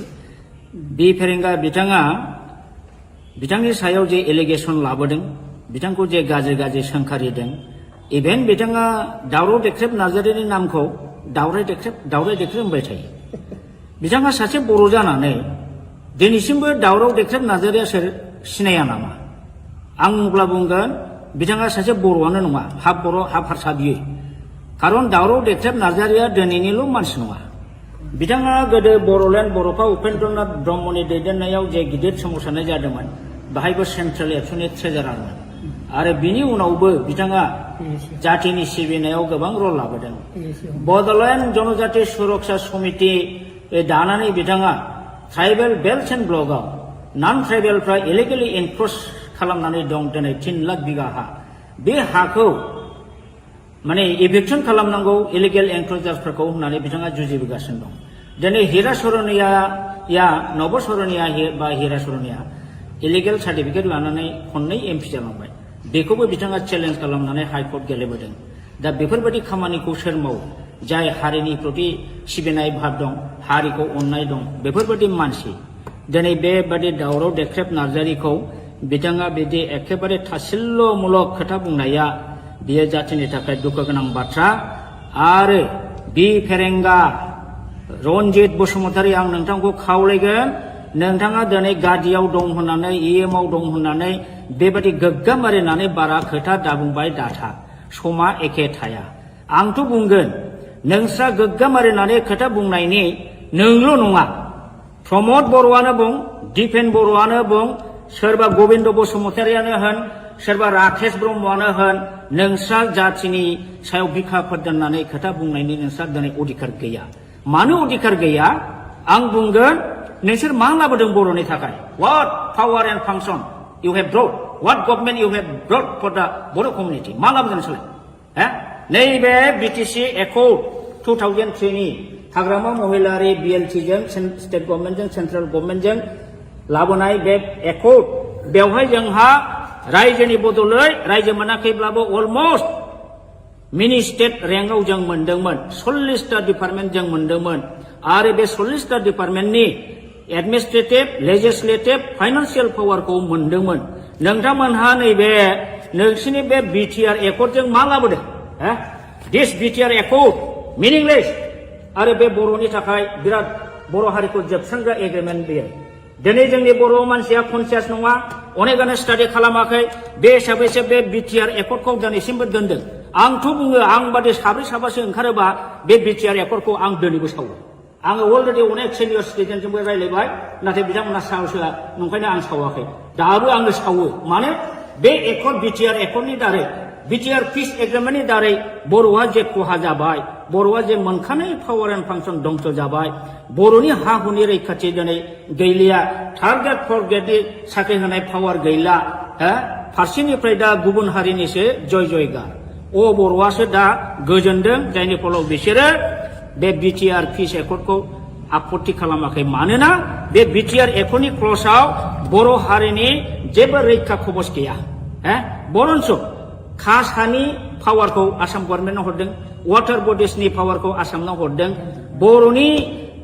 जेनाखि लेजिस्लेटिभ पावार थानाय आयेन दानाय आरो बेखौ सालायनो नायनो थाखाय गभर्नमेन्ट अफिसार जेनाखि प्रिन्सिपाल सेक्रेटारि बेखौबो नोंसोरो प्रिन्सिपाल सेक्रेटारिनि जायगायाव चिफ एग्जिकिउटिभ अफिसार खालामदों बेबादिनो दारै बिटिसिखौ अट'नमास डिस्ट्रिक्ट काउन्सिलनिफ्राय नोंसोरो असमियानि षड़यन्त्रआव हिमन्त बिश्व शर्मानि बिजेपिनि आरएसएसनि षड़यन्त्रआव नोंसोर ओरैबायदि मूर्खामि एग्रिमेन्ट खालामबाय जे एग्रिमेन्टनि दारै दा जोंनि बर'आ माने जोबस्रांबाय इमिडियेट कयेकथा बोसोरनि गेजेरावनो बर'आ जोबनो थांगासिनो दं दा बे हिसाबै नोंसोरो लाजिनांगौसो दा नोंसोरो गोहो दंब्ला आं सोंगोन दिपेन बर'खौनो सोंगोन बा प्रमद बर'खौ सोंगोन नोंसोरो बे एकर्डआव मा दं सानदों मा गोनो दं बेहालाय बेनिफ्राय 100 गुन साबसिनमोन नैबे एकर्डआ नाथाय नोंथांमोनहा बेखौ दिनै हाग्रामा लाबोनाय होननानै हाग्रामाखौ सोयैनि जोंनि जाथिनि सार्थ जाथिनि रैखाथि रक्षा कबचखौनो नोंसोर दिनै धंस खालामबाय बेनिखायनो आङो बुङो सौदे दिनै नोंथांमोनहा बिटिआर एकर्ड खालामनानै जाथिखौ जेरैबायदि थगायबाय जेरैबायदि जोबस्रांबाय बे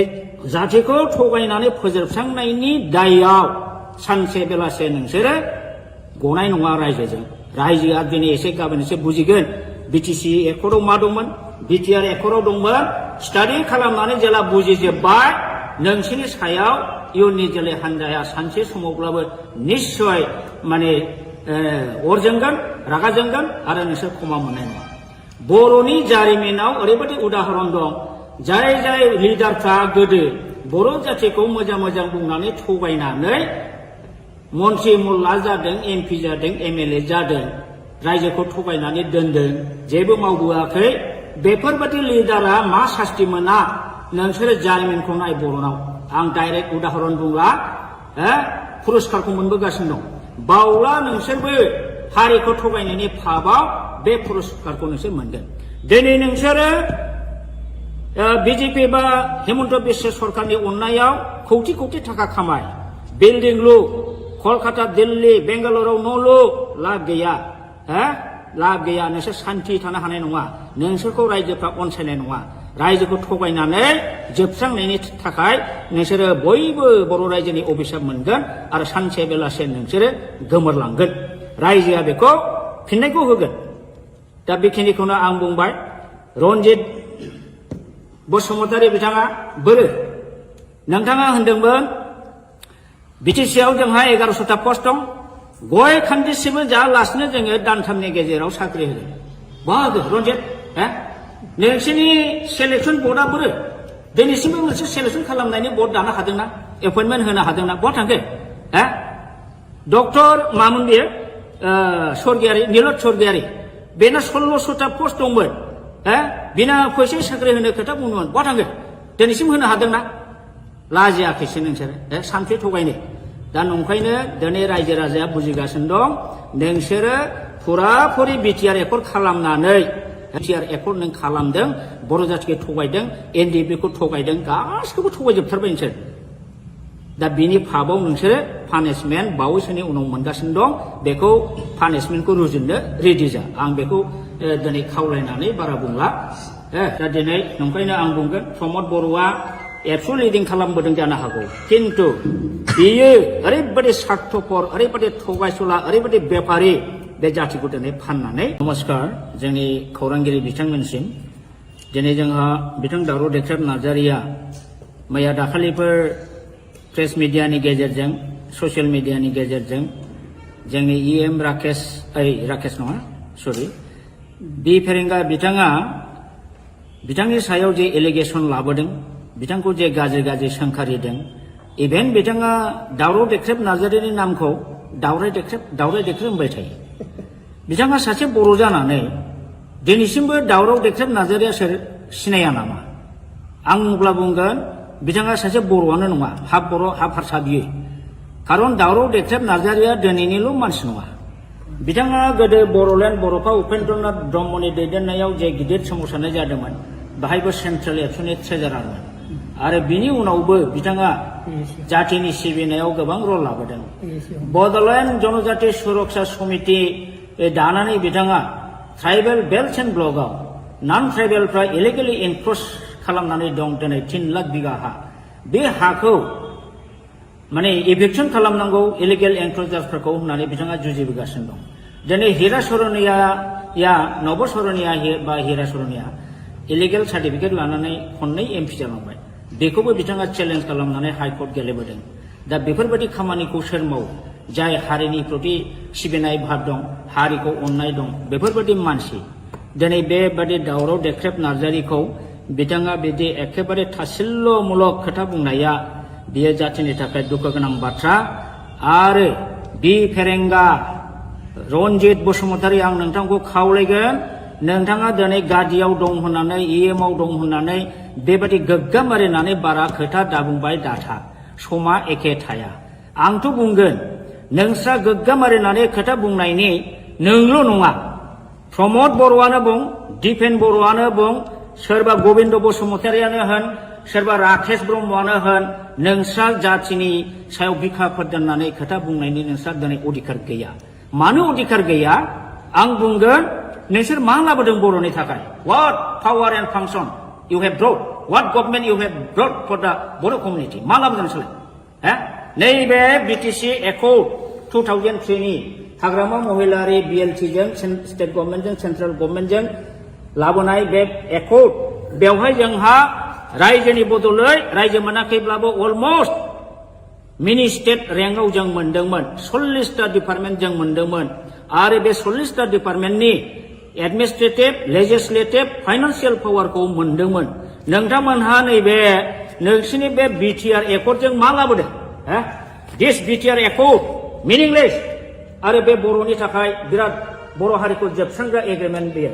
दिनै जोंनि बर' मानसिया कनसियास नङा अनेकानो स्टाडि खालामाखै बे हिसाबैसो बे बिटिआर एकर्डखौ दिनैसिमबो दोनदों आंथ' बुङो आं बादि साब्रै साबासो ओंखारोबा बे बिटिआर एकर्डखौ आं दिनैबो सावो आङो अलरेडि अनेक सिनियर सिटिजेनजोंबो रायज्लायबाय नाथाय बिथांमोना साहस होआ नंखायनो आं सावाखै दाबो आङो सावो माने बे एकर्ड बिटिआर एकर्डनि दारै बिटिआर पिस एग्रिमेन्टनि दारै बर'आ जे खहा जाबाय बर'आ जे मोनखानाय पावार एन्ड फांसन दंस जाबाय बर'नि हा हुनि रैखाथि दिनै गैलिया थार्ड ग्रेड फर्थ ग्रेडनि साख्रि होनाय पावार गैला फारसेनिफ्राय दा गुबुन हारिनिसो जय जयगार बर'आसो दा गोजोनदों जायनि फलाव बिसोरो बे बिटिआर पिस एकर्डखौ आपत्ति खालामाखै मानोना बे बिटिआर एकर्डनि क्लजआव बर' हारिनि जेबो रैखा कवच गैया बरन्स कासानि पावारखौ आसाम गभर्नमेन्टआव हरदों वाटार बडिसनि पावारखौ आसामनाव हरदों बर'नि जेनाखि लेजिस्लेटिभ पावार थानाय आयेन दानाय आरो बेखौ सालायनो नायनो थाखाय गभर्नमेन्ट अफिसार जेनाखि प्रिन्सिपाल सेक्रेटारि बेखौबो नोंसोरो प्रिन्सिपाल सेक्रेटारिनि जायगायाव चिफ एग्जिकिउटिभ अफिसार खालामदों बेबादिनो दारै बिटिसिखौ अट'नमास डिस्ट्रिक्ट काउन्सिलनिफ्राय नोंसोरो असमियानि षड़यन्त्रआव हिमन्त बिश्व शर्मानि बिजेपिनि आरएसएसनि षड़यन्त्रआव नोंसोर ओरैबायदि मूर्खामि एग्रिमेन्ट खालामबाय जे एग्रिमेन्टनि दारै दा जोंनि बर'आ माने जोबस्रांबाय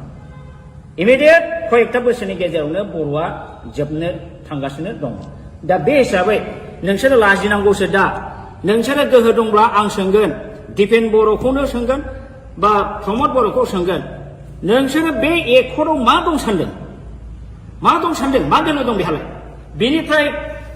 100 गुन साबसिनमोन नैबे एकर्डआ नाथाय नोंथांमोनहा बेखौ दिनै हाग्रामा लाबोनाय होननानै हाग्रामाखौ सोयैनि जोंनि जातिनि सार्थ जातिनि रैखाथि रक्षा कवचखौनो नोंसोर दिनै धंस खालामबाय बेनिखायनो आङो बुङो सदे दिनै नोंथांमोनहा बिटिआर एकर्ड खालामनानै जातिखौ जेरैबायदि थगायबाय जेरैबायदि जोबस्रांबाय बे जातिखौ थगायनानै फोजोबस्रांनायनि दायआव सानसे बेलासे नोंसोरो गनाय नङा रायजोजों रायजोआ दिनै एसे गाबोन एसे बुजिगोन बिटिसि एकर्डआव मा दंमोन बिटिआर एकर्डआव दंमोन स्टाडि खालामनानै जेला बुजिजोब्बाय नोंसोरनि सायाव इयुननि जोलै हान्जाया सानसे समावब्लाबो निश्चय माने अर जोंगोन रागा जोंगोन आरो नोंसोर क्षमा मोननाय नङा बर'नि जारिमिनाव ओरैबायदि उदाहरन दं जाय जाय लिडारफ्रा गोदो बर' जातिखौ मोजां मोजां बुंनानै थगायनानै मन्त्रि मुल्ला जादों एमपि जादों एमएलए जादों रायजोखौ थगायनानै दोनदों जेबो मावबोआखै बेफोरबायदि लिडारा मा सास्ति मोना नोंसोरो जारिमिनखौ नाय बर'नाव आं डाइरेक्ट उदाहरन बुंला पुरस्कारखौ मोनबोगासिनो दं बावला नोंसोरबो हारिखौ थगायनायनि फाबाव बे पुरस्कारखौ नोंसोर मोनगोन दिनै नोंसोरो बिजेपि बा हेमन्त बिश्व सरकारनि अननायाव कौटि कौटि थाखा खामाय बिल्डिं लु कलकाता दिल्ली बेंगालुरुआव न' लु लाब गैया लाब गैया नोंसोर सान्थि थानो हानाय नङा नोंसोरखौ रायजोफ्रा अनसायनाय नङा रायजोखौ थगायनानै जोबस्रांनायनि थाखाय नोंसोरो बयबो बर' रायजोनि अभिशाप मोनगोन आरो सानसे बेलासे नोंसोरो गोमोरलांगोन रायजोआ बेखौ फिननायखौ होगोन दा बेखिनिखौनो आं बुंबाय रन्जित बसुमतारी बिथाङा बोरो नोंथाङा होनदोंमोन बिटिसिआव जोंहा 1100टा पस्ट दं गय खान्दिसेबो जायालासिनो जोङो दानथामनि गेजेराव साख्रि होगोन बहा होगोन रन्जित नोंसोरनि सेलेक्सन बर्डआ बोरो दिनैसिमबो मोनसे सेलेक्सन खालामनायनि बर्ड दानो हादोंना एपइन्टमेन्ट होनो हादोंना बहा थांखो डक्टर मामोन बेयो स्वर्गियारि नीलत स्वर्गियारि बेना 1600टा पस्ट दंमोन